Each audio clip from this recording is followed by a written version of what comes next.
Chapter 551, Cronus, 1. Chapter 551, Cronus, 1.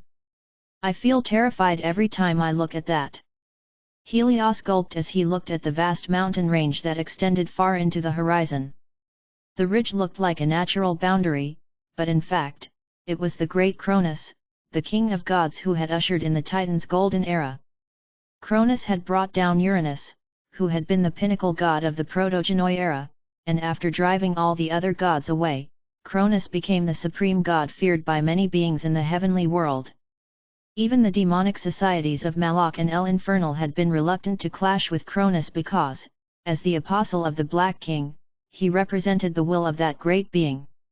However, eventually, Zeus and his brethren had brought Cronus down and banished his remains in a corner of Tartarus.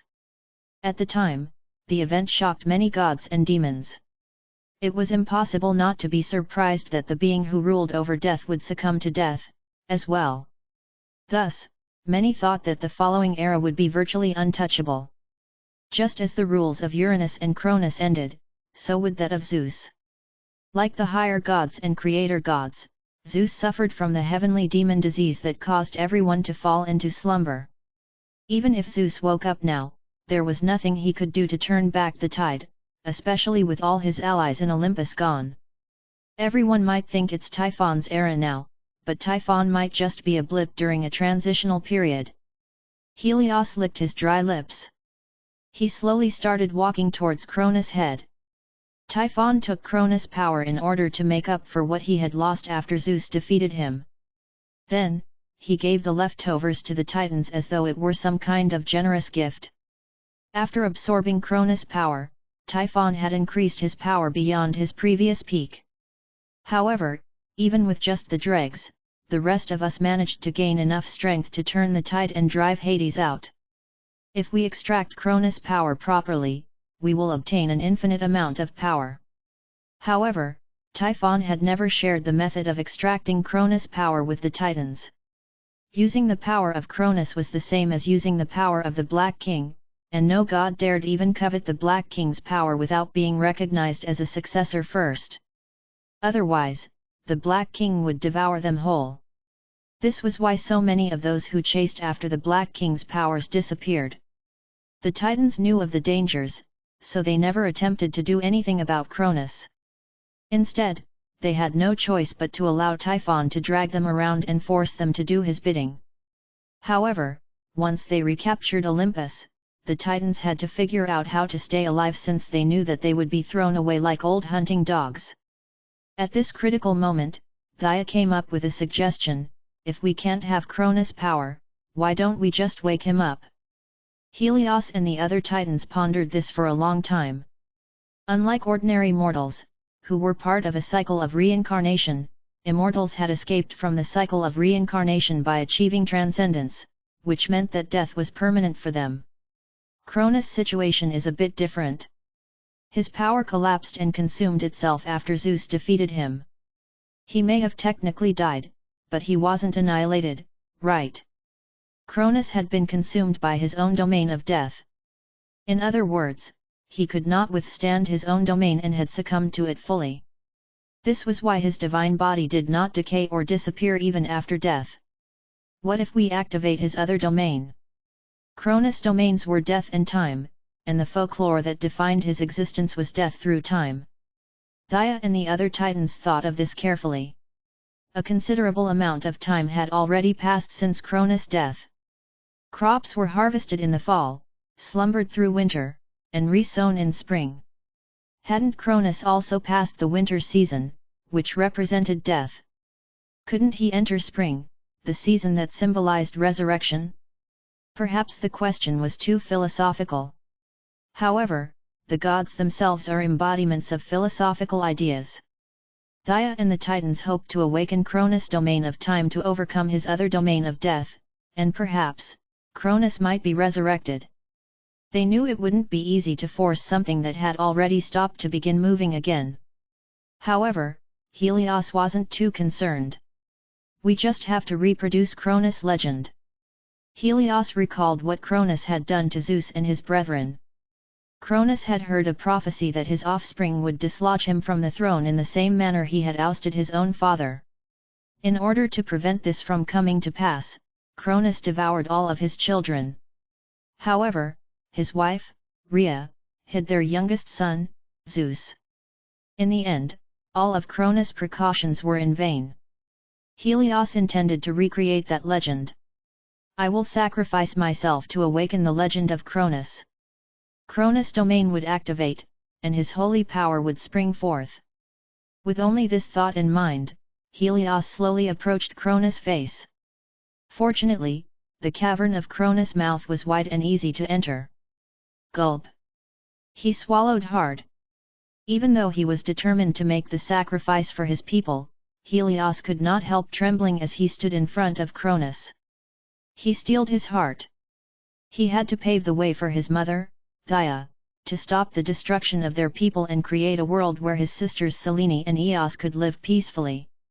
He slowly entered Cronus' mouth. Whoosh! After some time, darkness surrounded Helios.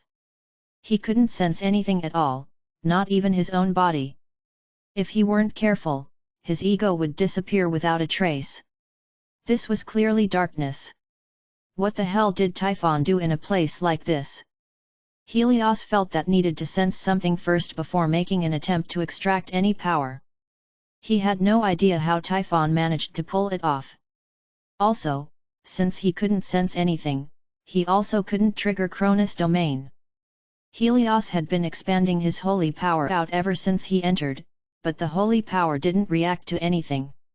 Something's wrong.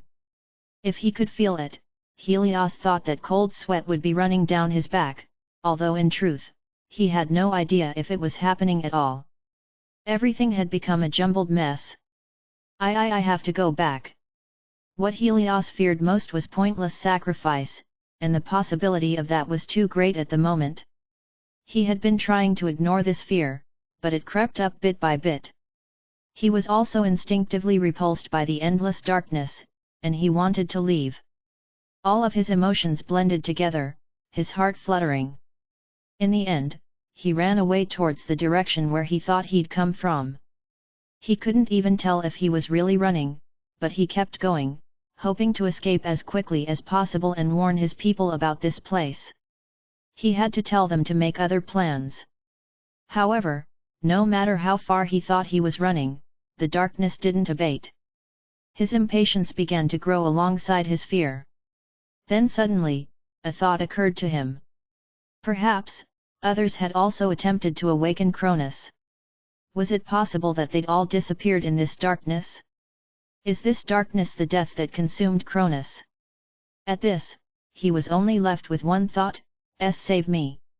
He lost out to fear and began to run aimlessly. He ran until the darkness completely consumed his existence, and he disappeared. The darkness remained in place as if nothing had happened. Clatter! Clatter! Squeeze! Yanwu never took his hands off the chains around Typhon. Neither did Typhon release the grip he had on Yanwu. They both felt such tremendous pain that they wondered if their arms would snap off, but they knew that as soon as they released their grips, at least one of them would die. The tense standoff continued. I heard that the successor to that old geezer Hades is quite talented. Looks like it's true. Hercules laughed as he watched. It was strange to see a blood-drenched, dirt-covered hero like him panting and chuckling, but Hercules didn't care what others thought. He felt he'd been thrown a lifeline. That freaking dad of mine. Even if you come back, I don't think there's any room at the top for you anymore. Ha ha ha. Hercules was a god of combat, and even though a high throne in Olympus had been made especially for him, he had refused the position and wandered freely throughout the tower. He had blocked all the channels with the heavenly world, so he had no idea what had happened to Olympus. However, as soon as he heard about the situation in Tartarus, he appeared right away. Considering how many headaches Olympus had given him in the past, he didn't care what happened to them. It was only because he found out that they were fighting the Gigantes, who had been his enemies as a youth, that Hercules couldn't stay still. Besides, Hades was one of the few gods of Olympus who left a good impression on Hercules, so he thought of avenging him. However, the situation in Tartarus was more serious than he'd anticipated. Tartarus protectors, dis Pluto, were nowhere to be found, and the gods of Olympus hadn't been able to withstand the Titans and Gigantes and retreated to Erebus. There was no way he could turn the tides on his own. Fortunately, pockets of resistance had appeared in various areas, and a few Olympian gods had chosen to remain. Hercules gathered them one by one to form an army, at the same time keeping in contact with the Olympian gods who commanded forces in other areas. He constantly heard the same name crop up, Cain. Although Cain's real name was unknown, he was Hades' successor and the next king of the underworld. Even though they were scattered all over Tartarus with no way to communicate, the rebels all consistently said that Cain would come back to reclaim Tartarus and rebuild the old holy fortress. This made Hercules curious about Cain. How did this person with an unknown identity gain so much trust? What the hell had he done to capture Hades' heart, which was known for being tough and obtuse? Hercules wanted to see Cain with his own eyes. The king is back. He's returned to defeat the Titans and Gigantes and to rebuild Tartarus. Follow the king. Help the king defeat the Titans and Gigantes. As he looked at the soldiers' boosted morale upon seeing Yanwu, Hercules could feel his own fighting spirit rise. I can't stay still either. It was just like the time when he defeated the Nemean lions and hydras, a feat that no one believed would be possible. He recalled his youthful spirit, took a deep breath, and slowly began to loosen his muscles. Crack! Pop! His muscles, which had grown tight from battle, relaxed. White steam rose from his skin, and his fatigue, which he didn't even know he had, drained away. Then, his muscles tightened up again, and Hercules seemed to double in size. Even the light that burned in his eyes grew palatably hot, surprising the soldiers next to him and making them take a few steps back. Hercules did not pay any attention to them. He extended his hand to the soldier next to him. Spear. Hey! Spear. Oh, yes, sir. Here. The soldier hurriedly held out a spear. Hercules took it and weighed it in his hands. Humph. It's not at the level that I like, but it's probably better than nothing, Hercules murmured to himself quietly, took up a throwing stance, and hurled the spear at Typhon. His forearms, which were thicker than most tree trunks, had swollen so much that they looked as though they might burst at any moment. The spear was so fast that it could not be seen with the naked eye. Boom! Arg! Hercules! You mongrel, how dare you! Typhon screamed in pain. The spear had pierced through several of his wings. However, that wasn't the end. The spear had rotated, exerting an enormous centrifugal force that tore everything within a wide range into pieces. The soldiers' mouths dropped open. Even though they had fought with Hercules for quite some time now, they were still unused to his awesome strength. How many people would believe he had done this due to innate strength alone, without special skills, magic, or external powers? Since your mouth still works, you can still fight, right? Hercules was used to the glares of his opponents, and he laughed. Typhon's scream had spurred on his competitive spirit, and he extended his hand to another soldier. On the contrary, seeing how Typhon still had the strength to scream even after being hit with his spear, Hercules' competitive spirit seemed to heat up, so he extended his hand to another soldier. Spear! The soldiers rushed to bring him their spears. For a strange reason, the Titan's attacks had stopped, allowing the soldiers to focus on his order. Bang! Bang! Bang! Boom! Hercules continued to throw the spears handed to him. Each time he hurled one, it seemed as though his arm would fall off or his muscles would tear, but Hercules did not seem to notice or care. Boom! Boom! By the way, isn't this too convenient? Since he's tied up in battle and such a large target, it's so easy to hit him. Ha ha ha! As Hercules' maddening laughter grew louder, large injuries started appearing all over Typhon's body as the spears pierced him. Black holy power leaked out of his wounds, and as he grew more injured, Typhon's grip on Yanwu began to weaken.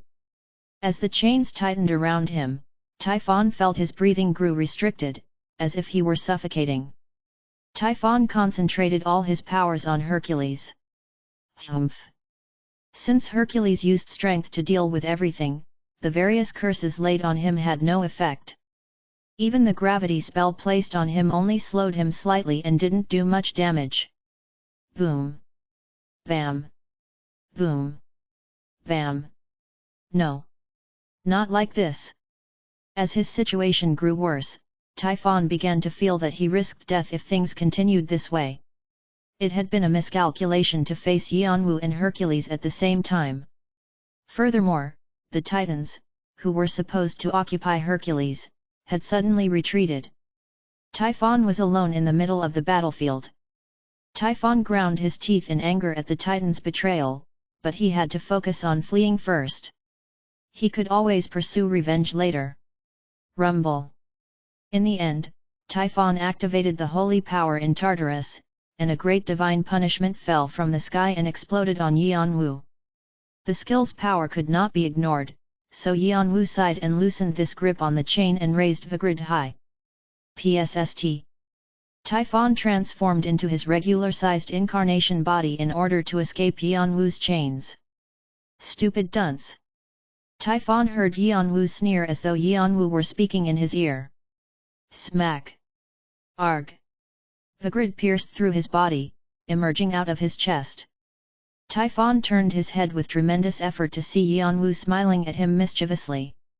It was only then that Typhon realized that Yanwu had planned this all along. Maybe Mother Earth always carried you on her back to victory. You're terrible at dealing with a crisis, no. Typhon tried teleporting again despite his injury, but Yanwu's chains rushed in from all directions and bound him at once as though they were a cocoon, snuffing out the holy power he was trying to activate. Yanwu spread his hand wide and placed it on Typhon's face. He had finally taken revenge on behalf of Hades. No, no! Typhon instinctively realized what Yanwu was going to do and screamed.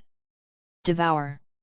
Yanwu activated Hades' spirit-eating sword and laughed.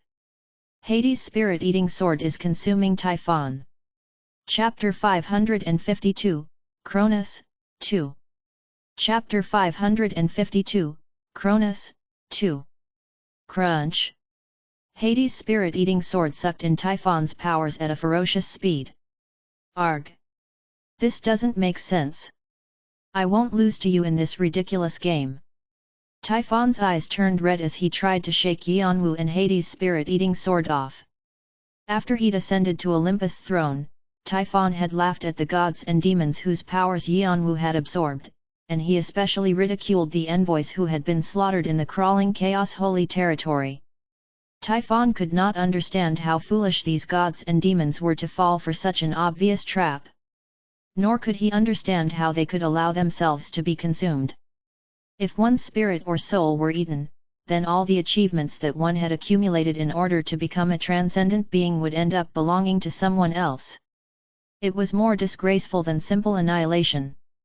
However, Typhon discovered that he was ending up in the same boat. Helios! Selene! Where are you? Typhon called to the Titans who had mysteriously grown silent and disappeared after he and Yanwu began battling. He opened his direct channel with them and demanded their assistance. However, the only response he received was, silence. The channel was connected, but no one answered his call. The thing that Typhon dreaded had come to pass. Traitors! You traitors! From the beginning, Typhon hadn't trusted the Titans entirely, which was why he'd left them in Tartarus and sent the Gigantes to Olympus after they'd recaptured Tartarus. Typhon had justified this by saying that the Titans needed to protect their home base from the gods of Olympus. Although the gods had fled to Erebus, they might try to stage a comeback any time. In reality, Typhon was worried about the instability that would occur once the Titans obtained their holy powers in Olympus. He tried to head off this risk by keeping the Titans in Tartarus. After all, Tartarus was already his holy territory, and he could see everything they were doing and weed out any potential threats. Since the Titans' usefulness had already expired, Typhon had already decided that he would wipe them out in one fell swoop if the chance presented itself. However, Typhon never guessed that they would betray him first. He had made a critical mistake. "You're calling us traitors? Even though you're on the cusp of death, you're still spewing nonsense, Typhon." Thaya's voice echoed through the channel into Typhon's increasingly blurred consciousness. Her voice was full of laughter. "Didn't you only run wild in the heavens because of Mother Earth's backing? Furthermore, the only reason you managed to overthrow Hades is that you stole the Titan King's crown? That crown belongs to us. You're just a petty thief who got lucky. Did you really think you deserved to be anointed as king? If it wasn't for me, your lives would all still be miserable." Typhon was exasperated and enraged that those he'd given power to would dare stab him in the back. They had obediently wagged their tails like loyal dogs only to bare their teeth at the most important moment. However, despite his anger, Thaya's laughter only grew louder. In the distance, Typhon could see Eos, who had grown to a colossal size, at the location where the Titans had retreated. Thaya was sitting on Eos' shoulder and staring at Typhon intently. "Sure, we might have been miserable. However, we will now return to Olympus and regain our crown once again. As for you..." A corner of Thaya's lips twisted into a smirk. "Hades' successor will rip you to shreds and absorb you. Ha ha ha. I wonder who's miserable now." Thaya covered her mouth with her hand as she laughed. She was full of elation. "Thaya." Typhon felt something snap inside his head. Click. Thaya had cut off the channel that she had with Typhon. The other Titans also followed suit. Thaya and the other Titans have declared their independence from the Godly Society. A new Godly Society has been established. Include Main Supreme Goddess Thaya, Supreme Goddess Selene, Supreme God Eos, Great God Hyperion. The Godly Society has declared war on. A hostile relationship between and has been established. A change has been made to the alliance diagram. The Godly Society has succeeded in taking over the Great Temple. Ownership of the hidden stage, Tartarus, has been transferred to Thaya. Tartarus is now the holy territory of the Arg. Typhon's anger had shot up to the top of his head. He felt like he was going crazy. He never thought that the Titans in the Great Temple would take it over. Their declaration of war and independence meant that they meant to sever all ties. Typhon felt the urge to search for the Titans and rip them into pieces, but Thaya and the other Titans had already opened a large portal and were fleeing from the battlefield. Hades' spirit-eating sword continued to consume Typhon's holy power with increasing force. "No. Not like this." Typhon struggled. His wings were broken, and his tail had been torn into pieces. His power had already plummeted, and all the achievements he had accumulated so far were being forcefully taken from him. Typhon strongly resists. Hades' spirit-eating sword reveals its superbia nature and neutralizes Typhon's resistance. Hades' spirit-eating sword reveals its gula nature and greedily absorbs Typhon's powers. The Sin Stone, Superbia and Gula, is very satisfied with the absorption. Yanwu smirked as he pushed Hades' spirit-eating sword deeper into Typhon. He'd always known that there was conflict between the Titans and Gigantes, but he never expected that the Titans would backstab their leaders so quickly at the first sign of his weakness. It was almost as though they were attacking from the front instead of from behind. The Titans must be skilled if they can gain King Temper's admiration for their backstabbing abilities. "Master, shouldn't this inspire you to become more diligent in backstabbing? You might fall behind at this rate." "Shut up!" Yanwu snapped at Shannon, who was busy commenting once more. If the Titans and Gigantes were no longer allies, it would be good for Yanwu. It was not easy to deal with those who possessed the power to defeat Olympus and Tartarus. However, their internal divisions had made Yanwu a lucky beneficiary. He could instigate a bigger feud between the two and get them to drain each other's power for him. It was the perfect opportunity for him to win without lifting a finger. Things were falling into place unexpectedly well. Deal. Let's make a deal. Player number. Typhon shouted at Yanwu in an urgent voice. Hades' spirit-eating sword was nearing the end of its absorption process, threatening Typhon's very existence. Typhon had grown terribly anxious, and his face was pale. He looked as though he would shatter from a mere touch. Deal. Yes. Deal. Let's work together. I'll give you what you want. In return, let's have a truce. Yanwu was dumbfounded. Olympus' great god, who had once been strong enough to rival Zeus and had driven Hades into crisis, had utterly fallen. Yanwu started to wonder if the god in front of him was truly the same intimidating being with his all-seeing eye that Yanwu had encountered when he first entered Tartarus. Didn't Typhon feel any shame saying something like this to Yanwu? However, all Typhon wanted was to escape danger. His grudge against the Titans took second place to his desire to live. The concept of death was unfamiliar to him, and his survival instincts were so strong that he would do things he'd never considered before. How much he struggled to achieve what he had. He had been imprisoned in a prison cell for thousands of years without a single ray of light. During those long years, he'd clenched his teeth and waited for an opportunity. One day, he'd finally risen into the world, and just as he was about to enjoy the fruits of his patience and efforts, how was it possible that he was now about to fall? Typhon was willing to bargain with Yanwu and listen to any conditions. Does that mean you'll give me anything I want? Yes. Anything? Yes. Typhon proposes a contract backed by the divine word. If a promise made with the divine word was broken, one's achievements would be shattered. The fact that Typhon was willing to go this far, essentially drinking his own poison, meant that he was in a life-or-death situation. In fact, at this moment, he could feel his core shaking. His spirit body trembled like a static disrupted signal. Typhon spoke quickly. What do you want? Tartarus? Hades' artifact? Or? Aha! Since you're the Black King's successor, you need the corpse of his previous apostle, Cronus, right? I'll teach you how to absorb Cronus factors. Yanwu could not help laughing. In the end, no matter how arrogant one was, one's desire to live always outweighed other concerns.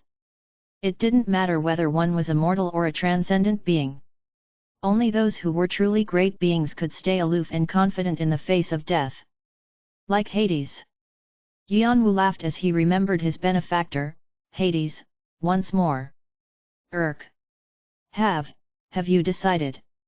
Typhon forced a smile. He thought that Yanwu had made a decision to agree. Yet. Then. Your life. Typhon's face, which was on the brink of breaking out into a large smile, suddenly hardened at the mocking words that Yanwu threw at him. Yanwu's smile deepened. Give me your life. Number. Typhon screamed, his face twisted.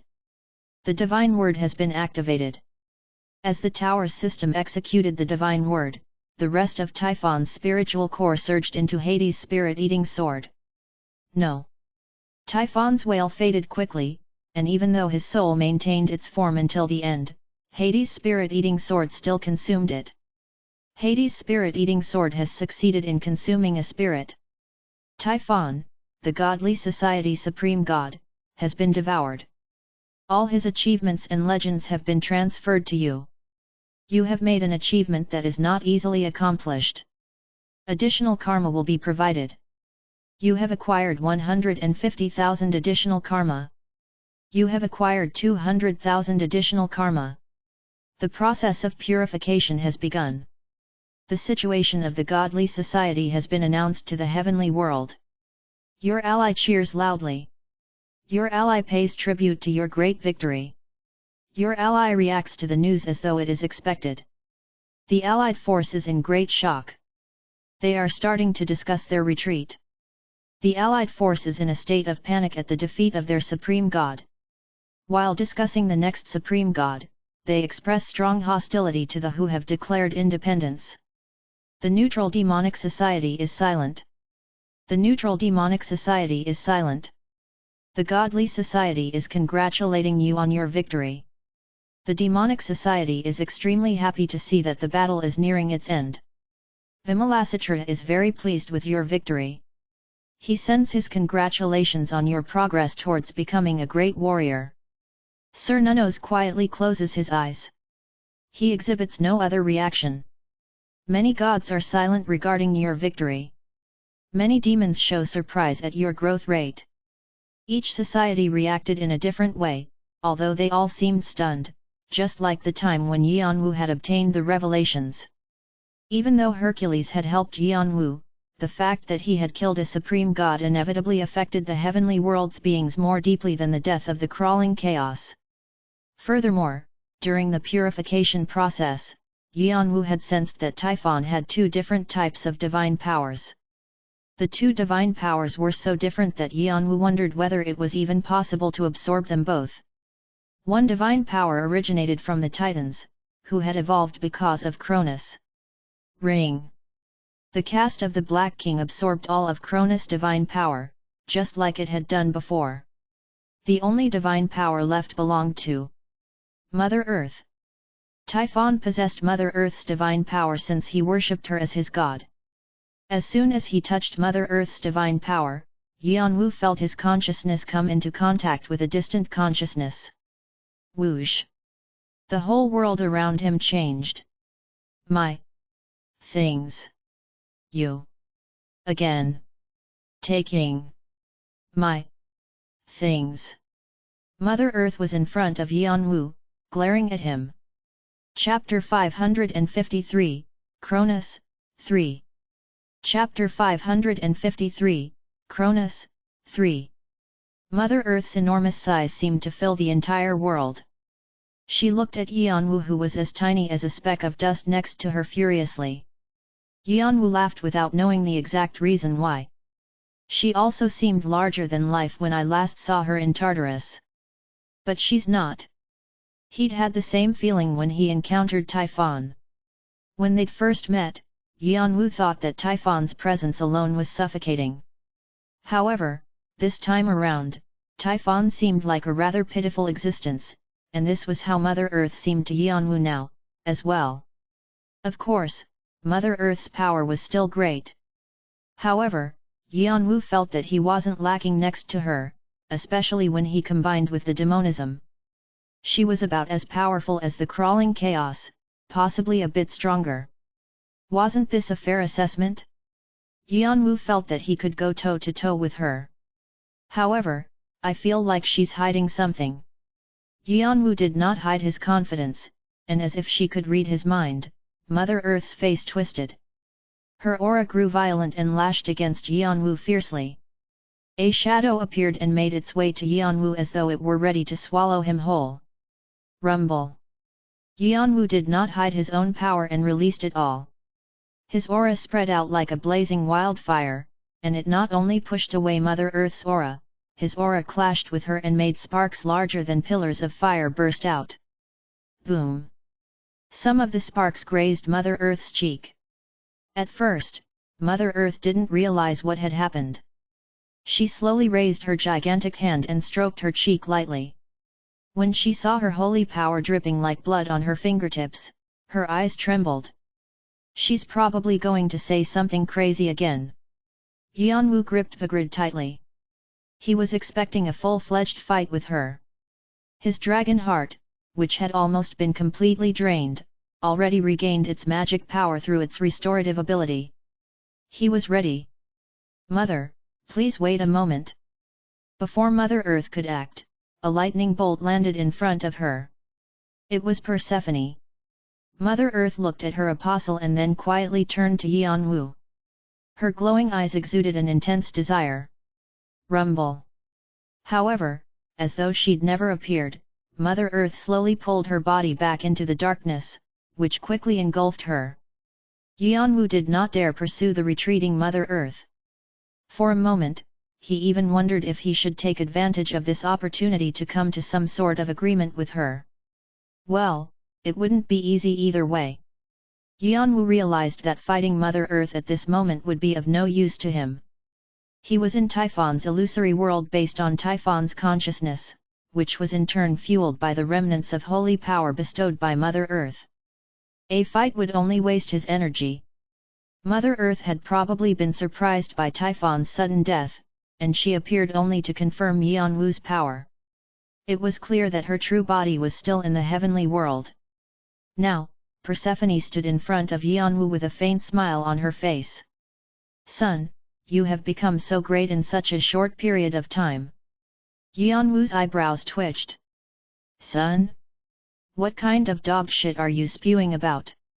Since you inherited everything from Hades, aren't you like my adopted son?" Boom! "Keep spewing nonsense and I'll tear off your snout," Yanwu growled as he swung the grid a few times. His golden eyes glowed with an intense light, and the atmosphere trembled. Persephone patted the side of her neck with her fingertips and clucked her tongue lightly with a smile on her face. "Oh, dear! You sure don't know how to take a joke. Is this all it takes to possess the throne of death?" Hades didn't possess a sense of humor, as well. However, your lack of humor seems worse than his. Yanwu's eyes widened even more. When Yanwu's grip on the grid tightened, Persephone took a few steps back. "Fine. No more useless words. Would you rather talk business? This is so fun to see." Nearly 200 years have passed, although time rewound in the middle, but still, such an incredible development in a short amount of time. I wonder what will happen once you achieve exuviation and transcendence. Persephone smiled gently as she stroked the goosebumps on her forearm. If she was ecstatic just thinking about Yanwu's development. You might even achieve what Alforoni has desperately wished to do. Yanwu didn't place too much importance on Persephone's words. He had no reason to see her in a positive light since she repaid Hades' love with betrayal and brought on Olympus' downfall in the process. The only thing holding Yanwu back was his superhuman patience. It was purely a courtesy to Hades. Persephone slowly said, "I want to make a proposal." "A proposal?" The same words that Typhon had said. "After the Titans backstabbed you, I guess your back got itchy, right?" One corner of Yanwu's lips twisted up.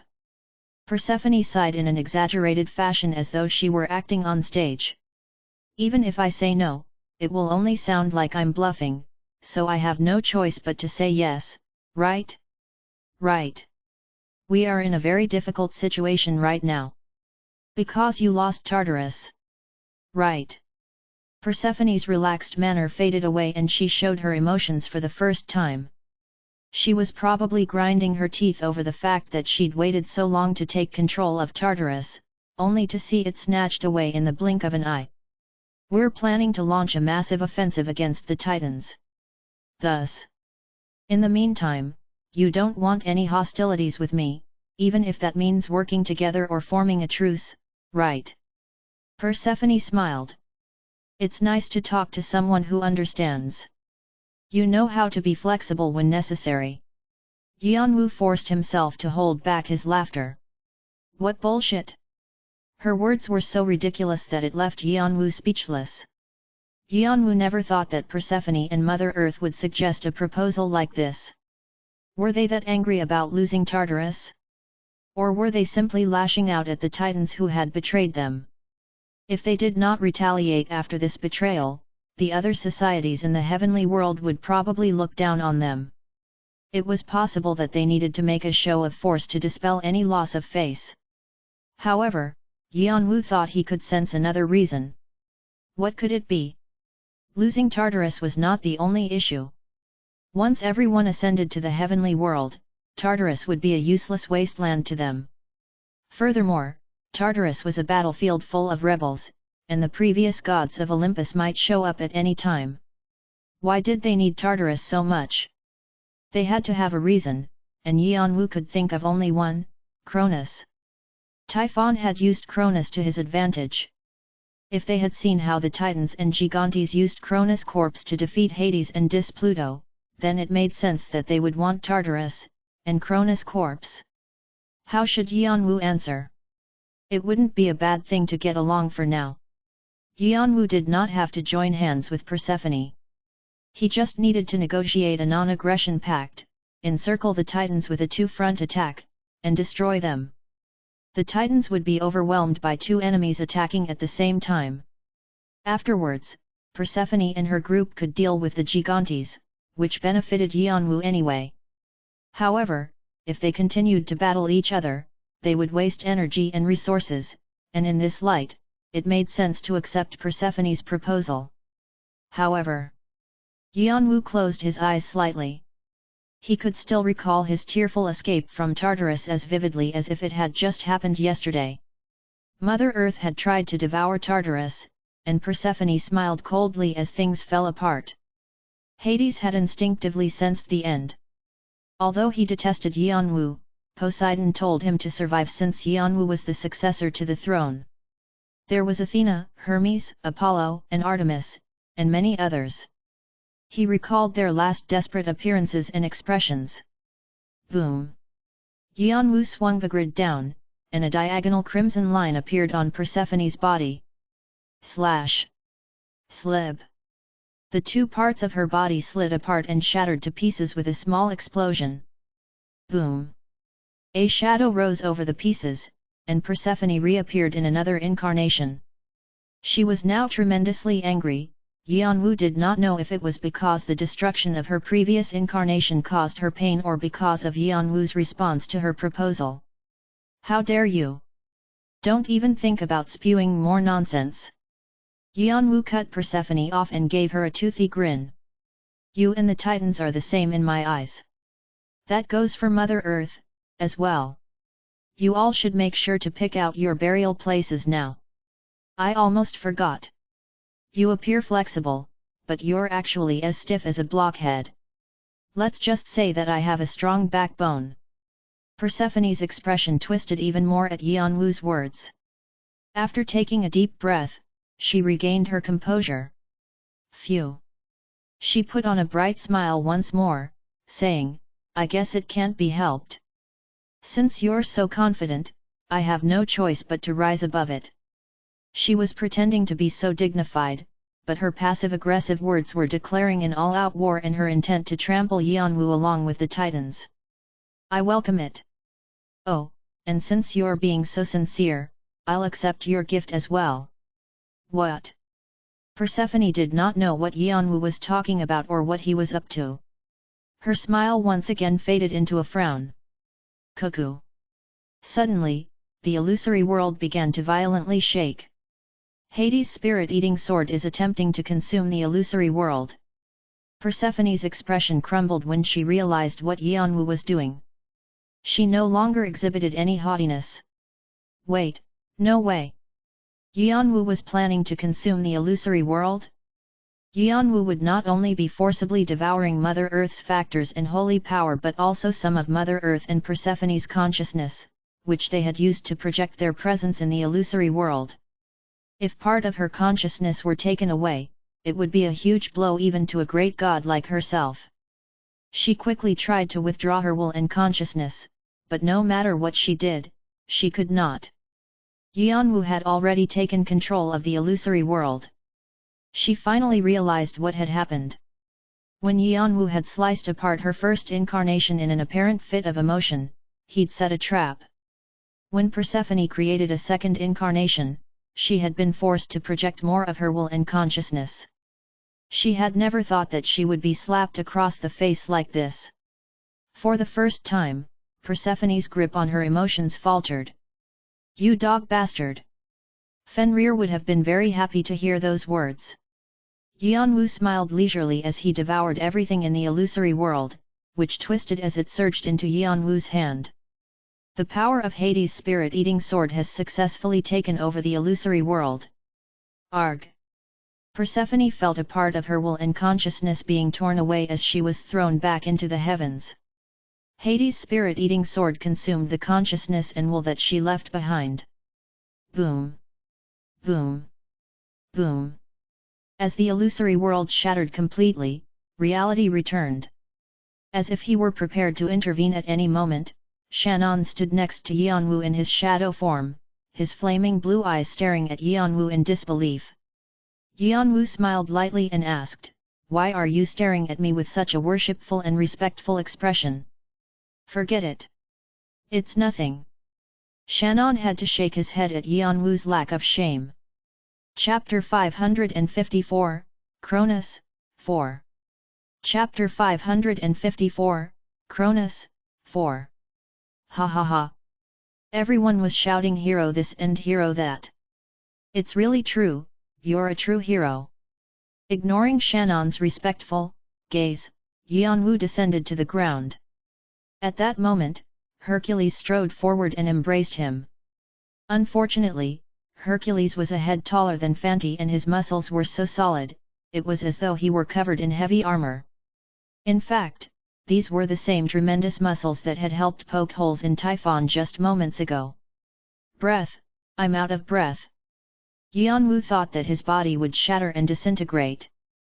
He even considered the possibility that Persephone might have sent Hercules to assassinate him. Ahem. The king of the underworld seems to be having a hard time, perhaps you should let him go so we can talk. One of Hercules' lieutenants coughed. Ha ha ha. He must have tired himself out after such a fierce fight with Typhon. Hercules smiled brightly and released Yanwu, pounding Yanwu on the back to show his appreciation. His hand was the size of the lid of a pot used to cook food for entire battalions. Bam! Bam! Why does our hero look so tired? You're much weaker than you look, aren't you? I can't allow this to continue.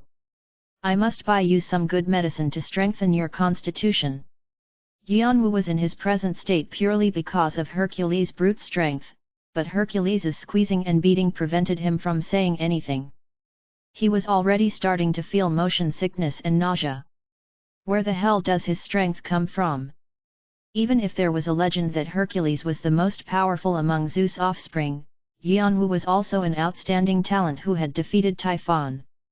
Yanwu could withstand most physical shocks, but Hercules' brute strength went above and beyond anything that he had ever faced before. I heard that for a short while, he even took over for Atlas, who had to hold up the world as punishment for his sins, so maybe he's naturally strong. All Yanwu could think of now was how to Hercules' hand. Unfortunately, Hercules showed no signs of stopping. Before Yanwu could even save Athena and the others, he thought that his bones might all break. He frowned so deeply that the skin between his brows bunched up. Failed? Helios. Dia summoned all the titans scattered throughout Tartarus to the temple of the king of the underworld. She'd been worried about Helios' radio silence, and then, she received a report from one of her daughters, Selene. Her expression hardened after she listened to it. Yes, mother.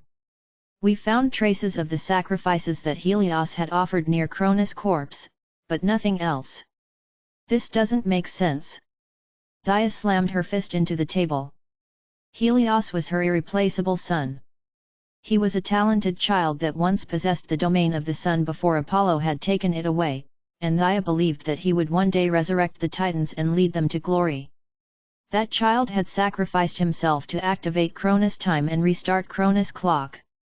And yet, such a talented and courageous person had died such a futile and dog-like death? With nothing to show for it. The joy she had felt after hearing about Typhon's death and Persephone's losses only lasted for a brief moment. Dia managed to suppress the anger that was rising up her body. If she could follow her heart, she would lead the Titans to Cronus and search for Helios, who might still be alive somewhere. Zing! Suddenly, a portal opened next to Dia and Selene. A middle-aged man with an anxious face appeared. It was Hyperion, Dia, and the father of her children. Although he did not obtain the position of the supreme god of the Titans, he was still the highest-ranking god because of his formidable fighting power. He also served as the war god and led Titan's forces. Forget about Helios for a moment. The Gigantes bastards are trying to descend. Dia nodded. This was the reason she gathered the Titans at the great temple of the king of the underworld. She knew that the Gigantes would take the opportunity to attack. The newly enthroned Persephone would never allow anyone below her to fling mud on her face. Even though Hades had showered her with unwavering love, Persephone had never let go of the grudge she had for Hades after he'd forced her to live with him. This was who Persephone was, and no matter how much time passed, she never forgot her grudges and always sought revenge. As long as Cronus' corpse remained, it was obvious that she would try to retaliate. Along with the Gigantes, she would probably also bring Mother Earth's forces to vanquish the Titans. Everything now hinged on Asgard and Yeonwoo. For now, we should focus on defense. Dia believed that if they could block the first assault, the Titans' independence would be guaranteed. Persephone could not focus on battling the Titans forever. Even if she had a temporary ceasefire agreement with Yeonwoo, her back would itch too much to keep the agreement past its due date. Phew! Dia made a long exhale. If her plan had worked, she would have awakened Cronus, boosted the Titans' powers even more, and overwhelmed the Gigantes by now. However, it seemed that they had to wait a little longer. Gather your troops. Everyone must mobilize. Dia's eyes glowed with an intense light. At that, a full-scale war between the Titans and Gigantes began. The Godly Society declares retreat. The Godly Society frowns at the infighting within. Has begun serious discussions about its withdrawal. Thor continues to request to continue its participation. Baldur expresses his displeasure. Serious discussions within have become heated due to differing opinions. Asgard was fed up with the clash between the Titans and Gigantes and had temporarily retreated. Thinking that they no longer had to participate in the war, Agars and the others visited Yeonwoo. Hey? What's this? Old Prince Neza and friendly Erlang Shen? And Agars and Fenrir, too? Did you guys get a discount on a group tour? Even giants? Hercules looked in disbelief at faces around him, recognizing them from when he was still running around in Olympus. However, he couldn't understand what could make them all gather in this place. No matter how much Hercules tried to recall the past, it didn't seem like this collection of beings had ever gathered like this before. The giants that he'd believed extinct were even here. As soon as he and Valdibish met each other's eyes, Hercules felt his hands itch. Giants were supposed to be natural warriors, and Hercules wanted to see how good they really were and whether they lived up to their reputation as true warriors. Valdibish also felt the same itch, and he glared back at Hercules, his hand already moving to his greatsword, claymore. Of course, considering the surroundings and place, nothing happened. Hercules' eyes turned to Yeonwoo, bright with fascination. The more I look at him, the more interesting this guy gets. At first, Hercules had believed that Yeonwoo was just a hero of Tartarus, but now, Hercules felt that Yeonwoo already possessed the ability to become the leader of a heavenly society. I want him. Hercules licked his dry lips and swallowed. Of course, he wasn't behaving like this because of something like sexual urges. It was because people like him were greedy for talent, especially since Olympus so urgently needed it at the moment. Unfortunately, people who saw his actions could only see him as a pervert drooling over something he desired. Tremble. Yeonwoo shuddered all of a sudden as a feeling of anxiety flashed through him. Hey, put your sick eyes away before I poke them out, Hercules. Agars said, narrowing his eyes. Hercules just snorted, not discouraged in the least. I don't want to hear from a perverted guy who's chosen to appear as a child. What? Agars growled as if he were ready to charge at Hercules at any moment.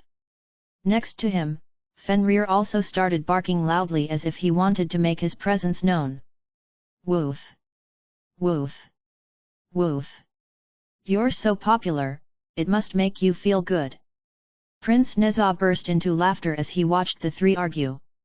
He had returned to his human form again as if he had never been a three-headed, six-armed monster. Yanwu pretended not to listen. He never cared about what other people desired or wanted in the first place. Prince Neza burst into laughter once more when he saw Yanwu being so aloof. First, we should discuss what we should do next. Once everyone calmed down, Hercules began talking even though his eyes were still focused on Yanwu. Although he led the largest group of resistors, Yanwu had been appointed by Hades as the true king of Tartarus.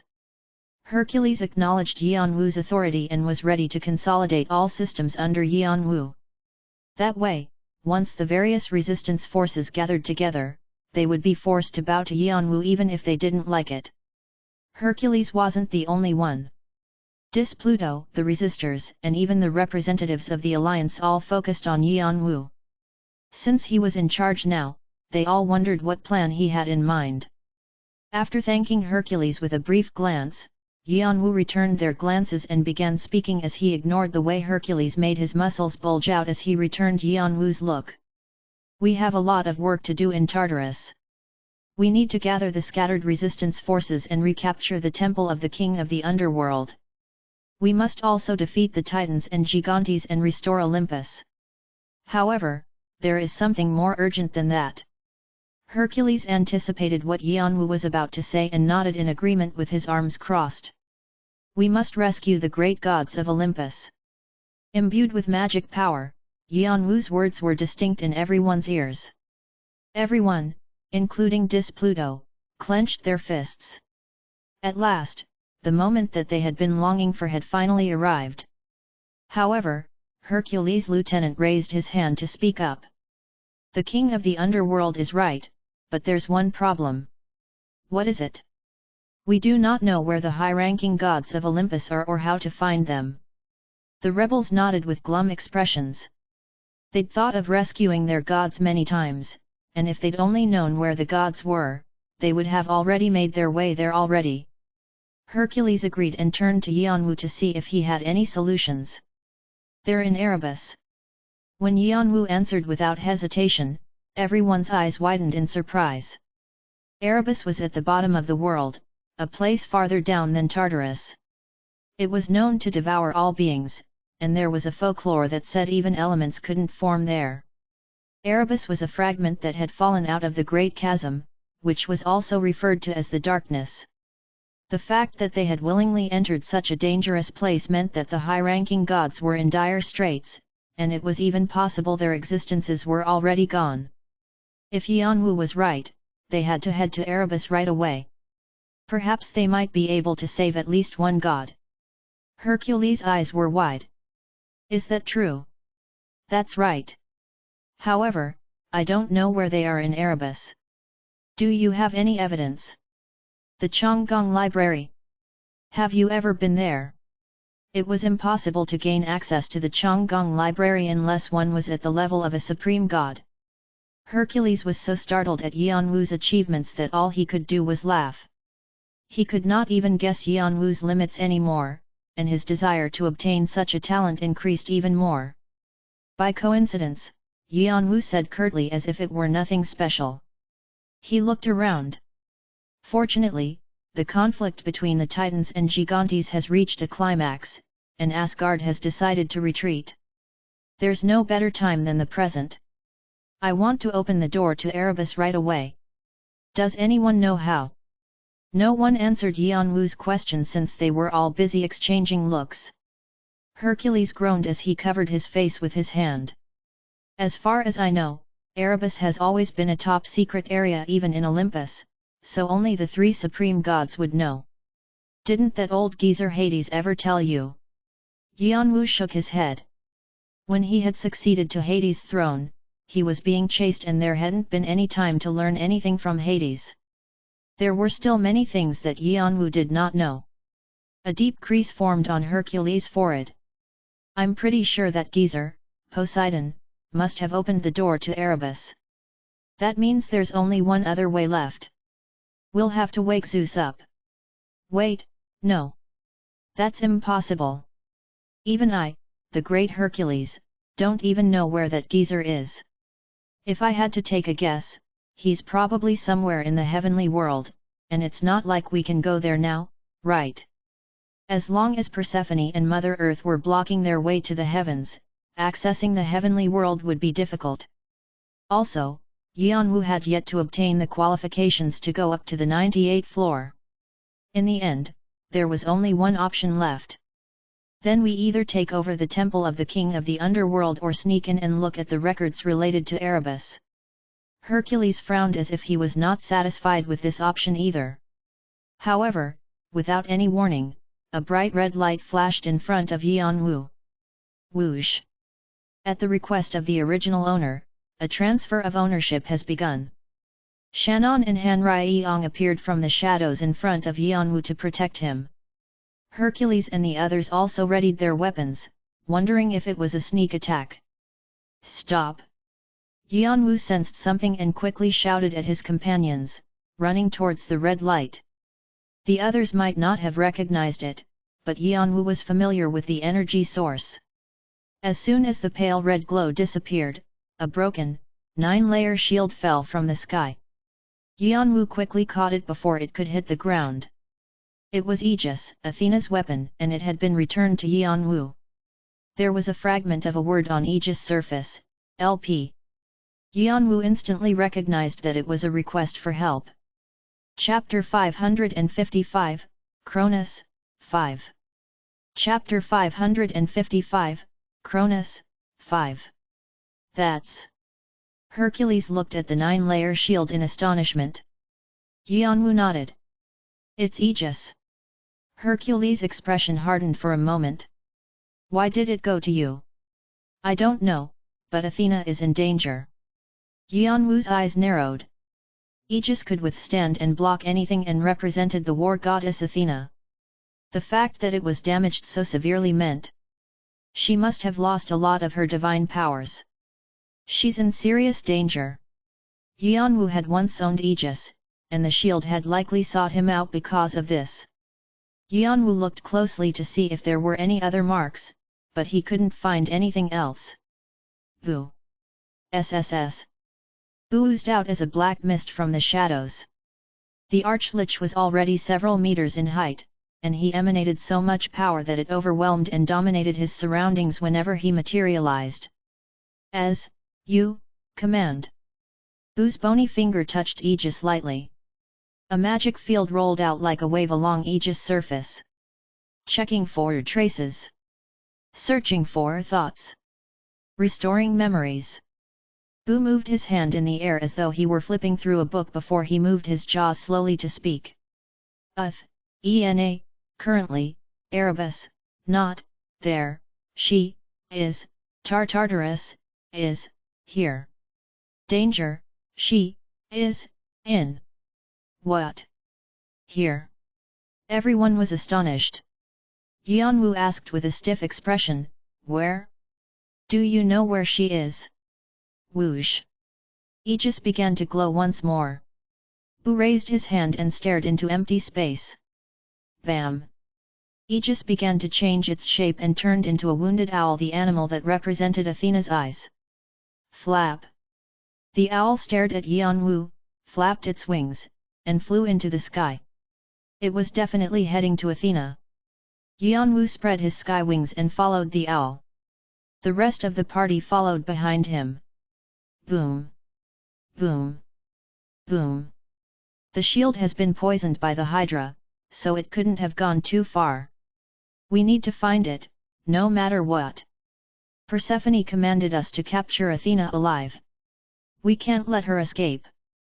On a hillside in a corner of Tartarus, one of the 8 great gods of the Gigantes, Sisyphus, grimaced as he led his forces to pursue Athena. Damn it, putting us through all this trouble. Silly bitch! Unlike the other Gigantes who were fighting the Titans at the temple of the king of the underworld, he had been given the pathetic task of hunting down someone. However, Mother Earth's orders were more solemn than those of any oracle. If they managed to capture Athena, the Gigantes would have a huge advantage. They probably won't mind if I have a little bit of fun with Athena before handing her over. Sisyphus licked his dry lips. Athena had been born from the king of gods Zeus' head, and she had grown up to be a leader of her generation. Her wisdom had driven the Gigantes into crisis several times in the past, and her majesty had broken their will. Cisseus was among those whom she had humiliated in the past. However, the situation had completely changed. Cisseus had always been secretly infatuated with Athena, and he was overjoyed that he'd have the opportunity to destroy her majesty. As lustful thoughts crowded in his brain, he smiled. "We've found traces of holy power here," one of Cisseus' subordinates urgently shouted. "Where?" Fearing that he might lose the fleeting trail, Cisseus hurried to his subordinate, followed by his troops. "Wow, sister! It must be great to be so popular, right?" A man watching the Gigantes from a distance murmured quietly to himself before climbing down a tree and looking in a crevice. Athena was inside, breathing raggedly as she applied pressure to the wound on her side to staunch the bleeding. "Will you shut your fucking trap, Ares?" Although her swearing was energetic, Athena's complexion was not very good. Cisseus had wounded her with a sword coated in Hydra's venom, which was so toxic that even gods and demons were afraid of it. Even in her ordinary divine state, the best she would have been able to do was contain the venom, and now that she had lost much of her power in Erebus, she could barely suppress it. If she used up all her remaining holy power in this manner, she would soon meet her end. Athena found it difficult to even swear at the playful Ares. She was fortunate that the trap she set up managed to divert her pursuers, but it would probably not take long for them to catch on. She needed to find a solution before they did that. "I transferred ownership of Aegis using the tower system, but it may not be enough. Did Aegis find Yanwu? If he was in Tartarus like she was, her plan would work. Otherwise, Aegis would just wander around pointlessly." Even though Athena used the tower system, she was in Typhon's holy territory, so it probably wasn't possible for Aegis to leave Tartarus. If Aegis found Yanwu, she hoped that he would use Aegis in her stead. "This is all I can do for you now." As she thought of Yanwu, Athena closed her eyes. Whenever she thought of him, she felt an ache in her heart. She hadn't sent Aegis as a request for help. She had only wanted to leave a keepsake out of regret for the things that had happened in the past. In fact, Athena had a good sense of her own limitations. She had moved everyone to Erebus because she wanted to evacuate the elder great gods, like Poseidon, who had lost their drive and will. However, she'd left Erebus because she wanted to stay in Tartarus and fight to the bitter end, hoping for the opportunity to retake Olympus. Cronus is the secret weapon that can change the situation. However, it's too difficult for me to approach Cronus in this condition. If she made a move, the Gigantes would quickly discover her whereabouts. Cisseus had helped Persephone bring down the great gods of Olympus, and he had a tremendous amount of power. Most gods would probably be too frightened to challenge him. Deprived of her holy power and majesty, Athena wouldn't be able to withstand him, especially since she'd fled the heavenly world. Besides, Cisseus had a grudge against her, and his tenacity made even Athena tremble. On the positive side, the other Gigantes haven't come after me. Also, the Titans are nowhere to be seen. Is there something going on? When Athena caught herself thinking these thoughts, she smiled bitterly at herself. Despite her condition, she was still trying to understand the enemy's situation. It was a laughable reaction, considering her present circumstances. "I don't know if this is lucky or not, but I guess I won't be alone on my path." Athena raised her head slightly to look at Ares, who was still cautiously surveying their surroundings. Even though they shared the same blood, they didn't usually get along with each other. Ares cared mostly about himself and what he could gain, and most of Athena's memories were filled with his growls of dissatisfaction. When she thought of it now, Athena felt that Ares was justified to feel that way. Like many of Zeus' other children, Athena was an illegitimate child, while Ares was a legitimate one birthed by Hera. It was inevitable that Ares would be jealous of the eldest daughter who excelled in everything from academics to martial arts, and even virtue. They had clashed so often before that at some point, they'd grown reluctant to even meet each other. In fact, they were carrying out this mission together because, in a rare occurrence, they agreed on retaliating against their enemy.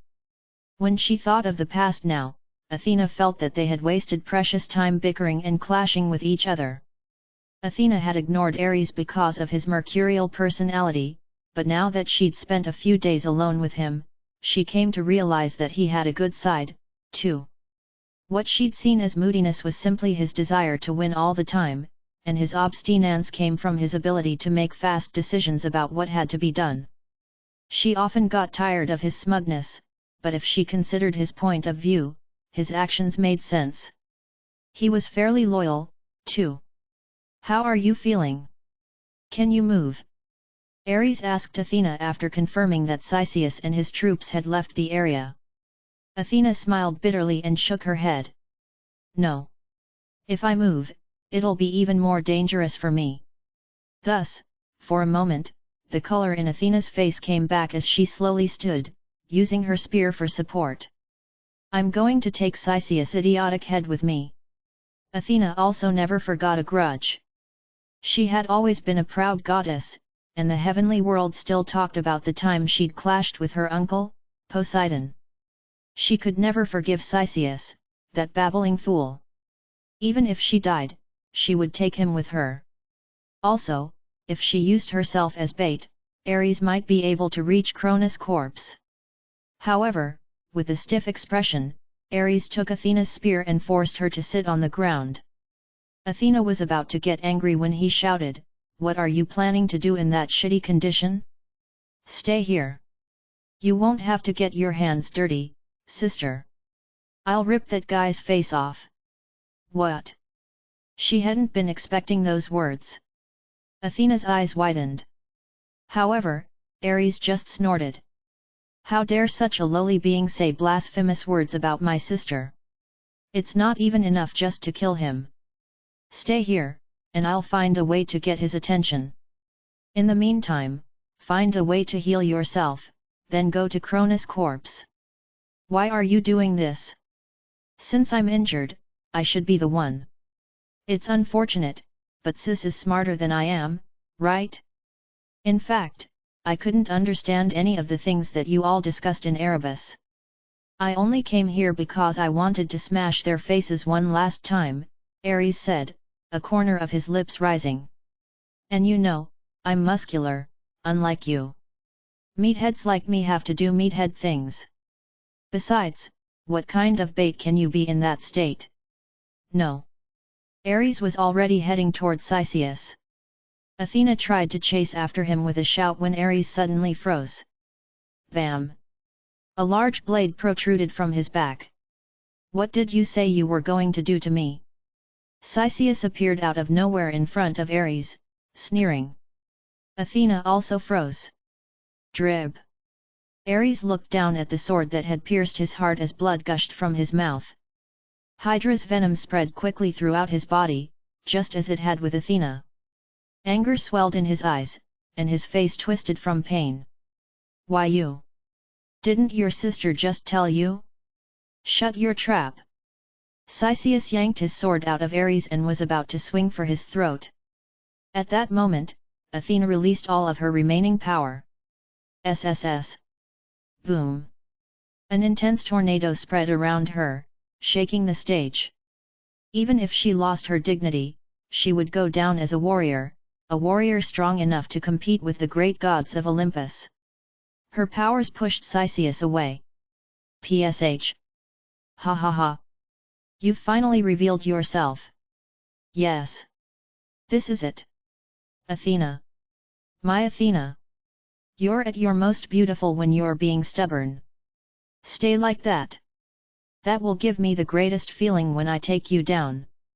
Crazy bastard, how dare you!" Athena's power continued to expand. However, the more power she released, the more Cisseus' infatuation with her seemed to grow apparent. The veins along his white forearms swelled up as if they would burst at any moment. In Cisseus' maddened eyes, Athena's appearance was even more alluring. He laughed more maniacally and swung his sword. Bam! The force that exploded from the tip of his sword broke through Athena's power and defenses. Athena tried to draw her power and counterattack. Ugh! However, Hydra's venom reached her heart, and her body froze at the critical moment.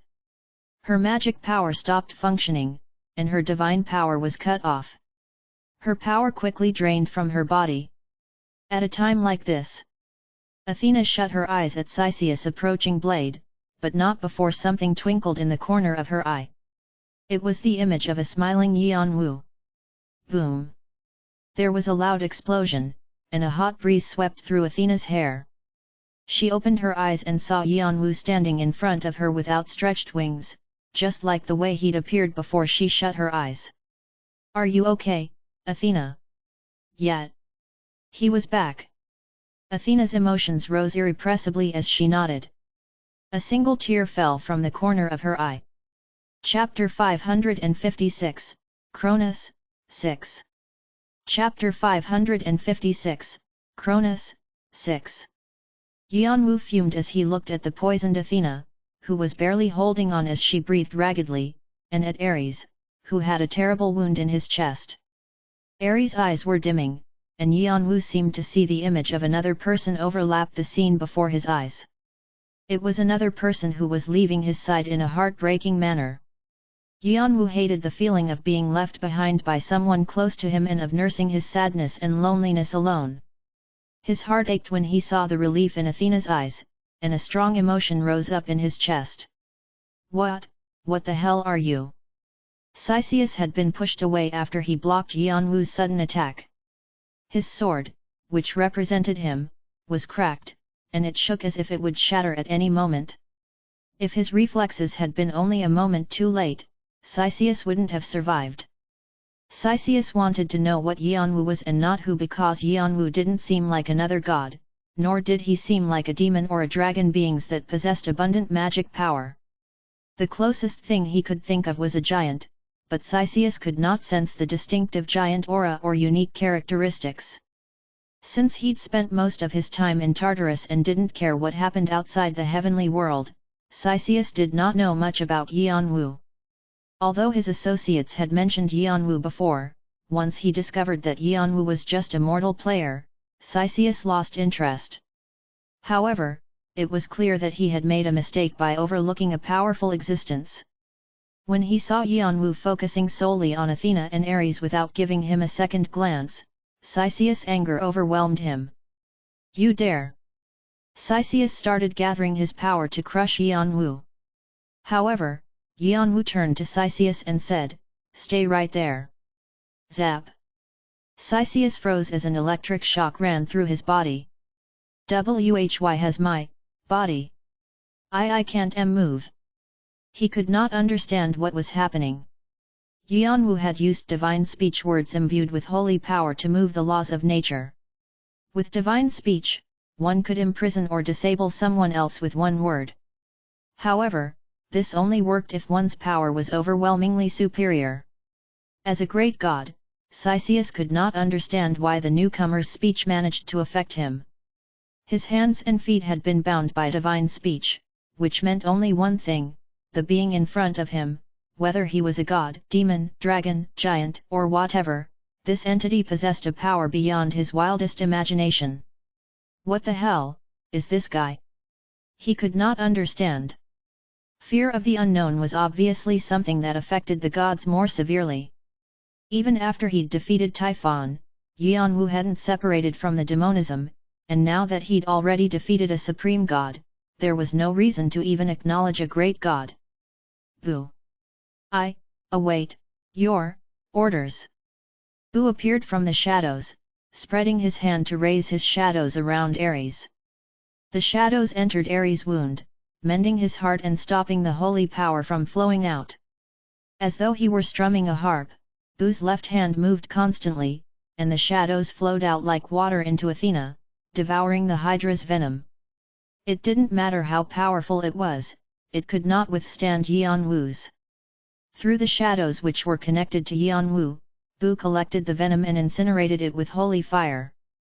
Athena began to recover some of her powers, and her complexion improved. She looked at Yanwu with an expression of surprise. She had been certain that she had met her end, and now she was rapidly recovering. It wasn't easy to heal her injuries. How could Yanwu have grown so much in the time they'd lost contact? Before astonishment had overwhelmed her, Athena's first reaction had been one of pity for Yanwu. She could only think of what he'd endured and gone through to develop so much in such a short time. The pain and suffering that Yanwu must have gone through made her heart ache. Ha ha ha! I knew it! I knew my apostle is a cut above the rest. Now that he was recovering, Ares burst into laughter as he looked at Yanwu. His eyes gleamed fiercely with a greedy sense of ownership. Athena was dumbfounded by Ares' behavior. Apostle? You still haven't given that up? Of course not. Nothing can compare to this fine specimen. Even in 1,000 years, no one will come close. Ooh! How can I persuade him this time around? Wait, no. Damn it! How can I let him see me in such a weak state? This isn't appropriate, right? Ares seriously contemplated his options. Athena had always stepped in whenever Ares acted like this around Yanwu. However, this time, Ares was so consumed by his desire for Yanwu that he ignored Athena's reproachful gaze. Athena decided that she would no longer stop Ares. Even at first glance, she could see that Yanwu had grown much more powerful than Ares, and she couldn't understand why Ares would think he could still make Yanwu his apostle. She didn't know if Ares was just immature or overconfident. However, seeing him behave as he always did made her smile. She could imagine watching Yanwu moving towards greater and loftier achievements, and her eyes gleamed brightly. Master! There are many others around. Make sure to keep those two safe. All right. After receiving his orders, Shannon quietly blended into the shadows. Yanwu walked towards Cisseus, who was still immobile. Vigrid cried out softly in Yanwu's hand. Erng! Erng! Vigrid seemed immensely satisfied with Yanwu's thoughts. Yanwu hadn't separated from the demonism yet since there were so many divine beings running around in Tartarus. Besides, the demonism did not want to leave. This was the kind of situation he wanted in the first place. The demonism probably wants me to devour as many divine beings as possible. The demonism's condition was that he would take all the egos of all the divine beings Yanwu devoured, just as he'd taken the crawling chaos ego. Yanwu could not shake the feeling that something was wrong, but he didn't know what the demonism was up to. However, if he agreed to this single condition, Yanwu could operate with the demonism while still retaining his consciousness and ego. He also calculated that his power would increase enough from devouring the divine beings that he might be able to overpower the demonism. However, all of these thoughts disappeared when Yanwu saw Athena's injuries. The only thing he could think of was to chase Cisseus and the Gigantes out of Tartarus. His eyes were calm and collected and his actions purposeful despite his burning anger. Boom! After taking a step forward, Yanwu's figure blurred. Then, he appeared right in front of Cisseus. Pompous bastard! As Vigrid appeared near his head, Cisseus frowned. Though he was still afraid, Cisseus was infuriated that Athena, whom he had been about to conquer, had shown her vulnerable side to Yanwu. As Cisseus released all his powers, he finally freed himself from the restrictions of Yanwu's divine speech. Rumble! His flaming sword thrust upwards. Clash! Full of magic power, Vigrid not only shattered Cisseus' sword but also continued its downward trajectory to slice Cisseus' right arm off. Rib! Arg! My arm! Cisseus' severed arm flew into the air. The red veins in Cisseus' eyes started bulging. You shouldn't cry so much about losing one arm. Die! As if he couldn't take any more, Cisseus swung at Yanwu with his left hand. The flames bursting from his fingertips created a large explosion, and the earth was turned over as a fire pillar shot up from the ground below Yanwu's feet. Sisius used the explosion to distract Jianwu as he retreated quickly. Although he seemed emotional, he was coldly analyzing the current situation, and he concluded that he would lose to Jianwu if he continued fighting. It was too dangerous to battle this human or whatever mutant it was. Although he was filled with bitterness that Ares and Athena were escaping right in front of his eyes, now that he knew where they were, it wouldn't be difficult to find them again. He thought it would be more prudent to retreat for now and discuss the next steps with Persephone. This time around, he swore to pay attention and find out more about Jianwu. However, he heard Jianwu's terror-inducing voice behind him. "Where do you think you're going? Slice." Ah! This time, Sisius' left leg was cut off at the knee.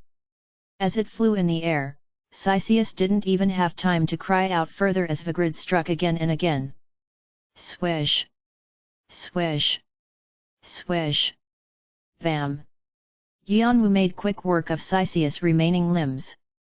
Although Sisius tried to release a variety of divine skills to save himself, they bounced off Vigrid's powerful strikes harmlessly. Sisius found himself falling into despair. Finally, Jianwu stabbed him in the abdomen. Sisius couldn't even cry out in pain. His screams and cries were stuck in his throat. The sword thunder that Jianwu had applied to Vigrid not only incinerated Sisius' holy powers within Sisius, they destroyed his entire being. Losing his ability to even voice his pain meant that he'd been seriously injured. As he tried to force out words, his holy power leaked faster than he could gather it back. He couldn't speak at all. Jianwu looked at Sisius, the corner of his lips raised. "I've sent Typhon ahead, so you shouldn't be lonely." Sisius' eyes widened at the news that Typhon had succumbed. Hades' spirit-eating sword is consuming.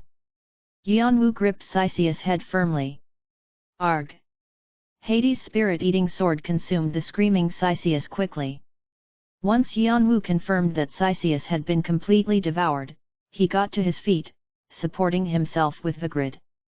The troops following Sisius seemed to have already fallen to Shannon and Jianwu's other familiars since everything was quiet. Jianwu was about to announce that the coast was clear when Athena suddenly jumped into his arms. Unsure what was happening, Jianwu instinctively returned the embrace. A smile spread on his face as he gently patted Athena's back. He seemed to be consoling her, letting her know that there wasn't anything left to worry about. Chapter 557, Cronus, 7. Chapter 557, Cronus, 7. Rumble. The rumblings from the clash between the Titans and Gigantes at the temple of the king of the underworld reverberated, and the battle scenes seemed to come straight out of the old legends. The Titans, who could expand in size, picked up entire mountains to throw at the Gigantes. Fierce winds blew and wreaked havoc on Tartarus as they showed off their immense power. The Gigantes countered the Titans' attacks and focused on tiring out their opponents. A few of the Gigantes stood out from the rest. Fall. Boom. A few of the 8 great gods of the Gigantes displayed their immense powers, throwing down lightning bolts and fireballs while using divine speech. Since they served under Persephone, Mother Earth had blessed them and given them the task of ruling over Olympus once the 12 Olympians fled. Although Typhon and Sisius were missing, the rest of the great gods amply demonstrated how powerful the Gigantes were. They had lost their ownership of the temple and no longer controlled the holy territories, but the Gigantes still had a tremendous amount of power in Tartarus because of Mother Earth's blessing and influence. It seemed that they would soon have the temple of the king of the underworld within their grasp. However, Persephone's attacks were the most shocking and overwhelming. Whoosh! She didn't move around the battlefield, and her powerful aura exerted so much pressure that none of the Titans could approach her, allowing her forces to attack as they wished. Eyes opened in the shadows that swirled around her ankles. The shadows spread through the battlefield like tentacles, the eyes within the shadows moving to designated areas and pulling themselves upright.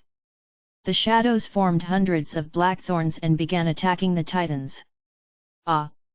The pain-filled screams and cries of the Titans shook the sky.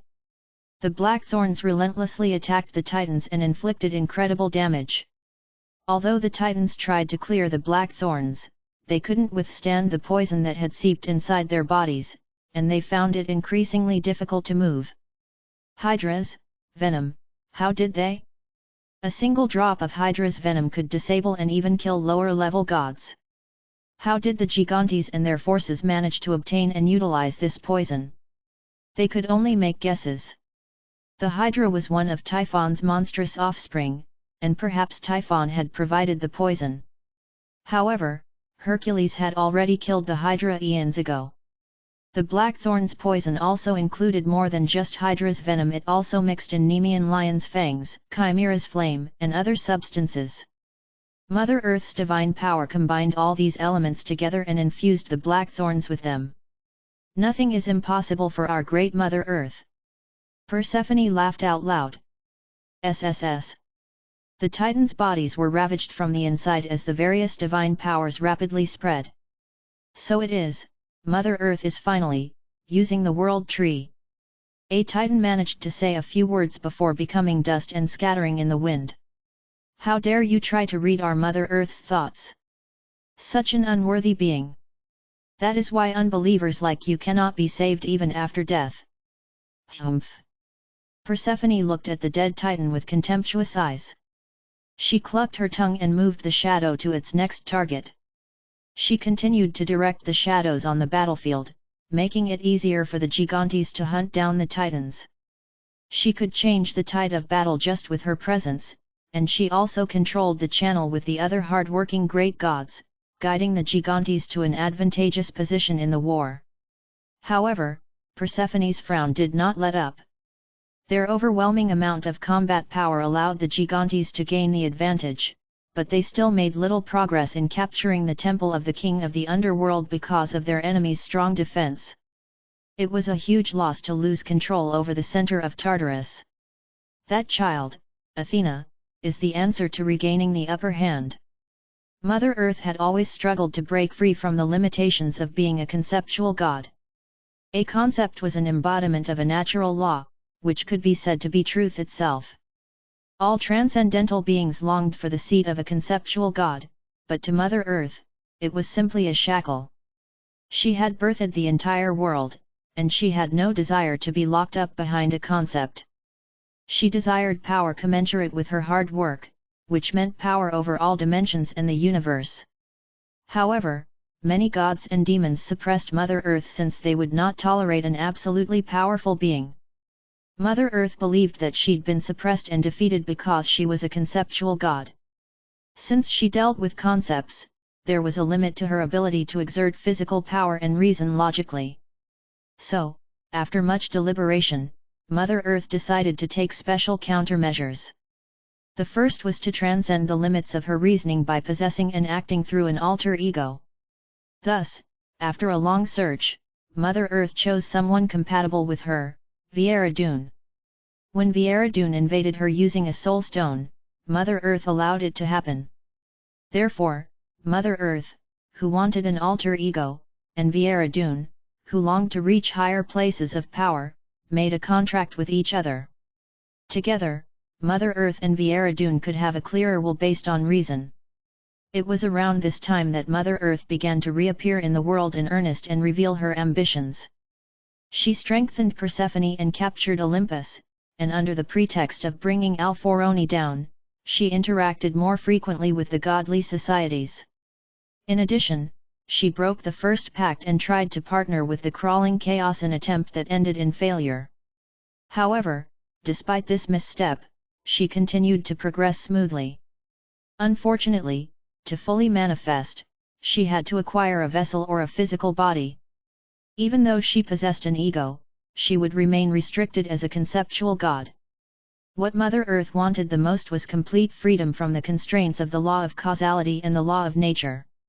She needed a sturdy vessel, and she had chosen Sha at first. However, the Devil Army, who wanted the child for their own purposes, kept interrupting her, and in the end, Yuanwu had defeated them all. She tried to use the half-dragon Ananta as another vessel, but this also ended in failure when Yuanwu broke into Walpurgis Nacht. In the end, she was forced to try to create a vessel instead, and she tried to use the Elohim clan as guinea pigs. However, even that failed. Yanwu was the problem. He always got in the way every time she tried to do something, and she couldn't help being angered by his opposition. Mother Earth possessed Vieradune's ego, but the Vieradoon no longer existed. To attain higher levels of power, Vieradoon had fundamentally changed, and she couldn't even recall any memories of her mortal life. Even so, Yanwu hadn't let go of his grudges and blocked Mother Earth's efforts at every turn. It annoyed Mother Earth, but since Yanwu was a successor of the Black King, he could not be ignored. "Mother, you're so obsessed with the king of the underworld, who has the same background as Heaven Wing. It's probably because they possess clues about the Black King." Mother Earth especially desired the powers of the Black King. In the meantime, she had not given up on obtaining a vessel, and her next target was Athena. As soon as Persephone confirmed that Athena had returned to Tartarus, Mother Earth ordered Persephone to send out Cisseus to capture Athena and bring her back alive. Mother Earth had singled out Cisseus because she knew about his obsession with Athena. "Athena, once I get my hands on her, things will go smoothly." As she thought about this, Persephone felt the strongest channel connected to her cut off abruptly. Click! It was her channel with Cisseus. Athena had defeated him? She'd believed that it would be impossible for Cisseus to lose to Athena, and she'd stopped guiding him. She quickly read the remnants of the vestiges that Cisseus left behind and discovered who had killed him: Yanwu. Cisseus' last memory was of Yanwu's smirk. Persephone was incredibly humiliated. It felt as though Yanwu was smirking at her. In fact, she was sure that this was a message for her. There was no way Yanwu did not know that she would see this. Persephone could not contain her anger and trembled visibly. Number. Cain. It's you again. Again. Persephone exploded in anger. This guy always interfered with Mother Earth's various plans, had taken Typhon's life, and now this. Persephone recalled how Yanwu rejected her offer to negotiate a truce. She felt the humiliation of that time creeping up on her once more. No, not to the likes of you. Since the current situation showed no signs of improving, Persephone felt that she had to take other measures. Rumble. Suddenly, the entire area, including the temple, shook violently. It was not a simple earthquake, and all the gods on the battlefield, including Persephone, froze. They quickly looked around with fearful, wary eyes. The Gigantes were stupefied. On the other hand, the Titans cheered. It was the unimaginable pressure of many supreme gods preparing to manifest at the same time. Boom! Suddenly, the ground in front of the temple collapsed, and a large ridge suddenly rose up. It was a terrifying supreme god who had transformed into a monster with over 100 hands and 50 heads. Briareos! Persephone cried out in astonishment and fear as she saw the most powerful monster among the Hecatoncheires appear. It was the offspring of Uranus and Gaia, conceived at the beginning of time. When Zeus rebelled, the Hecatoncheires had taken Zeus' side and led Zeus to victory. They later took roles as sentinels to watch over the Titans. Persephone couldn't understand why these monstrous beings were now appearing after such a long time. Gaia sat on Briareos' biggest head, looking at Persephone with a sly smile. It was only then that Persephone realized that the Titans had not rebelled without a plan. If Briareos and the other Hecatoncheires took the Titans' side, the battle would turn into a stalemate. Persephone could not figure out why the Hecatoncheires had taken the side of their enemies. However, the battle had just grown so perilous that a single mistake might mean not only failing to take the temple but also receiving so much damage that they would be forced to retreat. At that moment, she saw Gaia flying towards her. Persephone's face stiffened, and she flew to meet Gaia. Black shadow thorns rose like porcupine quills and shot out at the Hecatoncheires. Boom! A powerful storm raged as the two goddesses collided. Chapter 558, Cronus, 8. Chapter 558, Cronus, 8. What the hell is this guy going on about? Have your muscles taken over your brain and squeezed up your internal organs? This guy is already mine, alright. Nuh-uh. How can you trust someone who was too lazy to stay on his throne? I've had my eye on that kid for a long time, and once I become the supreme god of Olympus, I'm taking him under my wing. Arg. You're barely even a divine being, what can you do for him? Nuh-uh. Such reckless words. Did your father tell you that? Hey, we have the same father. What are you going on about? Hercules and Ares growled at each other as they bumped heads, looking like opponents with long-standing vendettas against each other even though just moments ago, they had behaved like fellow bodybuilding maniacs, hugging each other and wriggling their copper-colored muscles together while saying things like "so good to see you, brother." The others had turned their heads at the embarrassing sight. Athena had already left the area. Only Shannon continued watching, turning to look at Yeonwoo with a smirk on his face. Master, aren't you getting too popular? Shannon. Yes? Shut up. Ha ha ha.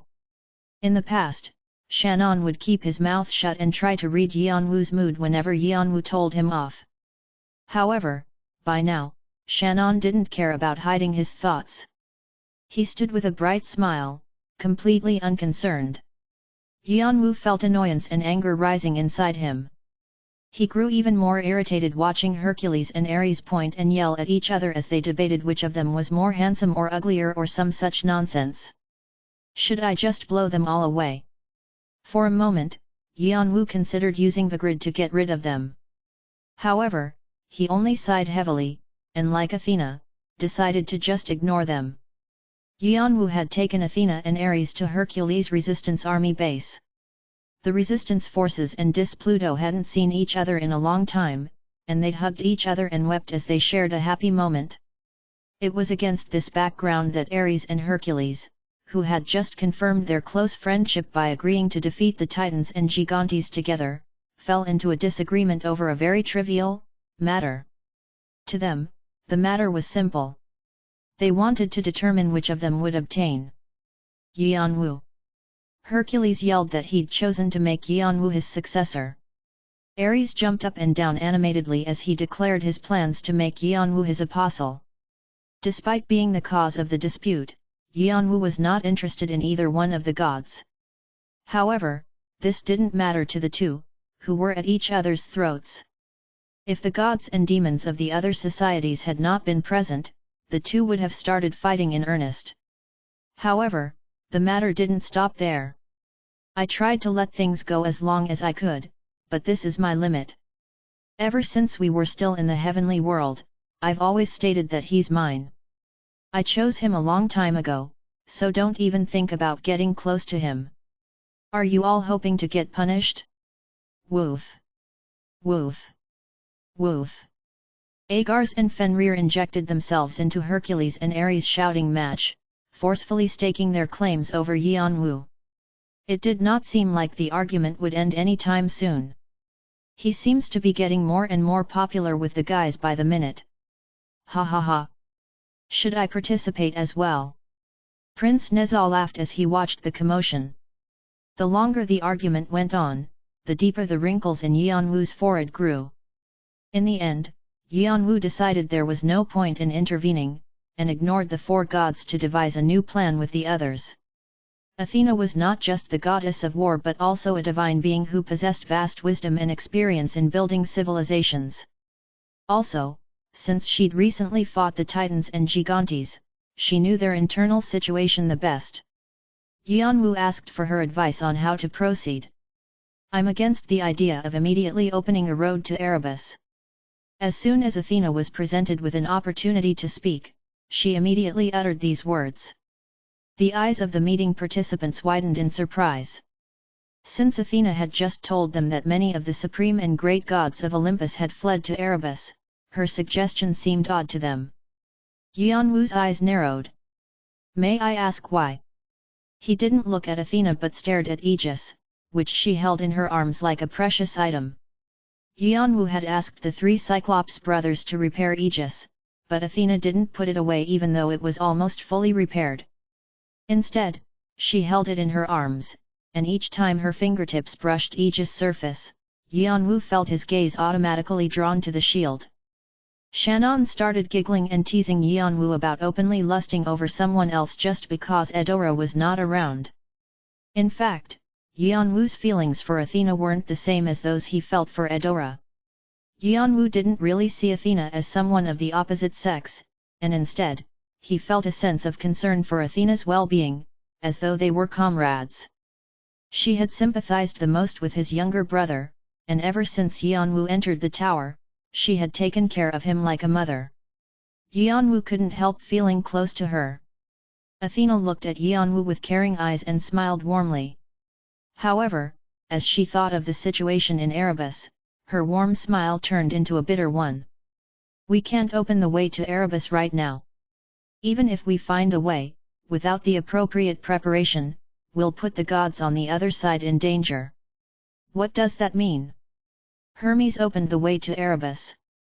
He attempted it knowing that he might fall from the heavens and lose his divinity, and he contracted a deadly divine sickness and is on the brink of death.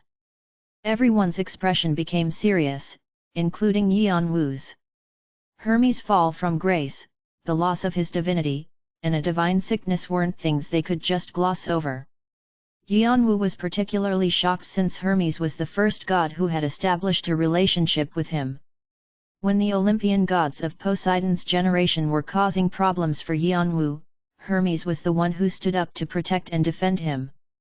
Since Hermes possessed the divine domain of travel and communication, this meant that he was relatively free from the suppression of the law of causality. That was probably why he managed to open a path to Erebus. However, since he used his divine domain even though he didn't have his divine throne, Hermes must have lost a tremendous amount of divine power. I returned to Tartarus because I wanted to fight the Titans and Gigantes, but more importantly, I must find a way to heal Hermes' divine sickness. In an instant, Yanwu's eyes lit up. Is there a way? Athena solemnly nodded. Yes, there is. For sure. What is it? You know what it is. Yanwu was puzzled. Cronus' corpse. Yanwu recalled how the Titans gained the ability to expand their sizes and how a significant portion of Typhon's divine power originated from Cronus. If we can obtain Cronus' divine power, we can cure the divine sickness. We can also replenish the divine power we lost after being deprived of our divine thrones. The former gods of Olympus could restore their power in the same way that the Titans and Gigantes had gained their own power to overthrow them. However, we haven't figured out how to tap into Cronus' power. As Athena spoke in a worried voice, Yanwu quickly opened a power. Your power purgatory furnace has been opened. Whoosh! As the flames erupted in front of Yanwu, two souls appeared among them. They were the spirits of Typhon and Cisseus. Arg! Stop! Please stop! Anything! I'll tell you anything, please! Don't think that it's over. Once Mother comes back, she'll consume you like food, arg! Typhon had been imprisoned in the purgatory furnace for quite some time, and he begged Yanwu to release him from the constant agony. Cisseus had only been recently imprisoned, and he showered Yanwu with curses, showing no signs of exhaustion. Yanwu had promised the demonism their egos, not their souls, so he was still torturing them in order to force their egos to collapse. Cisseus had yet to show signs of surrender, but Yanwu did not really care. Yanwu knew that Cisseus would soon weaken and crumble. Even Typhon, who was the equivalent of a supreme god, could not stand the torture. How long could a small fry like Cisseus hold out? If Yanwu increased the intensity of the flames just a little bit more, it would become unbearable for Cisseus. It would probably be enough to add just a little more firepower to purgatory than what they had been through already. Hey, is this? Athena realized what Yanwu had taken out. Her eyes widened in astonishment. Although she'd expected Cisseus to be there, she had never imagined that Typhon would appear in the purgatory furnace as well. She was once again reminded of how quickly Yanwu was developing. Can't we just ask them? Yanwu lifted one corner of his mouth and flicked his finger lightly. The flames of the purgatory furnace burned more fiercely. Arg! Ugh! Damn it! Arg! Tell me how to extract Cronus' divine power from his corpse. I'll turn the flames off for the one who tells me. Sisius' spirit shouted at Yanwu with a twisted face. Do you think we'll give in if you threaten? Cronus isn't dead. It's only that time has stopped. Before Sisius could even finish speaking, Typhon had already stepped forward, shouting his reply as he begged for the torture to stop. Yanwu sneered at Sisius. What were you saying? Typhon. What are you doing? Shut up. Do you understand how much pain I'm in? No matter what, I must be freed from this pain. If you want me to betray Mother Earth, then just say the word. Just release me from this pain. Typhon was so anxious that if he were asked to wag his tail or lick something, he would quickly do it. As if he'd received a great shock, Sisius did not say anything further. Yanwu flashed a smile at them. The more he observed these two, the more he thought the situation ridiculous. These beings, who had thought the world of themselves, were now thoroughly ruined. They possessed little of their previous confidence, and Typhon was even willing to betray his allies. Was all their allegiance to Mother Earth so flimsy and futile? Explain. What do you mean by time? Yanwu put out the flames that were causing Typhon pain. Typhon's words shot out as though they had been fired out of a cannon, as though he were afraid that Yanwu might reignite the fire again. Be before that, promise me. If I tell you the answer, that this will be the end. Whoosh. Arg. Wait. Fine, fine. I'll tell you, so please. The flames of the purgatory furnace under Typhon were extinguished once more. Typhon's spirit felt disgusted and humiliated at being treated like a low-level being, but he had no other choice at the moment. I'll explain Cronus' clockwork. Clockwork. Yes. In addition to death, Cronus also wielded the divine domain of time. Time is a realm that is almost omnipotent, so he had a great power during his lifetime. It was for this reason that other heavenly societies were wary of Olympus. Typhon's words continued to pour out. But in the end, even he couldn't handle the overbearing divine domain of time, so he succumbed to its nature and paused. In other words, the spring that kept the clockwork moving stopped. It's similar to dying.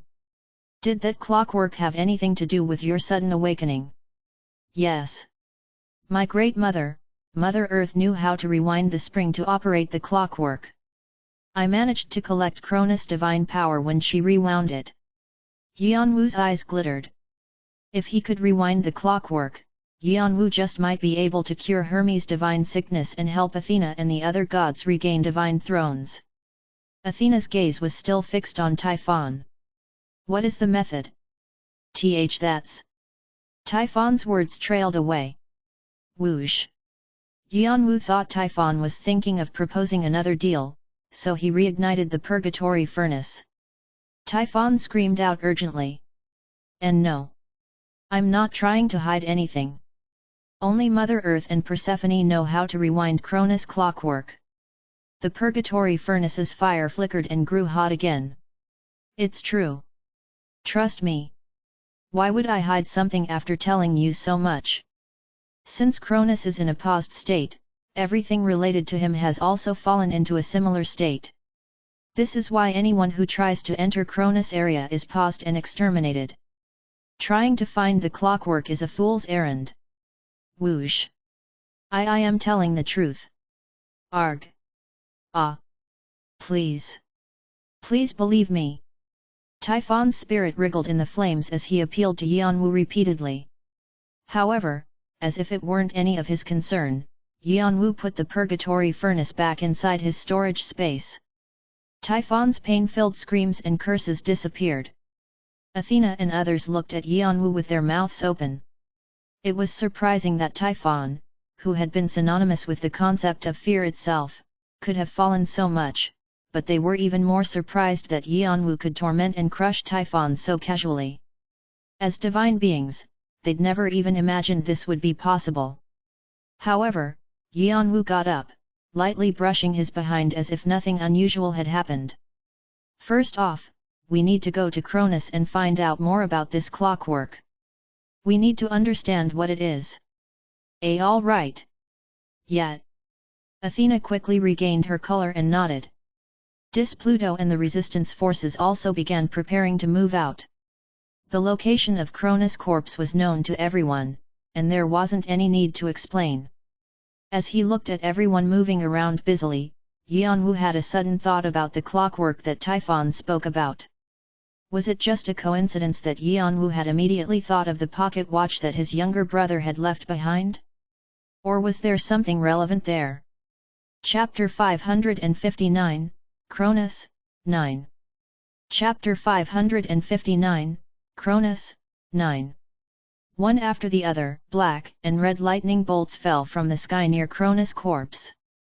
Crash! Crash! Crash! How did this? Number, the king of the underworld, has appeared. Need to let know. The titans who had followed Helios and still waited for him to come out were thrown into chaos as sword thunder pierced their chests in an unexpected attack. They had no idea that Yanwu and his party would show up, expecting them to try to take the temple of the king of the underworld, where there were traces of Hades, or move to Erebus. They also thought he might try to aim for the Gigantes and Persephone. They never considered that Yanwu's party would attack them, and now they were caught short-handed. Those on the outskirts hurriedly tried to open their channel with Thea to inform her of Yanwu's attack. Crack! I'm sorry, but we'd like to move as cautiously and as quietly as possible. They thought they saw something flash, but even before they understood what was happening, their decapitated heads were already rising in the air. Prince Neza, Erlang Shen, Agars, and Fenrir had quickly eliminated them. Hercules also appeared, laughing cheerfully as if he were having the time of his life. Athena was a little startled by the sight of the great beings working together. They were all gods with outstanding skills, and each one of them could reach the status of a supreme god. How did Yanwu build such friendly relations with them and bring them over to his side? She felt awed by his abilities. It doesn't seem like he's exoviated yet, but he can still overwhelm the titans. As if he were making a point that Cisseus' defeat wasn't a fluke, Yanwu used sword thunder, its brilliance leaving a lasting impression on Athena. Crackle! The titans were reduced to dust by Yanwu's strikes. Let's move! Yanwu put the steaming Vigrid down, observing the situation and spreading his sky wings. Athena nodded and followed Yanwu. Although deprived of her divine throne, Athena still possessed a considerable amount of divine power, so she was more agile than most of the lower gods. Yanwu and Athena had landed on Cronus' face. Since many years had passed since he'd lain on the ground, his face was covered in vegetation and looked like a mountain ridge. The endless gorges and caves only gave them a rough idea of Cronus' facial features. Rumble! Rumble! The casts on Yanwu's limbs trembled in unison. Athena was slightly startled. They said that Cronus was an apostle of the Black King, so it makes sense they would react like this. Yanwu did not spare too much thought on it. In fact, from the time he first entered Tartarus, the castes of the Black King had reacted strongly the closer he got to Cronus' corpse. Perhaps this was only natural since castes remembered their original owner, and they could see that his former apostle was now in a pitiful state. Of course the castes would resonate with the traces of divine power, and because they were closer than ever, the castes were reacting more strongly than before. I'm going to head in. Is it really all right to enter on your own? We can go together. Athena asked worriedly, but Yanwu shook his head resolutely. It's much easier for me to go in alone. Athena was a bit saddened by Yanwu's terse rejection, but she knew that she would only be in the way if she followed, so she meekly nodded and backed away. However, Concern still remained in her eyes as she watched Yanwu. Typhon's words kept ringing in her ears. The divine domain of time would ensnare the existence of anyone who came into contact with Cronus without any preparation and suspend them in a state of pause forever. Typhon also said that he did not know how to rewind Cronus' clockwork and that only Mother Earth and her apostle, Persephone, knew the process. Despite this, Yanwu was still determined to jump into Cronus. Yanwu's plan terrified Athena and his companions, but he dispelled their concerns at once. Cronus had been the apostle of the Black King, but Yanwu himself was a successor of the Black King. As far as Yanwu was concerned, he and Cronus were in equal positions, so he most likely wouldn't be paused. If he encountered any trouble, he could simply call on emptiness and the chains. In the end, no one could convince Yanwu not to go, and they decided to simply secure the area until he came back. At this point, the Titans and Gigantes were probably busy battling each other, but it was still best to be prepared in case something unexpected happened. As I said earlier, if I don't show up by the deadline we set, please pull this chain. You'll be able to understand Cronus' inner structure as well. Yanwu placed the end of the chain in Athena's hand.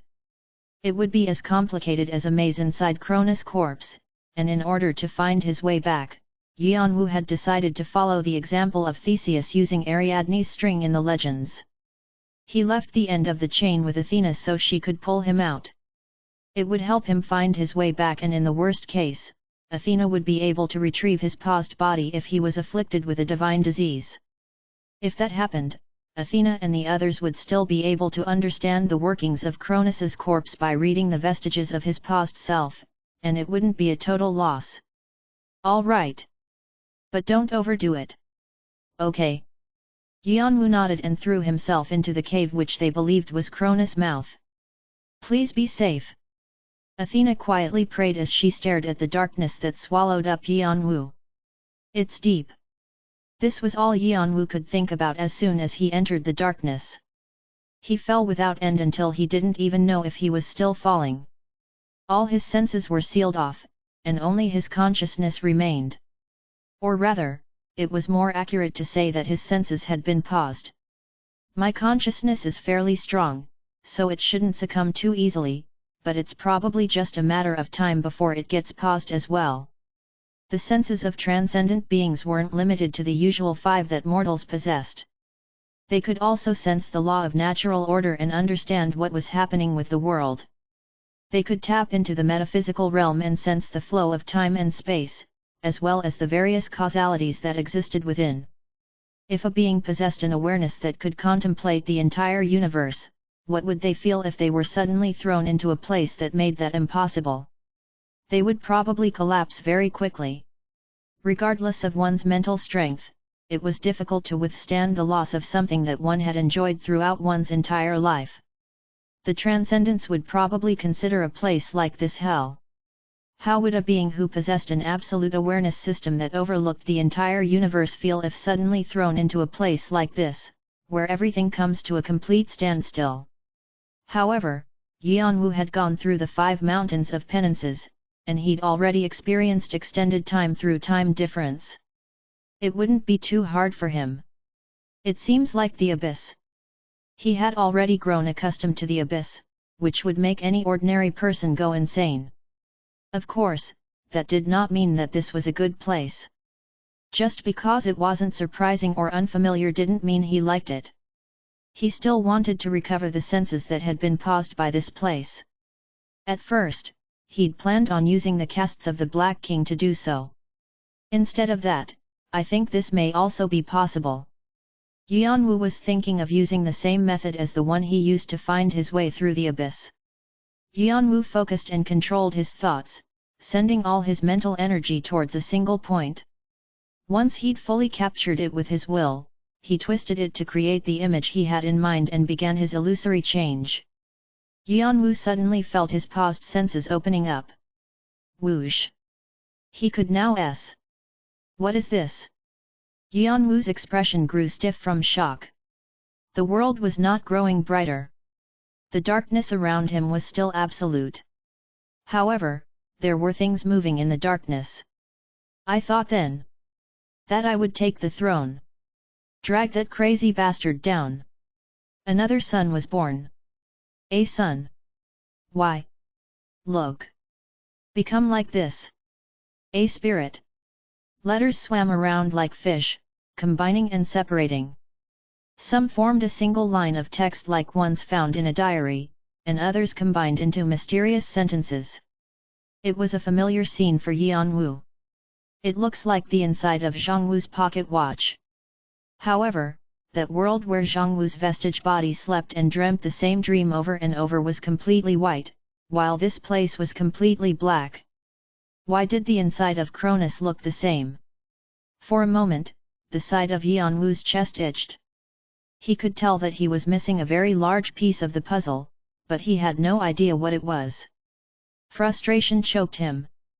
Yanwu quickly looked around, wondering if he would find any clues among the letters. Ria was very beautiful, and she was also very hateful. Zeus. What a loathsome name! However, Yanwu soon realized that all the letters that made sense referred to legends that Cronus had achieved in the past. He had defeated Uranus to sit on the throne of Olympus, only to be usurped in turn by his own children, just as a prophecy had foretold. The letters described moments up to the point when Zeus, Poseidon, and Hades defeated Cronus and imprisoned him in the darkness of Tartarus. If Yanwu had written down what he'd seen in the murals of Olympus' treasury, the story would be the same. For a brief moment, Yanwu felt that he had become Cronus as Cronus' complex sorrow overwhelmed him. However, he also felt a strong sense of déjà vu. These legends were from Cronus' point of view. Couldn't they also be considered as a type of diary? SSS. Some of the sentences broke apart into syllables, mixing and matching like Lego pieces. They were people or had been at one point in the past. Those who'd entered Cronus' corpse over the past thousands of years and were paused now began to take shape by using the letters. There were hundreds of them. They said in unison, "Who are you?" Since they couldn't speak, they used the letters to communicate. "Why do you not bow your head in the presence of the king? Those who wish to visit the king must kneel and bow their heads to show respect. You will become a part of the king. However, it is strange. Why do you possess a power similar to that of our king? You appear to be a human. How do you possess a power that resembles that of our king?" And the moving sentences abruptly stopped and formed one last question: why do you look like him? The nagging feeling that Yanwu had now began to spread through his body, tightening around his neck.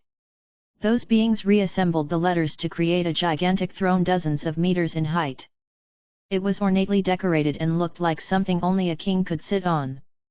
Other letters began to form a human-shaped figure who sat with his arms crossed and his head down, as though he were bored. He wore a red crown and black clothing. Yanwu could not see his eyes clearly, but the uncomfortable feeling around his neck Yanwu now started twisting his soul. Yanwu began to feel short of breath as the missing puzzle piece gradually began to take shape. His skeptical mind was so stunned that he felt like it was all absurd. But this was real. The being on the throne slowly raised his head to meet Yanwu's eyes.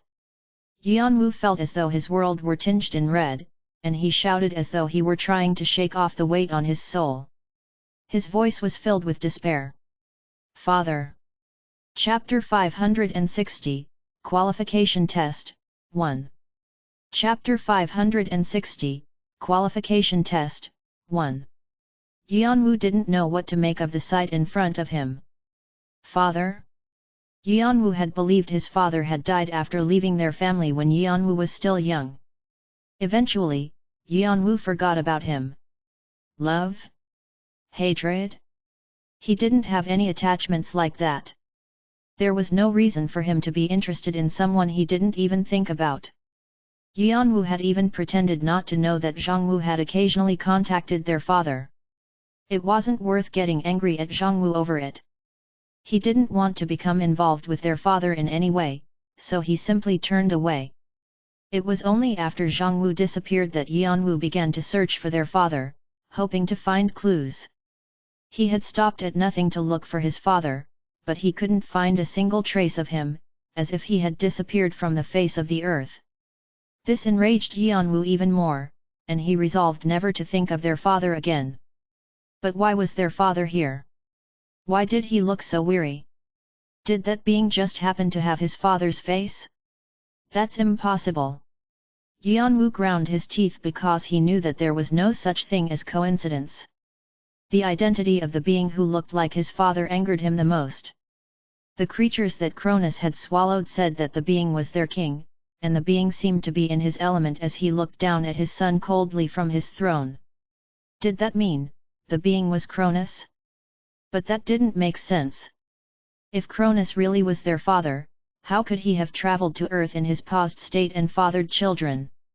Even if the pause had been temporarily released, how did he manage to avoid Alforoni's eyes to leave the tower?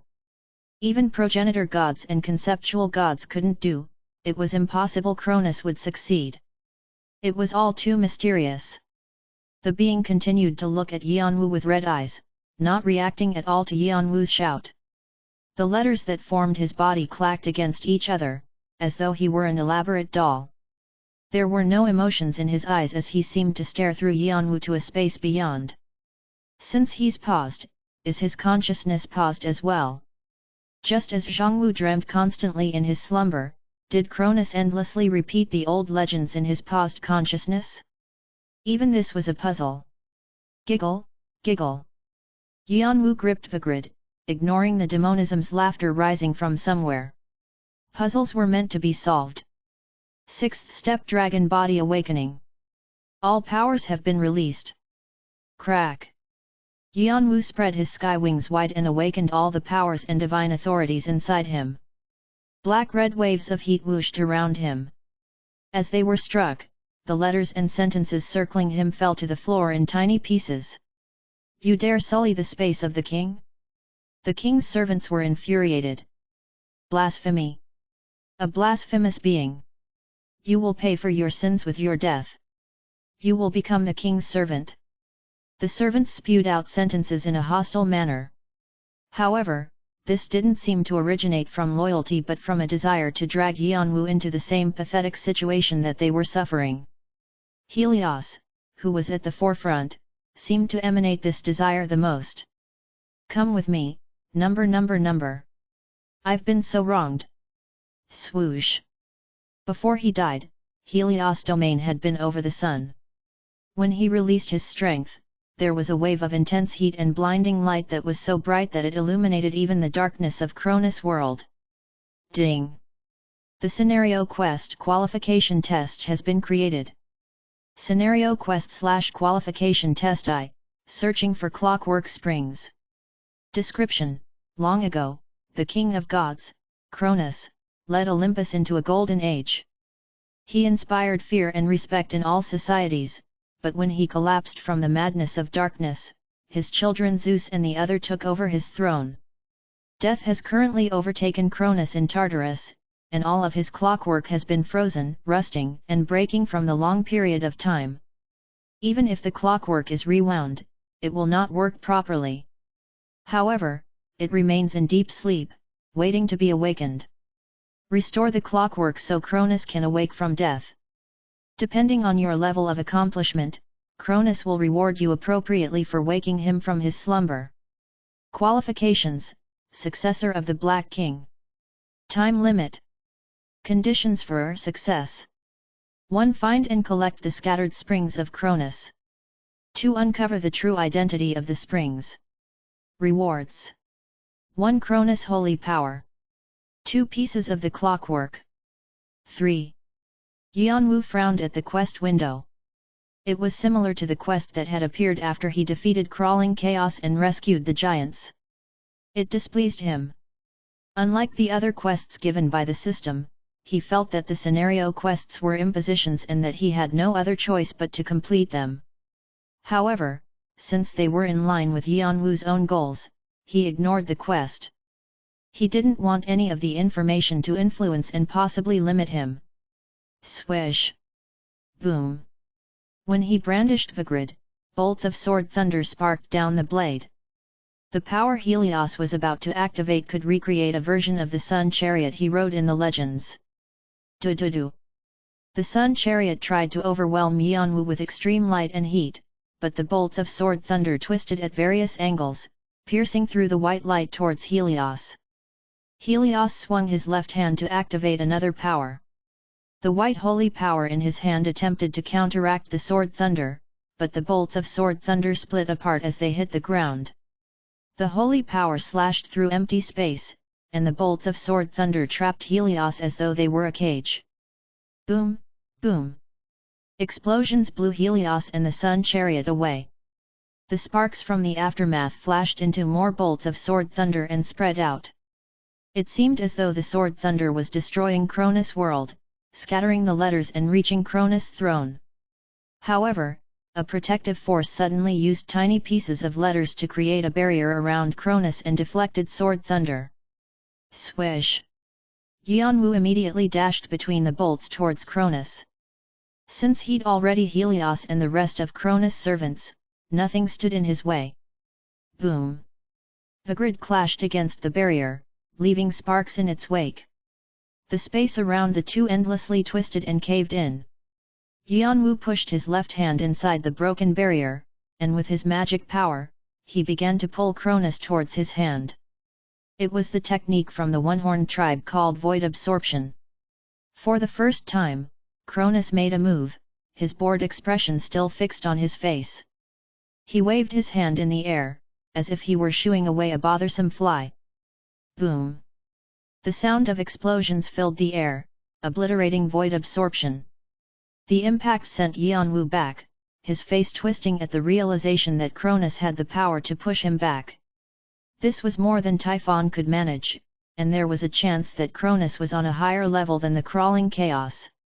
Since he was a skilled successor of the Black King whose status was beyond those of many godly and demonic societies, it made sense. Yanwu grew angrier since he didn't know what Cronus was thinking.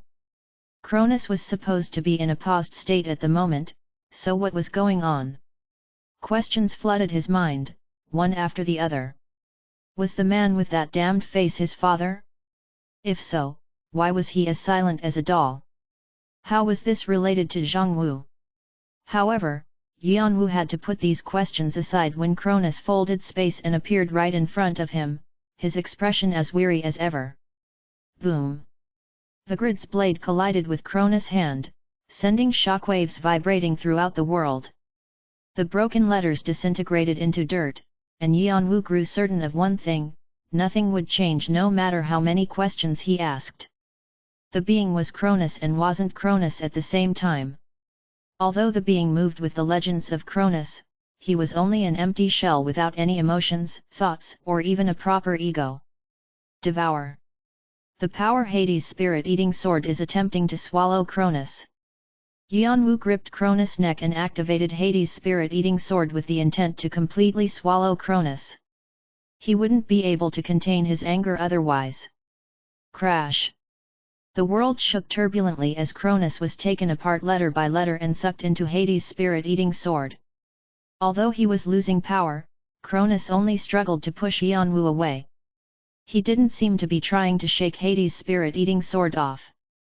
You have discovered a spring. A message popped up in the corner of his eye and Yanwu felt something click inside of him. Cronus' image grew blurred as another message appeared. The first test to restore the clockwork is beginning. Test? Yanwu's world turned black.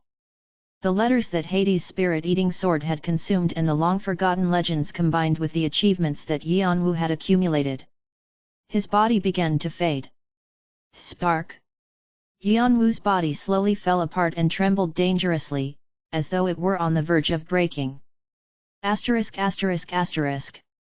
Your Highness, my prince. You must wake up. Yanwu frowned when a hand suddenly shook him.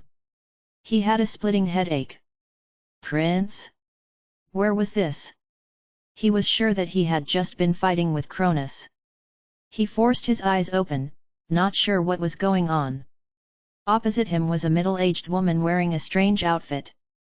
It looked like she had draped a large piece of cloth hanging from one shoulder over her body. She was looking at him with a concerned expression on her wrinkled face. Just when Yeonwoo was about to ask who she was. Currently, player number's achievements and Cronus legends have been mixed together. Your achievements and legends are being separated to prevent identity confusion. Player number's achievements are being regenerated. Regeneration has succeeded. Cronus legends are being regenerated. Regeneration has failed. Regeneration has failed. Player number's ego has been re-established, but Cronus ego could not be recreated. An error has occurred, interfering in the process in order to complete the separation. Cronus legends are being regenerated by player number. A part of Cronus memories is being passed down for the legends to progress smoothly. Suddenly, Yeonwoo was hit with a new headache. It was different from the one before because a flood of information was entering his mind.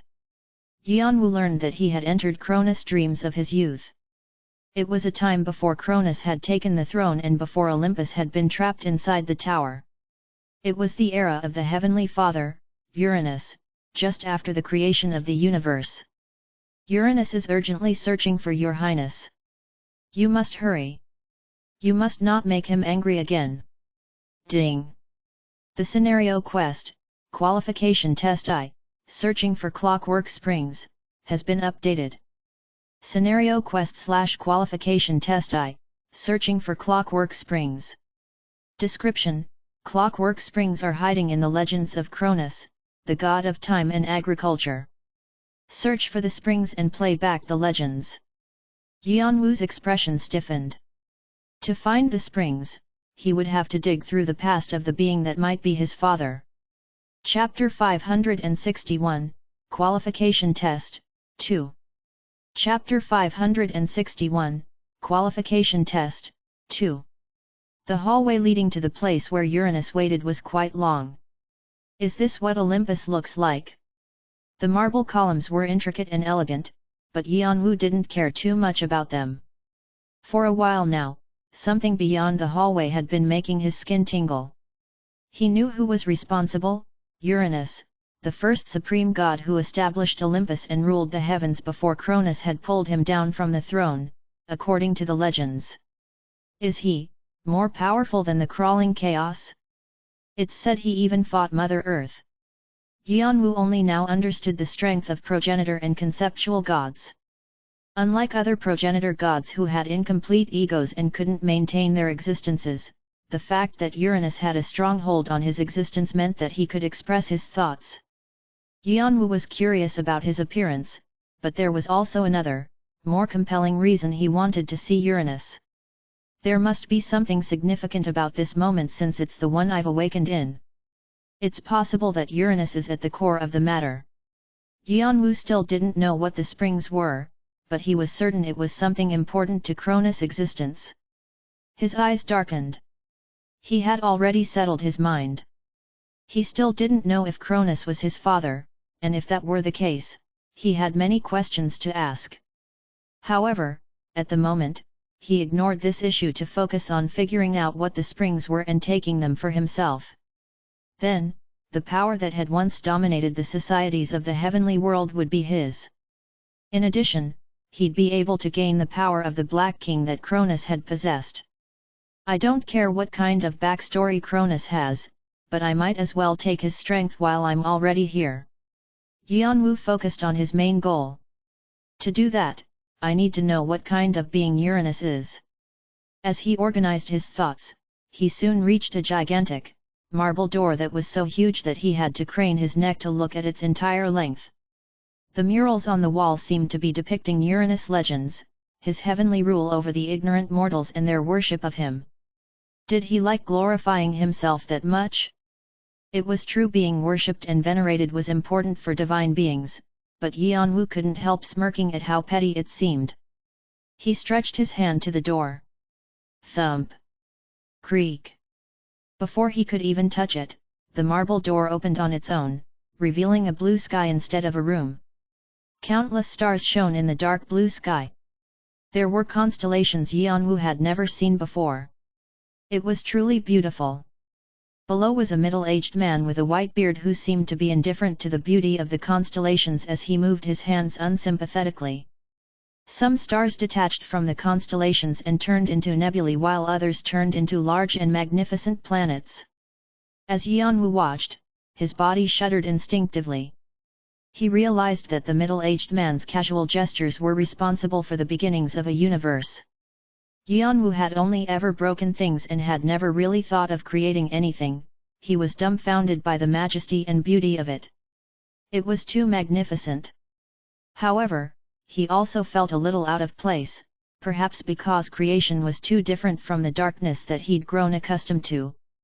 Creation meant order, which was anathema to darkness. "What's taken you so long to get here?" The middle-aged man, Uranus, didn't even turn away from what he was doing. Yanwu contemplated for a while. What should I say? This was the world of Cronus legends, which meant this was a world created by Cronus unconscious. Yanwu wondered what would happen if he behaved in a way that was unlike Cronus. If he did something different, would the outcome change and lead to a path that hadn't existed in the past? Would this fake world simply collapse or would it lead to another story?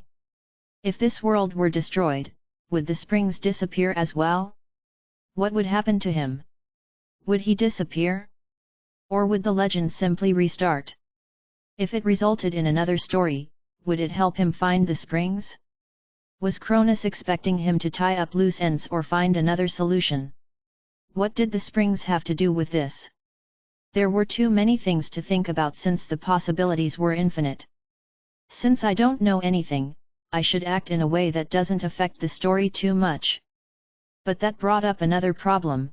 Yanwu didn't know much about this era. The events around Uranus were already ancient history even for someone like Zeus. And since it was an embarrassing part of history that no one wanted to highlight, the stories about it were often inaccurate. Yanwu couldn't rely on them. Although he'd received part of Cronus' memories, they were so incomplete that he was probably better off without them. He only remembered people's names or things like how to get around Olympus. I don't even know what Cronus' personality was like. Yanwu's eyes narrowed. Although he knew he needed to act like Uranus was his father, he didn't even know how Cronus usually behaved around Uranus. He needed to have at least a few memories about their relationship to pull the act off. Why aren't you saying anything? The amount of time that Yanwu used to think clearly bothered Uranus because he turned around with a frown. The holy power filling the temple tightened around Yanwu's neck. Gods were sensitive to hierarchy, and it was common for them to release their strength to display their power and demonstrate the differences in abilities. Uranus was only trying to intimidate Cronus by releasing his strength. He probably thought he was showing off his authority, but Yanwu found it an annoyance. He grew defiant. His desire to defeat an opponent usually grew the more an opponent tried to show off their strength. Although this was usually hidden behind his cold personality, it sometimes seeped through. Since you're the one that summoned me, shouldn't you be the one to speak first, father? It was awkward calling Uranus father, but Yanwu shrugged off those feelings and waved his hand to disperse Cronus' holy power. Yanwu didn't miss the light that flashed in Uranus' eyes. However, as if that expression had never appeared, Uranus quickly put on a furious expression and shouted, "You scoundrel! You never back down, do you?" I guess my answer sounded authentic. Yanwu felt relieved, knowing that he had made the right choice. Uranus' holy power no longer tightened around him. He knew how to behave around Uranus now, and in fact, it wouldn't need a lot of acting. Of course, there was a chance that Uranus might be able to tell something was amiss if Yanwu suddenly grew talkative, so Yanwu stayed taciturn. Yanwu stared at Uranus, who misinterpreted him again. Uranus frowned in displeasure and shouted, "No matter how drunk you were, how can you beat up your siblings? They shared the same embryo as you, and yet you treated them so harshly. Are you aware of how furious the elders are? They say they want to discipline you." Oh! Was Cronus just a scumbag? Yanwu realized that he needed to be more of a degenerate.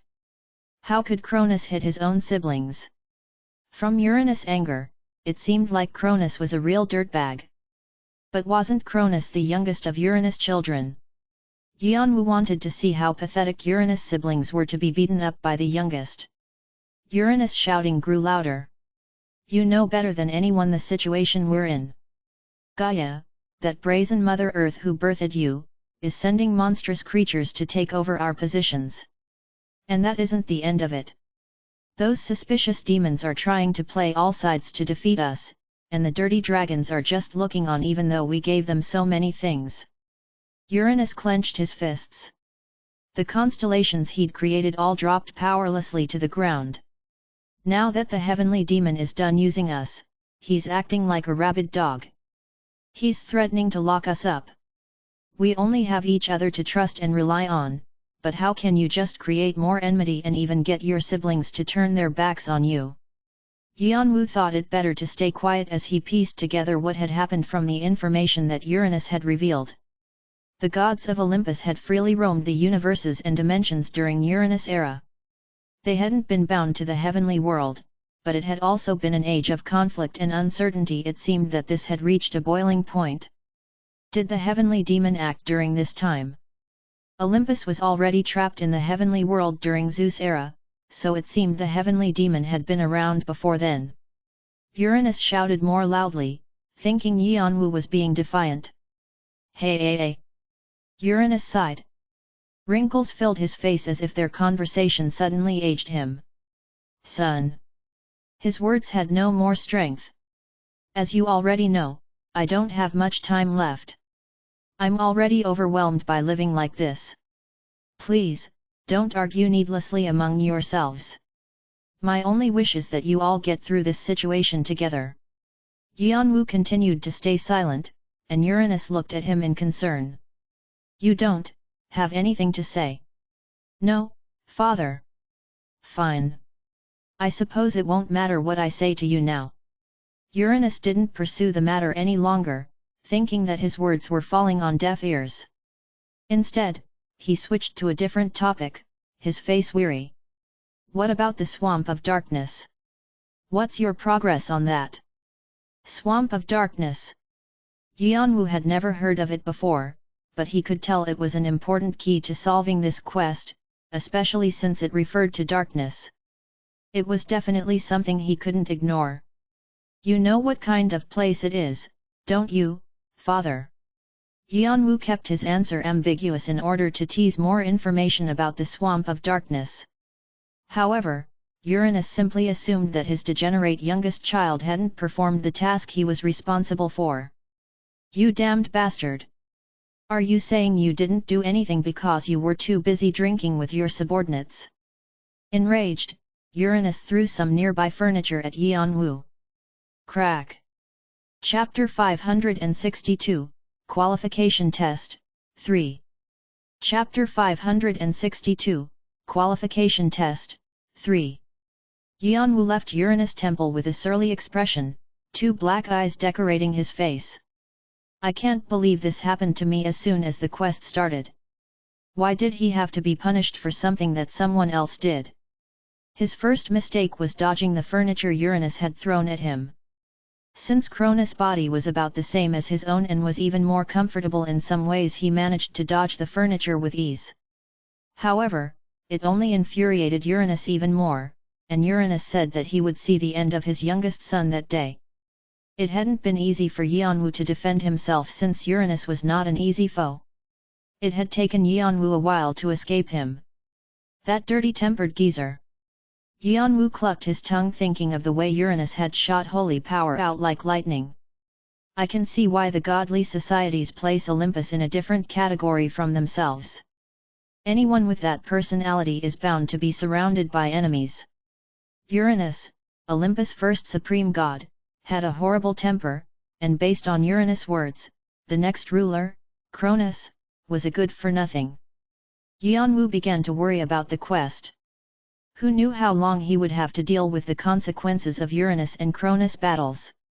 However, although he didn't like it, it was strangely less annoying than it ought to be. He could see that Uranus' anger at Cronus had stemmed from a fatherly love and regret. Yanwu had never experienced that before. Uranus was just like Yanwu's warm and loving mother. I must be exhausted if I'm thinking useless thoughts like these.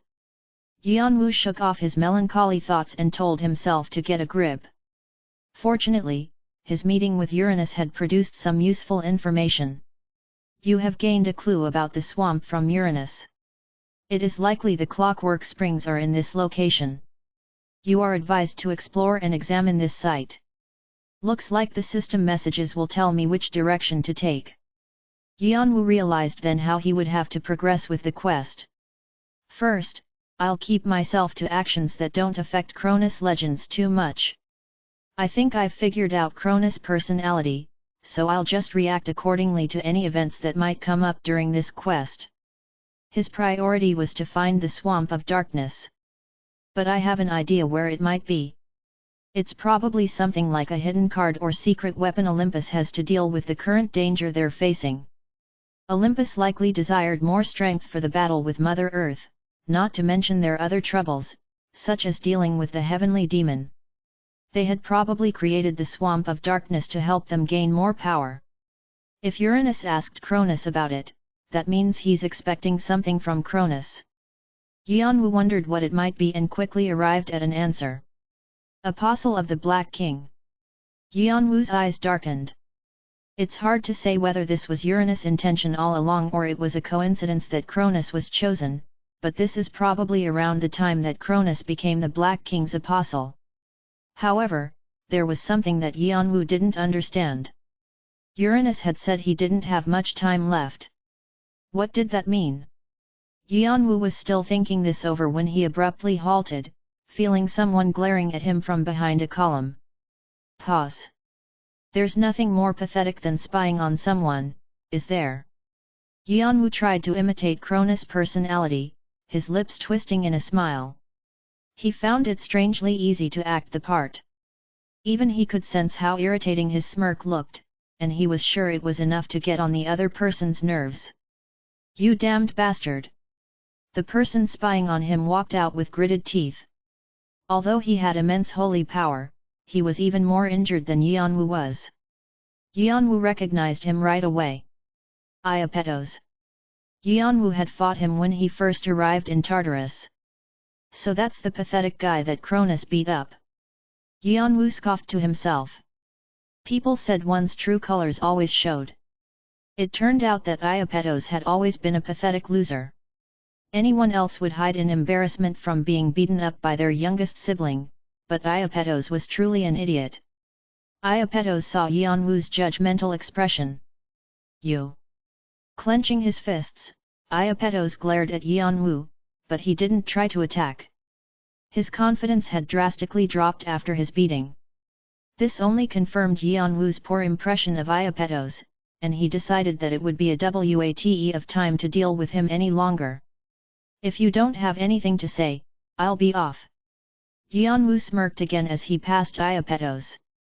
Iapetos glared at Yanwu until Yanwu was gone. Then, he kicked a column. Asterisk asterisk asterisk. Oh my, oh my. Oh, dear. Are you all right, Master? What should we do? It must hurt a lot. Lord Uranus shouldn't have gone this far. Yanwu felt awkward at the dismay of his nanny, Anank. Her concern was genuine, as if she were fussing over her son or brother. It was a warm emotion he hadn't felt from anyone after his mother passed away. It was surprising that Cronus had been so loved. If that's the case, how did he end up turning into such a jerk? That's a talent, too. Yanwu clucked his tongue. On the way from Uranus Temple to Cronus' residence, he had seen the gazes of the divine beings. Many quickly looked down to avoid his eyes or took a detour away from him. When he asked a female servant something, she collapsed because her legs shook too much to support her. Yanwu realized that Cronus was even worse than he'd imagined. What had Cronus done for everyone to behave like this around him? Thanks to this, Yanwu was having a hard time talking to others. I'm all right. Don't make a fuss. But, Master, there's something I want to ask. An ant glared at Yanwu disapprovingly when he refused to be treated. She asked, sulking, "What trouble are you in now? It's not what you're thinking, so don't worry. Before that, back when I beat up Iapetos." "Oh. Are you talking about Atlas?" Atlas. Atlas had taken Cronus' side even after Zeus' rebellion. He was the titan whose punishment was to carry the world eternally on his back. Why was she saying his name now? Since you were quite drunk at the time, I suppose you didn't hear. That's the name of the warrior you rescued. He was quite timid for his size. Iapetos was harassing him for being dull-witted, and you rescued him when you passed by. An ant cocked her head. I barely managed to send him away because he kept saying he wanted to repay you. I suppose you've only just remembered it now. What should I do? Should I summon him? No. It's fine. Atlas was different from the Atlas Yanwu knew about. He waved his hand, thinking the quest would probably get longer if he involved himself with Atlas too much. At the same time, he thought that Cronus wasn't as bad as he'd believed. ******. A few days later, Uranus gave orders to launch an exploration of the Swamp of Darkness. In the meantime, Yanwu looked into Cronus' reputation and gathered information about this time period. He learned enough about Cronus and grew more comfortable with the quest. He was ready to really get started. Me. Atlas. Protect. Lord Cronus. Definitely. A guy so massive that he could be one of the giant race approached with booming steps. He pleaded desperately to repay you or at least be your servant. I had no choice but to let him join. He says he has the blood of giants in his lineage, so he will be of help to you somehow. An ant carefully peered at Yanwu while speaking. She was nervous because she didn't know what his reaction would be. However, Yanwu just glanced at Atlas without saying much and headed into the forest where the expedition party waited. Some of the members had already arrived. How timely of our youngest to arrive now. There were 10 people, each one with a fierce holy power and sharp gaze. Iapetos was among them. The children of Uranus. They all wanted to inherit Uranus' throne. They would later be called the 12 great gods of Cronus' age and be the ancestors of the Titan race. Yanwu had learned that Uranus' children weren't his biological children. They're successors of various societies that Uranus gathered to establish Olympus. In other words, they were adopted in order to help unite Olympus. This was why even though they were siblings, they didn't have any brotherly or sisterly love since they were rivals who were fighting over the throne. 4 stood out in particular. Oceanus, the oldest, smiled gently at the back of the party. Theia, the imperious second daughter, had the same domain as Uranus did, the heavens. Cronus, the youngest, but the one who has the most holy power. This was the body that Yanwu currently possessed. And the last one. Is she not here yet? Yanwu looked at the empty seat. He had seen the other titans in Tartarus, but this last being was someone he'd never seen before. And there's something I want to confirm too. Yanwu grew contemplative, but Iapetos spoke up in a scornful voice meant for him to hear. The younger ones are the worst. They're acting like this even though they know it's father's orders. However, the other siblings also seemed to think of Iapetos as a moron because they didn't even pretend to pay attention to him. Only Oceanus soothed him. He must be quite busy. It isn't too urgent yet, so there's no need to rush. The more you rush, the more you may mess things up. Since he couldn't talk back to the oldest sibling, Iapetos just pressed his lips together with a displeased look and remained silent. Oceanus looked at Yanwu with a smile still on his face. Cronus. Do you know where that child went? How am I supposed to know? Yanwu shrugged, and Oceanus's eyes narrowed with a laugh. Nothing can be done then, I suppose. Let's just wait here for now. At that moment, Yanwu sensed someone running over to them. She's here. Yanwu turned toward the being who had even more holy power than the other siblings. Sorry, I'm late. As soon as she appeared through the grass panting with an apologetic expression, Yanwu closed his eyes tightly. He'd been dreading this as soon as he realized that Cronus looked like his father. It was Rhea, the youngest daughter of Uranus, the biological mother of Zeus, Poseidon, and Hades, and the main reason behind Cronus' fall. Her face was achingly familiar. Mother. It was the face he missed the most. More beautiful and youthful than he remembered, his dead mother stood in front of him. Chapter 563, Qualification Test, 4. Chapter 563, Qualification Test, 4. The children of Uranus hacked through the grass in the swamp of darkness. Although they were great divine beings, they sensed a great threat. Perhaps it was because they were outside of Olympus or the energy of the planet itself, but no matter how much they tried to activate their holy power, it just sparked and died away. They found it difficult to move. The closer they were to the swamp, the heavier the sensation grew, and they almost felt as though they would disappear forever if they let their guard down. Even those who had entered confidently grew anxious. They hadn't felt this even when they battled the other societies. It was a nervousness they only felt when facing Mother Earth. Fortunately, the soldiers they brought were the ones opening the path to the swamp, which protected them a little. Yanwu was at the very back, and he was silent for a different reason than the others. His eyes were fixed on Rhea, who walked in front of him. Mother. Yanwu swallowed the word that was about to escape his throat. He could barely stop himself from embracing his mother and telling her he missed her. She was that important to him and to Zhongwu, too. Unlike their father, who disappeared when they were young, their mother had always lovingly watched over them. Even during Yanwu's rebellious phase when he didn't focus on his studies, she never scolded him at all and was patient with him. She only reprimanded him and Zhongwu whenever they fought, but in the end, she always hugged them. Even though they didn't have a lot of money, she stopped at nothing and worked day and night to ensure they were educated, and she'd even grown sick from overwork. Yanwu and Zhongwu had blamed themselves for their mother's health, but their mother denied it was from overwork and reassured them. Zhongwu discovered there was a way to cure their mother and began to climb the tower, and their mother passed away while waiting for him to return. Yanwu was left with his anger bubbling inside him until he grew numb. So, this is what she looked like when she was young. He never imagined he'd see his mother in her younger days here. Because Cronus looked like his father, Yanwu braced himself for the possibility that Rhea might be his mother, but it was still tough to deal with. I have no idea at all what's going on.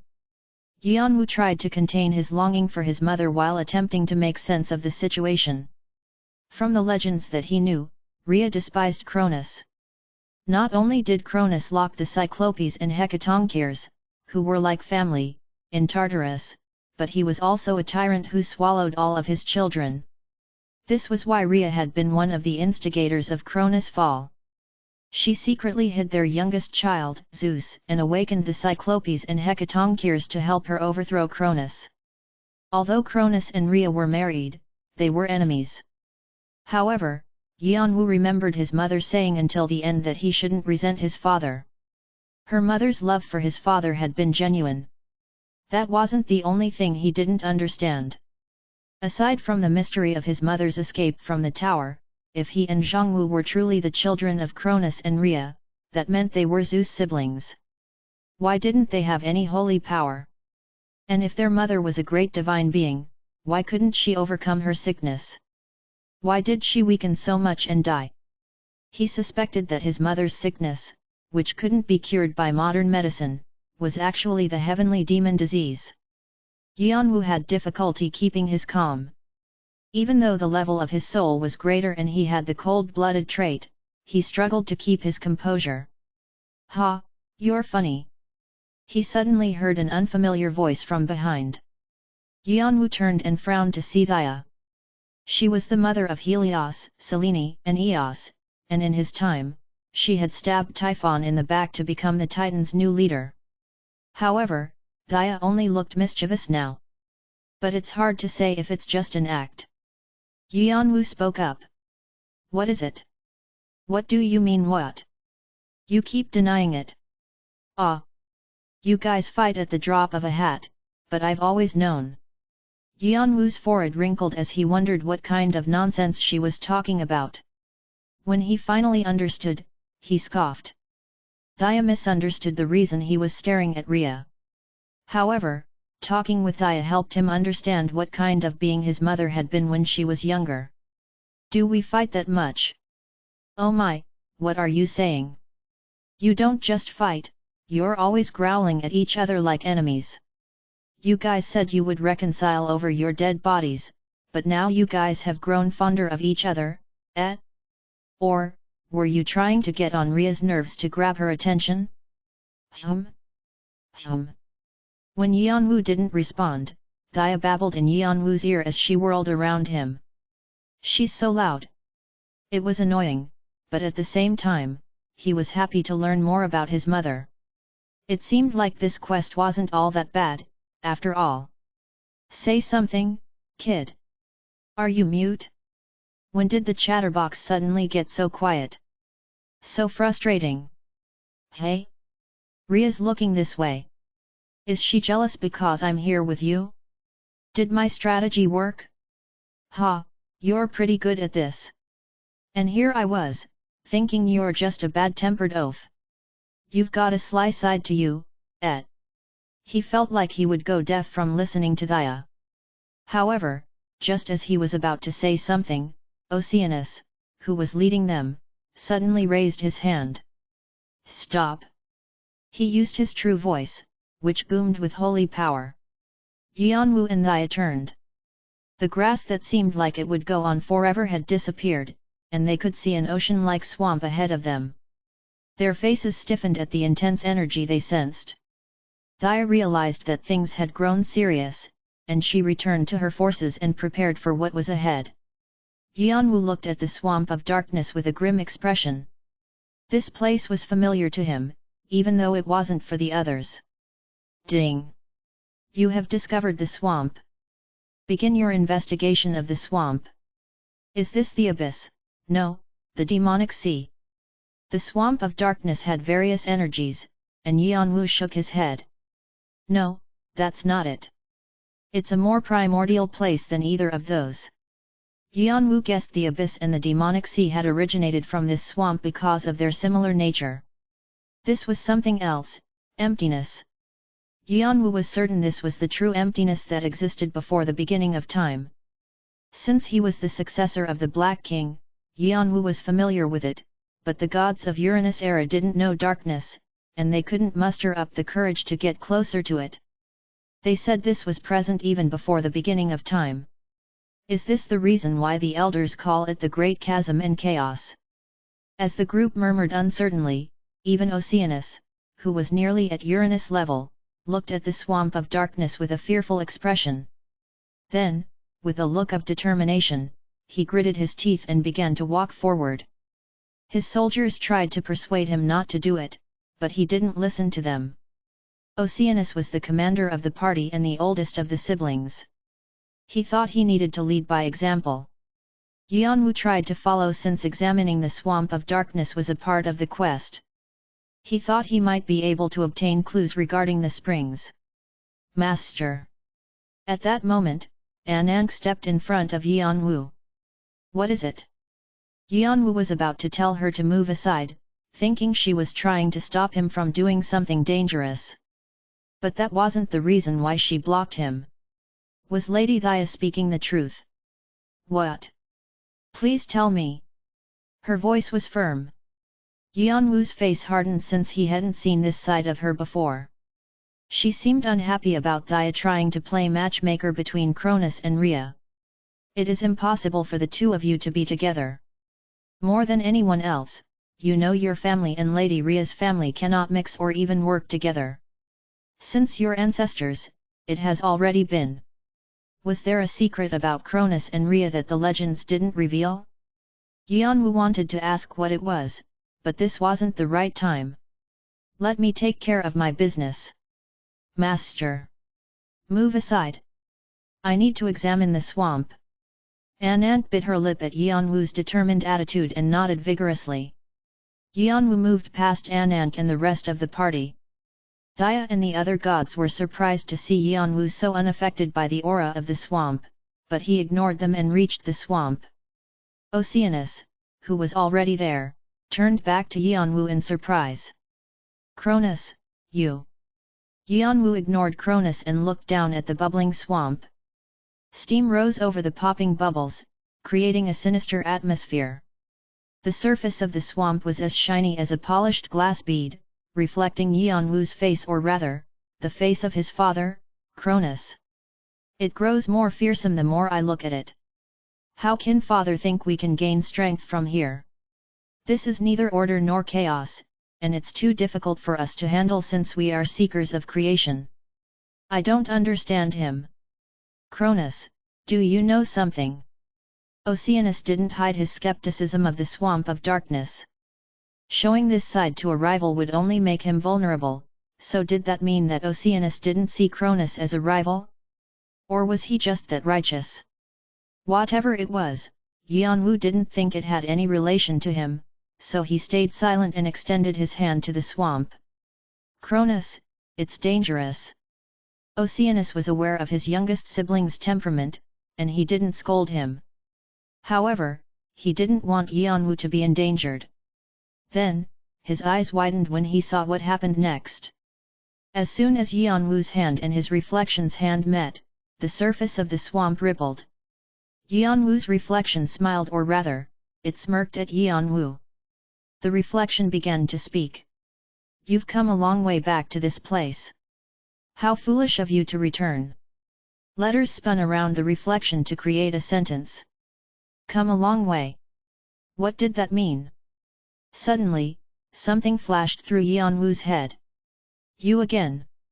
Yes, your fate is twisted, and your life is still short.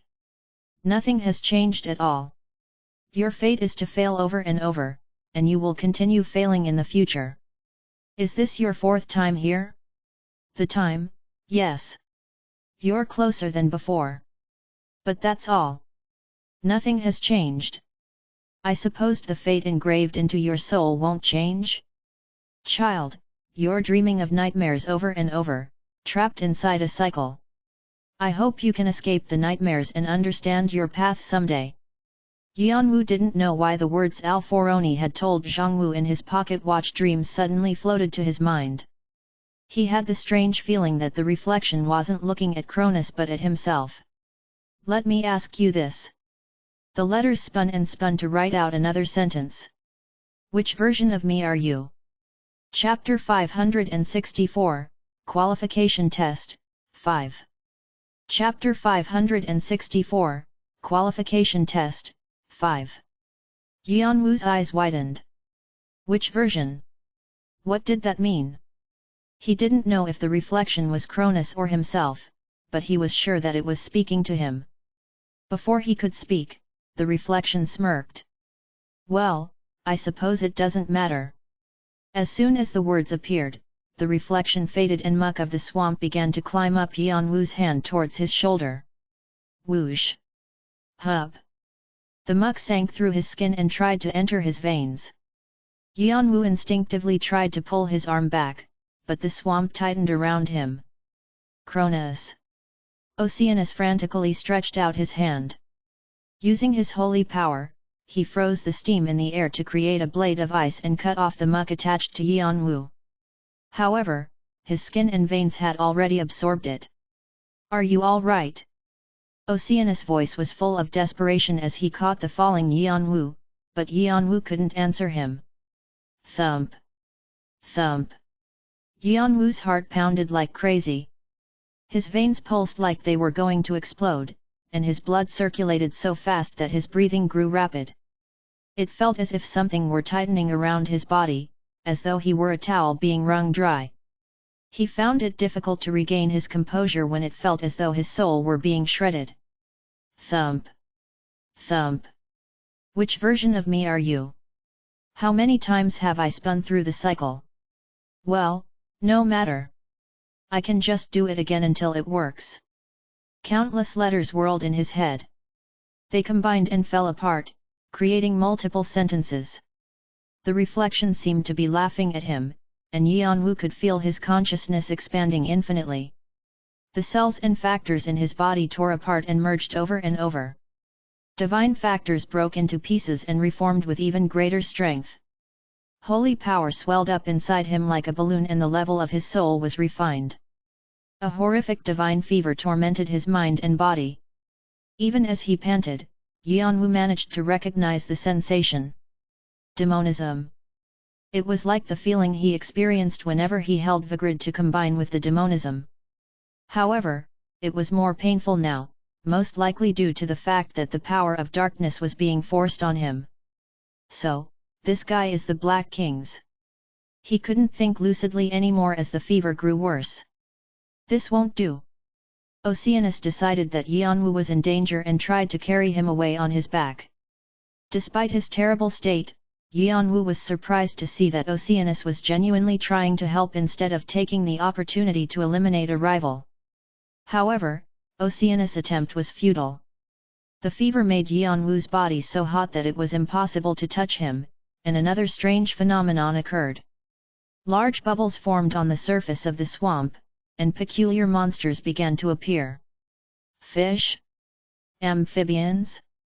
They were grotesque and covered entirely in scales. Even the gods of Olympus, who had traveled throughout the universe, found it hard to identify what they were.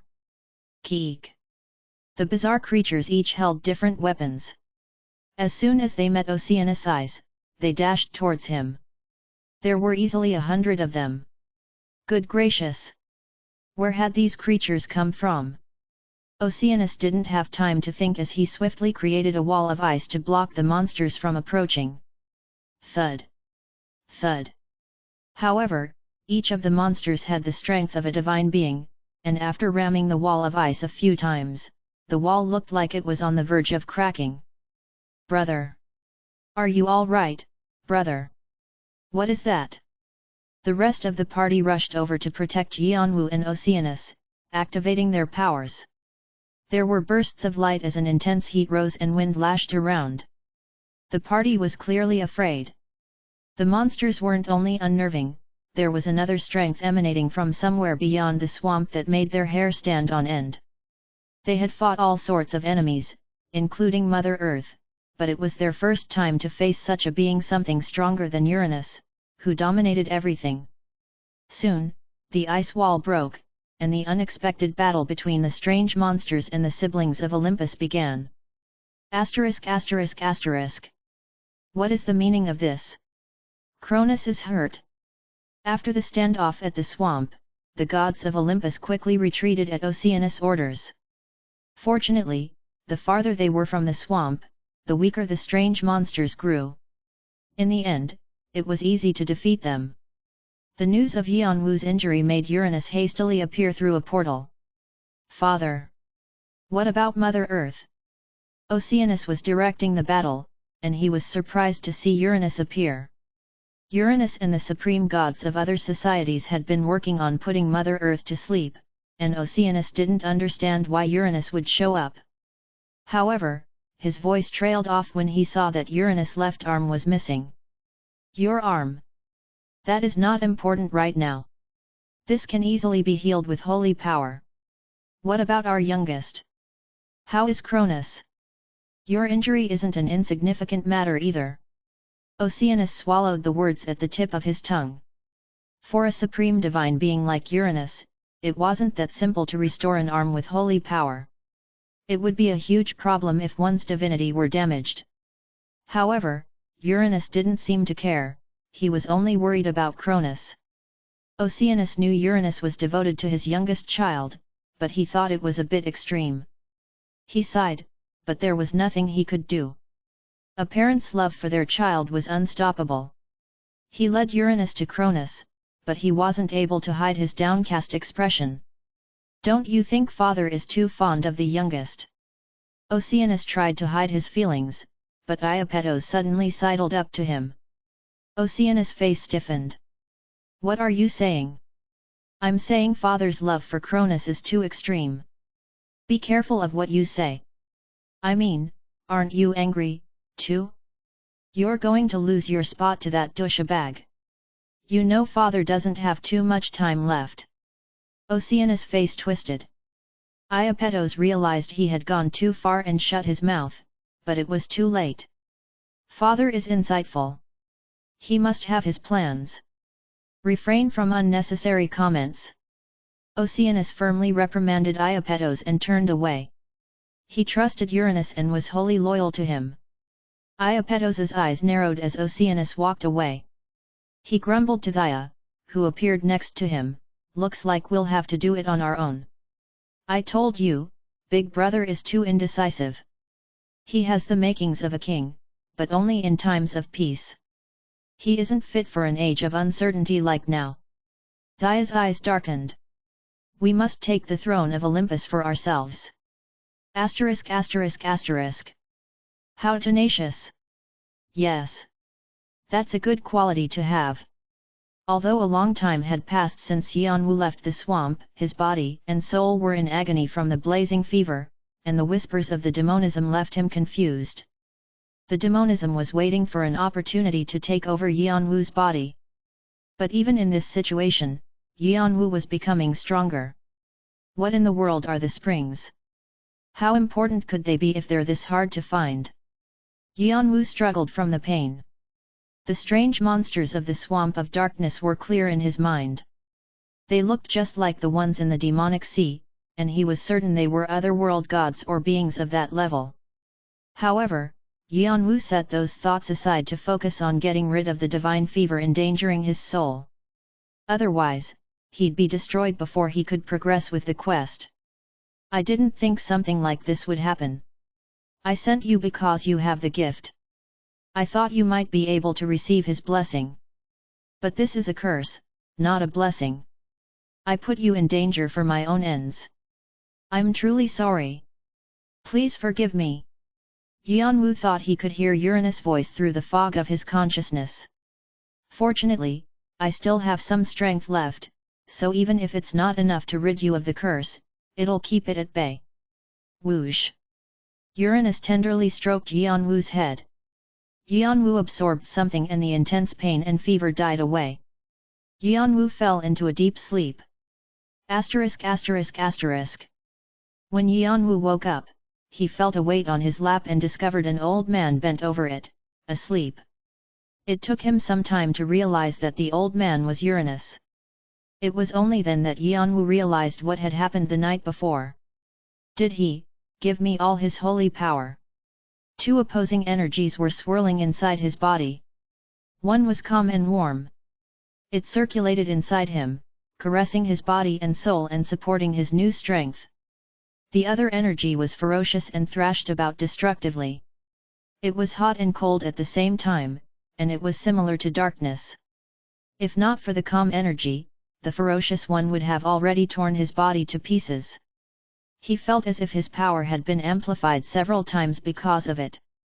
It was obvious what Uranus had sacrificed for his youngest child.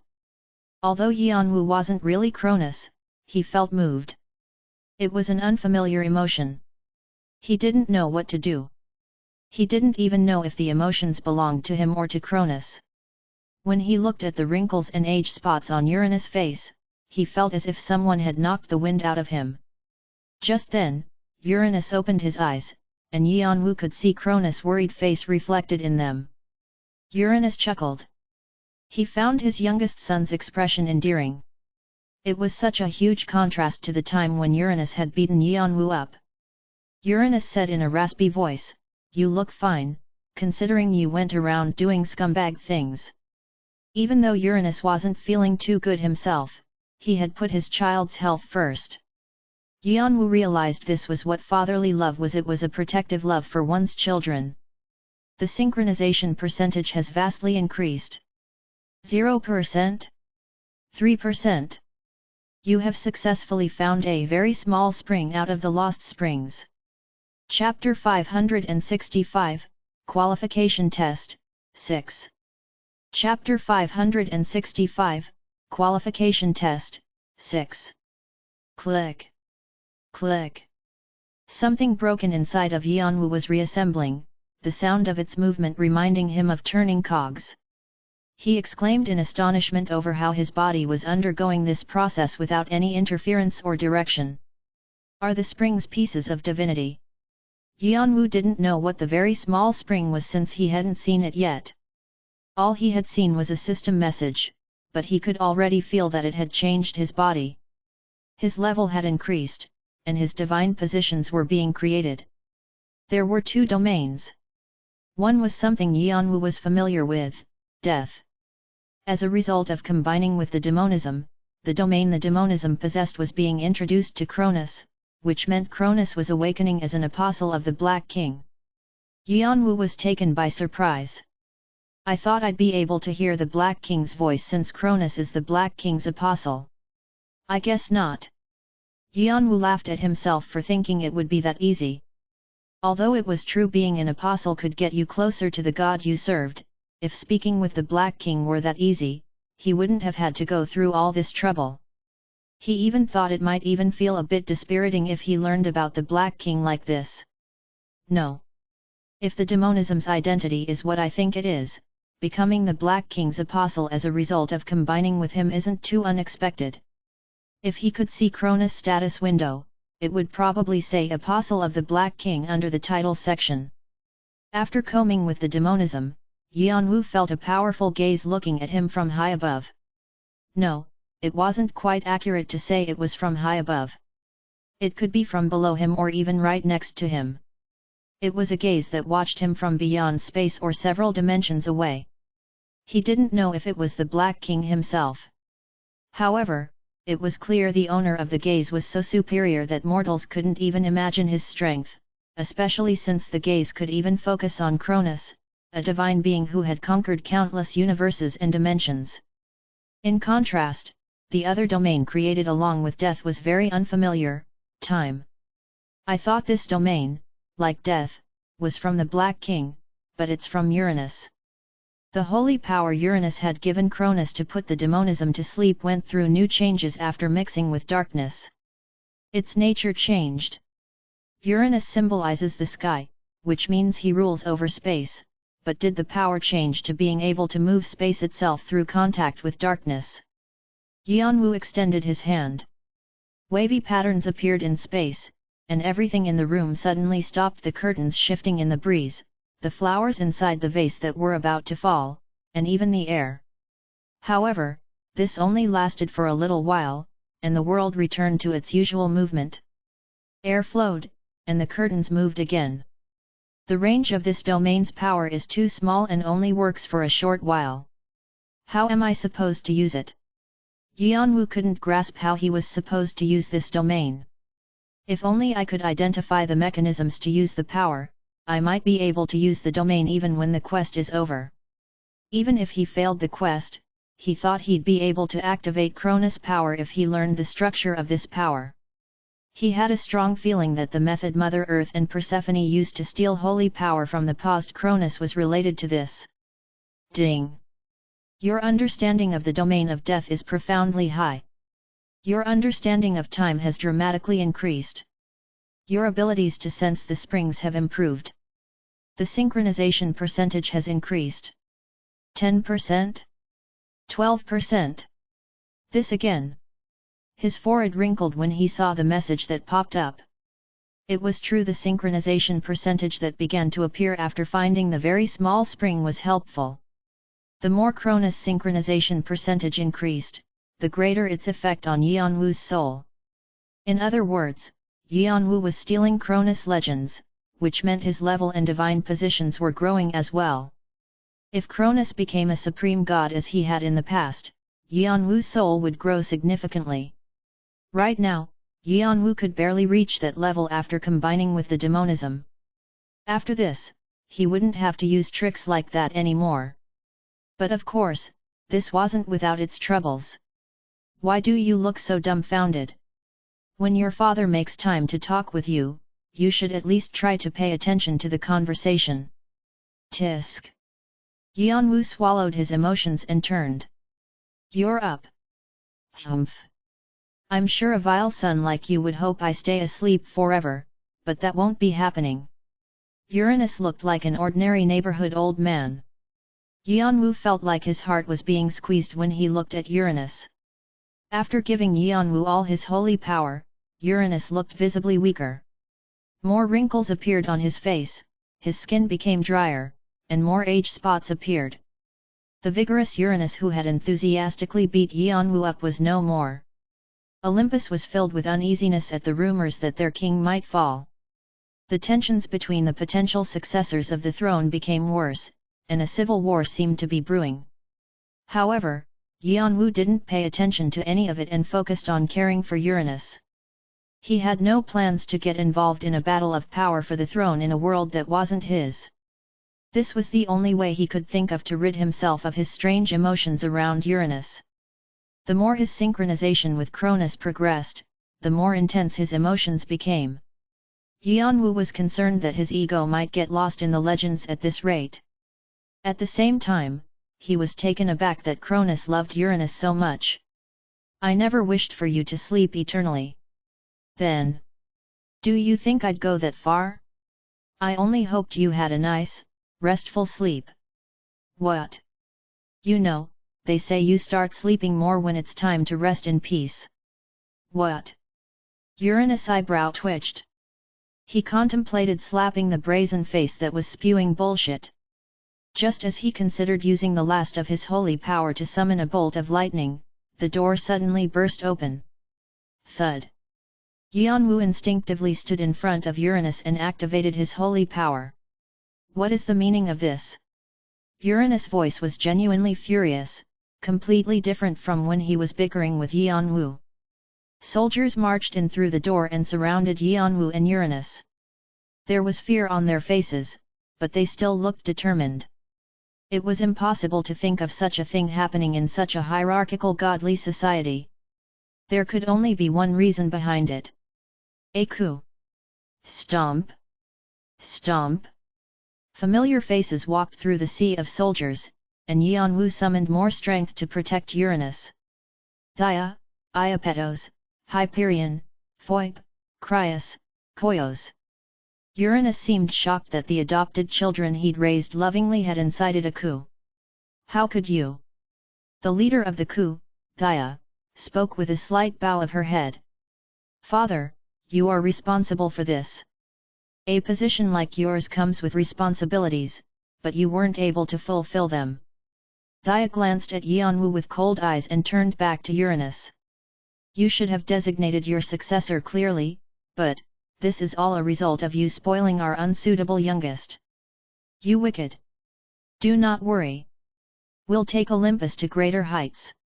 Our youngest will always be by your side as well." She was announcing that she would steal the throne and imprison Uranus and Yanwu. Uranus wanted to drop a bolt of lightning on them while he still had the strength to do it, but he couldn't bring himself to. They were still children he had cherished. Yanwu didn't take his eyes off of Uranus' trembling hand even as Dia and the others left, laughing scornfully. ******. A civil war began. Oceanus managed to escape Dia's coup and raised his own forces against her. An unexpectedly large number of beings agreed with his mission to find Uranus, and Olympus grew divided. Yanwu faced a decision to make as he watched Uranus' health rapidly decline. "You have two choices. Your choice may influence whether or not you will be successful in finding the remaining springs. The synchronization percentage will also be heavily affected. Will you stay silent, or will you rise?" In fact, he'd already made a decision. Yanwu had already realized that the higher the synchronization percentage, the better the chances of finding the springs. He could raise the percentage by ensuring the legends were played out as they had happened in the past. Even if that weren't the case, he found it too difficult to continue looking at Uranus' suffering face. Everything was annoying. What did he have to do in order to turn the grim situation around? After contemplating for a short while, he realized there was only one thing he could do. That night, he secretly left Uranus' room. Their soldiers guarding him weren't able to stop him. "What are you doing here?" Rhea looked up from her book with a glare when she saw Yanwu appear. The murderous intent was plain to see in her eyes. "Right, the family of my Mother wasn't on good terms with Cronus. Before Uranus integrated multiple godly societies into Olympus, Cronus' family and Rhea's people fought a long war that lasted ages. Yeonwoo had never learned the details, but Cronus had killed quite a few divine beings during this war, one of many that peppered the legends about the creation of the universe. Apart from that, Yeonwoo intentionally avoided Rhea because seeing her face made his heart ache. He didn't have the confidence to rein in his emotions. Even though he might ruin the quest, he had to face it now. Let's work together. Yeonwoo tried to control his shaking voice and said only what was necessary. However, Rhea seemed to interpret his attitude differently. She smirked. Why? Oh, I guess you want to sit on the throne now. Or was this your plan from the beginning? I thought you came to your senses and you were finally obeying father, but was that only to get on his good side? But things aren't going your way, so you're... I don't care about any of that. I just don't want to watch this shitty situation any longer. If you want the throne, you can sit on it. Yeonwoo had never received a sharp look from his mother, and Rhea's harsh gaze felt strange. However, he managed to endure it. Rhea narrowed her eyes and looked Yeonwoo up and down. She quietly muttered under her breath. Is he telling the truth? Impossible. Then, she slowly stood up. Fine. I don't know what you're scheming, but I'm also angry about what's happening. I'll turn a blind eye to your plans. How can our siblings be ruining the peace father created? Out of all the siblings, Rhea respected Uranus the most. Despite their resentment of Cronus' family, her people had joined Olympus because Uranus' ideals resonated deeply with her. But even if we work together, how do you plan on turning the tide? Right now, the situation is too delicate. You might divide Olympus further. Rhea was asking what he could contribute. I have a way. What is it? Yeonwoo's eyes flashed. Overwhelming power. Asterisk asterisk asterisk. Boom. Boom. Fire blazed and storms whirled after countless attacks. The planet that had been chosen as the battleground was already in ruins and about to explode at any moment. It was a horrifying place destroyed by the clashing laws of nature. Gaia's forces, who had taken over Olympus, and Oceanus' forces, who were trying to take it back, stopped at nothing to destroy each other. It was a war of the Titans, who were well known for being a warlike race. A huge number of divine beings were destroyed, and the blood of their soldiers stained the ground. However, neither side could declare a clear victory, and they were about to retreat when the world suddenly stopped. Boom! It was only for a short moment, but all physical laws and powers had stopped. But because their minds were intact, the divine beings screamed internally, shocked that Yeonwoo could control space with his domain alone and without resorting to enforcing his laws. Before they could get over their shock, another strange phenomenon followed. Chhhhhh. Black haze floated over the ground that flowed with lava. From it rose an army no one had seen before. The soldiers wore black helmets and armor and carried various weapons. The energy of death whirled around them, unnerving even some of the greater divine beings. What was even more shocking was that this army of death consisted of familiar faces. Sirvesta. Why are you here? Alon? You just died rescuing us. How? What's going on? They were all dead soldiers from Gaia and Oceanus forces. The living soldiers shouted the names of the beings in the army of death in shock, but they received no answer. The soldiers of death just stood still, exuding sharp auras. As soon as the dead beings of the battlefield rose again, they pointed their spears at both sides.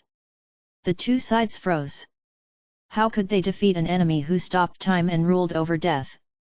When Yeonwoo slowly appeared in the center of the army, all the divine beings on the battlefield were overwhelmed by the strength that stormed around him. He was the new Uranus. Everyone, stand down. Yeonwoo lifted a corner of his mouth. Unless you want to die and join my army.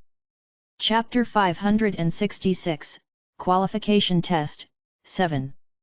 Chapter 566, Qualification Test, 7. No one on the battlefield could hide their shock. Before Thaya could speak, massive portals formed along the battlefield, and large armies began to appear. Whoosh! Their numbers were nearly equal to the forces already present on the battlefield. As soon as she saw them, Thaya's face hardened. The army was led by Rhea. Among the major parties of Olympus, Rhea's was the largest, and she essentially kept the balance among all the forces. Both Thaya and Oceanus had tried unsuccessfully to get Rhea on their side, but Rhea rejected them, declaring her neutrality. To think she would join Cronus now. Rhea was not only leading her soldiers but also the army of Uranus, which hadn't made any moves since the start of the war. This was the army that pledged their allegiance only to the one on the throne.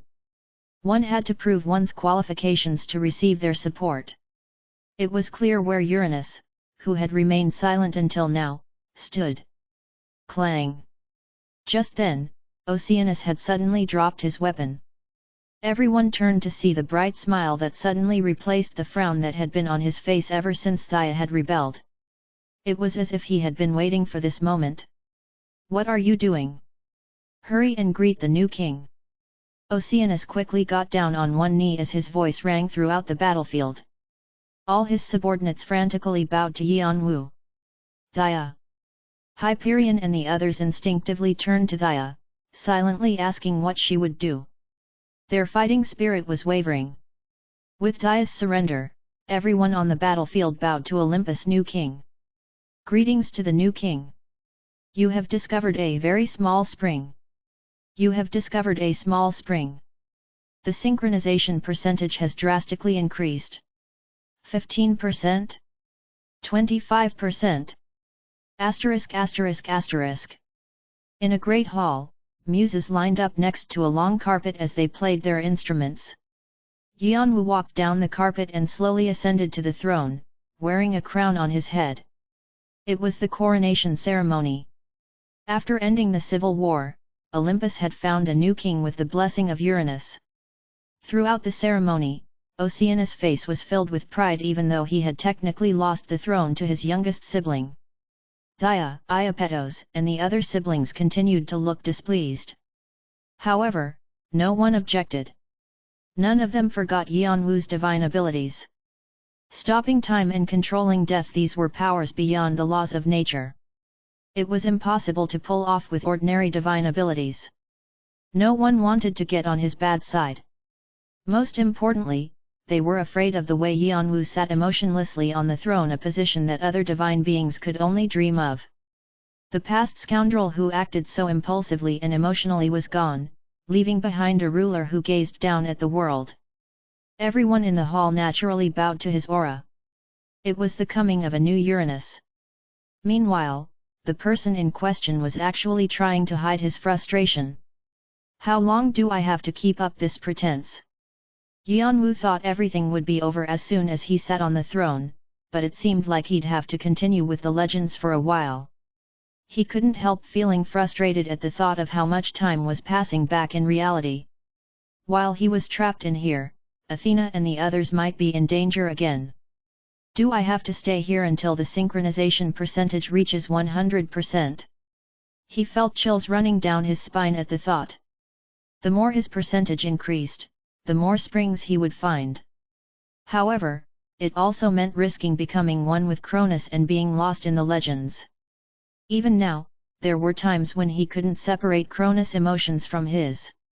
He would have to stay on guard, but that was easier said than done. Flinch! Here comes Her Majesty. A faraway door to the hall opened, and Rhea appeared in fancy clothes. The throne next to Yanwu's was empty. You have discovered a very small spring. The synchronization percentage is continuing to increase. 27%? 32%? ******. As he had promised her when they became allies, Yanwu and Rhea began to rule together. To facilitate this, they became a couple formally. However, it was obvious that the gods of Olympus feared Yanwu, not Rhea. Under Yanwu's iron fist, all the problems in Olympus were resolved, and his authority as king grew greater. It's a mystery that a foolish guy like you would do well. My only regret is that I'm leaving without being able to watch. After some time passed, what remained of Uranus' holy power was extinguished, and his time came. Yuanwu had found out too late that Uranus had lost much of his divinity after Mother Earth invaded his mind when he was uniting Olympus. As a result, he had lost his immortality as a god. Even in that situation, he had given his remaining holy power to save Cronus. Yuanwu couldn't help his complicated feelings. At this point, Yuanwu considered Uranus family. Uranus' fatherly love still felt unfamiliar, so it was difficult for Yuanwu to say father. Besides, he knew Uranus' love was for Cronus, not him.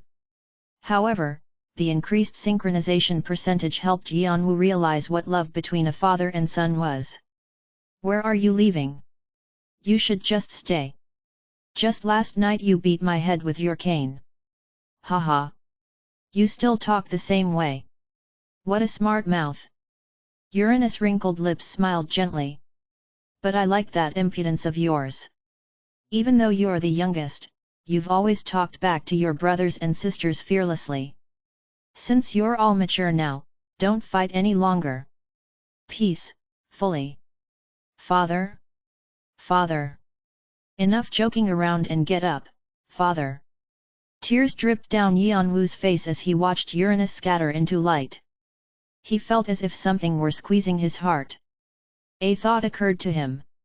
What if he could put his father into his shadow? Wouldn't he be able to prevent his passing? With that in mind, he extended his hand to Uranus, but another hand covered his before he could do anything.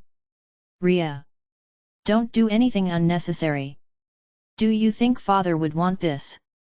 But this would be an insult to him. At Rhea's firm tone, Yuanwu dropped his head. Ding! You have discovered a large spring. The synchronization percentage has drastically increased. 45%? 52%? Asterisk asterisk asterisk. After Uranus' dissolution, Yuanwu lived with a single purpose. Now that he succeeded Uranus to the throne, he wanted to fulfill what Uranus couldn't finish. He came to the conclusion that he needed to expand Olympus. Olympus had just begun its climb up the godly hierarchy, and he wanted to lead it to the most powerful position so that it would eventually become a society that led all others. He still needed to handle the discontented people in Olympus and create feelings of solidarity.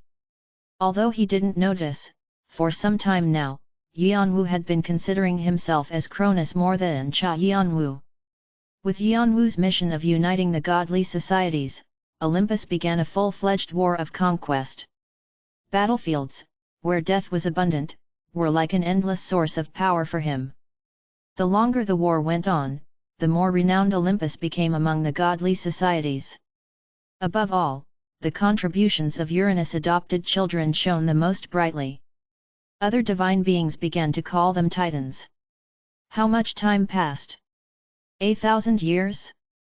10,000? As incalculable time flowed, Yuanwu's ego was slowly buried. You have discovered a large spring. The synchronization percentage is continuing to increase. 55%? 61%? 64%? 70%? 71%? 76%?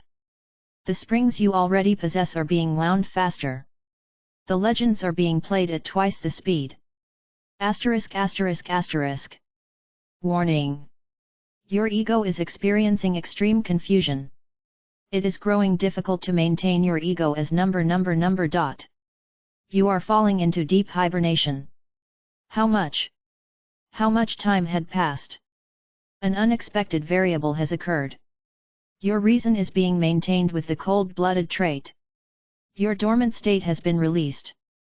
You have newfound resistance against dormancy. What?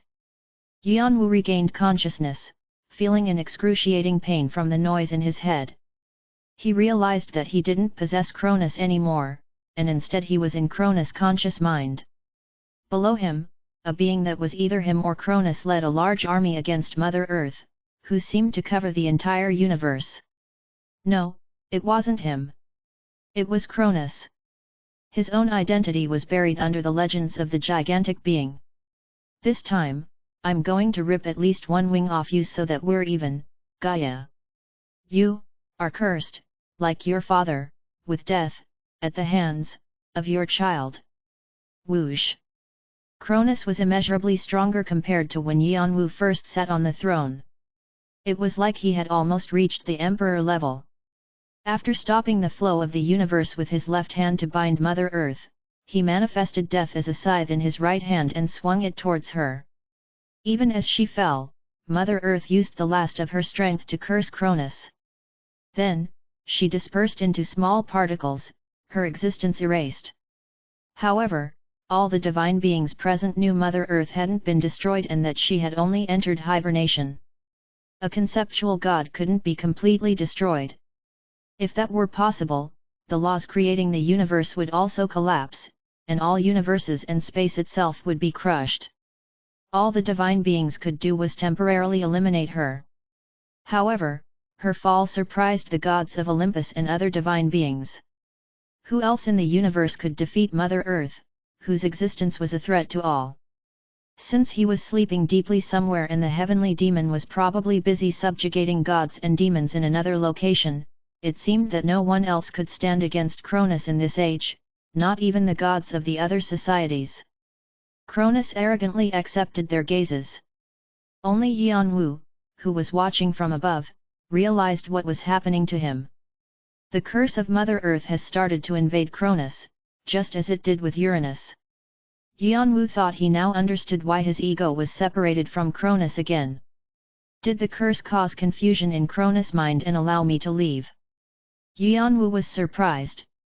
With his strength, he thought that he wouldn't have to worry about his ego disappearing no matter how much time passed. But as he hid his ego as Yanwu, put on Cronus' appearance, lived as Cronus, and thought as Cronus, he had completely synchronized with Cronus. The synchronization percentage is continuing to increase. 91%? 94%? The synchronization percentage is already over 90%. He was behind on a lot of messages, and he realized that he had a lot of springs. Yanwu gritted his teeth. At this rate, his ego would get swept away again. The quest didn't seem to be ending any time soon. He needed to find a way, but that wouldn't be easy. He felt a strange energy from Cronus' compromised mind. Demonism. The demonism, who had been contained by Uranus' holy power, began to leak out, infecting Cronus' mind. Chhhh. Madness filled Cronus' eyes.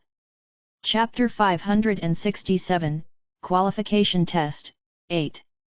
Chapter 567, Qualification Test, 8. After putting Mother Earth to sleep, Cronus ruled as the most superior god. There were still divine beings who were as powerful as Cronus, like Odin or the Yellow Emperor, but no one dared to challenge his authority. Cronus left a strong impression on many divine beings, and his powers, which transcended the laws of nature, made them wary.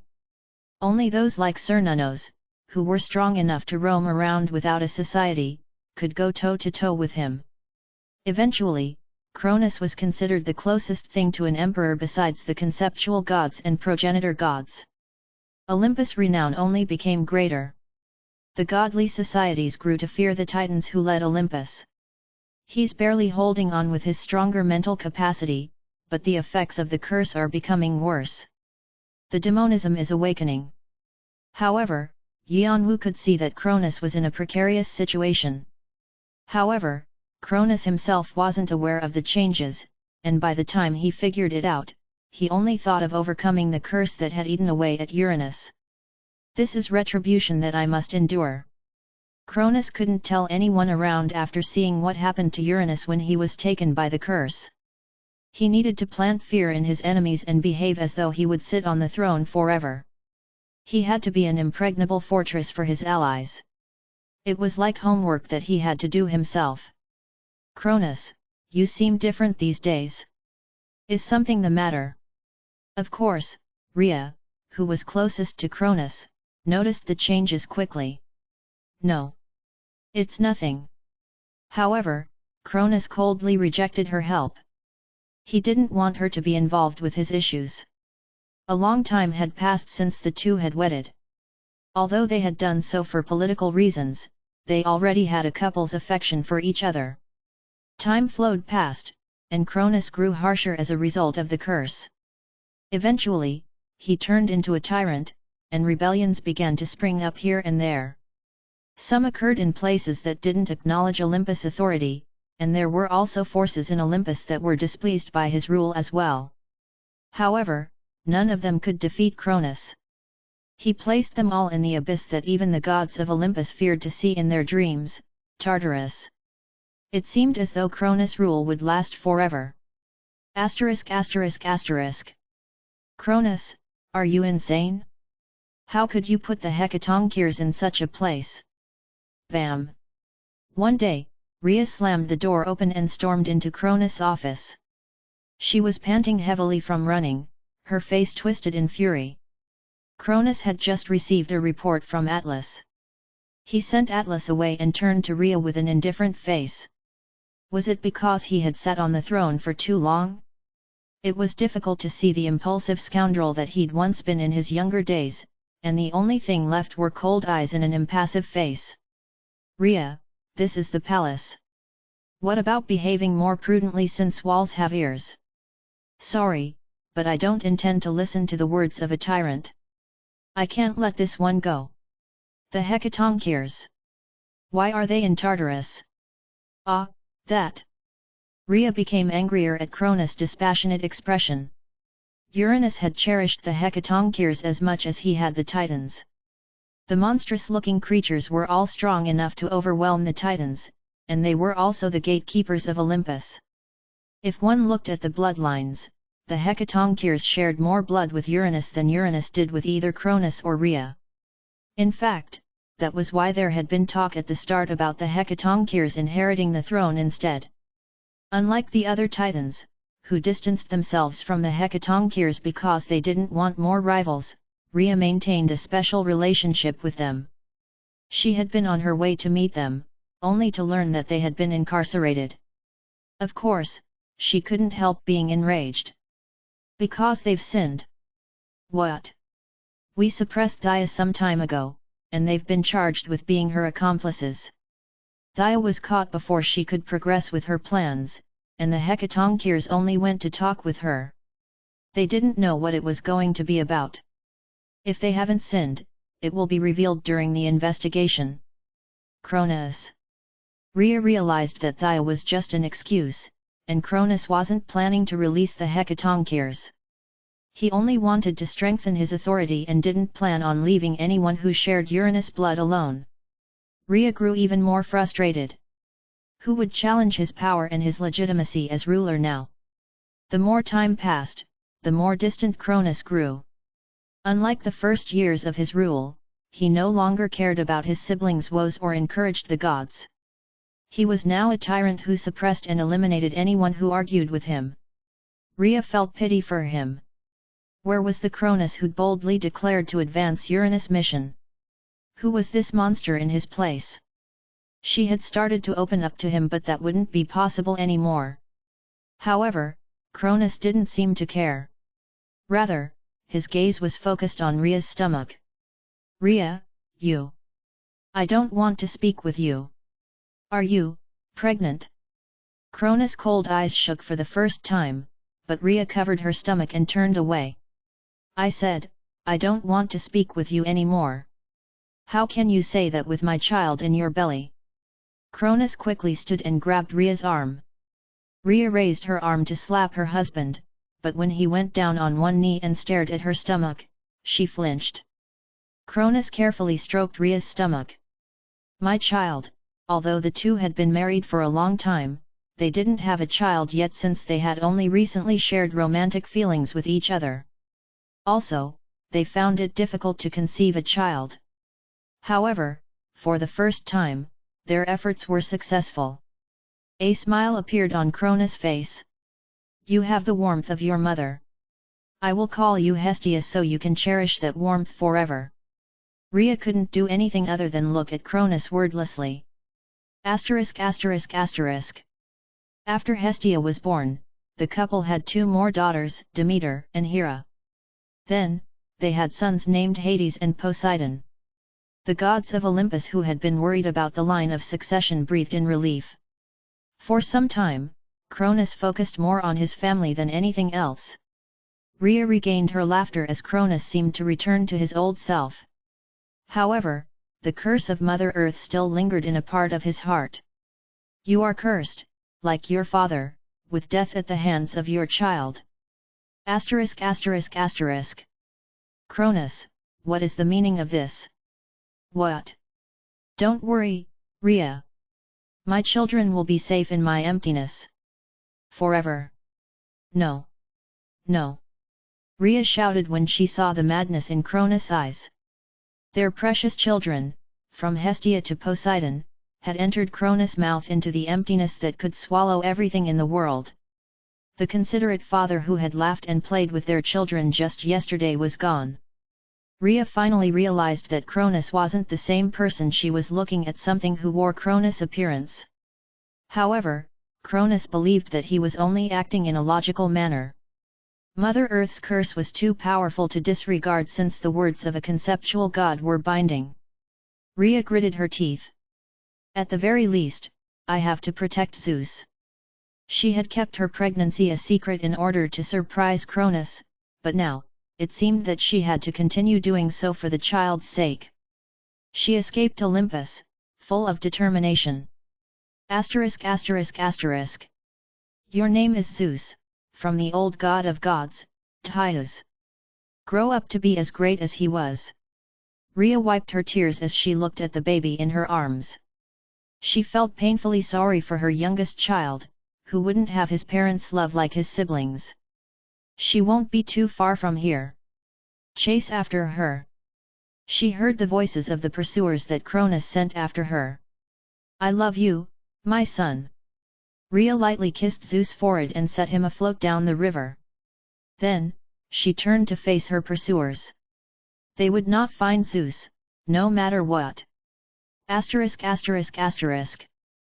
come to kill you, Cronus. One day, after some time had passed, a fully grown Zeus appeared to challenge Cronus. He was a genius who retained his memories from when he was a baby, and he used these memories to clear through the hurdles of fate and become a great divine being. Cronus' madness had grown worse after he swallowed his children, and his mind had nearly been completely infected by the curse. The demonism had put Cronus' reason to sleep, and the only thing left in Cronus was a sense of duty to carry out Uranus' mission. No one can take it, my throne, this is what my father left me.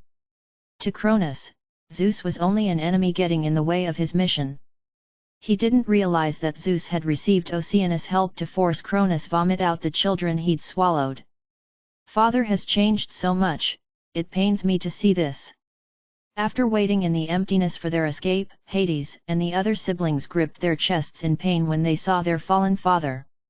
However, for the sake of their mother, Rhea, who had sacrificed herself to save them, they needed to stop Cronus. War began. It was the beginning of the First Titanomachia. After leading the long road to victory, the 3 new rulers of Olympus bound Cronus with divine iron and made their decisions.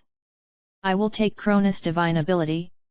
Hades stole the divine ability of death that induced fear in countless divine beings. I will take Cronus' holy power.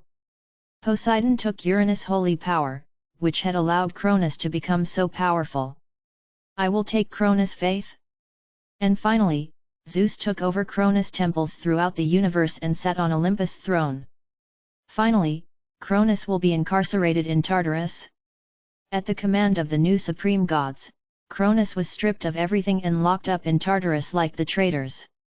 No, succeed father. Defeat the traitors, lead Olympus. Cronus tried a final move using what was left of his mind.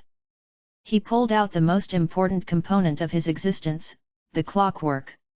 Even though he was being devoured by the demonism, Cronus occasionally regained his senses and made multiple preparations. The domains of time and death transcended the laws of nature, so he needed to organize them once in a while. He had been organizing his legends under the keyword clock. Springs were the main component of his clockwork. They were the core and energy, as well as the keys that allowed Cronus to function. Cronus tossed the spring into the unknown without anyone realizing, not even Olympus or the heavenly world. Although he didn't know when it would happen, one day, the spring would land somewhere and grow. It meant that one day, he would return to life. This is simply part of life. Crops are harvested in autumn. Plants die in winter, and spring brings new life. I will also get past this winter and find my spring. This spring will be the seed. The springs wove through universes and space until they eventually reached a location. Yanwu pressed his lips together when he saw where the spring fell. It was a familiar blue planet. Earth. It was Yanwu and Zhongwu's birthplace. Chapter 568, Qualification Test, 9. Chapter 568, Qualification Test, 9. So, Cronus threw his ego, the springs, to earth. After living and watching Cronus' life, Yanwu knew how important the springs were. Essentially, they were Cronus himself. They were the core of the legends Cronus had built up over eons from the beginning of the universe. They were cogs in a wheel that allowed the massive domains of time and death to turn smoothly. Since he had thrown them out, his divinity would weaken. When his divine ability of time paused, his body paused as well. The Titans thought death had overtaken Cronus, and in a way, they were right since technically, Cronus' existence was dead. However, his legends still continued. Asterisk asterisk asterisk. Where is this? An ego separated from Cronus slowly opened his eyes. The senses that he'd forgotten seemed to come to life. He could see the night sky, smell flowers, and feel a breeze whispering against his skin vividly. At the same time, an unidentifiable pain throbbed throughout his entire body, but that felt good, too. The feeling of being alive was invigorating. I guess I woke up, even though I don't know where this place is. Cronus instinctively gripped space to learn where he was, but he could only feel air sliding through his fingers. He smiled bitterly. The fact that he lost everything struck him. The immense powers that could transcend creation were nowhere to be found, and the strength that encompassed the entire universe was gone. The world of his conscious mind was so small that it felt uncomfortable, as if he were being bound by an invisible rope. He had once been considered as almost at the emperor level, but now he was a mere mortal. However, his sense of loss only lasted a short while. Cronus shook it off and stood. He was the youngest of all his siblings, but he had taken the throne. Even though he was immortal now, it wouldn't matter if he regained his strength. Since he was taking a path that he had already walked on, he believed it wouldn't take too long. Above all, Cronus was pleased with the clarity of his mind. This isn't too bad. Actually, it's better than I thought. As he'd sat on the throne, he'd suffered agonizing headaches due to the demonism shaking up his consciousness. The only solutions he could think of to escape the situation had ended horribly, but he was fine now. It felt refreshing. He had completely escaped from the madness. I don't know if this is because I'm now separate from the demonism, but it is nice. He felt as if he returned to his youth. In fact, since he retained his memory of the past, which he didn't have before, he had a great advantage. He would be able to make reasonable and wise decisions. He was confident that most things wouldn't take him by surprise, and his psychological shield was also at its peak. What would be a good name for his condition? Cold-blooded. Yes, that sounds good. Cronus smiled. There was no better way to describe him. To others, he appeared as a cruel and heartless father trying to reclaim the throne that his children had taken. Asterisk asterisk asterisk. The first thing Cronus did was to investigate the planet he was on, but he still had no idea where he was.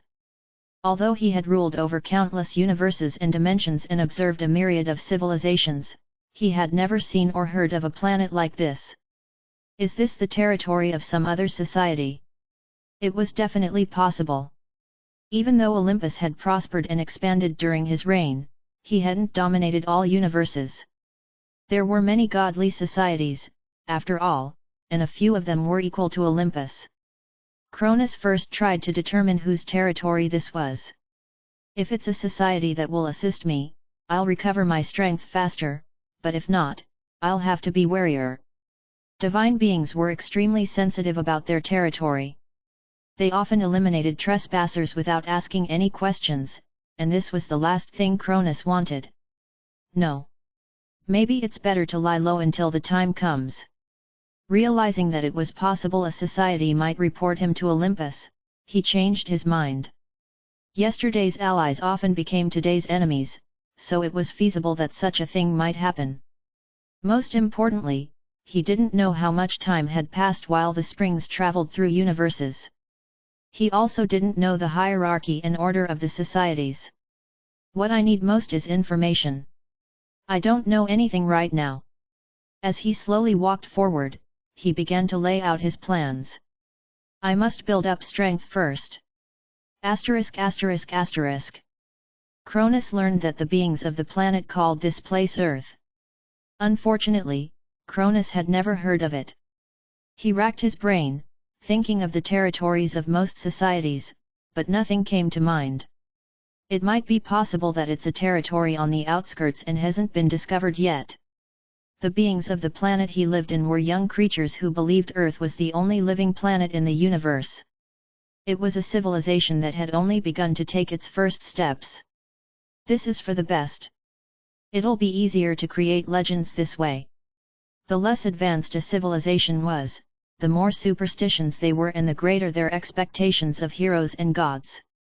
The folklore among their people would grow bigger until a religion was born. That was where faith began. It was the reason why godly societies that needed faith tried desperately to find new civilizations. I will use this place as my holy territory to rise again. After that, Cronus lived an innumerable number of lives. His spring had the qualities of both time and death, so he could reincarnate again and again. With each new life, Cronus became a hero and made many contributions that normal humans could never achieve. They turned into legends and spread throughout the civilizations and tribes of the world. Countless religions worshipping him sprouted up and declined. Cronus gained many names, but he couldn't remember them all. At some point, he also forgot his true name, Cronus, because no one called him by that name. He only managed to retain his identity because of how powerful he'd been in his original body. As his various lives on Earth continued, he realized something strange. Why do I hear of Olympus legends here? Is this Olympus territory? I even heard of Asgard in one of my past lives. How was this possible? Many new religions of Earth depicted the godly societies, shocking Cronus. The legends of different societies couldn't be told at the same time. The fact that mortals could understand the legends of transcendence so accurately made him uneasy. What was even more surprising was that he never saw any divine beings, even as Earth continued to advance.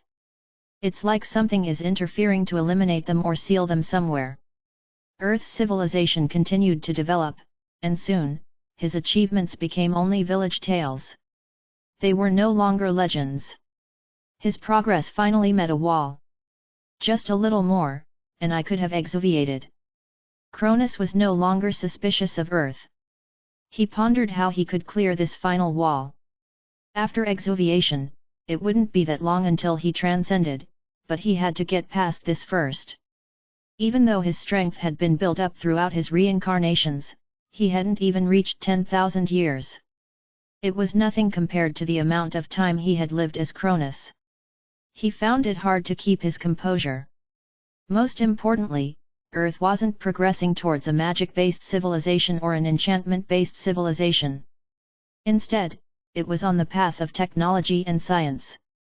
These types of civilizations focused less on the supernatural which religions needed and more on evidence-based studies. It was difficult for a divine being in this environment. In the end, Cronus felt the need to change his plans for the first time. Asterisk asterisk asterisk. Am I an orphan this time? It would have been nice to be the youngest son of a millionaire. Cronus realized he had reincarnated in an orphanage located on the periphery of South Korea. His eyes narrowed. He had no intentions of accomplishing feats or becoming a hero.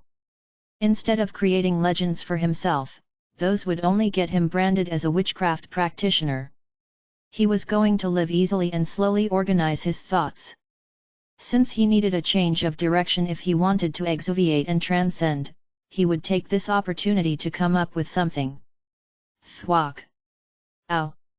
At present, Cronus was just a 5-year-old child, and the pain on his forehead made him jump to attention.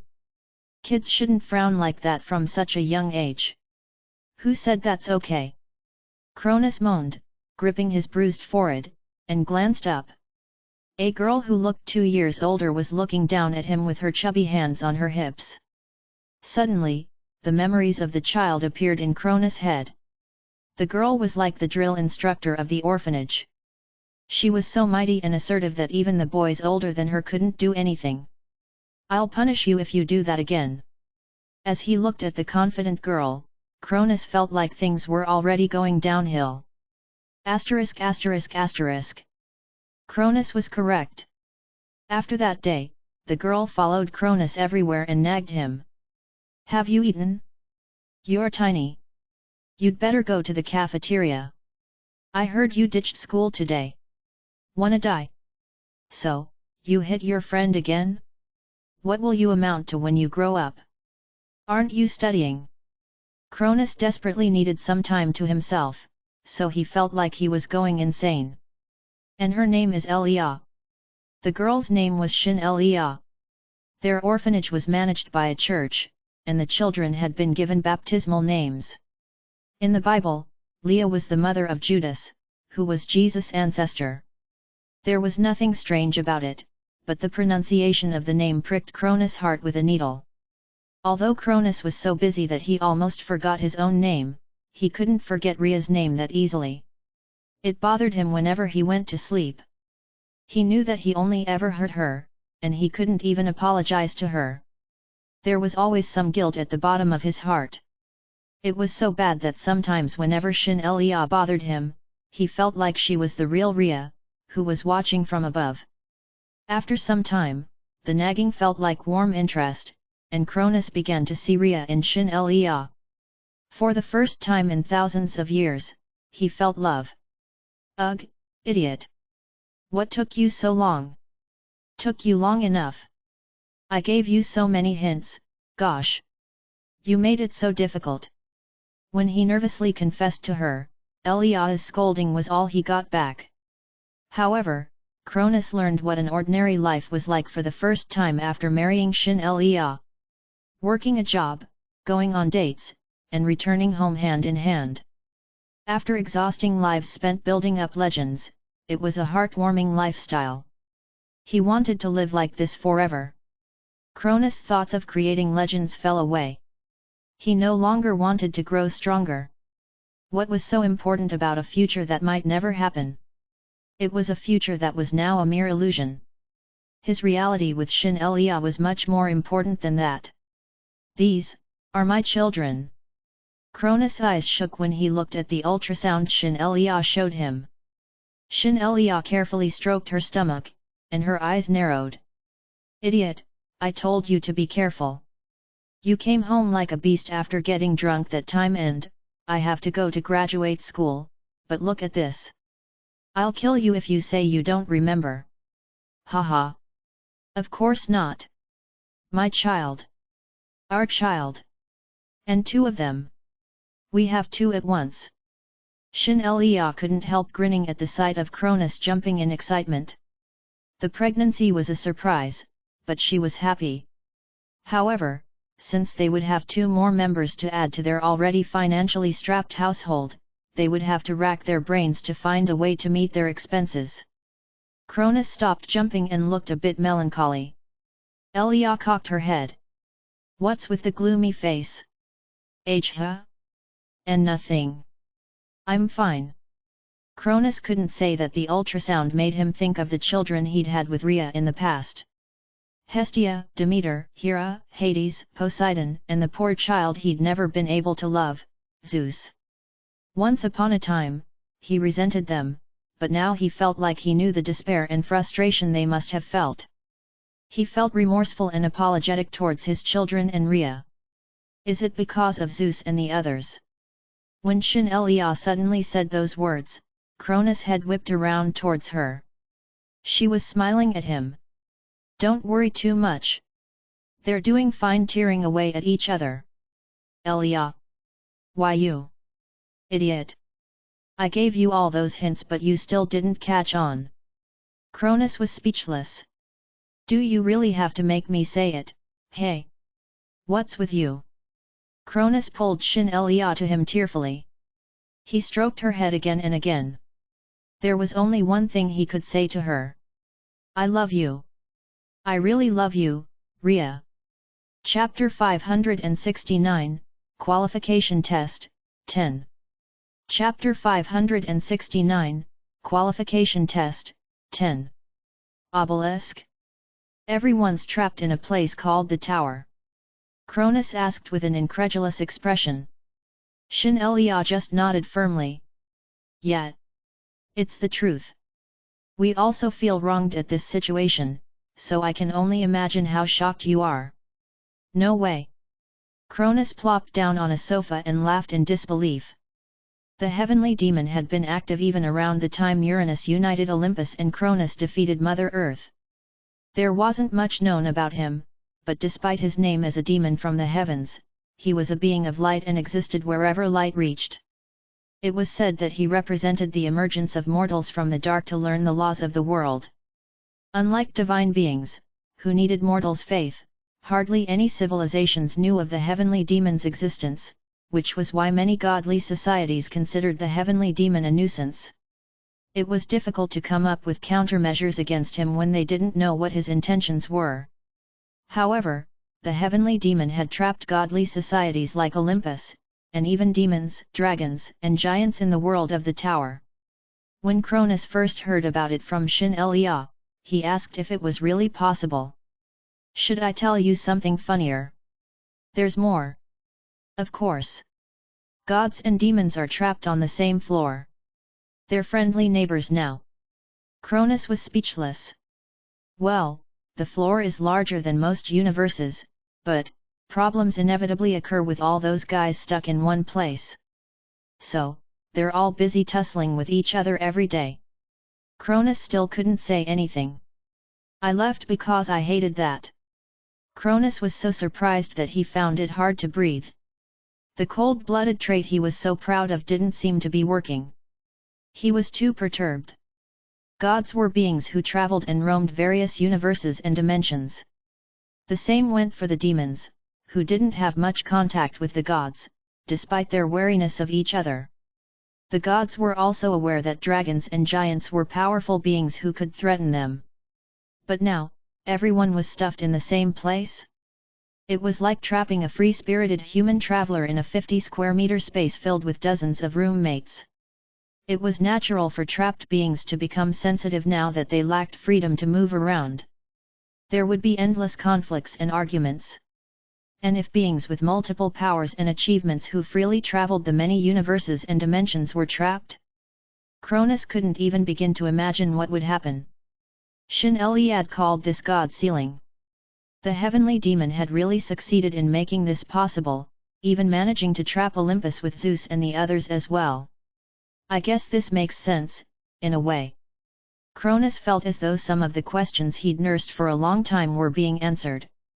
Although he had built up countless legends and grown his strength, he'd never sensed any divine beings or transcendence. Normally, societies would fight among themselves to recruit a human who might become a new divine being. Their silence was the reason he had believed Earth was located at the end of the universe, or it was in a universe that gods hadn't sensed yet. But if they're all trapped, it makes sense. They couldn't come into contact with Earth. That means, there isn't a single transcendent in all the universes and dimensions. Was there a reason why the heavenly demon had eliminated all transcendence? Was it simply to become the only god? That didn't seem right.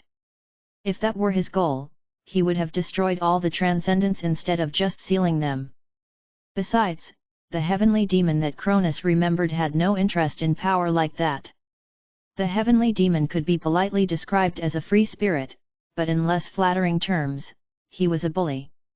He was different from the typical authoritative divine beings.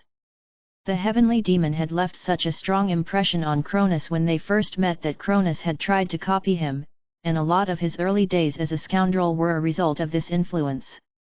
Even if he eliminated the transcendents, their spots would be filled again by new beings who exuviated and transcended. Chills ran down Cronus' back when the thought occurred to him. Shin-Lia had said the tower sometimes invited powerful beings through the universes and dimensions through trials.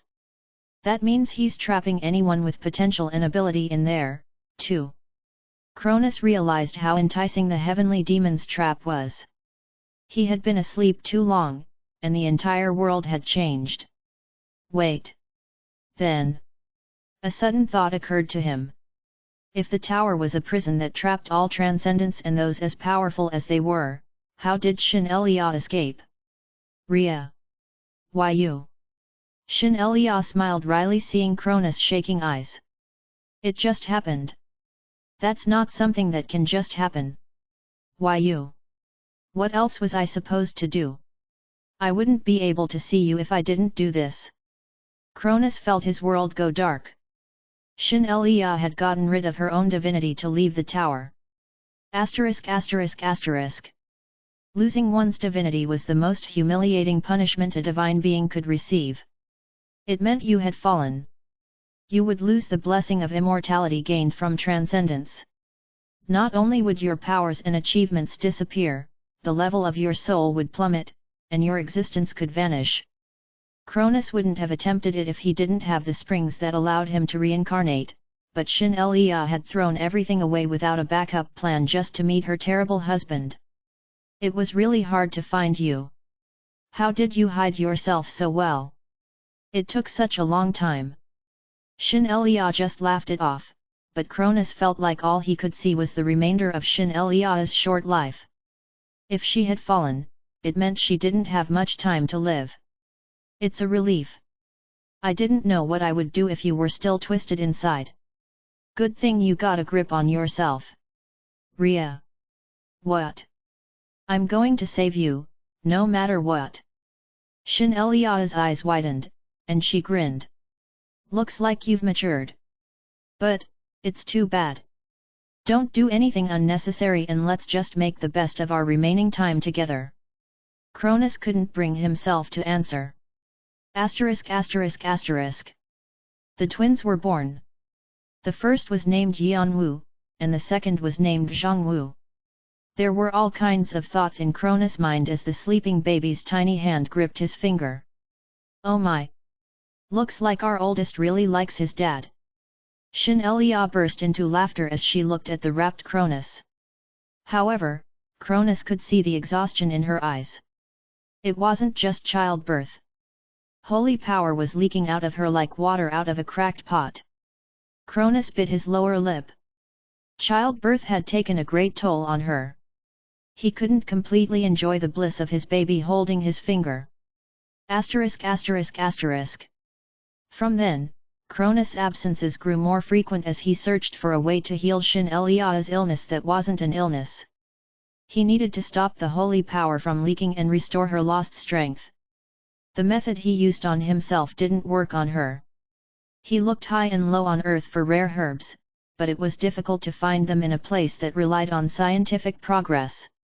Moreover, he had already consumed the few herbs he'd found during his past lives to restore his own strength. It was impossible to find more. I was going to do this after transcending, but I have no other choice. In the end, Cronus had to make a decision. He forced together all the achievements he'd built up on Earth into a legend and attempted exuviation. Although it was an imperfect exuviation, it was enough to open portals that he could use with the coordinates he remembered. As time went on, he spent less time at home. Idiot! The kids are uncomfortable around you. Although Shin-Elia harshly scolded Cronus, she looked at his injured body with worried eyes. Cronus could see that Yanwu and Zhongwu were growing, but he felt just as uncomfortable around them as they did around him. The trauma of the pain he'd caused Zeus and the others made him ask himself if he deserved to be the father of these cute twins. Shin-Elia just scolded him again and again when he doubted himself. Yanwu is like me, and Zhongwu is like his mother. He didn't know how it was possible for brothers to be so different even though they shared the same face and genes. Yanwu was just like how Cronus had been in his youth. He hated being still, enjoyed going outside, and didn't like books. On the other hand, Zhongwu was quiet and enjoyed staying home. Like his mother, he was a good speaker, and sometimes he was unbearably impudent, but he had a certain charm that pulled people to him. That might have been the reason why he was closer to Zhongwu. Yanwu had a sharp personality and distanced himself, but Zhongwu always greeted him with a shout, smiling brightly as he ran into Cronus' arms.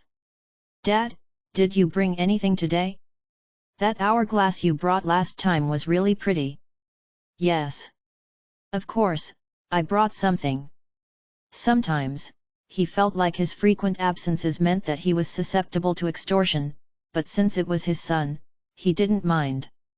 "Not at all." "Dad, Mom is really sick." "Yes. I know. She's getting worse, what should we do?" Cronus didn't know what to say as he looked at Zhongwu, who wasn't happy despite his gift. Cronus knew that he was responsible for Shin-Elia's illness. Still, he thought it would soon be over. Just a little more. He found a way to restore his lost strength in the old land of the giants. Even though it wasn't a perfect method, it was enough to restore some holy power. Shin-Elia would smile again, and they could become the happy family they'd always dreamed of being. Although it would take a while to make amends with Yanwu, he knew Yanwu was soft at heart and would understand. However, things took longer than expected in the land of the giants. Even though he hadn't finished his task, he returned home for a while to check on Shin-Elia.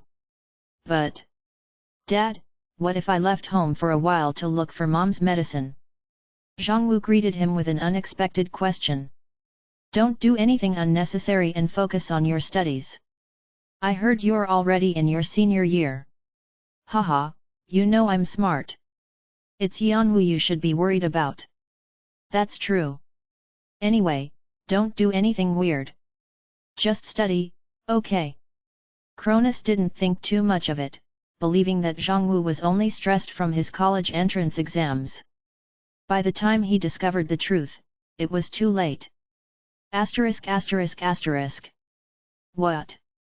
Zhongwu entered the tower. "Dear, what should we do? What should we do?" Shin-Elia tried to think of solutions. Her face, which was already pale from losing too much holy power, grew even whiter. Cronus felt his heart sink. Why did Zhongwu go to the tower? Is this what he meant when he asked about Ria's medicine? Cronus clenched his fists. For the first time, he cursed his fate. Zhongwu had likely been chosen to enter the tower because of his potential. Although they had fallen, his parents had once been supreme gods. The monstrous tower couldn't help desiring him. Since there were treasures and riches in the tower, there was most likely a way to cure Shin-Elia's illness, too. But no parent wouldn't be concerned about their child entering such a dangerous place. "I thought you wouldn't make me worry like Yanwu does. I guess you are my son after all." His father, Uranes, himself, his children, Yanwu and Zhongwu, why was his family filled with guys like this? Cronus wanted to pull Zhongwu out of the tower by his ear. As he gripped his anxious wife's hand, he said solemnly, "Don't worry too much. I'll bring him back, no matter what." Cronus was going to enter the tower himself. You have now arrived at floor 0, the tutorial. This is the tower. Cronus's eyes narrowed at the stone path that appeared once the light was gone. There was a window at the bottom area of his vision that was familiar. So, these are the system messages. It looks like a hologram from a game. It occurred to him that these were similar to things he'd encountered on Earth, but he put those thoughts aside. I need to find Zhang Wu first. His son was definitely somewhere here. Just as he was about to release his magic power to find Zhang Wu, an intense wave of magic power that made Cronus freeze appeared. You're someone I never imagined would appear in a place like this. What to do now? This being's strength could rip apart most divine beings. When Cronus lifted his head, the magic power combined, and a being of white light appeared. It was Alforoni. Chapter 570, Qualification Test, 11. Chapter 570, Qualification Test, 11. Where is this place? Cronus rubbed his throbbing temples and forced his eyes open. This is the 77th floor, the Gate of Light. You do not have permission to be on this floor. Your movements will be severely limited. The 77th floor. He squinted in confusion. You're up. Sitting in front of him was an unfamiliar middle-aged man. He looked intelligent and had a faint smile on his face. And you are? Nadesti Chachet Ferenc. Long, isn't it? Well, you can just call me Ferenc or address me as Count. And, Count Ferenc's smile deepened. I also happen to be the person that healed you. Cronus was about to ask what he was talking about, but he froze as the memories resurfaced. He had entered the tutorial to take Zhang Wu back home and saw a strange being surrounded in light. The being was so strong that Cronus didn't know if he could defeat the being even in his prime. The being suddenly attacked, and Cronus fought back despite not knowing what was going on. In the end, he was defeated quickly, and when he woke up, he was here. It was a world filled with white light. However, despite what one might expect, it didn't feel bright or uncomfortable. Instead, it was warm and comforting. If Cronus didn't need to find Zhang Wu, he would have wanted to stay in a place like that. As if they had the same thought, many beings wandered the white world, moving without purpose. Where was this place? He was sure it wasn't the tutorial. This is a prison, Count Ferenc said. Cronus turned to him questioningly, and Count Ferenc raised a corner of his mouth. Your face told me you were wondering where you were. A prison? What do you mean? I mean it literally. This place is a prison for the people that damned Alforoni has caught. Count Ferenc's smile seemed a bit melancholy. This is a world that Alforoni created. A kind of illusory world, if you will, or you can say that this world is Alforoni himself. No one can leave or enter without his permission. That strange being had to be Alforoni. Cronus stiffened. He didn't understand anything Count Ferenc said, but he realized that he was trapped. You seem somewhat familiar. Have we met before? Before Count Ferenc could finish his question, Cronus stood up and began to summon his holy power. Although his exuviation was imperfect, the holy power that had once dominated many godly societies whirled along the spring inside his heart. SSSSS. Count Ferenc was about to say that using holy power was pointless in this place, but his eyes widened when he saw the black holy power spinning around Cronus. The power that he and his wife had sought but never gained was right in front of him. Why is darkness? All the other beings trapped in the white world turned to them. Cronus released his holy power with all his might. Wisps of it rained down in the white world. Boom! Boom! The world shook with loud explosions. Asterisk asterisk asterisk. Damn it! No matter how much holy power he used against the illusory world, Cronus couldn't make a single dent. He didn't even know how much time had passed as he tried. You can't. Not in here. Cronus whipped around. Count Ferenc was smiling bitterly. Do you think the others and I didn't try? One of us even tried for 100 years. We even tried working together. But we failed each time. The world didn't budge. Alforoni is just a monster. Count Ferenc looked away, and Cronus followed the direction of his gaze. Sometimes Alforoni is generous and lets us see the outside world. In one corner, a woman was hugging her knees as she sat on the ground facing a wall. Suddenly, the wall trembled and began to show images from the tutorial that was currently going on. How do I use that? Cronus frantically asked Count Ferenc for instructions. Then, he shook the wall as the Count directed. The wall rippled and showed him what he wanted to see. Zhongwu was there. Cronus couldn't hear what he was saying, but he could see Zhongwu was fighting monsters with a half-giant and a pretty girl. He must be your kid. Cronus couldn't tear himself away for a while, but eventually, he looked at Count Ferenc. I have a kid, too. Cronus gritted his teeth. Did you come to save your kid? Yes. But you got caught by Alforoni. Cronus nodded heavily. He didn't know what to do now that he was stuck in an unexpected place. He was already on the cusp of finding stability after so much time spent roaming, but the world wouldn't leave him alone. Oh my! I see. Then I'll help you. Cronus was speechless. I have a child, too. But that damned bastard separated me from her. I can relate to what you're going through. Cronus nodded. He'd just met Count Ferenc, but a father's love was the same everywhere. He decided to accept the Count's help, even though he wasn't sure how useful the Count would be. And most importantly, it looks like you have some relation to the Black King. We're in the same boat, so I can't stand by and do nothing. Cronus was surprised again. Back when he was active, few had known about the Black King. If it hadn't been for Uranus' orders, Cronus wouldn't have known about him either. You know the Black King's darkness? Of course. I once sought it. But I couldn't attain it.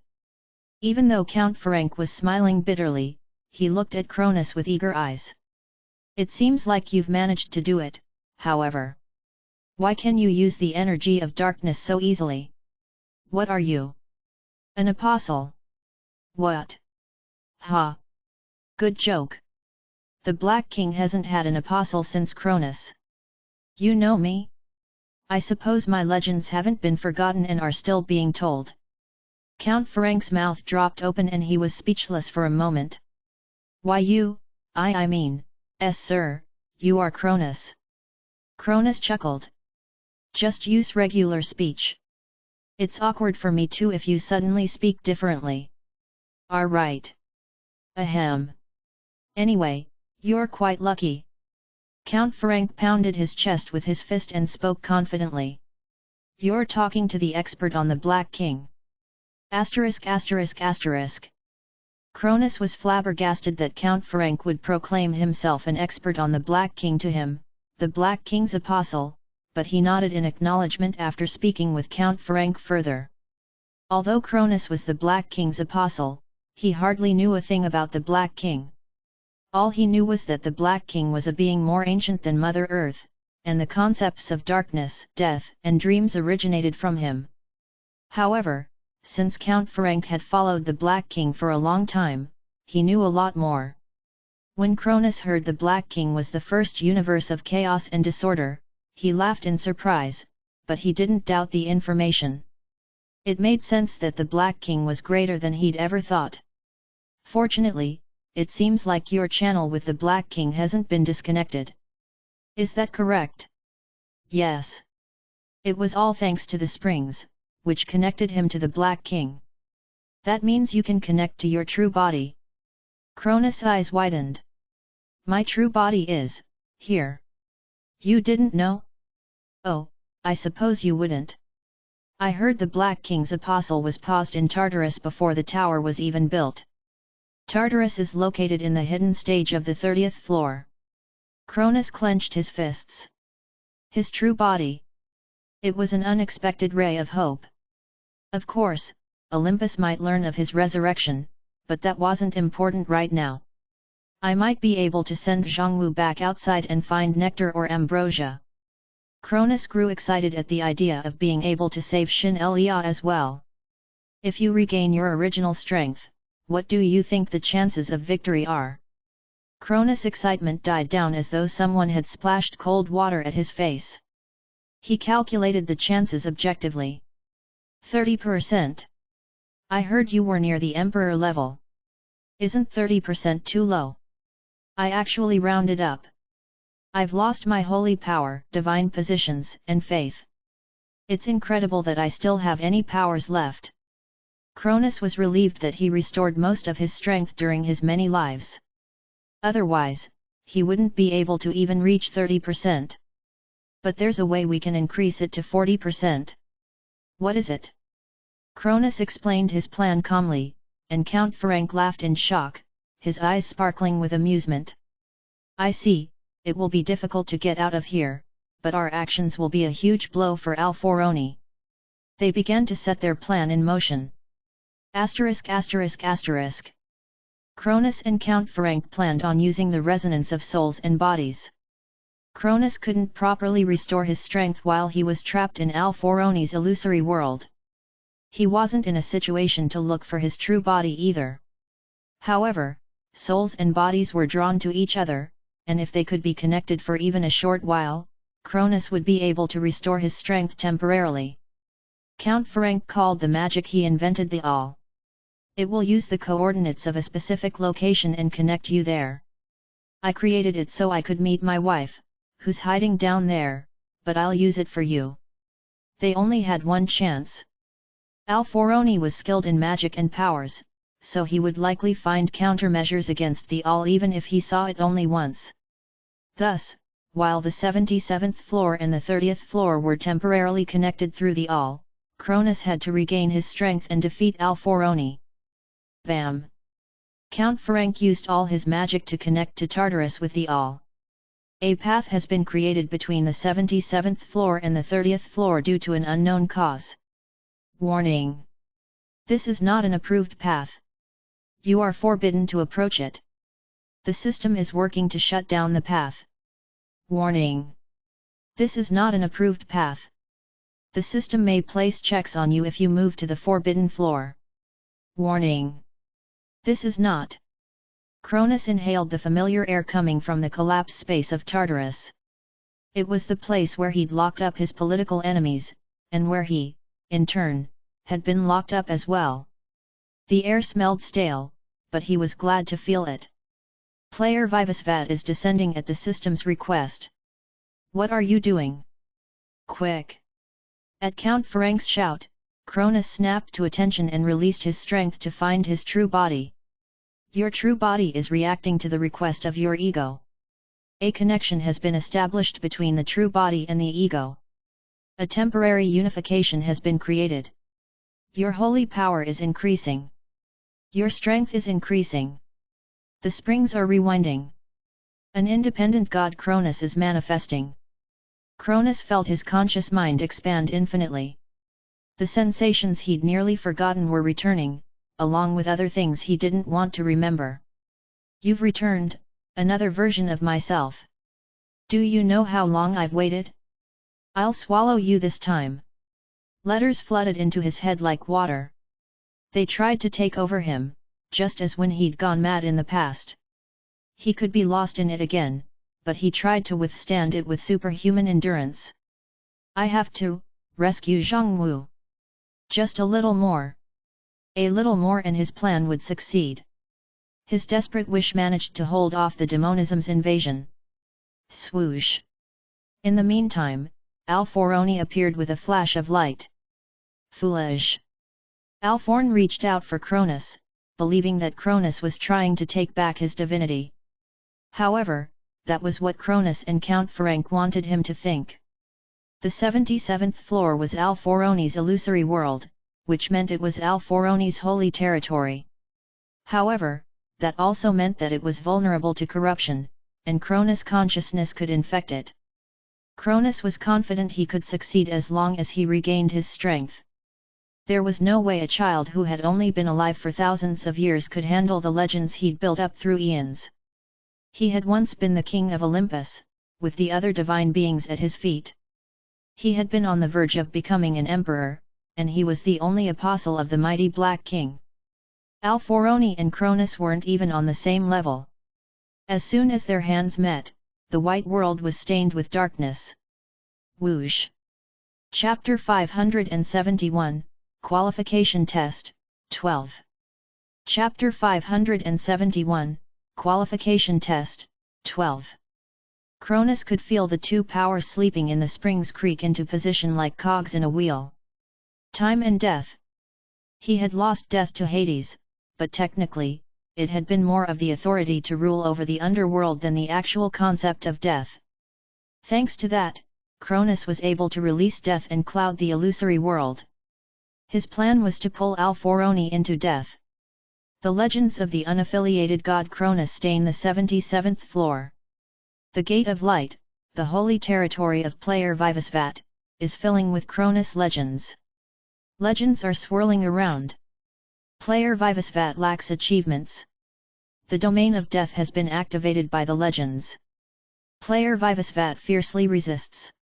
Player Vivasvat's power, invincible, has been activated. The activation of death has been cancelled due to its incompatibility. Foolish! Alforoni's voice was filled with fury. Most of Alforoni's skills had been paused after Cronus released his legends in the illusory world. At this rate, they would invade Alforoni's ego, and it would be difficult for him to move. This was the moment Cronus was hoping for. Now, the remaining energy of death has been transformed into a curse. An extreme curse has afflicted player Vivasvat. Unstable curse, binding has been activated. Swish! Hup! Alforoni's actions grew slower and slower. The domain of death flowed along darkness and tightly wound around him like chains. The concept of death was not particularly effective against Alforoni's nature, but now that Alforoni had been invaded by the legends and grown weaker, he was bound tightly. This was exactly what Cronus and Count Ferenc had been planning. It was the best way to buy them time. But we still don't have too much time. Do. Alforoni continued to release strength even though he was bound by darkness, and he summoned back the power he had previously expelled outside into illusory world. The chains began to unwind at a rapid pace. What an unbelievable strength! Cronus clicked his tongue. He couldn't even begin to imagine where such a powerful being had come from. He was tempted to pounce on Alforoni with an onslaught of attacks, but when he thought about the difference in their strengths, he knew that he didn't have a chance. As long as he was in the tower, there was no way he could defeat Alforoni. According to Count Ferenc, Alforoni was blocking all the transcendence on his own, which meant the guy had many hidden weapons. Eventually, Alforoni would loosen his chains and turn the situation around. However, that would take time, and perhaps it would be enough for Cronus to restore his strength and try something else. Cronus looked up and suddenly spread his arms wide. What are you doing? Alforoni was flustered. He'd believed that Cronus was about to begin his attack. What else? Cronus just grinned, as if Alforoni was asking the obvious. I'm going to save my stupid son. At that moment, the domain of time activated. The darkness that stained the world of light expanded more ferociously. The air vibrated, and Cronus could feel himself connecting to the broad laws of the universe. It was a sensation he hadn't experienced in a while, and the feeling of transcending all universes and dimensions and looking at the world from above electrified his soul. At that moment, Cronus felt like he could become all-powerful and omniscient, something all divine beings desired. In the past, he had stopped time to end Olympus' civil war, using an ability numerous divine beings feared. I guess it's too much to spin the wheel of time and space. However, Cronus knew that his current strength wasn't enough. Things were too different from how they'd been in the past. Even though he was restoring his strength, it wasn't a fraction of what he used to have. If only he could wind back the time of the universe a little. He wasn't asking for much. All he wanted was a month, even days. He wanted to turn back time to the moment before Zhongwu entered the tower, but that seemed impossible. He'd only ever managed to spin the wheel twice when he was still in his prime, and it had only been possible because Olympus had used a significant number of laws of causality. Naturally, it wouldn't work now. For the first time, Cronus yearned for his old abilities, but he tried to use the wheel in another way to make himself nearly omniscient. If he perceived the past with the wheel, he would be able to see everything that was happening in the universe at that moment, and if he perceived the future, he would be able to see what would happen. Cronus would be able to do on his own what the 3 Norns of the 16th floor had to do together. Of course, he wouldn't actually be able to see the future. Everyone had different fates, and there were too many variables. Nothing was set in stone. The ability to observe the possibilities was something only an emperor who transcended space and time possessed, but at the moment, Cronus could approximate the ability. If he focused on a specific person or location, he would be able to limit variables as well. Cronus chose to look at Zhongwu and in particular, the future that was in front of Zhongwu. There's no way I can escape Alforoni's cage now. There's no way I can save Zhongwu myself, so I have to find a way to help him escape the tower somehow. That's all I can do. Cronus knew his limits, so he tried to look at the different futures that Zhongwu faced in the tower. He planned on looking for a good outcome and leading Zhongwu towards it. For a short while, countless futures flashed by Cronus' eyes. He saw over 10,000 possibilities. No, however, despair overwhelmed him as he looked at the different futures. Despite the astounding number, not a single one had a happy end for Zhongwu. Yanwu clenched his fists. Thump, thump. His heart was beating like crazy, and his blood was circulating quickly. He almost felt dizzy. The things he'd seen of Cronus' life so far were beyond shocking. All the things he'd believed were true had been crushed to pieces. His father had suffered for eons, and in the end, he had sacrificed himself for his wife and children. Ignorant of this fact, Yanwu had only been filled with resentment towards his father in the past, and now, he could no longer contain the emotions flowing out of his heart. Father! He wanted to say the word at the tip of his tongue again and again, but he couldn't. He wanted to run forward as he watched the vivid legends in front of him, and he was furious that he couldn't. When Cronus chased after Zhongwu and tried to turn the tables on Alforoni, Yanwu almost shouted, "No!" But the word didn't escape his mouth. It couldn't. The possible futures Cronus had seen were ones he had seen as well. They're like the ones I saw in the diary. Cronus was witnessing the countless futures that Zhongwu's vestige had to experience, the same experiences that had been recorded in the diary. He was watching the pain of Zhongwu's despair and anguish repeating over and over without any release. If these vivid scenes had broken Yanwu's heart, how would their father feel? Somehow I have to help father. Yanwu wanted help using any means possible. Even though this was only a memory and something that already happened, even if it was in vain, he wanted to help his father. He just wanted to help. That despairing expression wasn't right for the despicable father he remembered. His father had always been taciturn and brusque. Whoosh! Yanwu released his strength with all his might to synchronize once more. He didn't realize that he had already begun to think of Cronus as his father for some time now. However, no matter how much he moved in the world of Cronus' conscious mind, it was difficult to reconnect to the consciousness. Reconnection has failed. Reconnection has failed. Warning! Your current synchronization level with Cronus is unnecessarily high. If you successfully reconnect, there is a high probability of being trapped in Cronus legends. Instead of reconnecting, find the springs to finish the quest. Warning! Your current synchronization level is unnecessarily high. Forcing a reconnection may destroy the ego of your soul. The cold-blooded trait has failed due to an unknown reason. Damn it! Bam! Bam!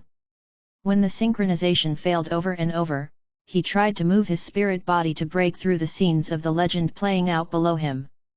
However, nothing worked. Yanwu raised his head with a frustrated expression. He needed to find a way, but he was too enraged to think rationally. He couldn't help feeling annoyed since he couldn't find a solution. Just then, Yanwu felt something out of place squirming in the corner of his heart. He abruptly fell into calmness. The demonism. He was still combined with the demonism, and Cronus was as well. He had finally found a point of contact. He didn't know if it was just a coincidence the demonism happened to move now, or if the demonism was plotting something. The most important thing was that he'd found a way to synchronize once more. Yanwu gathered all his consciousness and cast it into the demonism. Du-du-du. Suddenly, the world of his conscious mind began to quake. Very nice. Very. Letters from the demonism spun over Yanwu's head. Reconnection has been successful. Yanwu shouted as loud as he could, Father! Asterisk asterisk asterisk. Yanwu. Cronus whipped around, thinking he'd heard his other son's voice. But of course, there was no way Yanwu would be here since he was on Earth. Am I hallucinating? However, the voice was too real to be a mere hallucination. Maybe. Perhaps that was why Cronus stopped focusing on Zhongwu's future and changed gears. Although he couldn't name a reason, it seemed like he would be able to find a solution if he tried another direction. Cronus rapidly spun his domain of time and saw the futures that would occur after Zhongwu died, and he saw Yanwu follow Zhongwu into the tower. He saw Yanwu overcome many obstacles and reach his true body, and in the end, he watched Yanwu return to Cronus and view his legends. I said not to come because it's dangerous. I suppose you truly are twins. Neither of you listen. Cronus sighed and turned around. No, the Yanwu from the future was standing there. It's because I'm your son.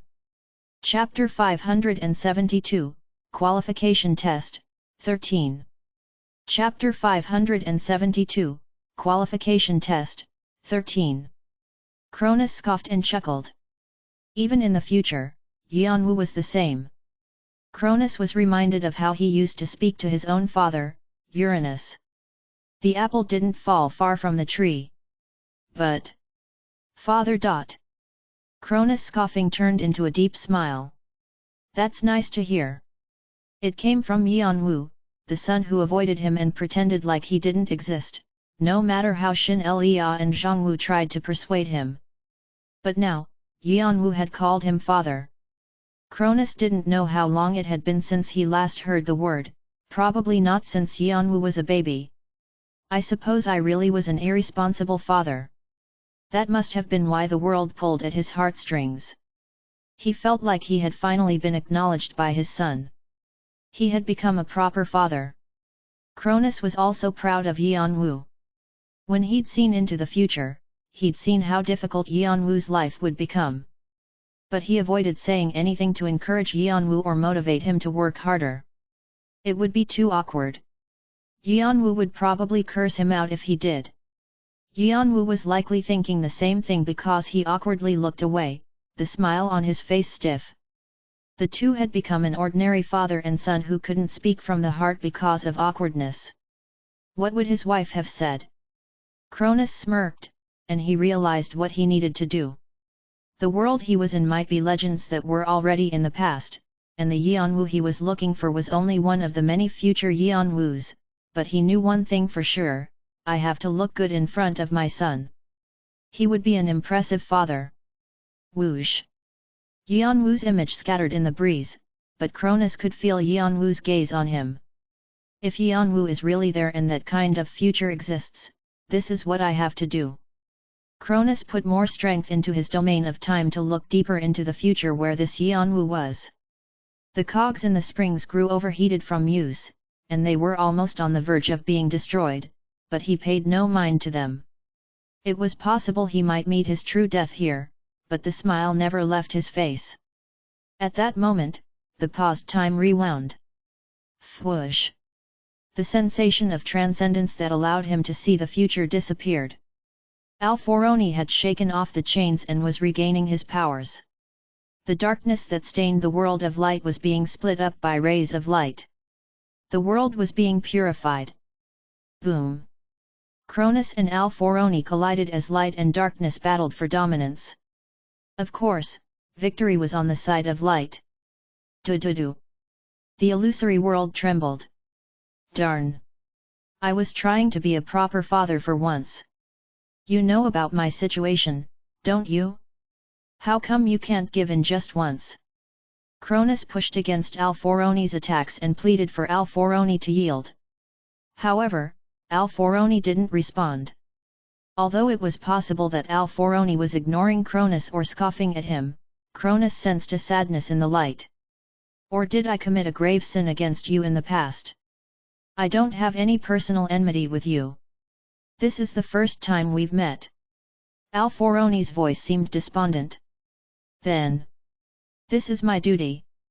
Duty. It's more accurate to say it's a curse. Yanwu didn't understand what Alforoni was saying, but he became certain of one thing. Something was forcing Alforoni, and he was deeply resentful of it. It was possible Alforoni had once seen this as a sacred duty, but as time passed, it grew to feel like a curse. Alforoni spoke again. Anyway, whatever the reason, I cannot allow you or the other transcendents to enter the tower and ignore its laws. In fact, I do not understand why you want to cause chaos. I know you're in a pitiful situation, but as long as you disrupt order and fight destiny, I have to stop you. Cronus couldn't understand what Alforoni meant, but he could tell Alforoni saw transcendents like gods and demons in a negative light, believing that their actions challenged the order of the universe. Perhaps Alforoni was right. The movements of the divine beings sometimes shook the path of the universe. Even though they managed the laws of the universe, they tended to be selfish at crucial times. It was the result of having free will. But that's not my problem. Cronus didn't sympathize with Alforoni. People in his way could only be his enemies. Then what should I do? Cronus gritted his teeth. Alforoni had untied the chains faster than he'd expected. Even now, the light was tearing away the darkness in an attempt to bind his soul. The connection to his true body grew weaker. The pairing with your true body is growing faint. It is on the verge of disconnection. Warning! Your divine strength is in danger. Warning! Your divine strength is in danger. At this rate, Alforoni would seal him up even before he could do anything. He still had to ensure the correct future for Yanwu. It had to be a future that was certain to happen. Only then would there be a new ending that would deviate from Zhongwu's tragic ones. What did he need to do? Thankfully, he didn't need to think long to find the answer. A singularity. His plans began to form. If Yanwu becomes a singularity, I can leave the rest to him. Those who were designated as singularities would never change no matter how much the wheel of time and space spun or how many variables there were. It was fate. Cronus wanted to turn Yanwu into a singularity. It wasn't a guaranteed solution, but he wouldn't be able to see whether or not he succeeded because Alforoni was in the way. However, Cronus believed Yanwu could do it. Because he's my son. Resolve appeared in Cronus' eyes. It was time to designate a singularity. Cronus stopped fighting Alforoni and looked above, where his sick wife was waiting for her son and husband to return. Sorry, Rhea. Looks like I'll be quite late this time as well. At that, Cronus forcefully grasped his fading divine strength and set it off. Boom! A large explosion boomed between them. You're being foolish again. Alforoni used Shikuka to put a gap in between them, and he managed to escape unscathed. Alforoni quickly extended a hand to prepare for an attack, but he was surprised when Cronus didn't fight. Instead, Cronus gathered what remained of his strength and holy power into his heart, then he used his hand to slice open his chest. Spurt! Blood sprayed like a geyser from Cronus' body. It was thick and mixed with the holy power of darkness. Inside Cronus' heart was a shiny and round machine part with tiny cogs. A spring floated up into the air. At that moment, Alforoni realized that the peak of Cronus' achievements during his lifetime was the spring. It was a chess piece the Black King had left behind and a vessel for the domains of death and time. It also contained the legends that Cronus had built up through eons of life. Alforoni was bewitched by the spring, its mystique and beauty were beyond measure. Although Cronus had pulled out his own lifeline and revealed his weakness to his enemy, he was smiling, certain that it would save his sons. Crack! Without any hesitation, he broke the spring in two. One half was time, and the other half was death. Cronus let go of the spring of time, and the darkness flowing under his feet rippled, swallowing the spring. Darkness was connected to emptiness, and emptiness transcended time and space. The spring of time would swim against the tide of the river and land in the moment Zhongwu entered the tower. It would be the special benefit. He can't recognize it's me, so I'll call it an invitation from the future. That sounds nice. If he couldn't change the past and prevent Zhongwu from entering the tower, he had to give Zhongwu a weapon that no one else had through a special benefit. Although Zhongwu wasn't in the best of health, his talent was something that even divine beings would desire, so the special benefit would become his wings. Some might say it was cheating and Cronus could only do it since he was connected to his true body. However, no matter how powerful Zhongwu became with the special benefit, he still wouldn't be able to avoid any of the sad futures. At that point, the spring of time would change again. Zhongwu, you're a smart boy. I believe you'll learn how to use the spring quickly. Cronus put his faith in the Zhongwu of the past or future, whichever one it would be. This time, he let go of the spring of death. Once again, the darkness swallowed the spring. It was headed for the future that would allow Yanwu to become a singularity. After arranging everything, Cronus could feel the holy power rapidly leaving his body. With the core that connected him to his true body gone, his divinity was deteriorating. The spring cannot be found. Your connection with your true body will be released. You have been given a penalty due to a countervailing force. Your divinity has been rapidly destroyed. Your holy power has been rapidly destroyed. Warning! The spring cannot be found. Find the spring and equip yourself with it. The destruction of your soul may lead to the extinction of your identity. Warning! The spring cannot be found. Warnings messaged frantically popped up. Whoosh! Cronus couldn't endure the countercurrent of holy power flowing to him, and his body began to fall apart bit by bit. Starting from his feet, he began to scatter into tiny letters. He had been able to reincarnate because of the spring, but now that he'd given it to his sons, he couldn't expect that anymore. True death was right in front of him, but Cronus looked relieved. He only felt sorry that this was the only thing he could do for his sons. I'll leave the rest to you, son. Cronus said to Yanwu, whose gaze was still on him, and he vanished in Alforoni's white light. Right before he disappeared, he smiled. ******. Full playback has been completed. Cronus legends are finished. The synchronization is still in place because the quest has not been completed. As the messages popped up in his vision, Yanwu was frozen, unable to say anything. He wasn't angry, nor did he cry. He just felt blank. He couldn't forget how his father had smiled at the end. It felt as if his father were still smiling at him from beyond. Find the location of the springs. Yanwu lifted his head. The secret that had been revealed was profound, and he still needed to carry out his father's will. In fact, Yanwu already knew where each half of the spring was. It was impossible for him not to know. One is the pocket watch. Ding! You have found the spring of time. He had expected Zhongwu's spring of time to be something like this. Their father's arrangements allowed Zhongwu's talent to flourish with the special benefit, and later, it became an element of the diary. Just as their father hoped, Zhongwu understood its use and moved the special benefit into the pocket watch. When it fell into Yanwu's hands, it became a cheat code that allowed him to be the Shadow King today, and it was also a vessel that held Zhongwu's ego. Their father had arranged things so no matter what happened, the brothers would be able to reunite. The spring of death moved to the future, to the moment that Yanwu entered the tower. The other half of the spring. Just as the spring of time had appeared in another form to Zhongwu, the spring of death took on a different form to Yanwu as well.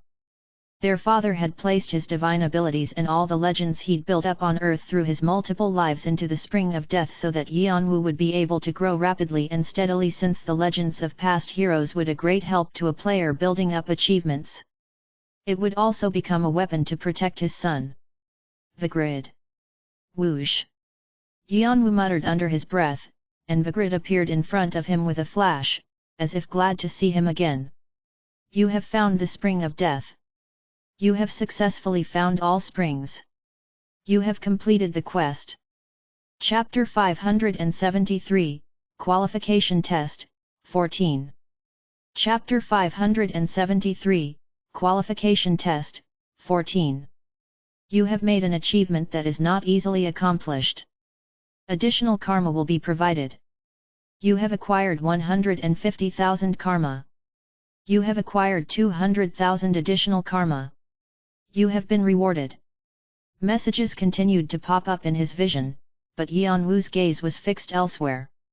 The grid was shaking as if it wanted Yanwu to quickly take hold of it. However, Yanwu couldn't bring himself to touch it. The cold-blooded trait has failed due to an unidentifiable reason. Warning! Your mind is severely unstable. You are advised to quickly regain your composure. Warning! Your mental resistance has been heavily weakened. You are advised to eliminate the cause and restore your trait. Yanwu felt as if the grid would disintegrate through his fingers if he tried to grab it. It was a baseless thought, but Yanwu's head was swarming with them. Father, you always protected me. The grid was a shadow of Cronus, the other half of the spring. It was a holy sword with the power of death containing the legends that he'd accumulated on earth. The sword had fallen and been called a demonic sword. But after being passed down many hands, it finally reached Yanwu. The grid had become Yanwu's closest friend and always protected him as if it were trying to fulfill a goal. Although Yanwu hadn't noticed, the grid was like a father trying to protect his son. It was why Yanwu couldn't touch the grid. He felt as though his heart would be torn out of his chest. The grid continued to vibrate. The cold-blooded trait has failed due to unidentifiable reasons. The cold-blooded trait has failed due to unidentifiable reasons. I have to bring father back. Yanwu narrowed his eyes. The cold-blooded trait has been restored. He suppressed his shaking emotions. His head grew cool, and his trembling eyes became steady once more. He could finally see what he needed to do. No matter how many times he called for his father, Cronus wouldn't return. Yanwu needed to find a way to bring him back, no matter what it took. Fortunately, he could think of a method, unlike Zhongwu's situation.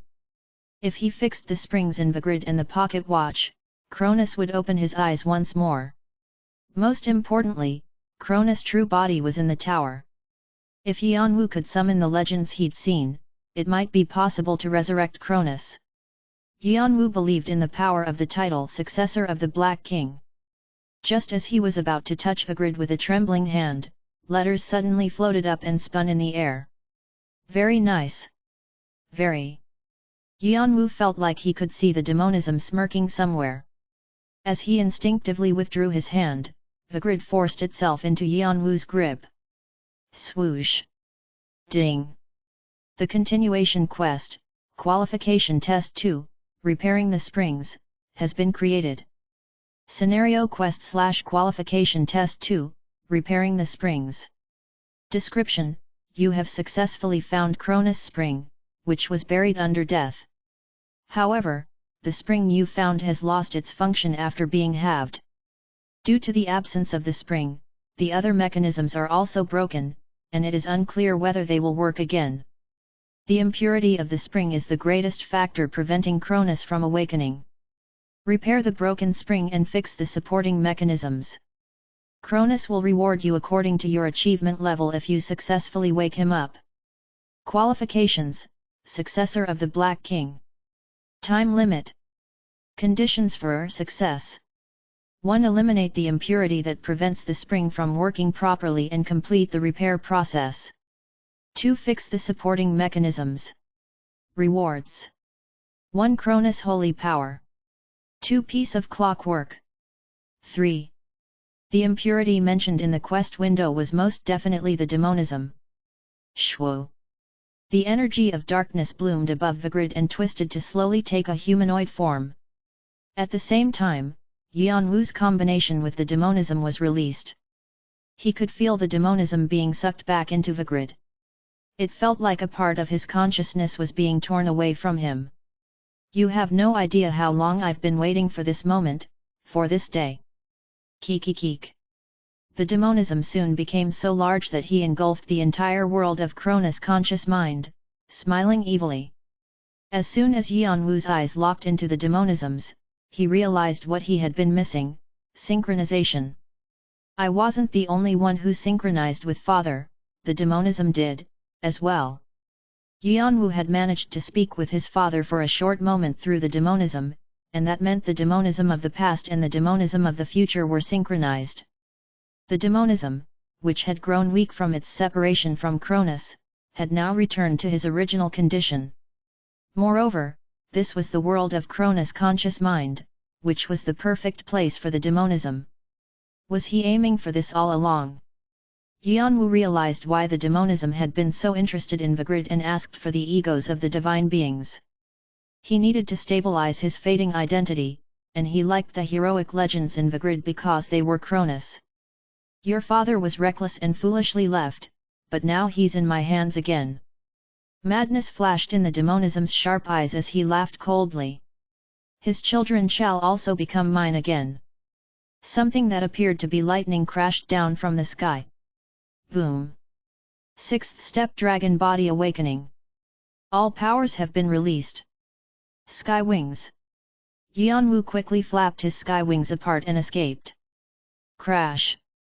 The lightning bolts barely missed him, only it wasn't lightning.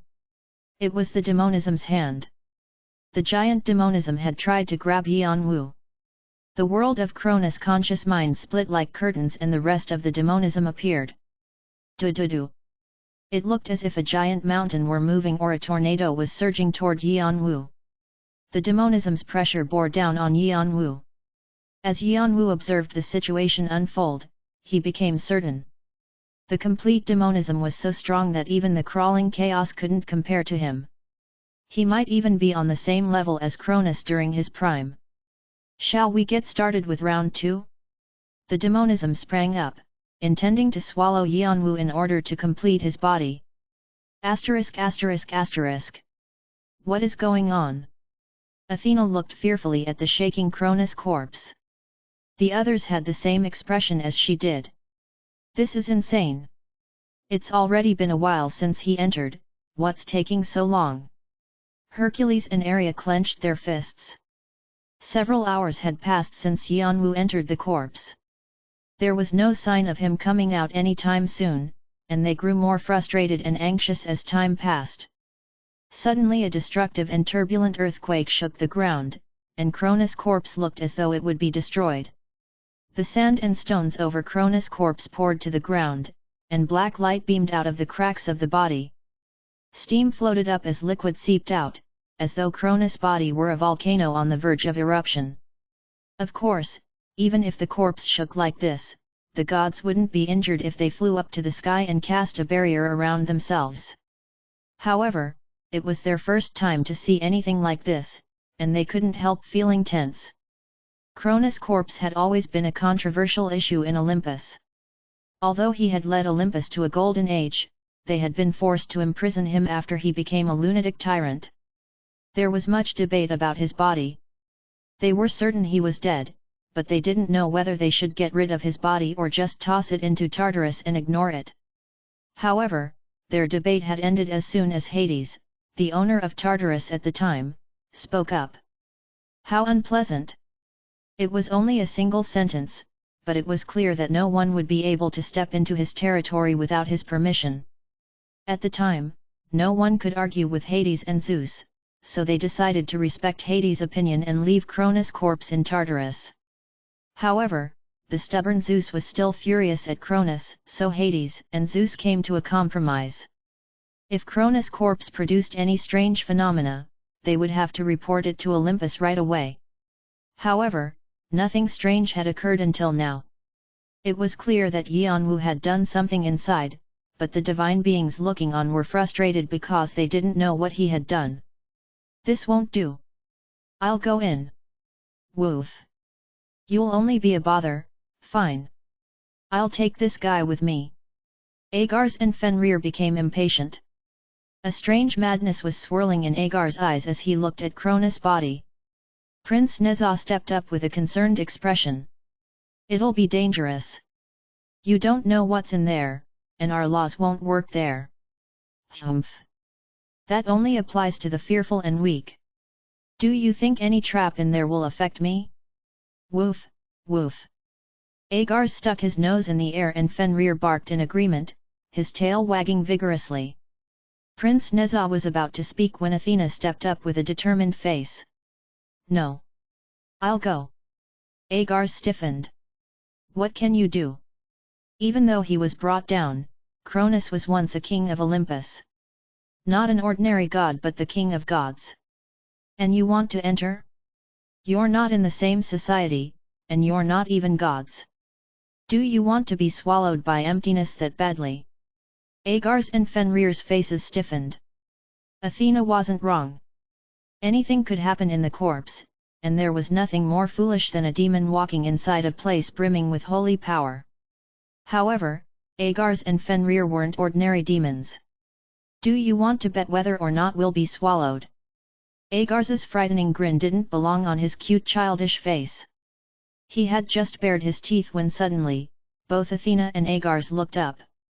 Fenrir's hair stood on edge as if he were meeting a mortal enemy. A god of, Persephone, is descending. Rumble. Boom. Dark lighting crashed down between them. Athena quickly distanced herself from the intense heat. Persephone smiled at them from the spot where the lightning had struck. Persephone. Goodness. So many familiar faces. And people I haven't even met yet. Persephone greeted Athena and Hercules in a good-natured manner even though they were glaring at her. Athena's stiff face tensed even more. If Persephone disrupted them while Yanwu was still in the body, things would become difficult. More importantly, her hands were supposed to be full with the war between the Titans and Gigantes. How did she manage to find the time to come here? Were the Gigantes attempting some kind of subterfuge? How? As if she could read Athena's mind, Persephone smiled brightly. Oh, are you wondering why I managed to come here? That's simple. Persephone tossed something down onto the ground. Roll. The rebellion is over. It was Thaia's decapitated head. Chapter 574, Qualification Test, 15. Chapter 574, Qualification Test, 15. Athena and the others stiffened. The rebellion was over? Already? The fact that the battle ended with the Gigantes' victory meant they had been expecting this. Even though the Titans had the element of surprise on their side, it wasn't easy to defeat the Gigantes, who had Mother Earth. They had probably prepared countermeasures for her, whether it meant waking Cronus or using other skilled beings like him. The battle between the Titans and Gigantes was bound to be long and rough, so Athena and the others had planned on using that time on things like learning how to take holy power from Cronus' corpse or searching for the path to Erebus. Things were different if the rebellion was already over. Athena and the others would have thought that Persephone was bluffing if she had arrived alone, but since she had Thaia's head, they had no choice but to believe her. However, unlike the others, Athena smirked.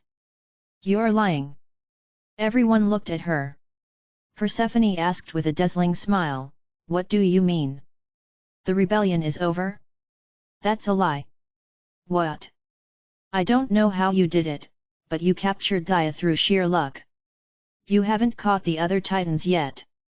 In fact, they're probably stronger than you expected, and now that strange phenomena are occurring around Cronus, you're starting to feel anxious. Persephone was still smiling at Athena, so it was impossible to know what she was thinking. However, Athena knew that Persephone made this face whenever she was caught and wanted to hide the truth. Your original plan was to look for us after crushing the rebellion, but you've had to rush in advance, right? What if I came here first and left the others to clean up? You! Athena scoffed. You always put your safety first. You never move until all the pieces are arranged the way you like. You just slowly move your pawns from behind. You never put yourself forward, just like you took over Tartarus using Mother Earth's strength. That's how you brought down Olympus as well. You've been like this for a long time. Athena added, your habit of moving until victory is guaranteed hasn't changed. You're contradicting yourself. If I always put safety first, there's no reason why I'd come here alone. Mother Earth must have forced you since she's been obsessed with Cronus forever. Persephone was silent. Dogs have to listen to commands, don't they? Athena's words were sharp as knives. Tension sparked between the two goddesses. There was an old saying that men should never get in between a cat fight between women. Agars and Fenrir realized that this wasn't the time to do anything, so they tightly closed their mouths. Prince Nezha and Erlang Shen also stepped back with awkward laughter. Hercules and Ares watched wordlessly, then glanced at each other. They quickly exchanged messages. Has Athena always been so harsh? She's pretty much clutching Persephone by the hair. There's nothing more foolish than trying to defeat Athena in a fight of words. She's a genius at infuriating people and hurting them with what she says. Ares snorted. And that's not all. She's ridiculously strong. If she loses an argument, she'll beat you up after getting on your nerves. Ugh! Ares shivered, as if he didn't even want to think about it. Hercules grinned. You're speaking from experience? I'm not the only one. Well, I guess Uncle Poseidon is also a victim. It's probably easier to count those in Olympus who haven't suffered at her hands. Hermes is amazing. Beats me how he's managed to get along with her for so long. Back in Olympus, Athena and Ares were the ones who clashed the most often, and it was natural that Ares would know his sister best. Eloquence, wisdom, martial arts skills, she had them all. Because she was intelligent, good at arguing, and strong, there was no way to win against her. In fact, Ares always picked a fight with her partly because of his inferiority complex around her. Athena would ignore his frustration, only to beat him up whenever he exploded. But now, it was Persephone who was in Athena's grip. Athena was already mad at Persephone because of all the suffering she'd caused. Now, with Persephone's provocations, Athena had exploded. She was already feeling anxious over Yeonwoo, and although she usually tried to keep her temper under control, Athena didn't have the patience to do so now. The smile on Persephone's face completely vanished. I'm an idiot for trying to argue with you. I forgot what you were like for a moment. Persephone gave up speaking in a polite manner and smiled coldly. You're right. I caught Thea, but her daughters are still free, so it's not over. All the Hectonkeers have escaped, too. Ugh. To be honest, this is all just annoying. Chhhh. A mighty aura began to spin around Persephone. The ground around her feet turned black with a dark shadow, and hundreds of eyes opened within it. But if you're smart, you must realize that if I'm here on my own, Persephone lifted a corner of her mouth. It means that I can take care of all of you. Isn't that so? Her words were like a lit match to fuel. Crash, crash. A gigantic, formless blob suddenly rose from Persephone's shadow and instantly lashed out at Athena and the others with hundreds of thorns. Boom! Boom! Ares quickly brandished his sword. The shadow thorns soared past him. Hercules swung his fists and broke the thorns with his strength alone, while Prince Nezha and Erlang Shen released their powers to sever the thorns. However, someone grew especially furious. You dare! Agars was enraged that Persephone had said she could defeat them on her own, even him, the Grand Duke of the Demons. His pride was already hurt from being just another member of a group helping Yanwu, and he couldn't contain his anger now that he was being treated like a nobody. With a roar, Agars jumped down from Fenrir and returned to his true body. Dozens of wings stretched out to the sky, and a storm of demonic energy swirled around him. Agars not only used the demonic energy to cut down the thorns, but he combined them into one giant thorn and sent it crashing down on Persephone's head. Boom, boom. Mother Earth's energy whipped around Persephone and created a protective barrier. The demonic energy broke through 7 layers of the barrier, but it eventually scattered before it could fully pierce through it. In the meantime, Fenrir also manifested into his true body and bared his sharp teeth. Boom. While Agars held Persephone's attention, Fenrir attacked her from behind. It was a strategy the two demons had decided on with a single shared look. By the time Persephone sensed Fenrir, it was too late. Crash! With the sound of cracking glass, Fenrir broke through the barrier and his fangs tore Persephone's left arm mercilessly. Although it was clearly painful, Persephone didn't seem shaken as she turned to Fenrir. Hub! Then, white eyes opened on the falling pieces of the barrier, and the pieces splashed into each other like water, causing a massive tornado. Swish! It was a tornado with hundreds of razor-sharp blades. Fenrir had no choice but to face the tornado directly.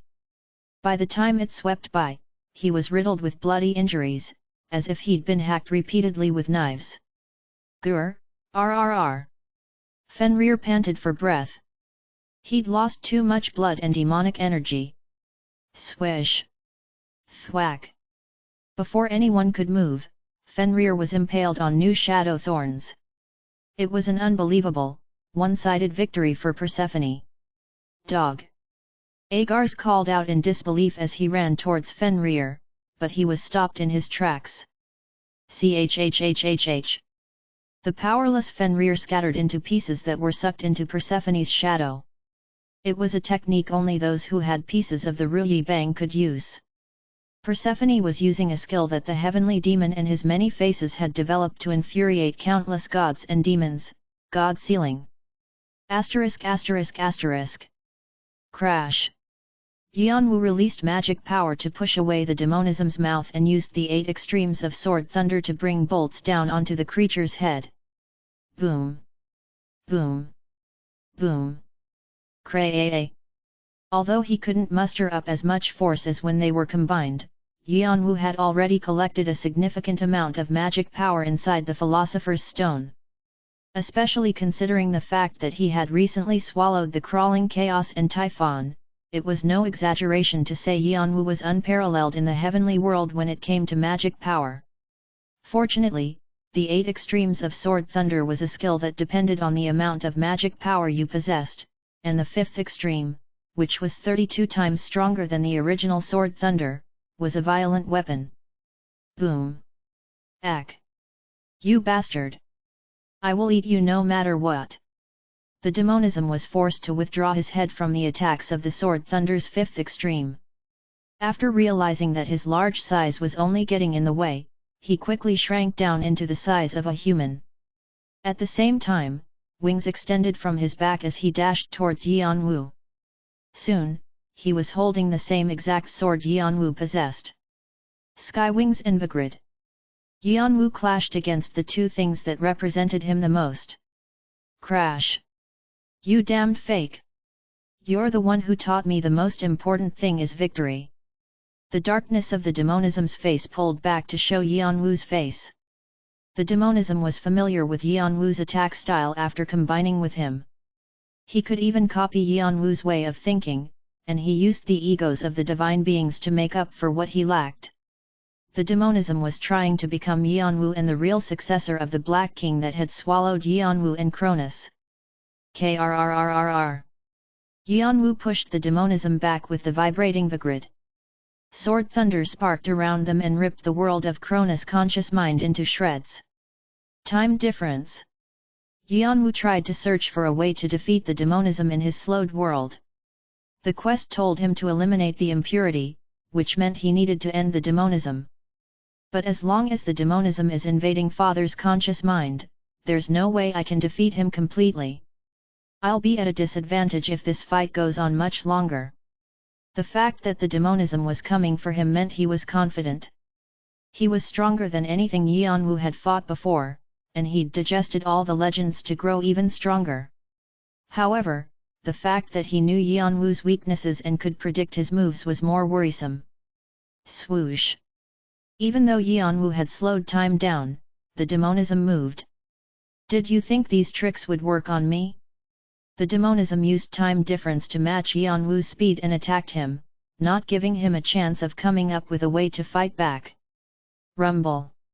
As the two clashed intensely, the world of Cronus' conscious mind shook turbulently. What's something he can't imitate? Yanwu was quickly running through ideas while deflecting the demonism's attacks. He quickly focused his eyes on the demonism and made a few comparisons. It didn't take too long for him to come up with an answer: the cast of the Black King. Clatter! Black chains unraveled rapidly past the demonism's lower body. However, the demonism just scoffed and flew into the air as if he had been expecting them. However, Yanwu had guessed he would do this. Unless the demonism was a fool, he would have prepared countermeasures against the Black King's cast, since he had been trapped for so long in the Black King. He probably knew more about the cast than Yanwu did. However, there was something he didn't know. Even if he did know, he would have never expected Yanwu to try it. Release the true name.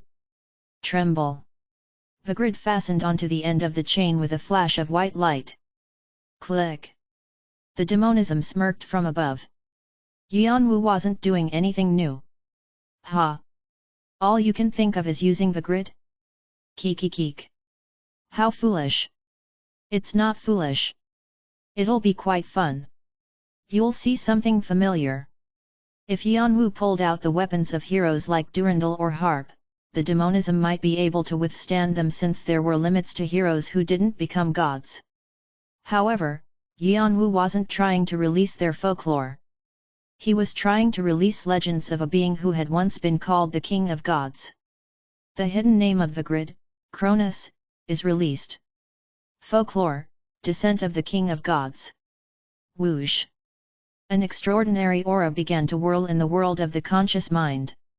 Summon of the Dead has been activated. Who will you summon? Cronus. With that quiet command, the domain of death, a small spring that had been sleeping inside the grid, began to spin again for the first time in thousands of years. Chapter 575, Qualification Test, 16. Chapter 575, Qualification Test, 16. Impossible. The demonism's eyes trembled at the intense aura and strength that shook the world. He had abandoned the grid because he thought he had already swallowed all the legends of the heroes inside the grid. He never imagined Yanwu would connect it to the cast of the Black King and release its power. He was annoyed because it was a method he hadn't even thought of. If Cronus really descended, things would become dangerous. Even though the demonism had invaded Cronus' true body, if the real Cronus ego appeared, he could take his body back. The demonism quickly dashed towards Yanwu in an attempt to stop him, but the grid exuded a heat so powerful that the demonism couldn't even maintain his balance. Crash! In the meantime, Yanwu looked at the messages popping up above the trembling Vigrid. The summoning has failed. The messages all said he had failed to summon Cronus. Had his father's soul also gone to darkness like Zhongwu's? Was that why he couldn't respond? Then, another round of messages appeared. The grid has not been completely purified. The spring inside is broken. It cannot summon the one you wish to see. Current progress of purification, 99.5%. Searching for ways to complete the remaining 0.5%. Options for repairing and restoring the spring are being reviewed. The spring can be repaired. The functions of the spring can be repaired. Searching for methods of repairing. It has been confirmed the qualities of the spring are similar to those of death. The option of connecting the left wing, death, of the power, sky wings, is being reviewed. It is possible. Vigrid's spring has been connected with the left wing of Sky Wings. The domain of death has been connected for automatic restoration. Expected restoration time, 12 minutes 41 SEC. Fortunately, Cronus' soul hadn't fully moved into darkness yet, and a part of him was still left inside the spring. At the moment, the pocket watch was with Ananta, so it was possible that even if Cronus were summoned, he would only have half his original strength. Regardless, Yanwu still felt reassured. After all, they were inside the world of his father's conscious mind, as well as inside his true body. If he could successfully summon his father here, it wouldn't be difficult to defeat the demonism together. The only problem was time. Yanwu had 12 minutes to go before Cronus appeared, and he would have to fight the demonism and prevent Vigrid from being broken. That's a bit tough. Yanwu gulped and gripped Vigrid's hilt. Time could pass quickly or seem to move at a snail's pace in a situation like this. Under normal circumstances, Yanwu would have been confident he could endure for that amount of time. In fact, he might even be victorious against the demonism. But now, the demonism was quickly taking over Cronus' true body after they synchronized. It was difficult to say whether the demonism would snatch the legends from Cronus' body faster than the spring could be restored. Suddenly, the demonism frowned at Yanwu and blasted out the legends he had absorbed. "You're a nuisance until the end." Darkness danced around him and his body split into three. Chhhhhh. Then. The three demonisms spoke at the same time. "I'll have to use some tricks. I'll have to use some tricks. I'll have to use some tricks." Push. The three demonisms moved towards different directions and tried to climb the intense storm of aura. Then, 3 became 5, 5 became 8, and in the end, there were 10 of them exploding sword thunder at the same time. Boom! Rumble! Something flashed among the demonisms, and the storm of aura began to rip itself apart. Just as the world of Cronus' conscious mind was shaken to a dangerous level, one demonism appeared through the black fog and swung his sword. Clang! Cashing! As Yanwu stood his ground and deflected the attack with Vigrid, other demonisms appeared and attacked from all directions. "You're like an amoeba with all this division. You bastard!" Yanwu was flabbergasted at the onslaught of attacks from the demonisms. Even though they were in a world of a conscious mind that the demonism had invaded, which meant that anything was possible, it was too much. It meant that not only was the demonism invading Cronus' true body at a rapid rate but also that the holy power and legends of the true body were incredibly powerful. Swish! Yanwu plunged, barely escaping the attacks. However, 2 demonisms were waiting for him below, their swords raised high and black aura lingering at their sword tips. 2 bolts of sword thunder crossed each other. Thinking there was no way to avoid this attack, Yanwu raised 2 bolts of sword thunder with all his might and exploded them. Rumble! Boom! The streaks of sword thunder Vigrid released split through the air, and Yanwu quickly activated Blink to attack the 2 demonisms from behind. The demonisms turned around too late. Vigrid was already releasing a third sword thunder. It was the third extreme, which was 8 times the original power. Durandal! Cashing! Vigrid easily slashed through a demonism. Darkness spurted from a line that appeared from the demonism's crotch to his forehead and he was destroyed.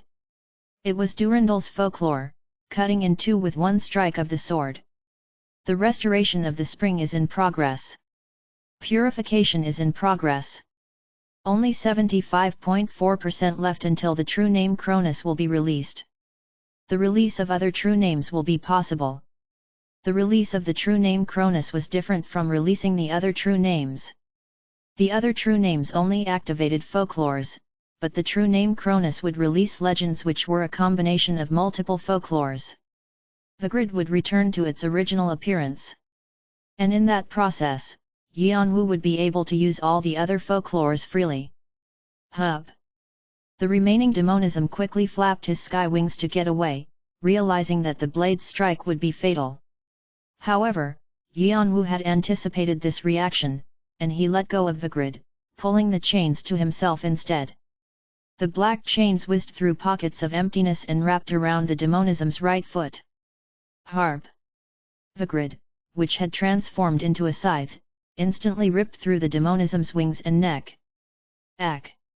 Yanwu pulled Vigrid back as he looked down at the dead demonism who had been slashed into 5 pieces.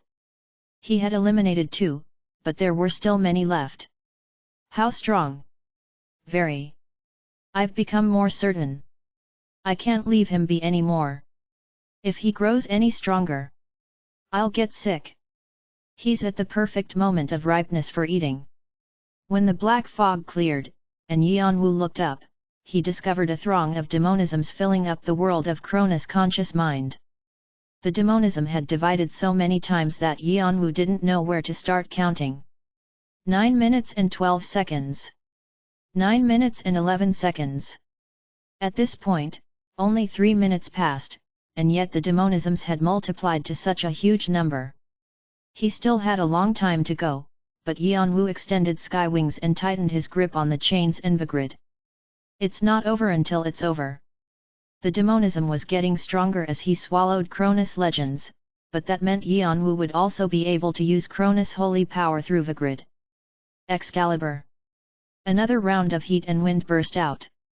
Asterisk asterisk asterisk. Debulk! Vigrid tore through several demonisms at the speed of light. Erendite! The light left in Vigrid's trail blazed with black fire and turned the other demonisms into ash. Clatter! The faster Yanwu swung Vigrid and the chains, the greater the scale of the battle grew. Ascalon, Amaz, Xianyuan sword, Bident. True names Yanwu had never been able to uncover until this point continued to appear and add to the folklore. The restoration of the spring began to speed up.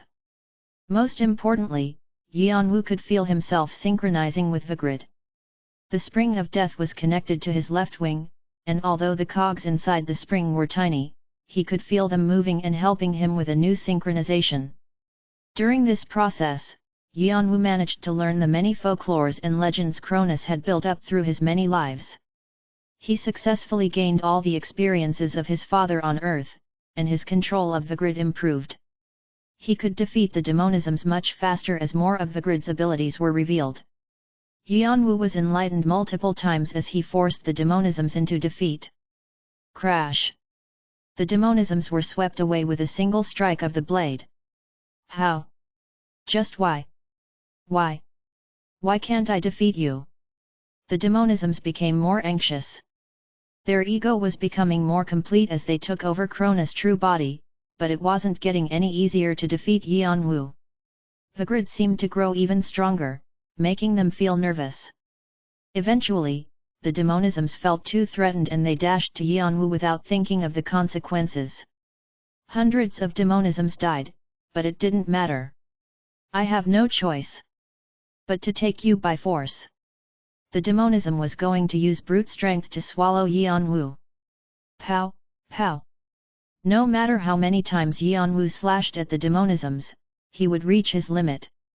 A few demonisms cleared through the explosions and successfully attacked Yanwu's hands and feet. Sword thunder sparked endlessly as the demonisms tore off Yanwu's arms and legs, which healed with regeneration over and over. 2 seconds. 1 second. Midnight. The spring has been repaired. The restoration is successful. The purification is complete. The release of true names is beginning. Crash!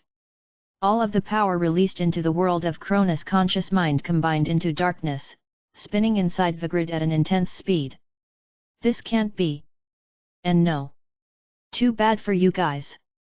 Yanwu smiled twistedly at the demonisms surrounding him. My father's kind is strong. Summon of the dead is beginning. Spark! Black sparks shot above Vigrid, and cracks began to appear on its blade. An unaffiliated god, Cronus, is descending. Boom! Vigrid detonated with a powerful force. However, its pieces didn't scatter in different directions. Instead, they climbed to the swirling darkness above and began to take on a new form. Click! Click! The pieces combined not into the shape of a sword but of a person. It was someone whose face was familiar to Yanwu. Although the face was more wrinkled than Yanwu remembered, it was not one he could forget. When the being opened his eyes, the first thing he saw was Yanwu. "Father," Yanwu said. "Those things hurt me. Teach them a lesson." Chapter 576 Father and Son, 1. Chapter 576 Father and Son, 1. Although his expression and words were like those of a kid who was telling on someone who had roughed him up, Yanwu's tone and cadence sounded mechanical, like he was reading from a textbook. However, this was something Cronus enjoyed. "Oh my! You're not injured anywhere, are you? You're still too weak." Cronus played along.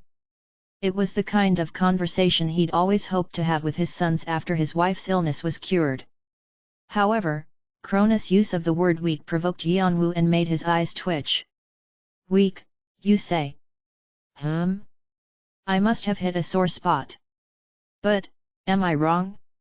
It's stupid to get beaten up by these guys. I didn't raise you like that, son.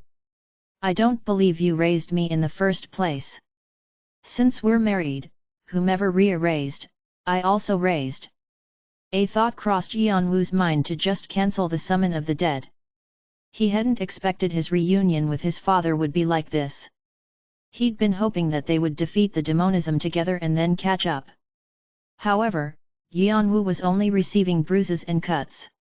Cronus burst into a large smile as if he found it cute to see his son holding down the anger that constantly reared its head. Yanwu frowned.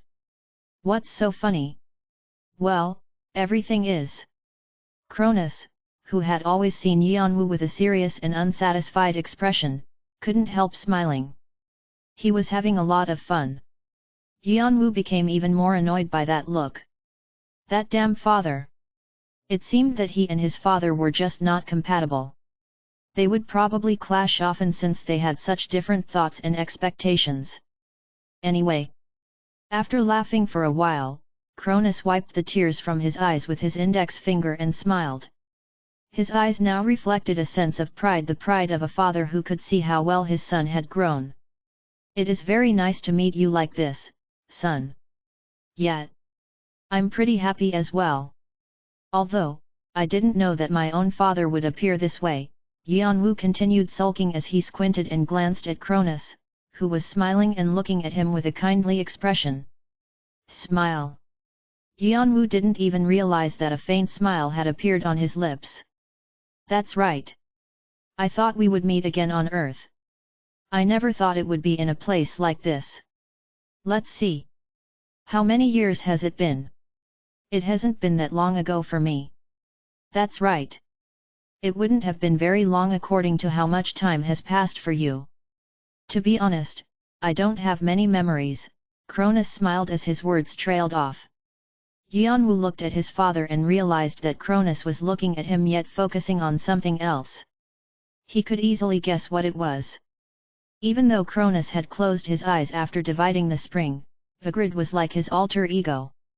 It was likely that Yanwu's accumulated experiences were inside Vigrid, and now that Cronus had regained his ego, he was probably reflecting on Yanwu's past experiences. Yanwu felt strange about it. What did his father, who had stayed by his side and supported his efforts, think of him? He probably saw Yanwu as a child playing with danger as if it were fire. Children always stayed young to their parents. Yanwu's chest tightened with a not entirely unfamiliar feeling. He didn't want to let it go. As Yanwu and Cronus enjoyed their reunion, the demonisms ground their teeth at being ignored.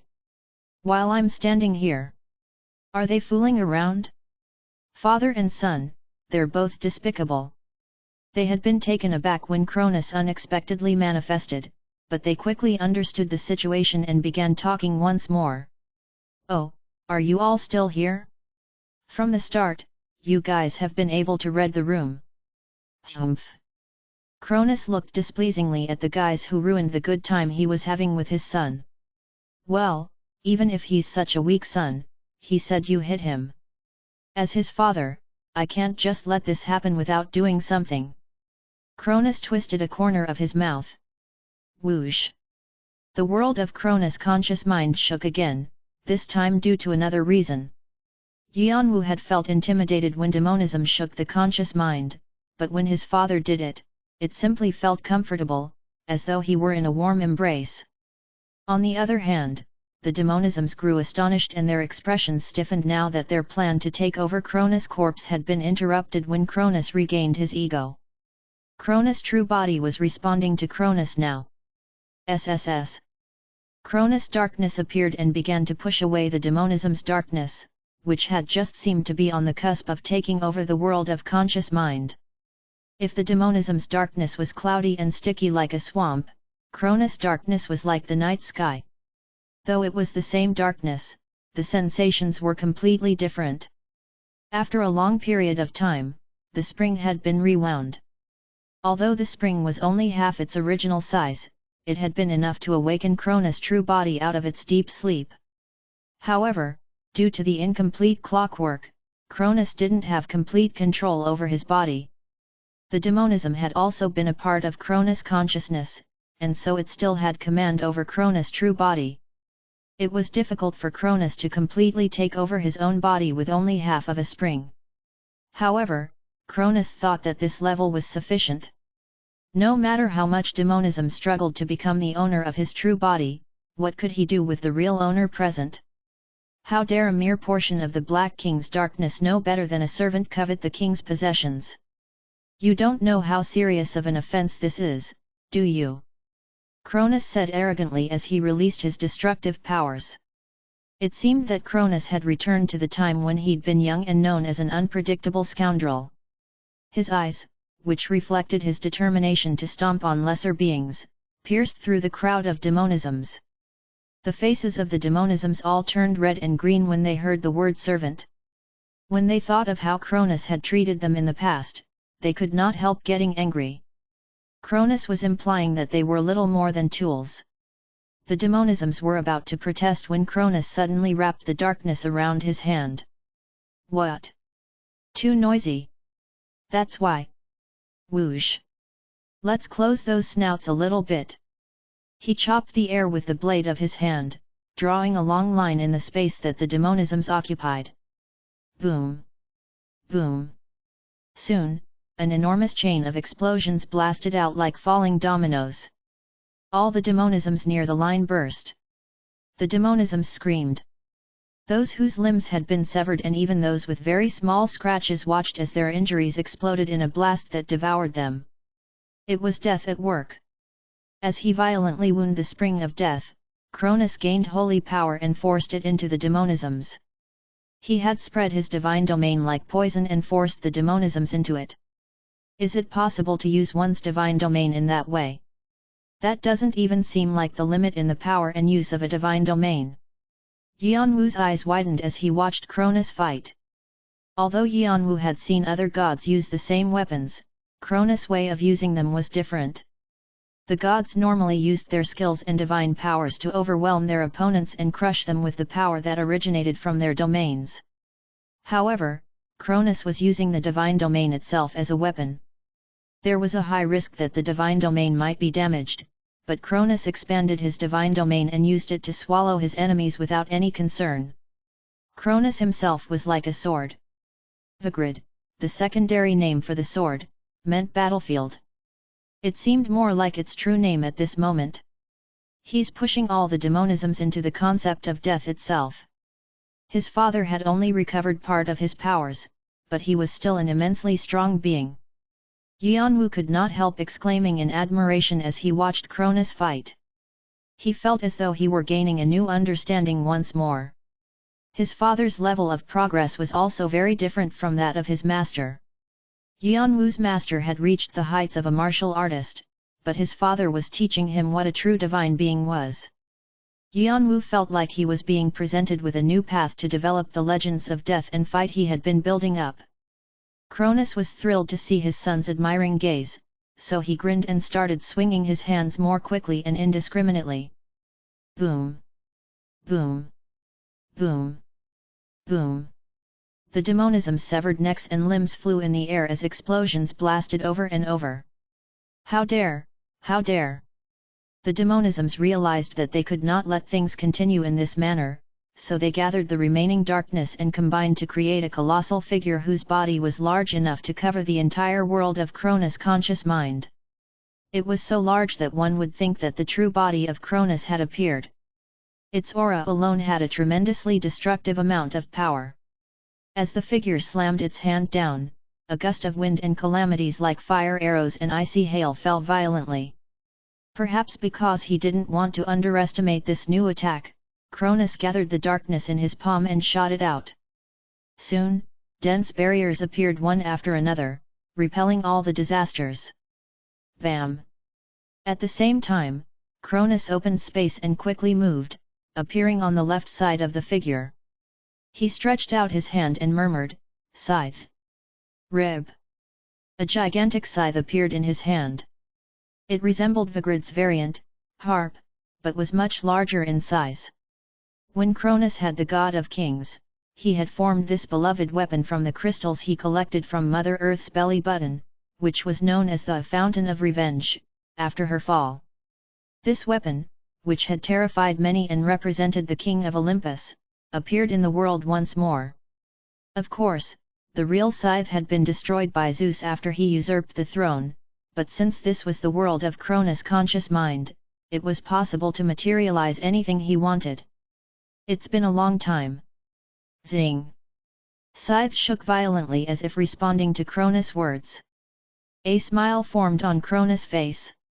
How he missed this feeling! Scythe was the prototype that Vigrid was based on. However, this scythe was lacking in many ways compared to the real scythe.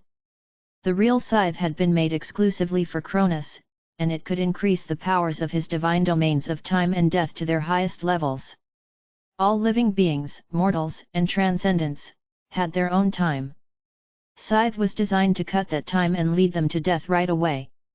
It was a cheat code. Why you? The demonism recognized Scythe and tried to shout something. What? I can't understand what you're gibbering about. Is it because you're a loser who couldn't even become a god? Cronus sneered and slammed Scythe down. Boom! Arg! Scythe mercilessly passed through the figure's left arm, and murky darkness spewed out like blood from the wound. Boom! The figure fell to the ground, screaming. As it wobbled around, the world of conscious mind shook. The demonism did not even blink an eye at pain, but Scythe's strike was too painful. When demonism tried to restore his left arm, the darkness could not even flow near the wound. The remnants of death that Scythe left behind did not permit recovery. Yanwu could not hide his surprise. Well, I guess I couldn't finish him off in one go. Cronus looked dissatisfied even after his monstrous attack, clucking his tongue. If he were in his prime, he would have beheaded the demonism in one go. His relatively weaker strike was due to the missing divine domain of time in his spring. Well, it doesn't matter anyway, right? If I cut it apart until it dies, that's good enough. Cronus laughed coldly and jumped off the shoulder of the demonism. His body seemed to blur and he became gusts of black wind that slashed around the demonism. Cronus had developed this power through his countless lives as a hero. Whoosh! Boom! Boom! Boom! Chapter 577, Father and Son, 2. Chapter 577, Father and Son, 2. Arg! The demonism looked up and screamed over and over in pain as the gusts of black wind ravaged his body, evidence of Cronus' valor. How? How the hell? The demonism could not understand what was going on. He had once been part of Cronus, and he had had a significant influence on the legends that Cronus had built up as a king of gods. Thus, demonism tried to control Cronus' true body through synchronization and gathered many legends to use against Yanwu. With a little more time, the demonism felt that he could become a supreme being. It had been more than 10,000 years since Cronus had been separated from his true body, and he only had his vestige body and soul now, as well as half a spring. Even if Cronus could recover a considerable amount of his power by drawing it out of his true body, it was impossible for him to restore the valor he had possessed as the king of gods. And yet, Cronus was pushing the demonism around, as if his missing divine domain were nothing more than an inconvenience. His fall from grace in the past seemed just that, something in the past. For a moment, the demonism wondered if he was facing a different being, but he couldn't deny that the actions and speech of the being attacking him were those of the old Cronus. And yet, there was also something about him that the demonism didn't know. Cronus had changed too much in the years they were apart. Whoosh! Bam! A deep wound appeared on the right side of the demonism's body, and the darkness continued to leak out. You! What the hell are you? Are you curious? You don't know what the hell is happening, do you? It seemed as though Cronus had read the demonism's thoughts and appeared next to the demonism's ear with a cold smile. Cronus' voice was so cold that the demonism instinctively straightened his back. You probably can't even venture a guess. Whoosh! Cronus swung scythe diagonally, aiming for the demonism's head. The demonism instinctively tried to pull his head and neck back, but he could not dodge all of Cronus' offensive attacks. Cronus cut off the top of his head at an angle. A cry of pain rang out once more. Do you know how long I've been preparing for this? Whirl! Cronus opened a void and quickly retreated. The demonism's black thunderbolt harmlessly passed through the spot where Cronus had been just a moment ago. Cronus reappeared near the demonism's left ankle. I felt like everything had been stolen from me. My throne, divine domains, power. I hated the bastards who took them all away from me. I detested them. I was filled with thoughts of revenge. Those ungrateful bastards. As their father, I would punish them. That's what I thought then. He cut the demonism's left ankle off. Whoosh! One of the demonism's knees hit the ground. As the world of Cronus' conscious mind fluctuated once more, Cronus moved like a black wind and lacerated the demonism's left leg relentlessly, as though he were dismantling something. Damn it! Thinking that he would be in real danger if he didn't act, the demonism brought out all his powers. The dense darkness that flowed out of him started roiling and boiling. But then, ever since I met Rhea again, I began to think whether or not I should direct my hate to my children or other people.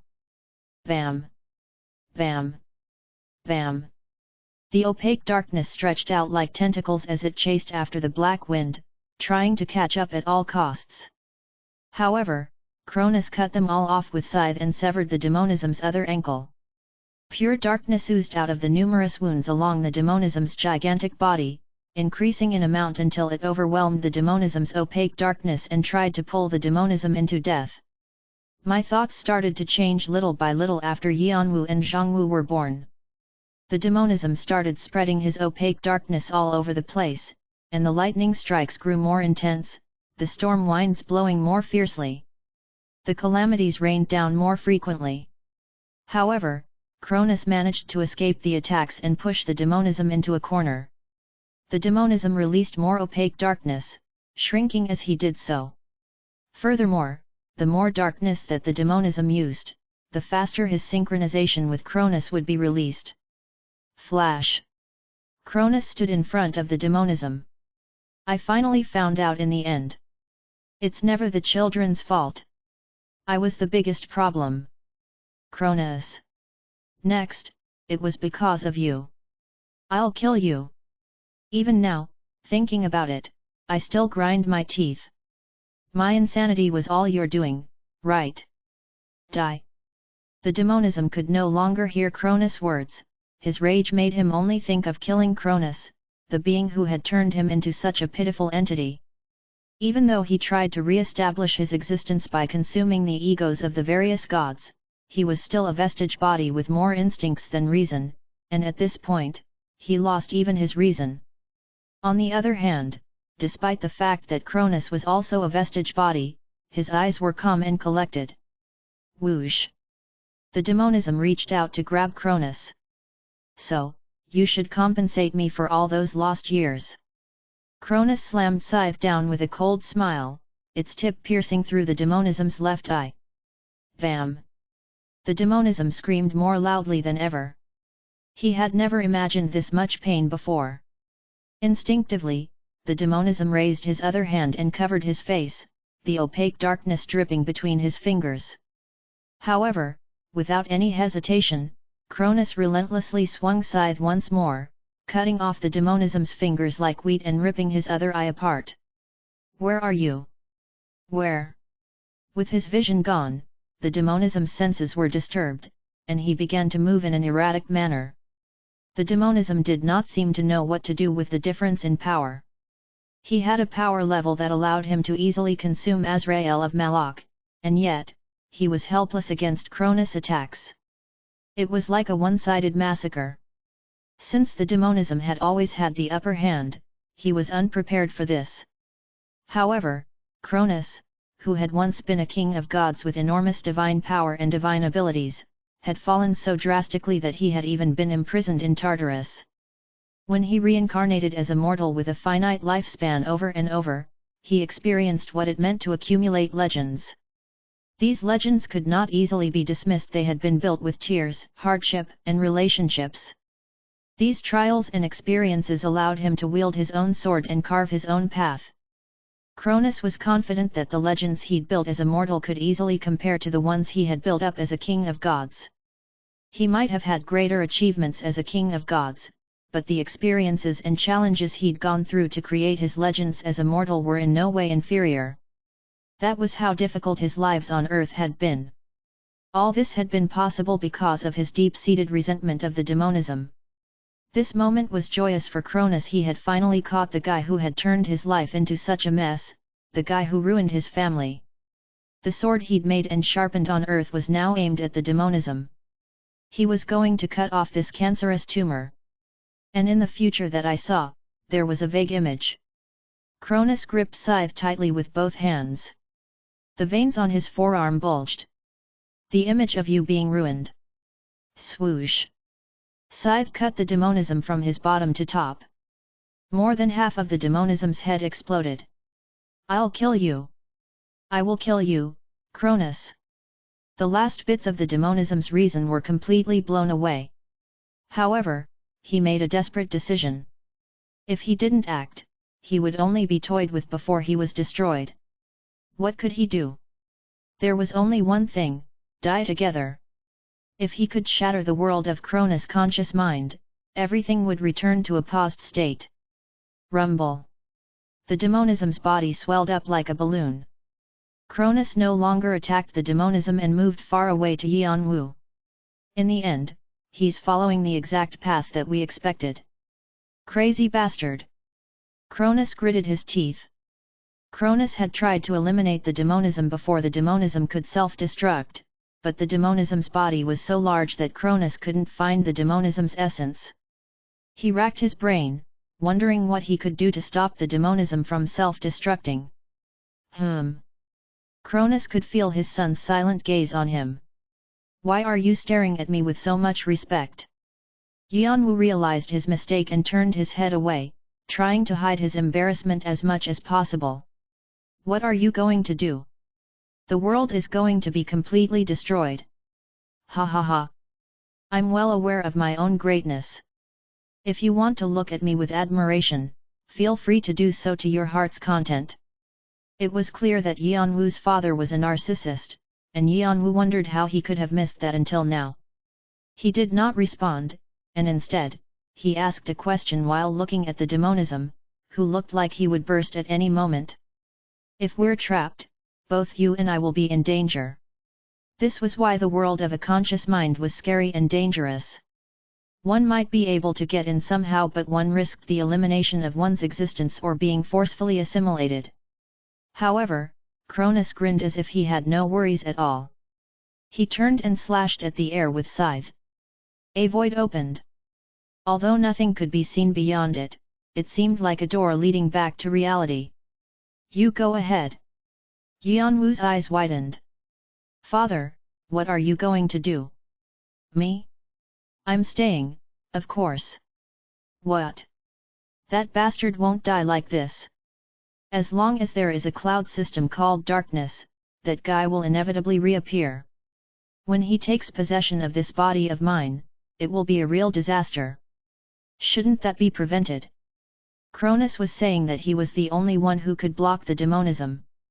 Of course, they could just leave the demonism trapped in Tartarus, but Yanwu understood the meaning behind his father's words. This was the world where they were in. Cronus wasn't just talking about Yanwu and his younger brother. He also meant the siblings Yanwu hadn't known he had, Zeus and the others. Cronus was worried about all his other children who had gone into the place below Tartarus, Erebus. I know you'll come up with a solution. Once you do that, you can come back to kill this guy. No. I don't like it. Yanwu cut Cronus' words off. Cronus' eyes widened slightly. You don't try to persuade me. Just as you did whatever you wanted to do, I will do whatever I want to do. Yanwu had been through this before. Persephone and the machinations of the Titans and Gigantes had made him scramble out of Tartarus. Then, Alphoroni had blocked Dis Pluto, who rescued him and pushed them into taking their own lives. Go through that again? Yanwu had just seen his father again, and now he had to sacrifice this person that he was only now truly getting to know? Yanwu would not allow it. Even if he died, or worse, Yanwu wanted to be with Cronus. His sharp eyes were filled with stubbornness and defiance. Cronus looked at his serious son and burst into laughter. Rhea, maybe you were right. Among the children, Yanwu does seem to resemble me the most. However, if Yanwu stayed, they would be buried here together. What could they do? Cronus looked at Scythe silently. He was wondering whether he could aim for the demonism's essence with one last swing. If he still possessed his divine domain of time, he was sure he could do it, but without that domain, he couldn't be certain. Father! Do you have any regrets about losing the throne? Suddenly, Yanwu asked a strange question. Cronus cocked his head slightly, wondering what Yanwu meant. Then, he grinned when he realized what Yanwu was planning. He laughed. No. No regrets about the past. All I want is to live with Rhea, you, and Zhongwu again back on Earth. Then, I will take the throne. This meant that Yanwu would become the supreme god of Olympus. I don't think Zeus will easily give his seat up, do you? I'll take care of that myself. Do what you want. I can't take sides, so I'll just cheer from afar. Then, please buy me a few minutes. No problem. Whoosh! Cronus turned into a black wind once again and attacked the demonism. It was dangerous not knowing when the demonism might explode, but Cronus continued to slash at the demonism from all directions to buy Yanwu some time.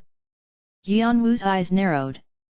If I do this, I might be able to eliminate the demonism, but after that, I will have a lot of things to carry on my shoulders. Yanwu had always had one and only one goal, to recover his brother's soul. Taking on something else would be a large burden for him. After all, he'd only reformed Arthea to help him achieve his ultimate goal. However, things had changed.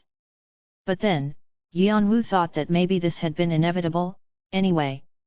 It might have been his fate all along.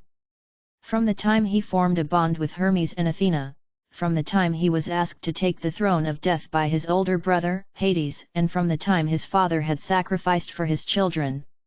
Everything led to one place. Yanwu wanted to inherit everything from Cronus. As his son, Yanwu felt this was the natural thing to do. Devour. Lumps appeared along his hand. Hades' spirit-eating sword is attempting to devour Cronus. His goal was to devour the world of Cronus' conscious mind and Cronus' true body. All of it. If he could pull this off, not only would he be able to eliminate the demonism, he would also monopolize all the legacies Cronus left behind. Chapter 578, Father and Son, 3. Chapter 578, Father and Son, 3. Reb. It was as if a piece of paper had been torn apart and stuffed into a small hole as Hades' spirit-eating sword sucked in the world of Cronus' conscious mind between its serrated teeth. "I'll kill you! I'll kill you all!" As though he had completely lost his sanity, the demonism realized what Yanwu was attempting to do. His body expanded as he gathered back the opaque darkness that he had gushed out, trying to accelerate the destruction of the world of Cronus' conscious mind. Cronus' black wind lashed more violently to stop the demonism, but nothing he did seemed to slow the demonism down. Rumble. Suddenly, pockets of emptiness started appearing around the demonism, black chains shooting out of them. The chains wrapped around the demonism, overlapping with each other. Even though he was tightly wound up, the demonism's skin burst through the small openings between the overlapping chains.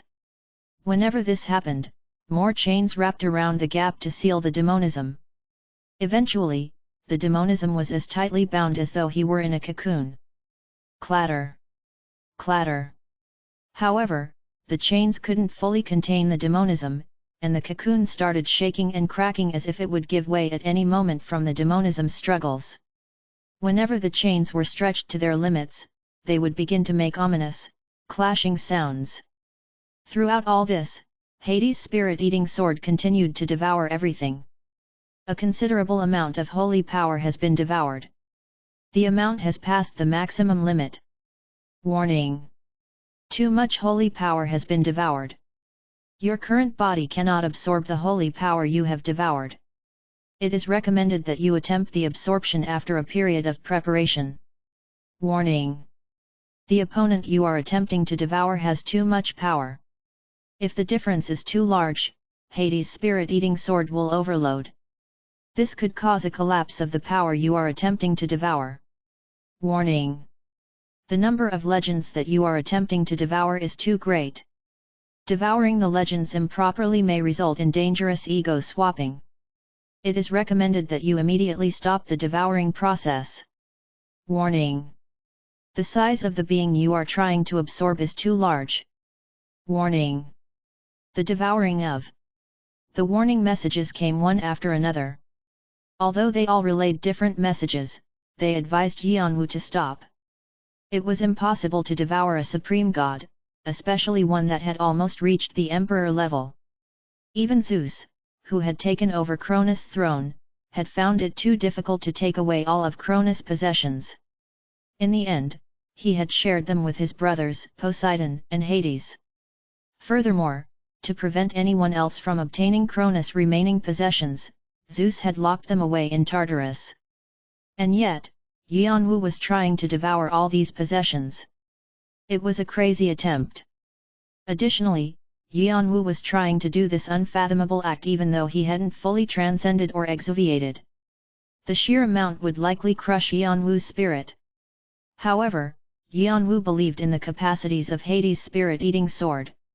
Whenever he was bumped against a limit, the spirit-eating sword always found a way to elevate and develop Yanwu further. Furthermore, Yanwu trusted the Philosopher's Stone. Warning! The target you are trying to devour is too large. Warning! The target you are trying to devour is too large.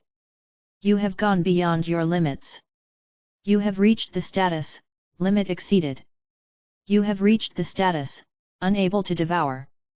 You have reached the status, unstable spirit. The factors that have not been devoured are becoming unstable. The teeth of Hades' spirit-eating sword are starting to shake. Exceeding your limit has placed your body into overload. It has been locked down. Cracks are starting to appear throughout parts of your body. The formation of cracks is accelerating. The process of collapse has started. The skill regeneration has been initiated. Regeneration is helping the collapsed portions of your body recover. The Sin Stone, Gula and Superbia, is shaking. Gula, greed, is unsatisfied and wishes to continue devouring. It is looking for another way and is greedily baring its teeth. Superbia, pride, is attempting to contain the unstable divine power. The Philosopher's Stone possessed two qualities that were now fully reinvigorated. Superbia, pride, would not acknowledge any limits. It sent tremendous vitality to Yanwu's body to contain the unstable divine power, funneling it to the Philosopher's Stone and attempting to subjugate it. The divine power fought the suppression, but the more it struggled, the more Superbia tried to crush it. It was the same for Gula, greed. It took control of Hades' spirit-eating sword, which had begun to slow its devouring, and enlarged the sword's teeth. The sword no longer restricted itself to devouring the world of Cronus' conscious mind but greedily sought to devour the entire true body of Cronus. The Philosopher's Stone had gone into a frenzy.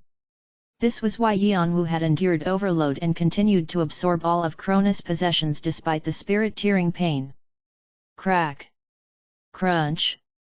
Though this was the world of Cronus' conscious mind, Yanwu could hear the cracking and crunching sounds of his body as it began to change.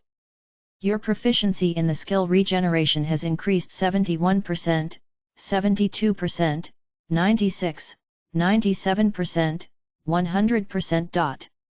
Congratulations! Your proficiency in the skill regeneration has reached its maximum level. All stats have increased.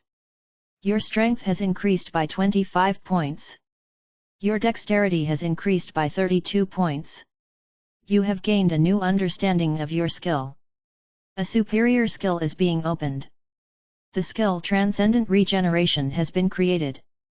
Your proficiency in the skill Transcendent Regeneration has reached its maximum level. A search for a new skill is being undertaken in consideration of your enhanced abilities. The Sinstone's Superbia property is influencing the process. Your Sinstone's Gula property is influencing the process. The superior skill status return has been created. Your mastery of the skill status return has explosively increased. Your skill has surpassed its limits and has become a divine skill. The Spring of Death has been activated. The divine skill Universal Recovery has been created. Universal Recovery. Rank, Power. Mastery, 0.0%. Summary: those who wish to become gods must be steadfast, and those who wish to become kings must be able to defend their throne. Even in the face of unrelenting storms, the one who wields this divine skill must maintain a steadfast spirit, like an evergreen tree with deep roots. You may even escape from the clutches of death. The Spring of Death shall always be with you. Asterisk status return. The peak status of your body and spirit shall be duplicated and stored as an idea. Regardless of the damage you sustain, even if your brain stops operating or you are on the brink of death, your body and spirit will regenerate from this idea. The amount of time and magic power required for this process will be based on the status of your body and spirit. Asterisk defying death. As you seek the throne of Cronus, who reached the highest mastery of death, the domain of death will be under your control. You will be able to defy death with the data stored in your idea. However, once defying death is used, the skill cannot be used again for a minimum of 1 week to a maximum of 1 year. Yanwu's eyes widened as he looked at the renewed regeneration, now the universal recovery skill. Defying death. No matter how powerful and great the regeneration skill was, it required a huge amount of magic power and could not bring one back from the dead. However, once Yanwu acquired the divine domain of death, which was one of the halves of Cronus' Spring, he managed to cross the boundary. Whoosh! Whoosh! Yanwu could feel the spring turning in his heart. The left wing of his skywing began to resonate. Yanwu's divine domain greatly expanded from his Philosopher's Stone to the Spring of Death and then to his sky wings. The giant demonic divine draconic body is attempting to evolve. A search for a new possibility is being undertaken. Yanwu's body was trying to evolve, and with his increased limits, he started devouring a greater amount of divine power.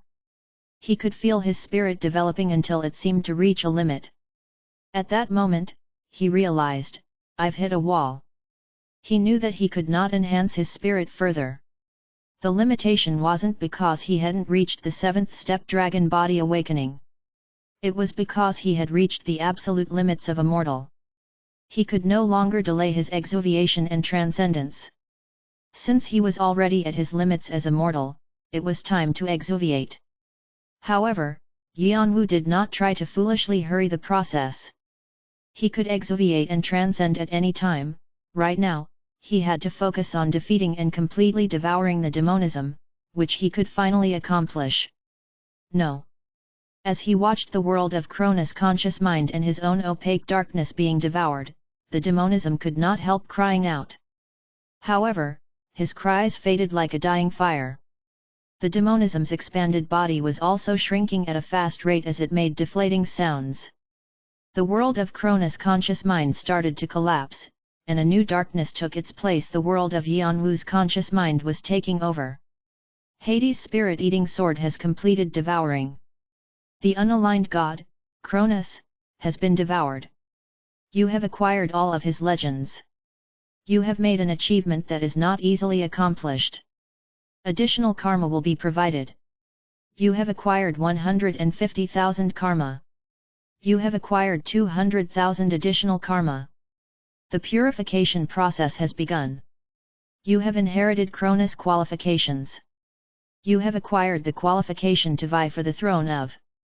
Your legend has been spread throughout the heavenly world. Your ally is greatly surprised by your achievement. The ruling leaders have entered discussions. Your ally is congratulating you on your achievement. Your ally is praying for the birth of a new king. Combined force are showing no response. They are keeping silent. Combined force are busily moving around to better understand the situation. The neutral force is silent. The neutral force is silent. The godly society is silent on the birth of a new being. They wish that you choose the side of good. The demonic society is voicing concern over your rapid development. Vimalasatra is expressing happiness in your development. Sir Nunnos is carefully examining you. After a countless number of messages, the sound of chains moving rose as the demonism returned to his normal appearance. Rumble. The chains tightened around his arms, holding him up. The demonism tried to escape from the chains by squirming around, but with his powers completely devoured, he was nothing more than an empty shell. He couldn't even sustain Yanwu's appearance, which he had taken, and he quickly returned to appearing as a dark shadow. However, the opaque darkness continued to flow out of the demonism through his wounds. Cronus put Scythe's blade on the demonism's neck, making him look like a prisoner on the execution block. You too, no matter what, I'll kill you. Though his body had deflated, and he lacked any power, the madness in the demonism's eyes still gleamed. Yanwu looked at the demonism and couldn't help ridiculing him. I think you should first understand the situation you're in, right? As soon as Yanwu finished speaking, Cronus swung down Scythe. Slash. You have successfully removed the impurity. You have successfully completed your quest.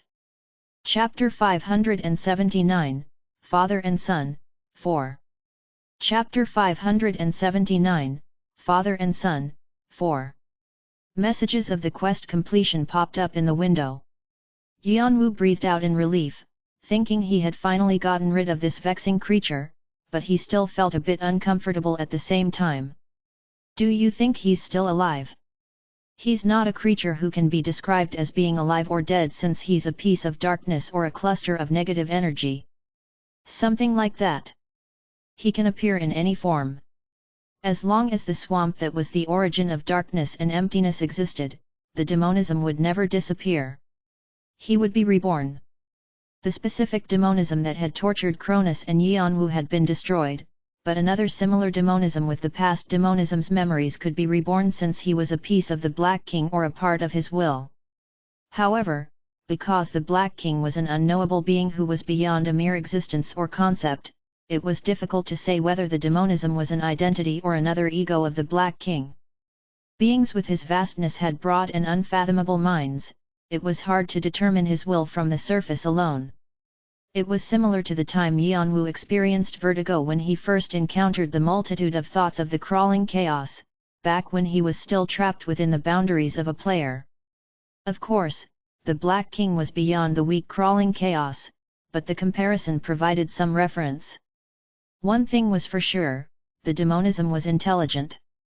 It was why he was always anxious and desired more power.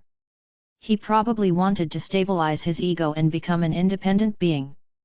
Cronus and Yanwu's bodies were probably tempting because they were perfect mediums for him. He's like a cuckoo. A cuckoo, yes. That's one way to put it. Cuckoos didn't have their own nests.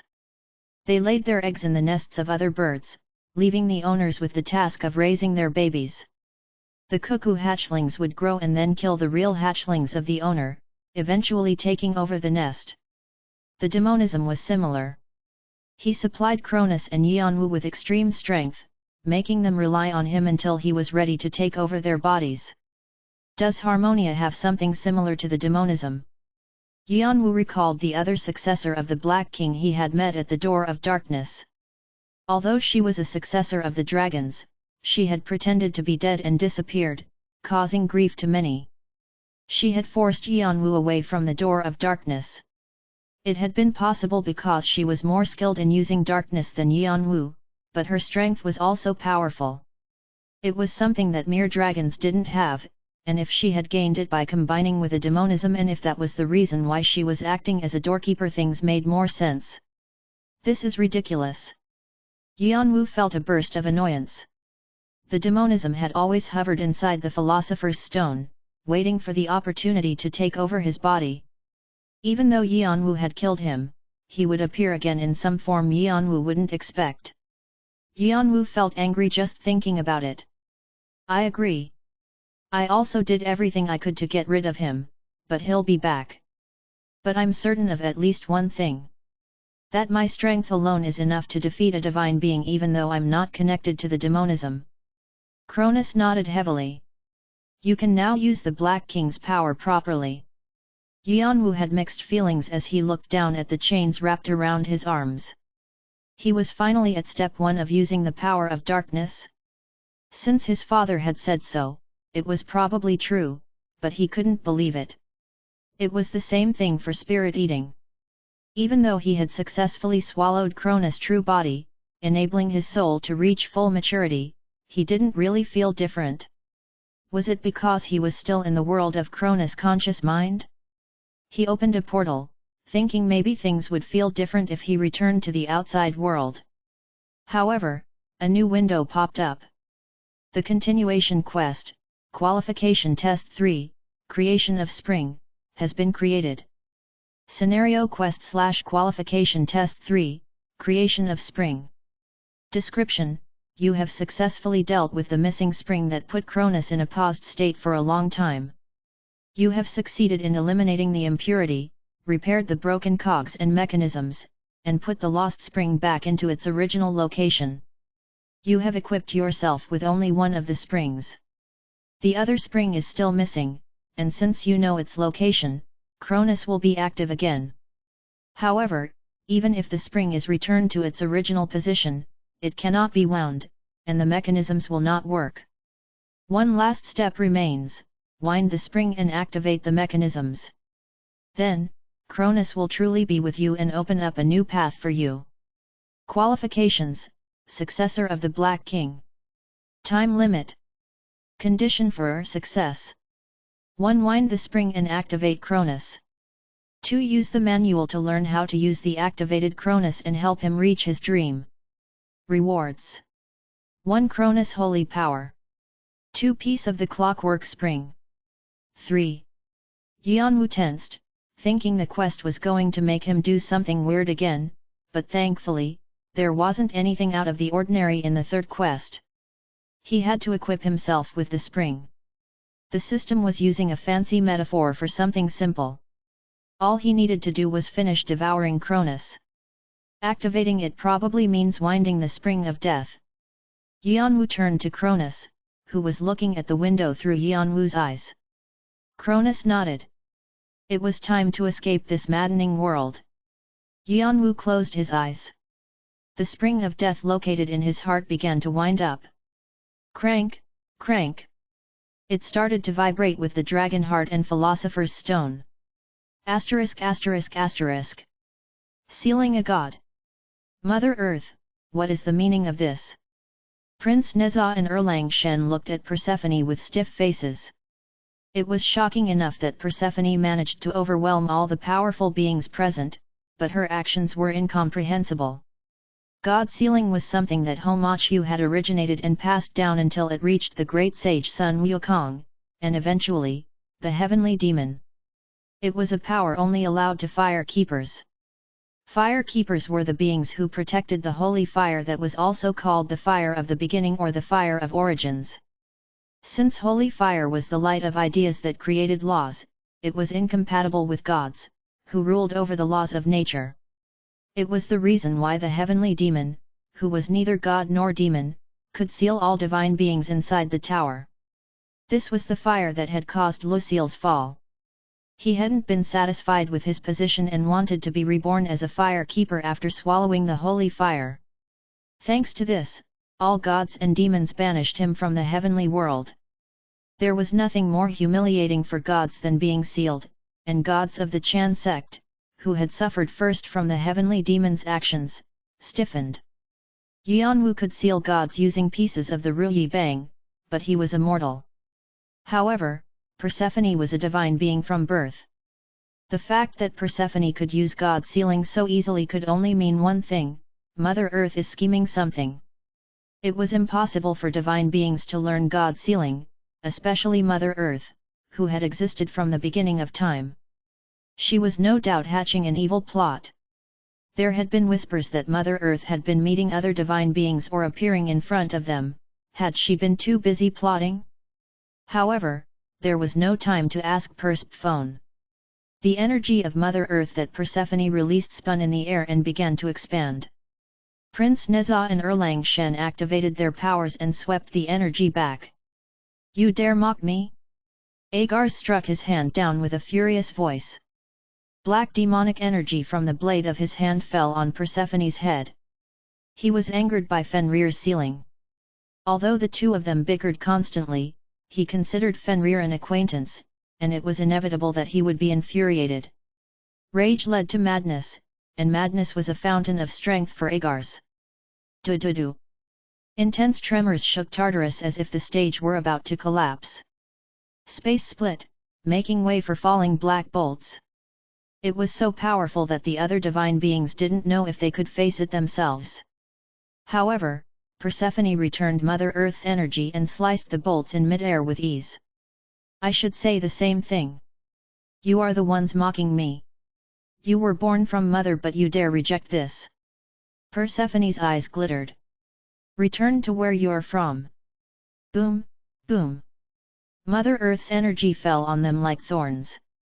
At the same time, Agar saw something like a phantom image overlapping with Persephone's body. It was a giant tree that connected the heavens and the earth.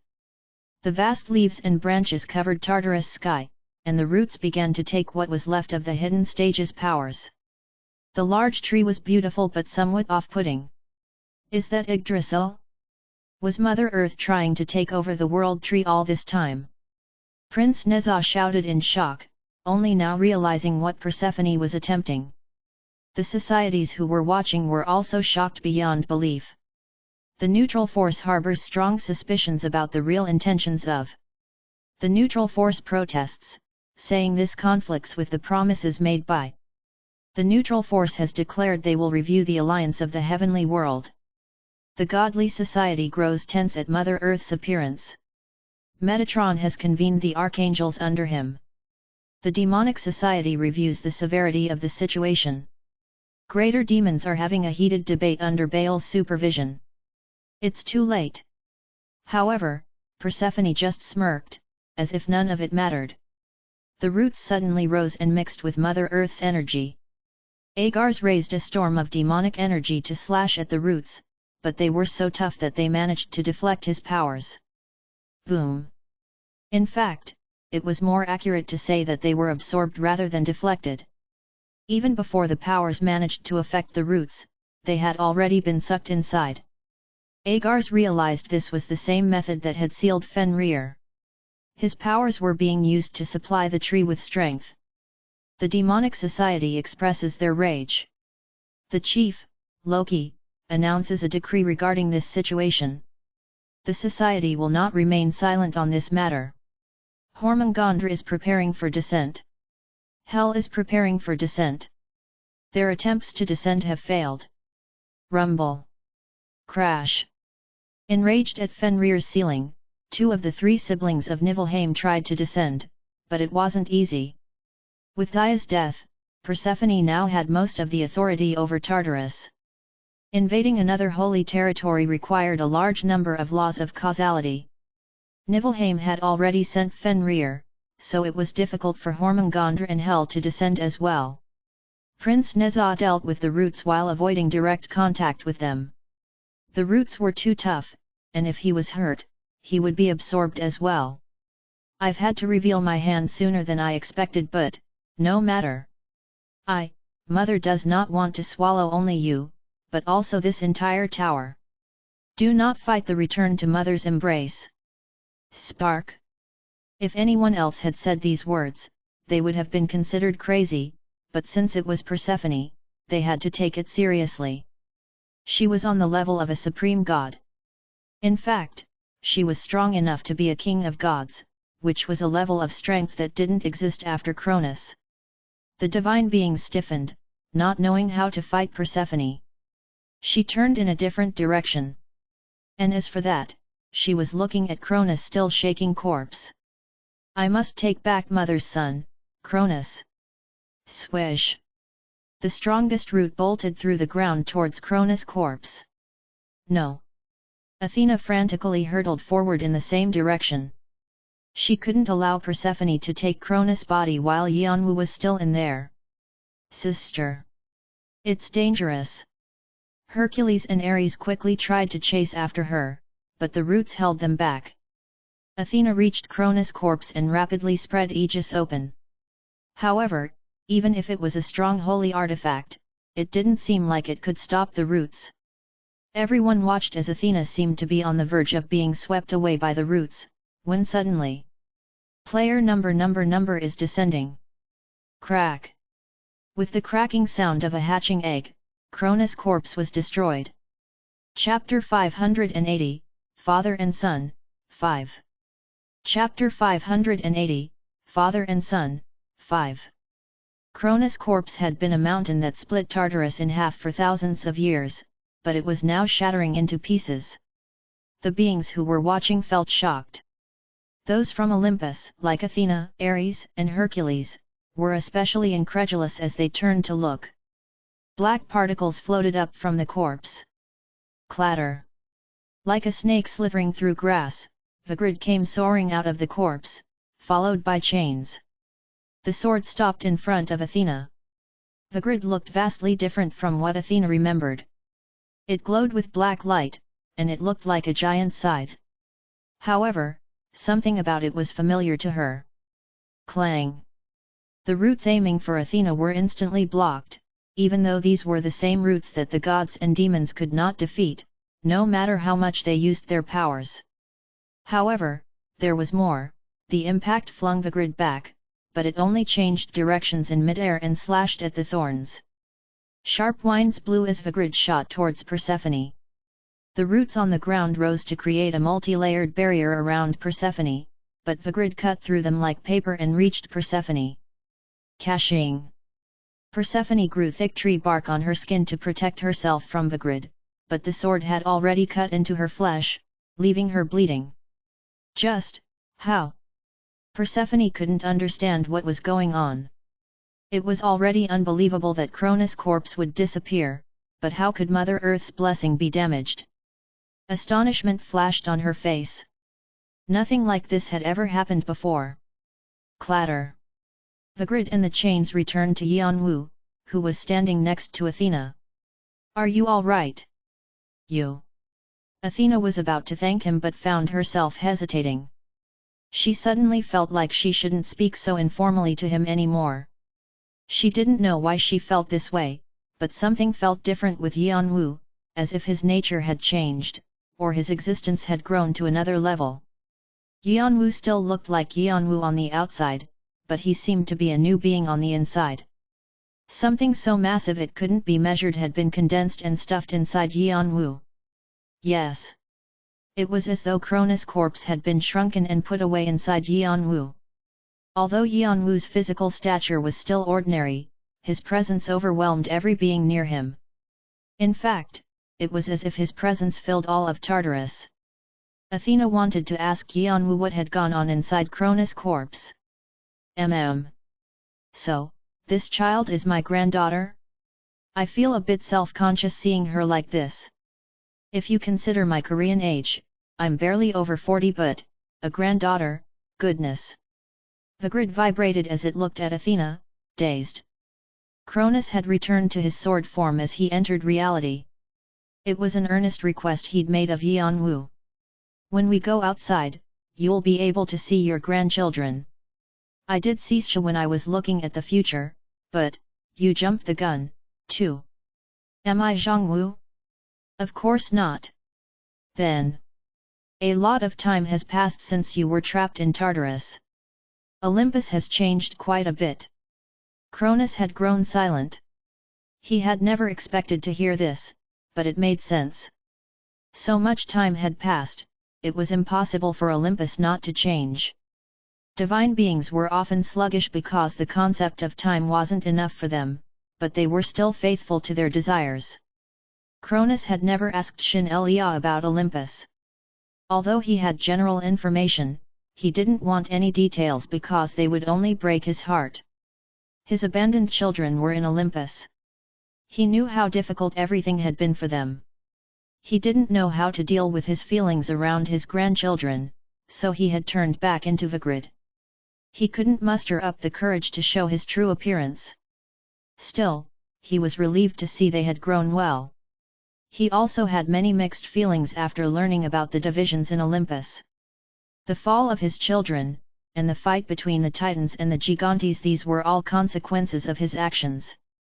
Now that he was back in Tartarus, he knew he had to stop avoiding the situation. He wanted to see what was happening. Even though Yanwu had told him a lot, he wanted to see things for himself. But suddenly, a thought occurred to Cronus. If she's Zeus' daughter, that makes her your niece. Why are you speaking formally to her? Isn't it supposed to be the other way around? Cronus couldn't help being curious since he didn't know anything about Yanwu and Athena's relationship. Yanwu didn't know how to respond. Technically, he was Athena's uncle, even though Athena was incomparably older. Let's put out the urgent fire first before figuring that out. Yes. Sure, of course. Yanwu gripped Vigrid and turned to Athena. I've found all the springs. Athena's eyes widened. What? Then. Since I've taken all of Cronus' legends, it will be impossible to harvest holy power from him. Hey! I see you're calling your father by his name now? Yanwu ignored his father's grumbling voice in his ear. Athena looked thrilled. The fact that Yanwu had Cronus' legends meant he had become much stronger than before. Yanwu turned away from Prince Neza, Erlang Shen, and Agars, who were looking at him from above, and looked at Persephone. Of course, they weren't the only ones watching him. Your ally watches you. Your ally watches you. Your ally watches you. The combined forces are wary of you. The neutral force looks at you with fearful eyes. The godly society is deep in thought. The demonic society silently considers something. Vimalasitra desperately wishes that you quickly arrive at his location. He shouts that you are the only being who can quench his thirst. Sir Nunnos quietly closes his eyes. The heavenly world is shaken. All the beings of the 98th floor observe you. The heavenly world that always watched him was observing him even more closely than before. Unlike Athena and the others, who couldn't access the heavenly world because they were too busy dealing with Persephone, the entities above were already aware of Yanwu's condition and his hidden secret. Even though Cronus was only a half-god who had lost his divinity, the fact that he had awakened would cause tremors throughout the heavenly world. Persephone also couldn't continue attacking, now that she felt something from Yanwu as well. That child is my daughter-in-law? Cronus' voice was sharp as he looked at the daughter-in-law who had taken the life of his eldest son, Hades. She's also your granddaughter. What are you talking about? You said she was my daughter-in-law. But how can she be my granddaughter? Because she's also Demeter's daughter. What kind of a shitty family is that? Demeter was Cronus and Rhea's second daughter. It was understandable why Cronus sounded so dumbfounded. That's just how the legends of Olympus are. The fuck? What happened while I was gone? Cronus sounded extremely confused. It wasn't that he didn't understand. There were plenty of cases on Earth where people married within their families to protect their bloodline. The kings of Egypt, the House of Habsburg, and even during the Silla or Goryeo periods in Korean history. Furthermore, divine beings tended to be very independent. It didn't make sense to assign human ethics to them, since humans were more attached to their blood relatives. Still, he couldn't believe his own children had done it. Even Uranus' children were all adoptive siblings. Was this karma punishing him? He thought it was possible. After Cronus died, the authority of Olympus had taken a dive, and they were threatened by many societies. It was possible they needed to ensure the relations within Olympus were stable. Cronus stopped looking at Persephone with a complex expression when he suddenly felt something strange. Son! Is that child truly my granddaughter? Is there a problem? It's possible you're feeling something because she's the apostle of Mother Earth. No. Mother Earth aside, although that child is similar to Demeter, there's something different about her. She wasn't created naturally. Although she is based on Demeter's holy powers, there are other things woven in as well. What? She must be a clone. One made from factors. Cronus laughed in disbelief. Ha! It's possible to create divine beings artificially, then. Yeonwoo was speechless. That's a doll based on Demeter's factors and the factors from some of the most powerful transcendents. Yeonwoo's eyes widened. She's my fake. Yeonwoo's gaze shot towards Vigrid. And she's supposed to be my granddaughter? Everyone must have gone crazy while I was gone. Cronus muttered in disbelief, his smile cynical. It was the first time Yeonwoo had seen such a cold side to his father after their reunion. This was probably what his father had been like when he was still the king of gods. At the same time, Yeonwoo recalled Demeter looking at her daughter with pity before. However, she hadn't been able to persuade her. Yeonwoo put those thoughts aside. I see. So that's how it is. Cronus. Has the legacy of Cronus been passed down to you? Persephone looked up at the sky and mumbled. It seemed she had just finished speaking to Mother Earth. For a brief moment, mixed emotions flashed in her cold eyes. Then, she began to speak again, her eyes narrowed. Oh, dear. Since it's no longer possible to take Cronus' holy power, I'll step back since nothing good will come out of clashing with you. Says who? Me clatter. Persephone answered indifferently while raising her roots to create a portal. She was retreating. However, Yeonwoo quickly moved his chains to stop her. The grid cut through space at the speed of light. Whoosh! Thwack! Persephone's severed right arm flew into the air even as she disappeared through the portal made with Mother Earth's holy power. She had escaped from right under Yeonwoo's nose, but he didn't mind. He'd planned this, anyway. You're going to cause some trouble? Of course. I have to show that she can come as she pleases, but leaving isn't up to her.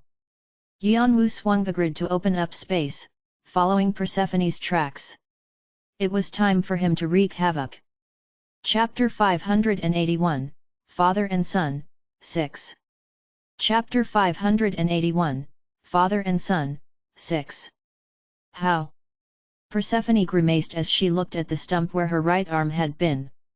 She had returned to the temple of the king of the underworld, but her body was still connected to the world tree, since the goddess she served, Mother Earth, had taken over almost the entire tree.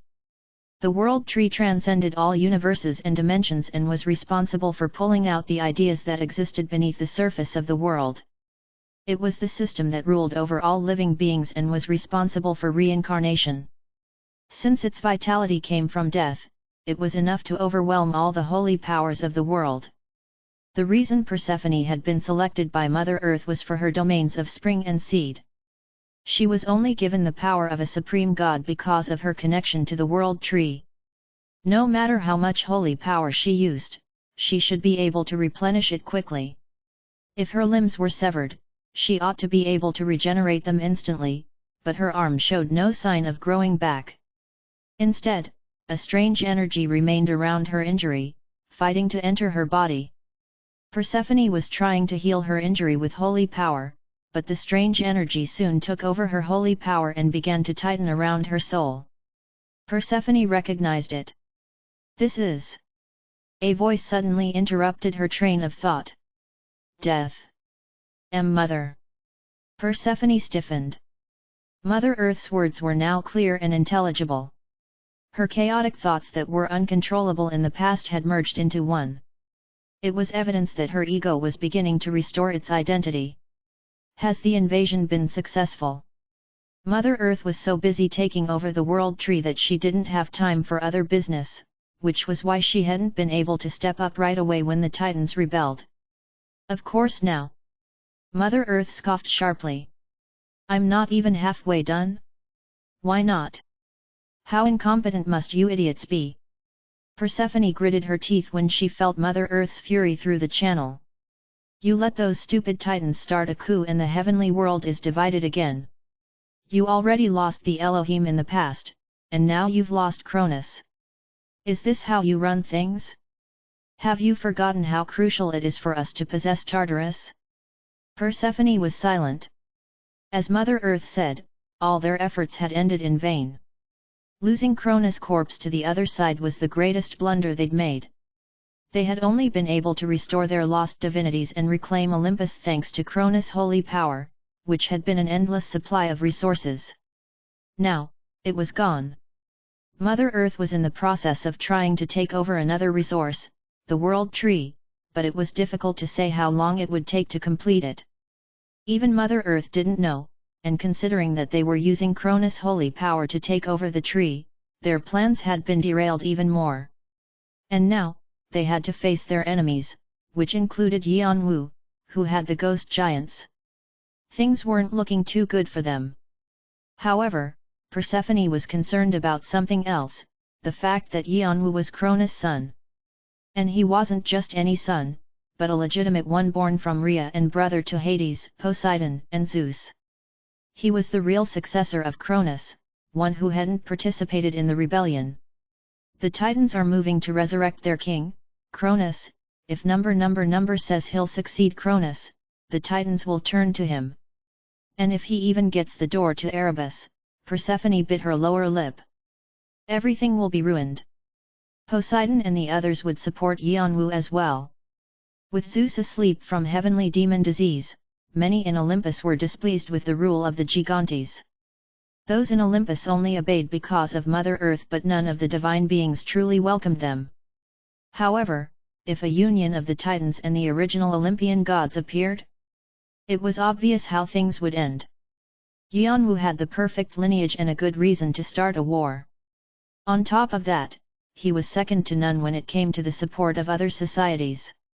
After Persephone discovered Yanwu was Cronus' legitimate child, she pretended to be nonchalant in front of Yanwu, but she felt chills running down her back the entire time. The only consolation was that Alphorone was blocking Yanwu's exuviation and transcendence, but how long would that last?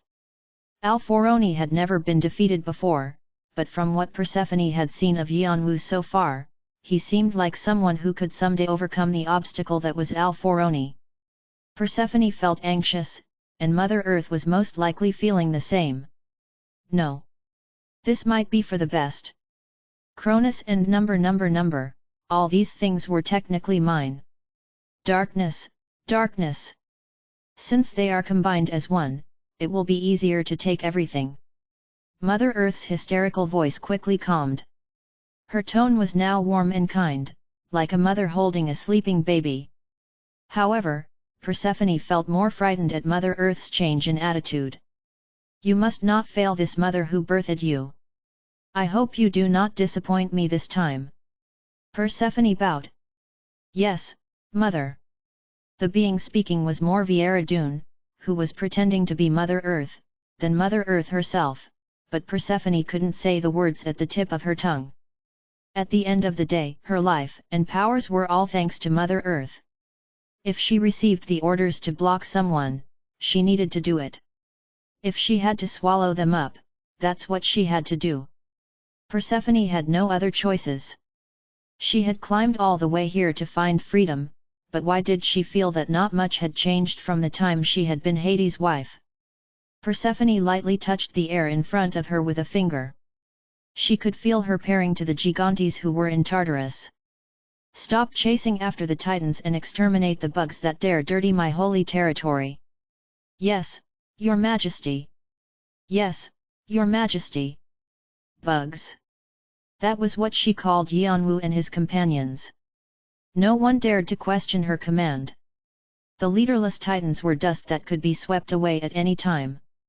She had to take care of the true nuisances first. Persephone's orders held more authority than those of the deceased Typhon. Why, your majesty? Something has gone wrong. A frantic message came from gigantes in charge of the center of the temple of the king of the underworld. What is it? Enemies have, Och. The words were cut off in mid-sentence. Persephone's face stiffened. She opened her pairing to the other gigantes in the temple. What is going on? This temple is protected with multiple barriers, how is it possible that we're under attack? It wasn't that Persephone didn't think Yanwu would follow her after her escape, she just hadn't been worried thanks to the barriers protecting the temple of the king of the underworld. The ownership of the temple had been temporarily changed to Thias because Typhon had suddenly attacked from the inside, but otherwise, it was extremely difficult for intruders to get in. The center of the holy territory, the Great Temple, received a powerful blessing that was difficult to overcome. Furthermore, the holy territory was in Persephone's hands, and with Mother Earth's additional power, it was impossible to get in. However, Persephone had no more time to wonder. Do-do-do. The entire temple of the king of the underground was violently shaking. The holy territory temple of the king of the underground is being attacked by the allies. Persephone's face filled with shock. The messages continued. Player number's contributions are spectacular. She grew speechless. Asterisk. The spring of death has been activated. The barrier blessing of Mother Earth has been implanted with death. The barrier glory of a shining spring has been implanted with death. All barriers have been neutralized with death. The barriers have collapsed. You have entered Persephone's holy territory temple of the king of the underworld. The dome-shaped barriers over the temple met Yanwu as soon as he entered through emptiness, but Yanwu broke through them with ease. The spring of death didn't just affect living beings, non-living objects weren't safe from its damage either. Everything had a lifetime, and the spring of death could speed up this lifetime until its end. No matter how painstakingly Persephone had set up the barriers, they couldn't withstand the spring of death. The sight that met Yanwu's eyes when the barriers fell was familiar since he had stayed in this land while he was under Hades. Hades' majestic temples were now in ruins after so many battles. There's more barren land than anything else, but it's quite grand. It must have been regal and beautiful in the past. Cronus said sadly as he looked down. Yanwu could hear his yearning for Hades, who left after giving everything to his youngest sibling. However, Cronus' sentimentality didn't last too long. The barriers have fallen. It's number. Stop him, quick! The gigantes, who had been trying to rest after the war against the Titans, discovered Yanwu and activated their powers. Father! Of course! When Yanwu swung the grid, black chains quickly spun and brought down the powers heading his way. Explosions that looked like fireworks shook the battlefield one after the other. Clatter! The grid slid through emptiness and appeared from beneath the temple. It traveled through the ground, and gigantes fell screaming, their ankles sliced through as bursts of black light appeared. Aok! Ak! My ankle! My ankle! H how! Och! Damn it! Like a snake slithering toward its prey, Vigrid rapidly surrounded the holy territory in chains, slaughtering the Gigantes. Knowing they'd only be sitting ducks on the ground, the Gigantes quickly flew up. Rise! At Yanwu's order, the shadows throughout the holy territory connected, and dark soldiers began to rise. It was Dis Pluto. Hades' former subordinates had returned to their motherland. Their eye sockets blazed with blue fire. The enemies that must be torn to death are here. Brothers, let us lead them to the abyss of death and take revenge. Under Shannon and Han Ryong's command, Dis Pluto let out eerie cries and began to attack. Crash! Soon, Yanwu's other subordinates appeared. Follow the king and honor his name. On the ground, Valdivish and the ghost giants struck the escaping Gigantes. It's much easier to manifest now that you've become closer to darkness. I've always hated the Gigantes. In the sky, Calidus and the Summer Queen, the Dragon of Death, spewed their breath. Darkness, to this world. Bu's eyes appeared and he attempted to take the entire temple into Yanwu's shadow. Countless spells and powers shot through the quaking battlefield, overwhelming all the Gigantes. Death to the enemies, fight for our partners. Accompanied by those chants, they instantly captured the temple of the king of the underworld. Chapter 582, Father and Son, 7. Chapter 582, Father and Son, 7. You must heed your mother's wishes, child. Persephone could vaguely remember the words her mother, Demeter, had said to her when she was young. Although she had always been stuck inside a glass chamber and barely conscious, Demeter always mumbled the same words to her, listen to my sorrow. Heed my wishes. Help return the warm father my wretched little brothers have taken away from me. Since you have been created from the talent and factors of mighty beings, you will be able to fulfill my wishes. You must. You are the only chance for our ruined family. So, please.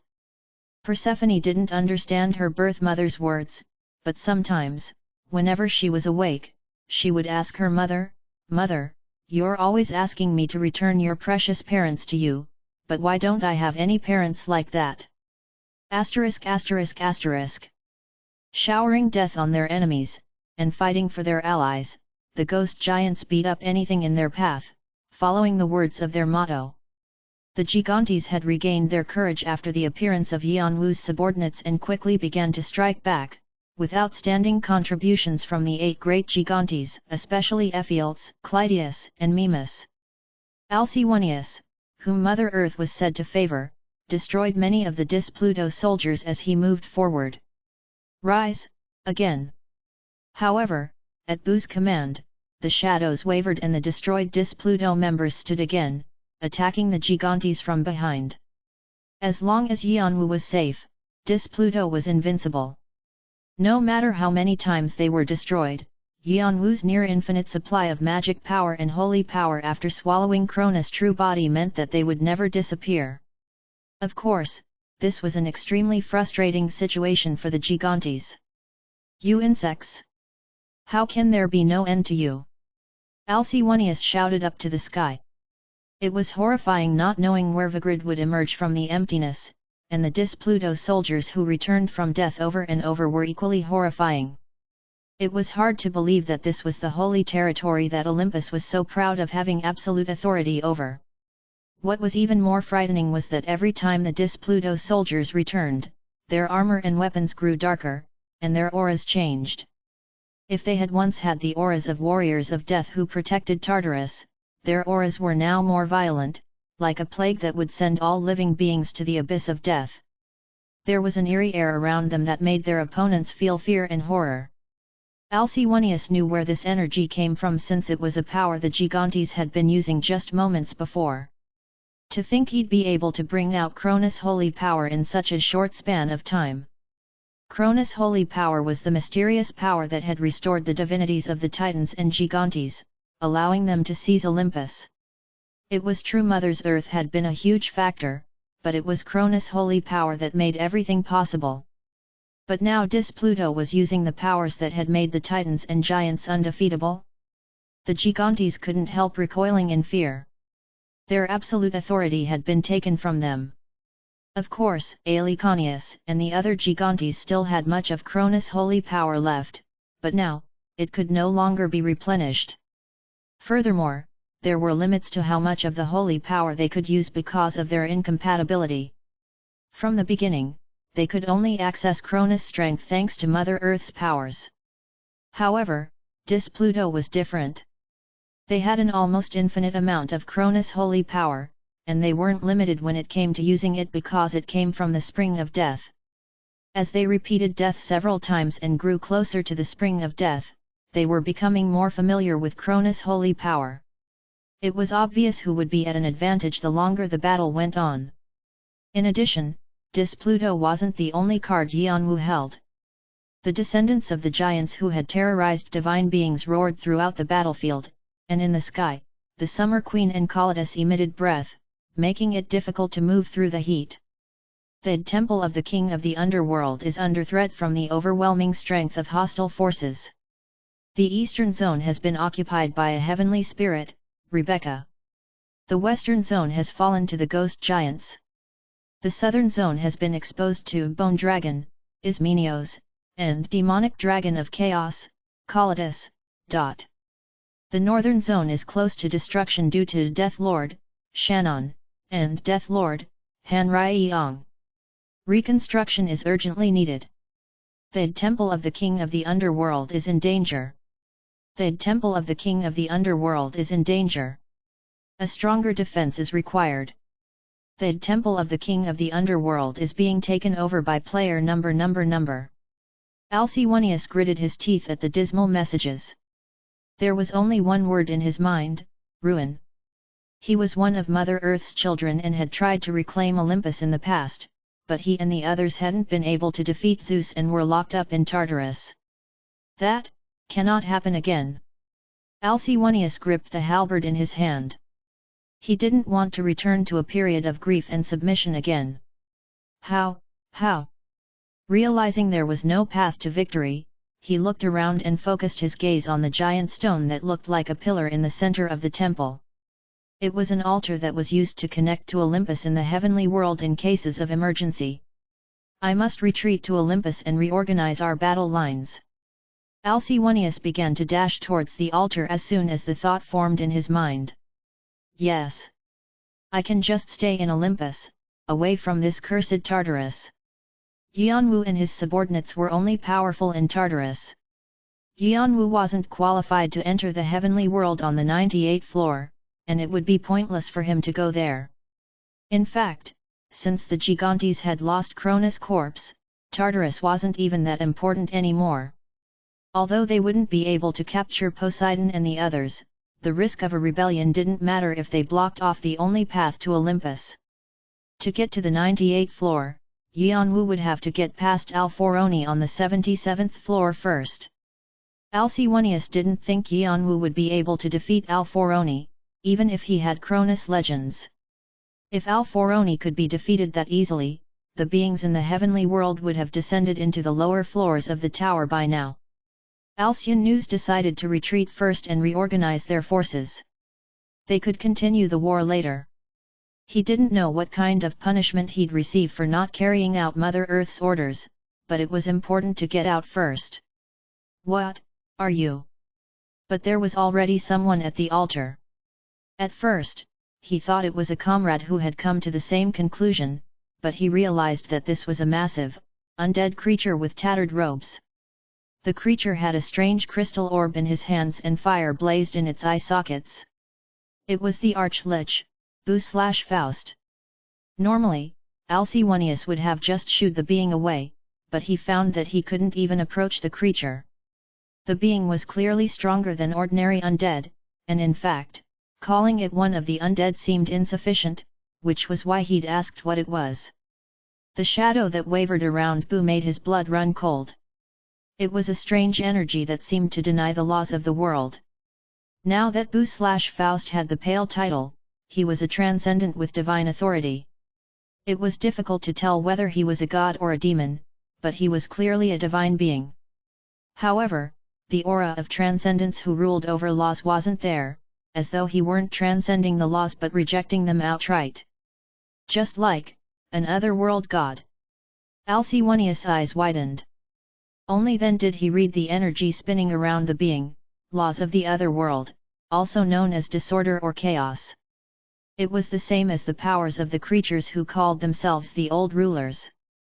No, with that much strength, he's almost an outer god.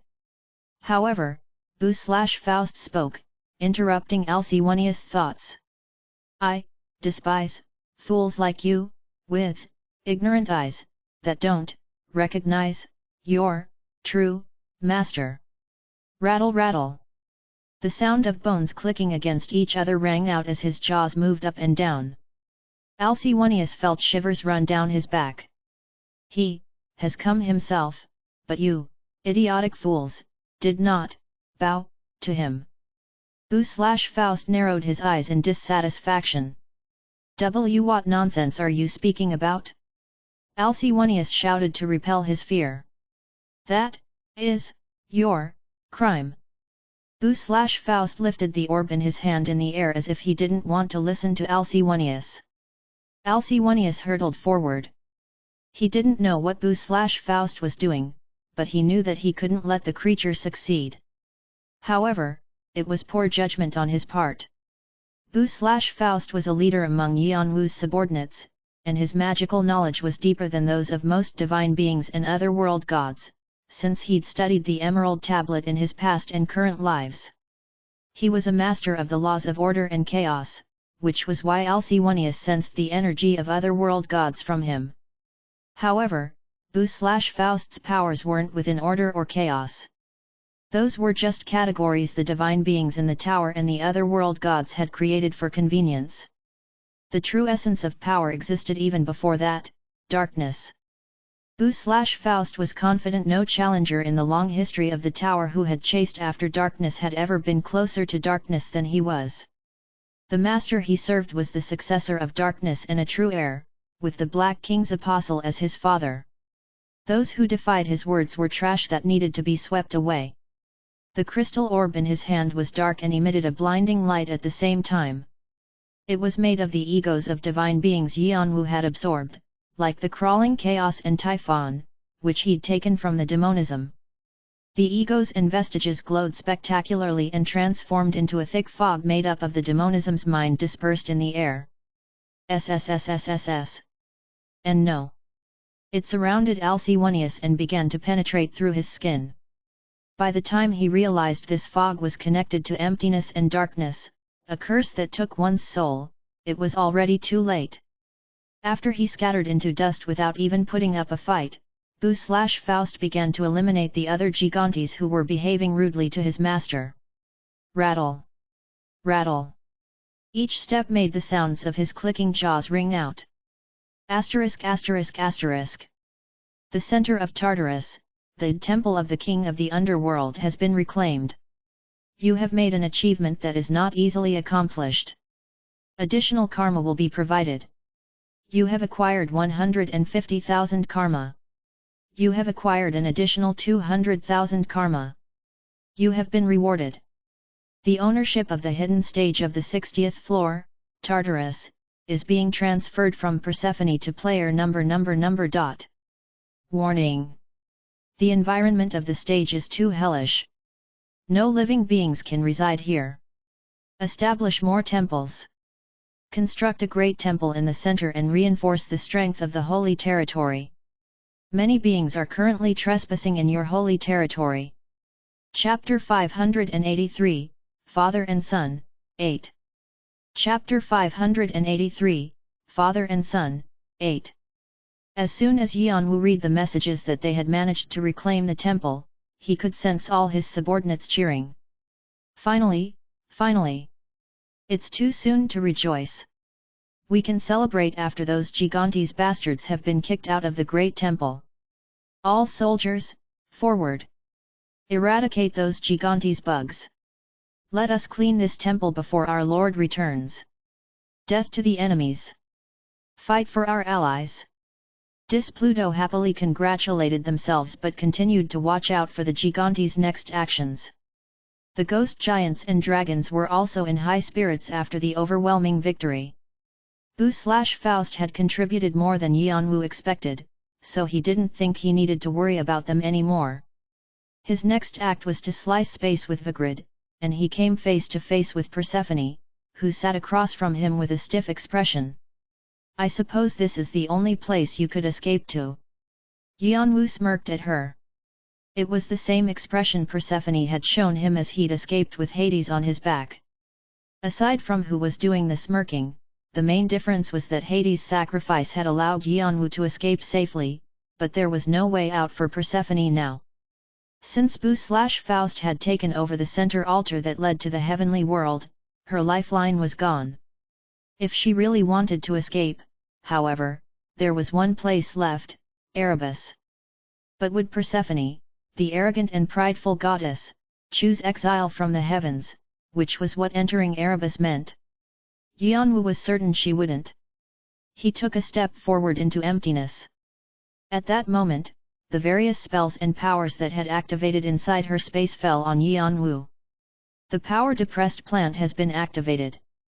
The power Icy Frost has been cast. The power Decomposed to Waste has been activated. All powers have been transplanted with death and destroyed.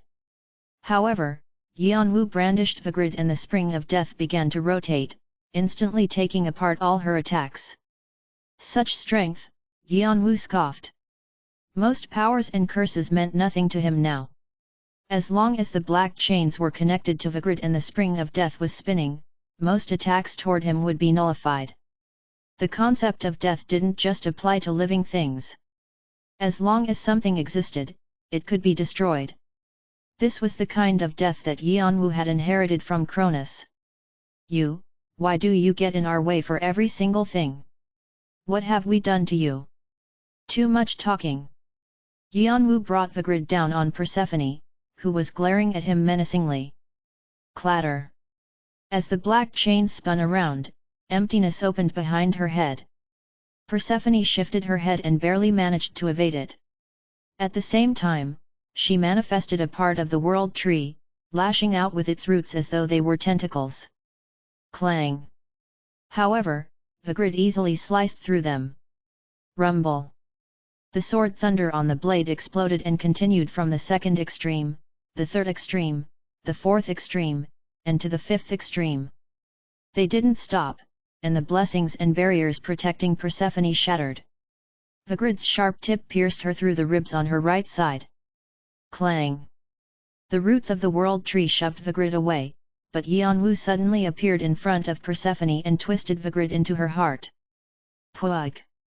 Blood spurted from Persephone's mouth. Aye. Nevertheless, Persephone continued to glower at him in rage. The sword thunder injured her spirit body, and the energy of death took over her body, but her steely mind couldn't be broken that easily. I worked so hard to get here. She tried to turn the tables by grabbing Yanwu's collar instead of pulling Vigrid out. Yanwu just pushed Vigrid in deeper. A wave of heat blew. It was a fiery wind she'd gained from her position as Hades' wife, the queen of the underworld. It forced Vigrid out, the fire feeding on the roots of the world tree and rising from her hands, growing bigger. Boom! Boom! When Yanwu tried to distance himself, Persephone thought he was trying to escape and sent her attacks to him. The explosion cracked the ground and destroyed all the temples nearby. Crash! Yanwu left the holy territory and the ruins. Where Persephone had stood was a giant, lava-covered wooden figure. It was her gigantification. She had finally used the power she'd ordered the Titans to use, the same power she never wanted to use herself. Crew! A violent roar rang in the air. An immense amount of holy power that made the Titans and Gigantes seem insignificant shook the temple of the king of the underworld. Yanwu's subordinates and the Gigantes stopped fighting, turning to look at the sight. Persephone is using Cronus' holy power? Gigantification. Is she planning to destroy this place? The Gigantes, who believed in Persephone, realized they were in danger and froze. They believed she was using her final card, that she was cornered. However, Yeonwoo knew this was Persephone's real form. Son. Just then, Cronus spoke up. Yes. I'm sorry, I've been thinking of you as a horrifying hybrid mutant all this time. What? To think there's a worse hybrid than you, Ha? Yeonwoo was speechless. As I said, she's a copy made up of many various things. I don't know if she's being impudent or idiotic to use my holy power. When Cronus first opened his eyes, he was shocked to see the Gigantes using his holy power in that manner. Yeonwoo couldn't find it in him to tell Cronus that the Titans had taken it even further than the Gigantes. He didn't know what his father would think when he saw the gigantic figures kilometers in height walking around. Let's end it quickly. Cronus spoke as if he didn't want to look at the gruesome creature any further. Yeonwoo nodded and tightened his grip on Vigrid. In the end, although the manifestation of Persephone's true body made her larger, she wasn't much of a threat. No matter how hot her winds were, she couldn't defeat the power of the throne of death, purgatory furnace. Even if she brought hellfire from the depths of the underworld and burned the roots of the world tree, it couldn't grow hotter than sword thunder. The power that strengthened her was Cronus' holy power, and now it belonged to Yeonwoo. Above all, now that Tartarus was Yeonwoo's holy territory, the authority of the throne of death was working more effectively than it ever had. Underworld Domain Declaration. Tartarus has been declared your underworld domain. You can now access more features. Your allies are being blessed. Your enemies are being cursed. Clatter. Persephone was stronger than a supreme god, but unfortunately, her nature and power was incompatible with Yeonwoo's. Crash. No. Perhaps this had been fated to happen after Hades gave Yeonwoo the throne of death, or after Persephone had chosen to take the powers she had now. Nu. Rumble. Despite her fearsome appearance, Persephone was at the mercy of the chains. She thrashed and struggled until her hands and feet were eventually hacked off. Sword thunder ripped through her giant body like paper. Not like this. Persephone used the weapon she'd been saving as a last resort. At Apostle Persephone's request, Mother Earth's manifestation is beginning. With bloodshot eyes, Persephone mustered the strength to call Mother Earth down to Tartarus. Mother Earth had ordered her to stop Yeonwoo, his subordinates, and his allies, but Persephone knew it was impossible now. When Yeonwoo took Cronus' corpse, his subordinates were already on par with the Gigantes, and Yeonwoo on his own was as powerful as a supreme divine being. Perhaps he was even as strong as Zeus. He wasn't someone Persephone could handle. She knew that Mother Earth was busy trying to take over the world tree, but she needed her mother's help right now. If not, everything would be over. She didn't think Mother Earth would refuse her request. Losing Tartarus and Olympus would be a huge setback for Mother Earth's plans as well. Most importantly, Persephone believed Mother Earth, whom she considered more like a mother than Demeter, wouldn't deny her plea. Mother will help. Mother Earth has refused her apostle Persephone's request. Persephone froze at the unexpected response. Her wooden face was filled with shock. I guess you were rejected. Yeonwoo landed on Persephone's forehead with a smirk, as if he had been expecting this. Pawns are discarded when they're no longer useful. That can't be, that can't be. Mother is the only person who understands me. Don't speak like you know. No. You're wrong. Mother Earth isn't the one who understands you. Yeonwoo's eyes darkened. It was Hades.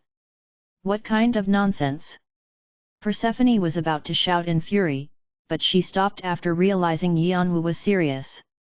Now that she thought about it, Yeonwoo had succeeded to the throne of death from Hades. That meant he hadn't only received divine authority but also Hades' legends. What did you see? Yeonwoo didn't feel the need to answer her question. Tell me what you saw. You foolishly stepped on Hades, the only person who understood you, to get to where you are. Now, it's time for me to step on you. After several clashes, Yanwu already made his judgment. There was no point in conversing with her further. He thought she had more to her, but after her betrayal of Hades and ascent as Queen of the Titans and Gigantes, she turned out to be nothing. She was just a foolish being drunk on authority, assisted by Mother Earth's power. The crawling chaos or Typhon were better than her. The crawling chaos was acting out of amusement, but he had the ambition to find darkness, and Typhon had fought to avenge his race. Cashing. Yanwu brandished the grid and cut apart Persephone's body. Unrivaled disorder. The power Yanwu had gained from watching Cronus legends activated, and black wines spun over Persephone's giant body. Spurt. Cracks appeared along the bark, and black holy power sprayed in the air. Yanwu's bracelet sucked everything in. The roots tried to resist him, but they couldn't get past the wall of chains in mid-air. Clatter. The black chains stretched taut in the air and wrapped around Persephone, who had returned to her human form. She hung from the chains, kicking and struggling. Keg. For the first time, desperation appeared on her infuriated face. She still had lingering attachments to Mother Earth and questions to ask about Hades, but she couldn't speak because she couldn't breathe. Yanwu looked at her with an indifferent expression, then pulled the chains to twist around her neck. Crack! Persephone's head fell powerlessly to the ground, her tongue lolling out. Chapter 584, Father and Son, 9. Chapter 584, Father and Son, 9. You are the only light that can save us. Demeter's words never left the young Persephone's mind. However, Persephone didn't have any complaints, in fact, she liked it. She lived in the dark without a single ray of light, and no one visited her except for her mother, Demeter. Demeter's visits were usually brief, which meant Persephone spent a lot of time on her own. She was her own friend and conversation partner. Then, one day, when she was muttering to herself, she saw someone other than Demeter for the first time. I secretly followed my sister when I heard she was doing strange things again, but what is this? How wretched! An impassive-looking man looked at her with a creased forehead. It was Hades. Asterisk. It's hard to believe they're a godly society. This place is a mess. Ho ho. This is nice. It just means our allies are strong. When Erlang Shen and Prince Neza chased after Yanwu and followed him into the temple of the king of the underworld, they were astonished and shocked by the sight that met their eyes. The Gigantes were losing.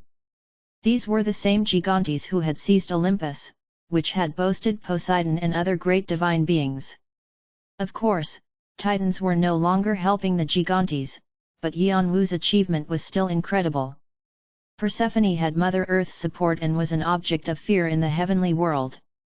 The sight of her head being twisted off was unreal. Ha ha ha! Goodness! I've always felt this, but what an amazing guy! See, I've always said that. That child is worthy of becoming my apostle. Apostle, my ass! He'll become a great friend for someone like me, Hercules. Brother, I suppose you still haven't given up on that foolish dream. Hercules and Ares arrived after, still bickering. However, their faces were wreathed in smiles. On the other hand, Athena was on her knees with her eyes closed, praying in a devout manner. Unlike her noisy little brothers, she was blessing the situation. The mighty wall in front of them could now be smashed to open up a path. As he watched, it was clear to Erlang Shen who would be the new master of Olympus. After rescuing the divine beings in Erebus, he'll climb up to Olympus. Tartarus and Olympus were originally separated, but if the two are united, they will have great synergy. The reborn Olympus was sure to be different from the other societies. And if the dead dragons and ghost giants are added to that, Erlang Shen's eyes grew serious as thoughts whirled in his mind. The heavenly world had already been discussing the threat Yanwu posed with his fast growth, and now, their worries would grow even more intense. If Yanwu sat on the throne of Olympus, the other societies wouldn't be able to keep him in check easily. Some were full of anticipation at the thought that someone who could defeat Alforoni had finally appeared for the first time in the tower's history. But they'll be worried about their authority being usurped. It's obvious what those fools are thinking. I must help keep things peaceful.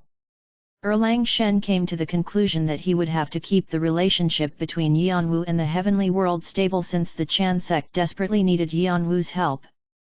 Number. In the meantime, Agars arrived, folding his black wings to descend in front of Yanwu. Yanwu was stuck between Ares and Hercules, who were saying annoying things like "Become my apostle, let's hunt together," or "Stay with me," so he quickly turned to Agars for a change of pace. "Son. I'm saying this seriously as your father. Let's educate these guys first. Are young ones like this nowadays? They have no respect or sense of hierarchy in their family. What if they attempt to be equals with me, their grandfather, when we meet?" He wanted to be free of Cronus nagging as well. Please think about appearing in front of them first before thinking about such things. Ahem. I'll do that later. Still, I used to be called the King of Gods, and I'm ancient to them, so I can't appear like some loser. I have to show up in a mysterious and impressive way.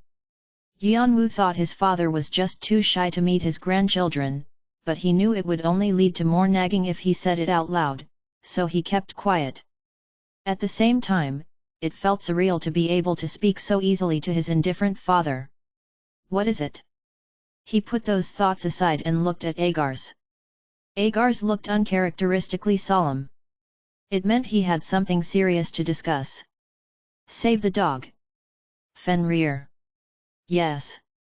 Yanwu had also heard that Persephone had defeated Fenrir and sealed him. However, he was surprised that Agars, the prideful and greedy demon, would request that he rescue someone. He had believed Fenrir and Agars didn't like each other since they bickered all the time, but it turned out that they'd grown fond of each other through all that fighting. He's like my pet dog. I should have taken better care of him, but I didn't. If I only knew how he was sealed, I would do it myself, but I don't. Still, it appeared that Agar's pride hadn't gone anywhere. Agars looked like he despised himself for even making such a request. It was humiliating. So please help him. Agars of the Demonic Society pleads for the help of his ally, player number. The Demonic Society requests you fulfill your role as their ally. Hormungandr, who is preparing for descent, looks at you pleadingly. Hel, who is preparing for descent, looks at you pleadingly. The leader of Loki awaits your answer. Yanwu slowly nodded, feeling the gazes on him. I was planning on doing that anyway. His gaze was fixed on Persephone's corpse, which was still hanging from the chains in the air. Just because this battle was won doesn't mean this fight is over, as long as Mother Earth exists. You? I have to drag out the bitch who has escaped to the far corners of the heavenly world. Agars read the murderous menace in Yanwu's eyes and burst into laughter. Ha! I suppose you can't simply end things like this. That's not number. A declaration fit for someone I acknowledge. Agars returned to his lunatic self. Son, is this guy bipolar? Why does he keep going back and forth? Yanwu decided that telling Cronus about Agar's mad obsession for himself and Zhongwu wouldn't end well, so he decided to ignore Agars. However, Agars didn't seem to mind. He looked up at the sky and opened his black wings once more. Chhhhhhh. Black demonic energy emanated from him like fog. Then I will take care of the cleanup so you can focus on dragging Mother Earth out. Do. Tartarus' ashy sky began to shake, and hundreds of meteors began to rain down. This should be enough to take care of the gigantes who are trying to escape the temple, no? The is descending on Agar's command. Yanwu had already declared Tartarus as his holy territory. With Yanwu's permission, only a few laws of causality were required to descend, and so it was easy for them to come down. Agarth shot up to the sky and began to hunt down the Gigantes in Tartarus with his subordinate demons. If the demons are moving, we can't stay still. We will take care of the Titan forces in hiding. Prince Nezha smiled as if he was happy to finally get moving. Erlang Shen shouted up at the sky. Come, lords! With the agreement of two leaders, they of Prince Nezha and Erlang transformed into flames and a water dragon respectively and led the descending soldiers to the western region. Once the remaining Titans and Gigantes were taken care of, the hunt would be over. In that case, we'll restore the door to Erebus. Athena knew there was nothing they could do to get rid of the Titans and Gigantes, and she wanted to support Yanwu in a way that they could. Yanwu nodded gratefully and pulled the chains to him. Clatter! Persephone's corpse dropped powerlessly to the ground. Yanwu opened his left palm towards her. The power Hades' spirit-eating sword attempts to consume Persephone. Yanwu didn't just want to swallow Persephone's soul. His soul was already complete after taking Cronus' corpse, so it would be difficult for him to grow any stronger no matter how many divine beings he swallowed. However, what he needed was inside Persephone's soul, the terminal connected to Mother Earth. If he could take the tool that allowed Persephone to be Mother Earth's apostle, it wouldn't be difficult to track Mother Earth down. It seems like Mother Earth disconnected her channel in the end, but it won't be hard to reconnect it. No one could have ever expected that Persephone and Mother Earth's use of Cronus' holy power would also help Yanwu counterattack. The power Hades' spirit-eating sword has successfully consumed Persephone. A god of Persephone has been consumed. All her legends will be transferred.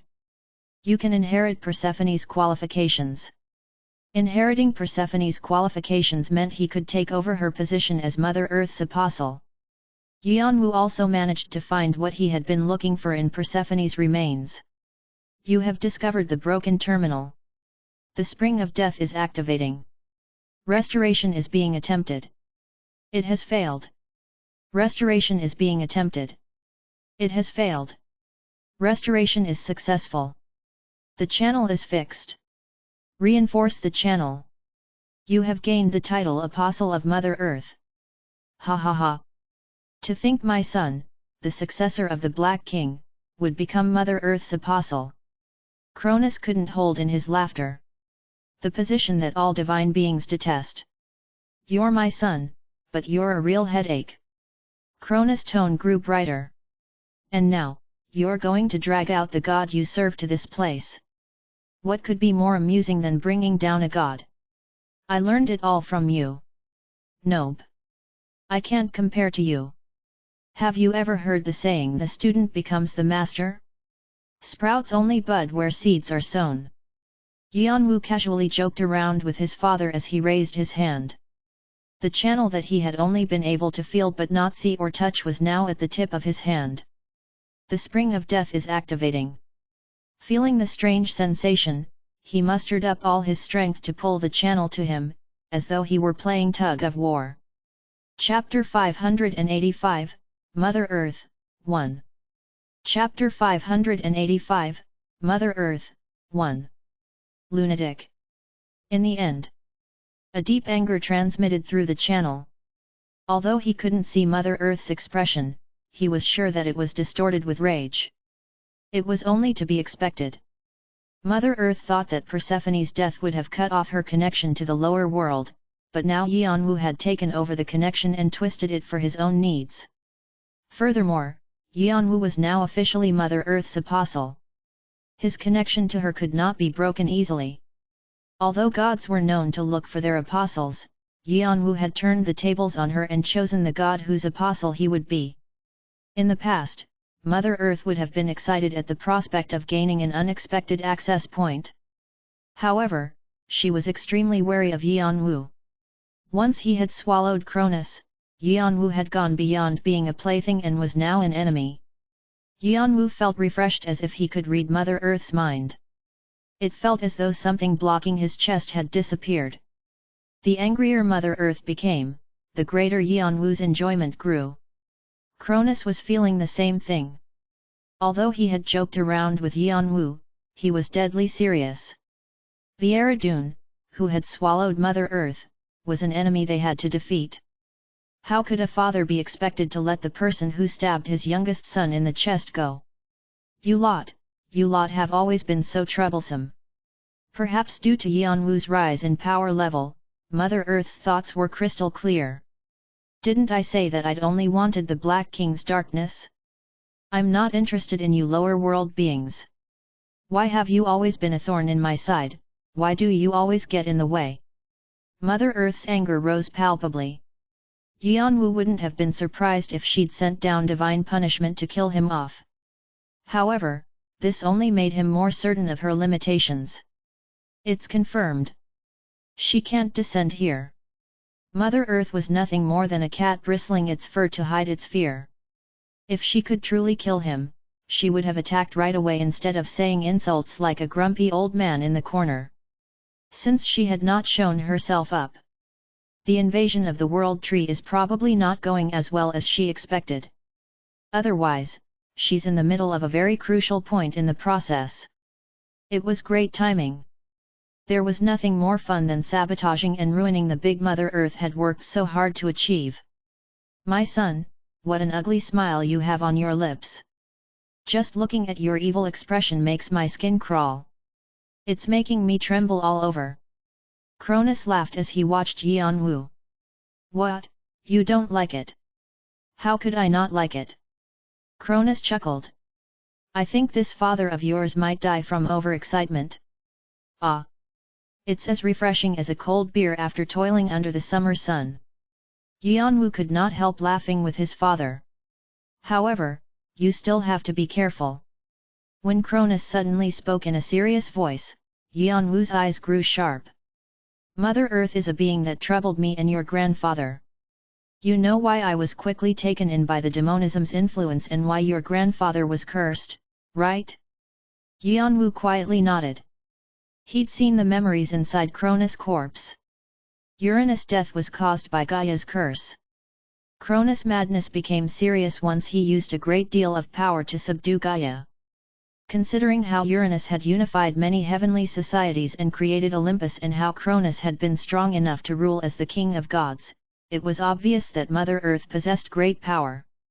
Perhaps the power that Yanwu had seen so far was only a small fraction of her true power. And you mentioned that she's changed from the time I met her, when she had no ego and only reacted instinctively. Knowing how to think means that she's become more dangerous. It also means that she can make plans and decisions. Cronus was warning Yanwu of the danger. Then, Yanwu nodded in agreement before asking, what if we return her to her previous state so that she can no longer think or plan? Wait, you're... Cronus realized that Yanwu had something up his sleeve. Clatter. Without answering, Yanwu smiled coldly as he pulled the black chains. Mother Earth was trying her hardest to break the link she had with Yanwu. She tried to force him out of his position as apostle by closing the channel and cancelling the terminal. The spring of death has been activated. Cronus' holy power has strengthened the terminal. Cronus' holy power has strengthened the terminal. Despair of the Black King has strengthened the channel. The channel has expanded. The channel with Mother Earth has grown clearer. Yanwu used Cronus' holy power to strengthen the terminal as he wrapped the channel in his black chains so that the connection would not break. Mother Earth's weak signal gradually grew clearer. After all, there was no reason for the system to weaken the channel that connected a god and her apostle. At that moment, Yanwu felt as though he were standing in front of Mother Earth. It even seemed possible that he could restrain Mother Earth and contain her. Let go of me! Let go of me, you leech-like bastard! Of course, Mother Earth did not wish for this to happen, and she began to curse him. She was nothing like the aloof being she had once seemed. Yanwu did not plan to miss this great opportunity. Clatter! Clatter! Eventually, more chains appeared from the emptiness and shot out. It became possible for Yanwu to accurately detect Mother Earth's location. He could open space and send the black chains directly to her without going through the channel. Space split like broomstick bristles as the chains pierced through it. An endlessly tall tree appeared in the pockets of emptiness, the World Tree. It was disgusting to see Mother Earth clinging to the sacred World Tree in the form of murky light. The tree symbolized the origin of idea, reincarnation, and the natural laws. The chains wrapped around Mother Earth's wrists and neck. The channel has expanded to its maximum. The rate of synchronization between the God and her apostle has reached its peak. Let go of me. Let go. Mother Earth struggled as she tried to shake off the black chains, but the more she struggled, the tighter the chains grew. It was impossible for her to cut the chains since divine iron couldn't be overcome with physical methods. You're probably the only one in the history of the universe to use a channel in this manner. Cronus clucked his tongue. The channels were meant for gods to direct their apostles, and now Yanwu was using it to bind Mother Earth. As if they were responding to Cronus' words, the heavenly societies began to react. Your allies are astonished at your methods, which they had never imagined. Your allies are discussing a re-examination of the channel, which has thus far been neglected. Your allies are discussing how the channels could be used in various ways to have fun. Your enemies are keeping silent. Your enemies are keeping silent. Neutral forces collectively inhaling in exasperation. Neutral force looks at you with fearful eyes. All members of the godly society look at you in amazement. The demonic society is very happy to see that you are inclined towards sadomasochism. Vimalasitra looks at you and bursts into laughter. Sir Nunnos clicks his tongue lightly, judging your actions as frivolous. Those demons never change. They were so lewd even during my time. Nothing's changed. Humph.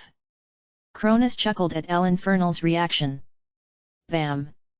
Suddenly there was a sound like something being ripped apart from beyond the emptiness.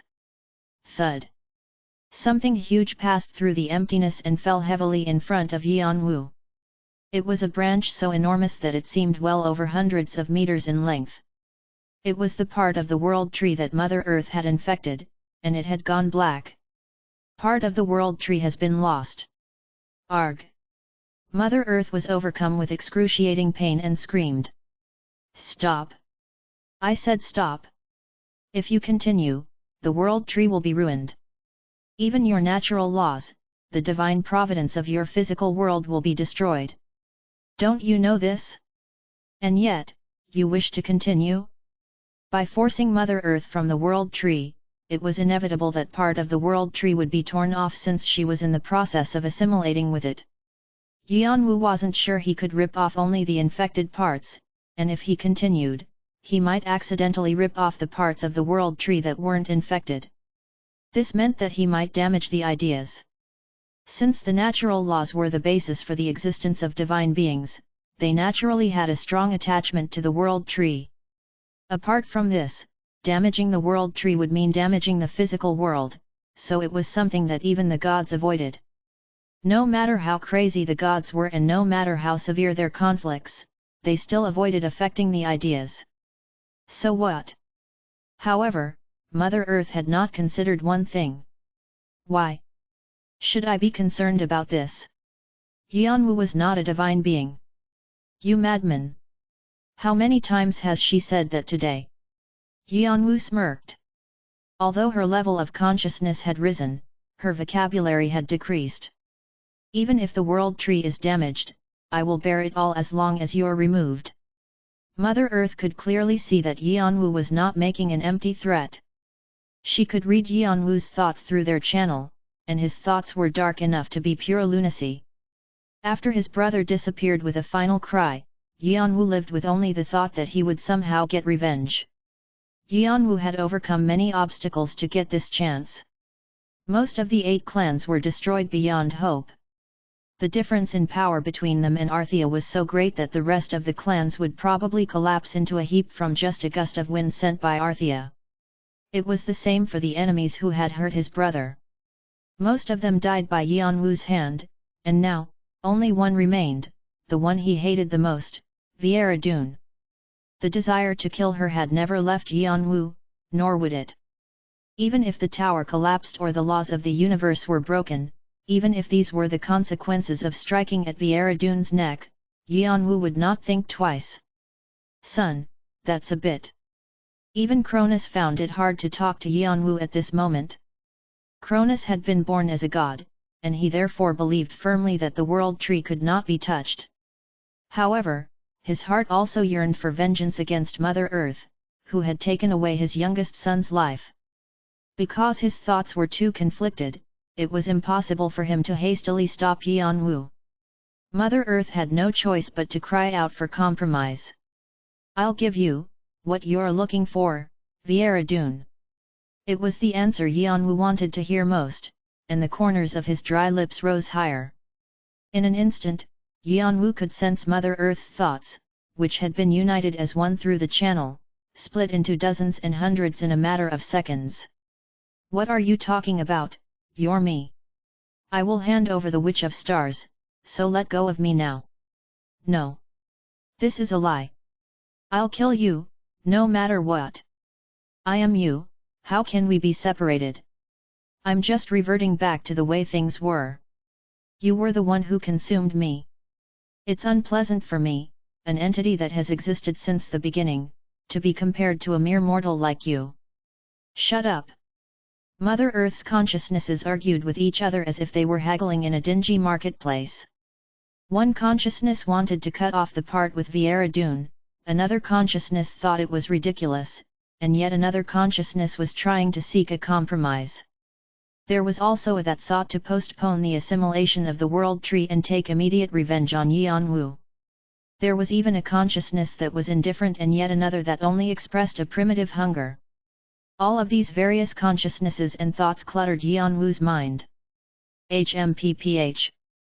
What a shit show! Cronus was dumbfounded by the situation.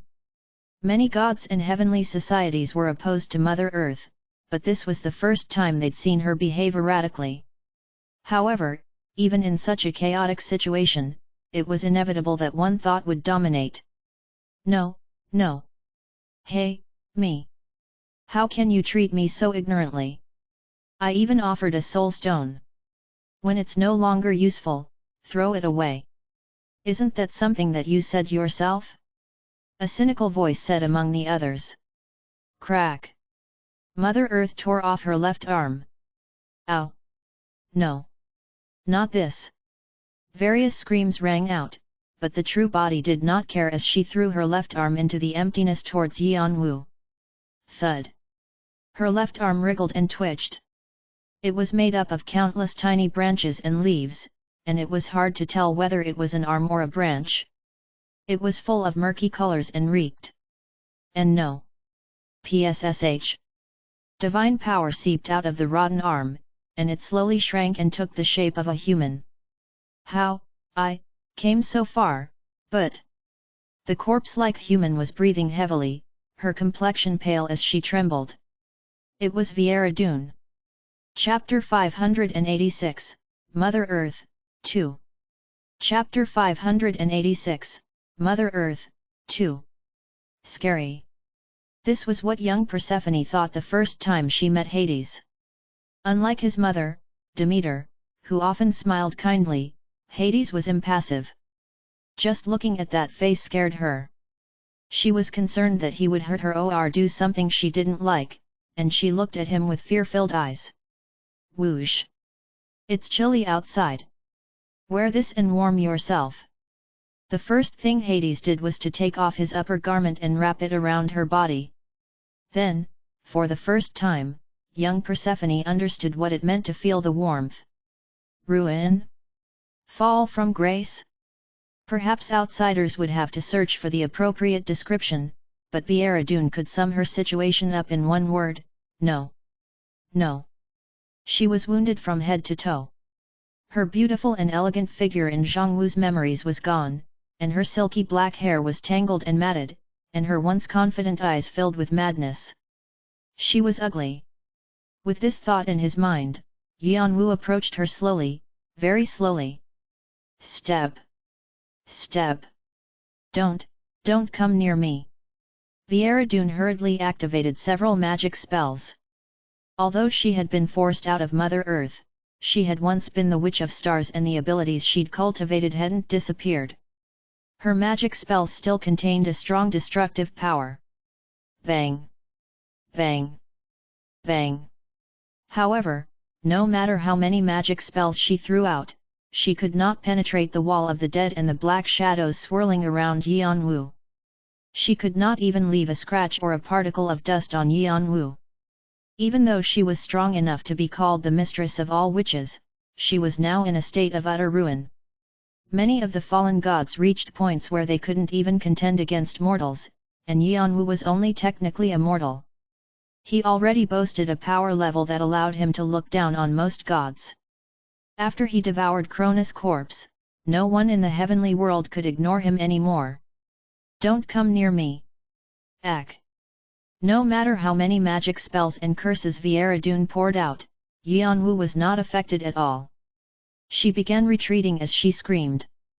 The fear she had been suppressing finally reared its ugly head. She felt suffocated as her hands trembled. Her mind went blank. The emotions she had lost while serving as Mother Earth returned even though she never wanted them back. In the end, Viera lost her mind as she choked with fear. She went berserk, and she threw anything she could find at Yanwu. She even tried kicking him. Fenrir is descending. Suddenly, a space opened behind Viera and Fenrir appeared, pinning her to the ground with his front paw. Mother Earth had freed everyone that she had sealed. Bang! All the magic circles that Viera had opened vanished powerlessly. Bark! Fenrir wagged his tail while looking at Yanwu. A demon of Fenrir greets you and says it's nice to see you. Fenrir's eyes glowed as though he were looking for compliments. Yanwu smiled and scratched Fenrir's chin in thanks. Then, Yanwu quietly squatted down and grabbed Viera by her neck. He slowly lifted her up. Ugh! Ack! Let go of me! Please! Viera struggled even more violently as she tried to escape from Yanwu's grasp. She scratched the back of Yanwu's hand with her sharp nails and even kicked him in the stomach. However, she only broke her nails and sprained her ankles, her fear followed by real pain. She had never felt this when she was part of Mother Earth. The waves of pain hurt so terribly that she couldn't control her screams of anguish. How could humans live with pain? Viera could not understand. It had only been a few years since she ascended to the heavenly world, so why did these feelings feel so unfamiliar? Her life as a human being seemed like the distant past, as if it happened thousands of years ago. She had grown too disconnected from the real world. She had completely thrown away all the feelings that she had experienced in the lower world since she thought she would never return, and so when they inevitably did, it felt even more foreign.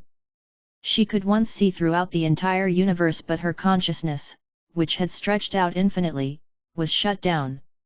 She felt trapped in a narrow world. Even if Yanwu weren't holding her neck, Viera already felt like she was suffocating in a very small cage. She did not feel like she was alive at all. She also had to contend with an even more terrifying fact: she would never again regain her omnipotence. Previously, she only needed to stretch her hand to make the heavens and earth tremble or to express her will and gain obedience. She couldn't believe that her hands, which had held power over the vast heavens and over all living beings, could be so powerless now. Wealth? Fame? Honor?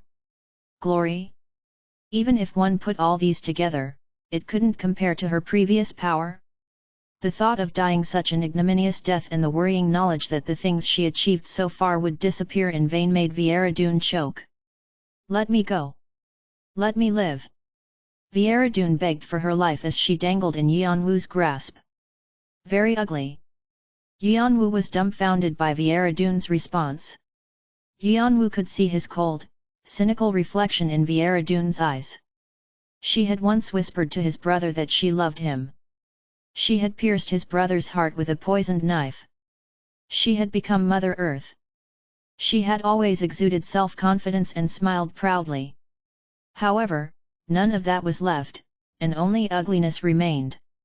Yanwu thought that she would maintain her dignity until the very end, but it turned out that she only amounted to this. How did such a figure rule over the heavens and lower world and be such a thorn in the brothers' sides? Yanwu was bewildered. As if she sensed Yanwu's condescending gaze and understood his thoughts, Viera forced out a word even though she was still suffocating. Me? Yet. Bullshit. Viera eyes, which had been filled with fear, grew sharp for the first time. You bastard, you're just a third party, how can you babble about what you don't know? Do you even know what happened? Your brother never changed. He never treated me as his equal.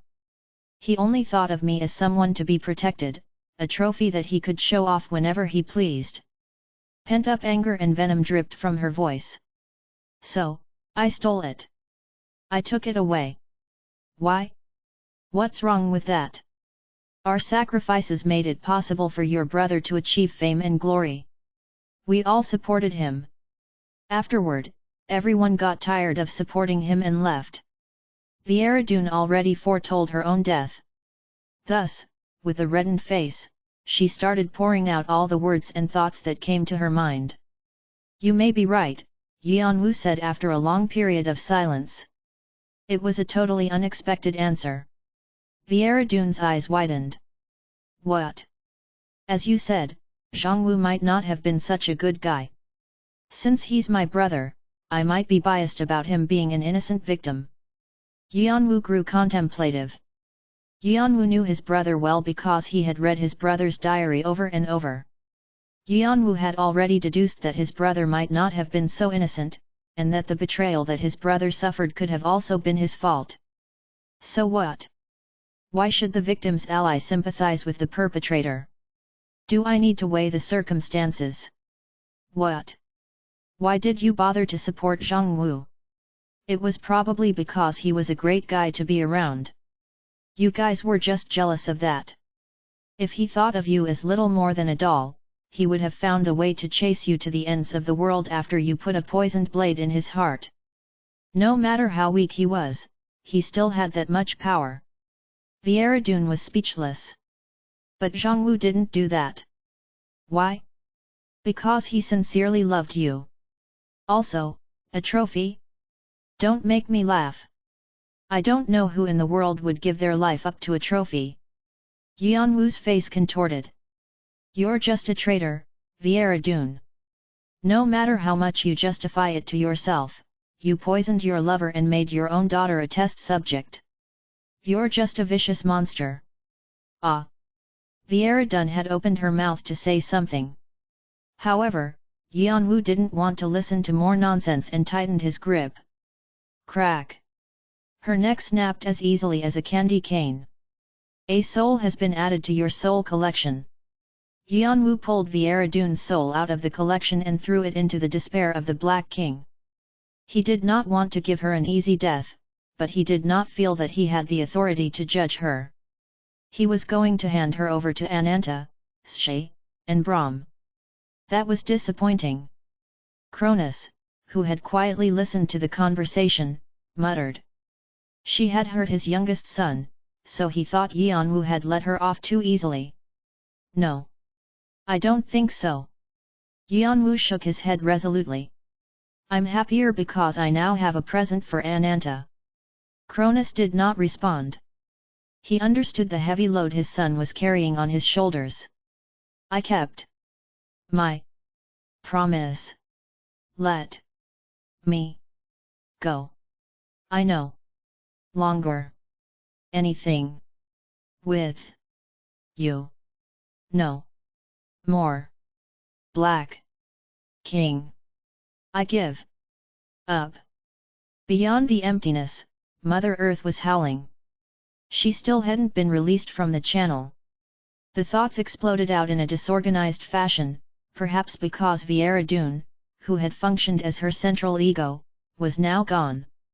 However, they all had the same desire. Now that she had given up Viera, she wanted to be freed. Mother Earth wanted to end everything and stop her pursuit of the Black King. Yanwu smirked reflexively. Well, that's probably. You made a promise you couldn't keep. How funny is that? Mother Earth doesn't even have an ego anymore. She's just a half-wit now. Only her original instincts remain. Cronus read Yanwu's thoughts and smirked. He'd already suspected Yanwu would do this. But that's why she's even more dangerous. Raw, primitive power is more threatening and violent. Even if she doesn't have any intelligence, I'm not going to underestimate her. Yanwu activated the option while nodding at Cronus' warning. Summon of the Dead has been activated. Who do you want to summon? Viera-dun. PSSH. As the soul collection opened, Viera-dun's spirit body appeared. She had been trapped in a world filled with thousands of spirits, and her face was tired and pale. However, she tried to shout something in an urgent tone.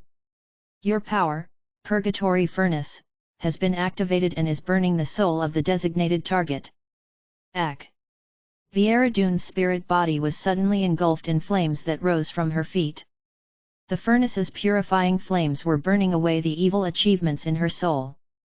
The more evil deeds one accumulated, the more severe the pain would be. Viera-dun suffered an unspeakable agony.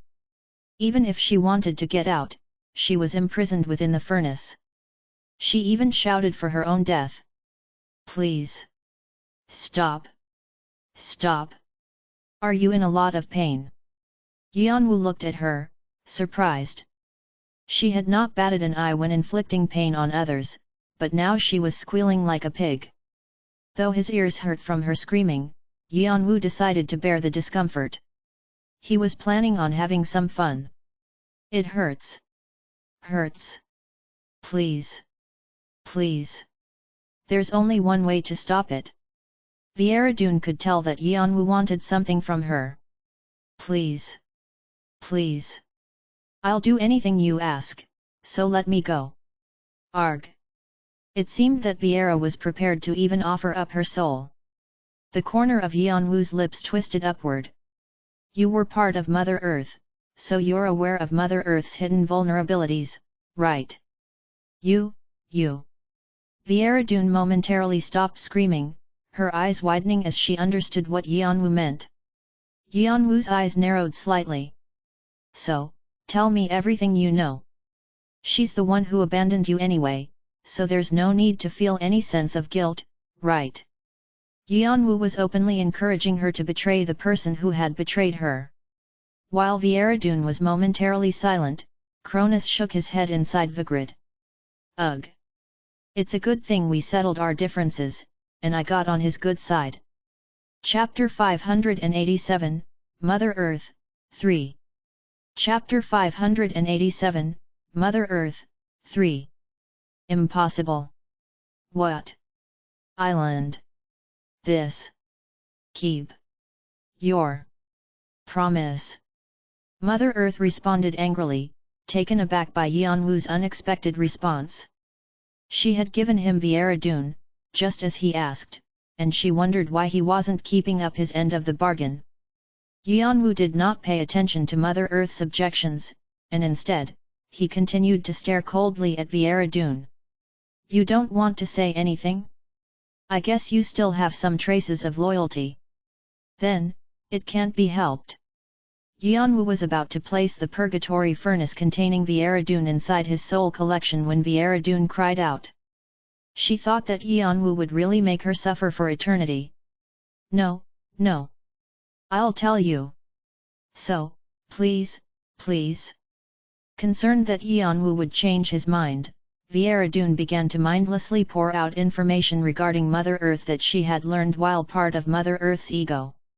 Viera not only provided the weaknesses, as Yanwu requested, but she also spilled secrets that no one else knew. Mother Earth had separated from Viera-dun too hurriedly, and in the process, failed to properly remove information about herself. Stop. At once. Shut up. Mother Earth must have sensed the danger of not intervening. Her bloodshot eyes widened as she condensed her divine power, shooting a beam of light towards them. Clank! However, a black chain spun quickly and cut off the beam of light when it was only halfway to its target. Yanwu could feel Mother Earth becoming more anxious. Oh ho! Does something like that exist? I knew that the conceptual gods possessed many mysteries, but, even Cronus was surprised by some of the secrets Viera divulged, specifically one that revealed why Mother Earth was so obsessed with Yanwu and his younger brother and their relationship to the Black King. Conceptual gods came into being when the first light shone and the universe was created. The creation of the universe could be understood as a process that began when light, a foreign substance, exploded into nothingness and emptiness. As pieces of nothingness and emptiness reacted with the light, their properties changed little by little. As actions and changes occurred, these became the foundation for the birth of godly beings. These beings had undeveloped consciousnesses and primitive appearances, but they also had the power to peer into multiple universes and dimensions. These beings became known as conceptual gods or elder gods. Most of these beings didn't have desires, so even though they existed, it was almost like they didn't. These gods usually settled in one part of the universe and became the elements of ideas. On the other hand, the elder gods observed the changes in the universe and did not intervene. However, there were always exceptions. Unlike most conceptual gods and elder gods, who were meek if they had any character at all, Mother Earth was completely different, and she thought that the changes in the universe were of her own making. Wherever land was created, wherever trees grew, wherever forests and mountains rose, wherever life was conceived and places developed until civilizations appeared, wasn't this all Mother Earth's work? The mystery of life began when she established herself. As a result, Mother Earth had an obsession for the beings she had given birth to. Although she did not have an ego or consciousness that directed her, she had the impulse to possess everything, and she included all living creatures, even transcendent beings, such as gods and demons. This was why Mother Earth had pursued the Black King. The conceptual god called Mother Earth had risen from fragments of nothingness and emptiness, and the original form of such fragments was the Black King. However, the ego of the Black King was imprisoned in the depths of emptiness. Mother Earth wanted to make the Black King her own or consume him in order to be reborn as a perfect being. That was why set her sights on Cha Zhongwu, who had received the Black King's blessings. She sought to consume his soul in an attempt to open a path to the Black King. This was why she had also set her sights on Viera, who was close to Cha Zhongwu. It was also the reason she allowed Viera to take over her ego. When Yanwu appeared, Mother Earth wanted to consume him as well because of her desire. These were the secrets that Viera divulged. Although Yanwu and Cronus were angry, they were also relieved now that they understood Mother Earth's weakness, which had been unknown to them before. In the end, there's no way to catch Mother Earth. However, we can now make sure she never pursues her desires again. Ignoring Cronus' anger, Viera cried out with her remaining strength. Since Mother Earth doesn't have a proper form, her appearance comes from the Soul Stone. Furthermore, I was in charge of that process. Yanwu's eyes shone. He immediately knew which Soul Stone Viera was referring to, the Stone of Luxuria, Lust. It was the treasure that his younger brother obtained and Viera had stolen. Rumble. At that moment, the Philosopher's Stone embedded next to Yanwu's heart trembled violently, as if it were asking Yanwu to give it the Stone of Luxuria, Lust. So, you should be able to achieve what you want. Now, please release me. Please. The process that Viera described to Yanwu was somewhat familiar as well, since it contained many of the Revelation's elements, just like the Emerald Tablet. Viera had created her own system using the knowledge she'd gained from the crawling chaos and through her research in the tower. Without this information, Yanwu would have to exert a great deal of energy taking the Soul Stone, but now, he not only had an idea of the situation, he would also find it easier to analyze Mother Earth's weaknesses, especially since his knowledge of the Revelations was far superior to Mother Earth's. In the end, Yanwu figured out how to force Mother Earth to submit right in front of her. Don't do it. I told you everything. Put out this fire. Or just annihilate me. Mother Earth's anger and Viera screams mixed together. A corner of Yanwu's lips twisted up as he looked at Viera. Thanks to you, I got some good information. So, let me give you a nice present. Okay, yes. I did what you told me to do, so now. Viera's eyes widened and an expression filled with anticipation and hope appeared on her face for the first time. There's something Zhongwu always said at times like this. What? I'm kidding, asshole. Viera's expression became despairing once again. Yanwu's smirk expanded into a large smile. Didn't you always lie to Zhongwu as well? So, you'll have to take your own medicine. Number. You can't do this to me. Shut it. Even in her despair, Viera struggled to escape from the purgatory furnace, but a shadow rose above her before it swallowed her whole, flames and all. Thump. Thump. Thump. Yanwu could feel Viera struggling in agony as her soul was torn to shreds. He could not even imagine how many evil acts she had committed and how long she would have to burn, as a result. The vestiges left behind by the purification process would automatically become food for his shadows. Yanwu turned his eyes to Mother Earth. Although he could not see her face, since she was still stuck to the world tree, her expression was likely twisted. It was now time to begin his final hunt in Tartarus. Fenrir. Bark. Fenrir barked loudly as if he understood Yanwu, then he howled to the sky. Oh! Fenrir has requested assistance from his society. Allies are sending reinforcements at Fenrir's request. Hormungandr is descending. Hell is descending.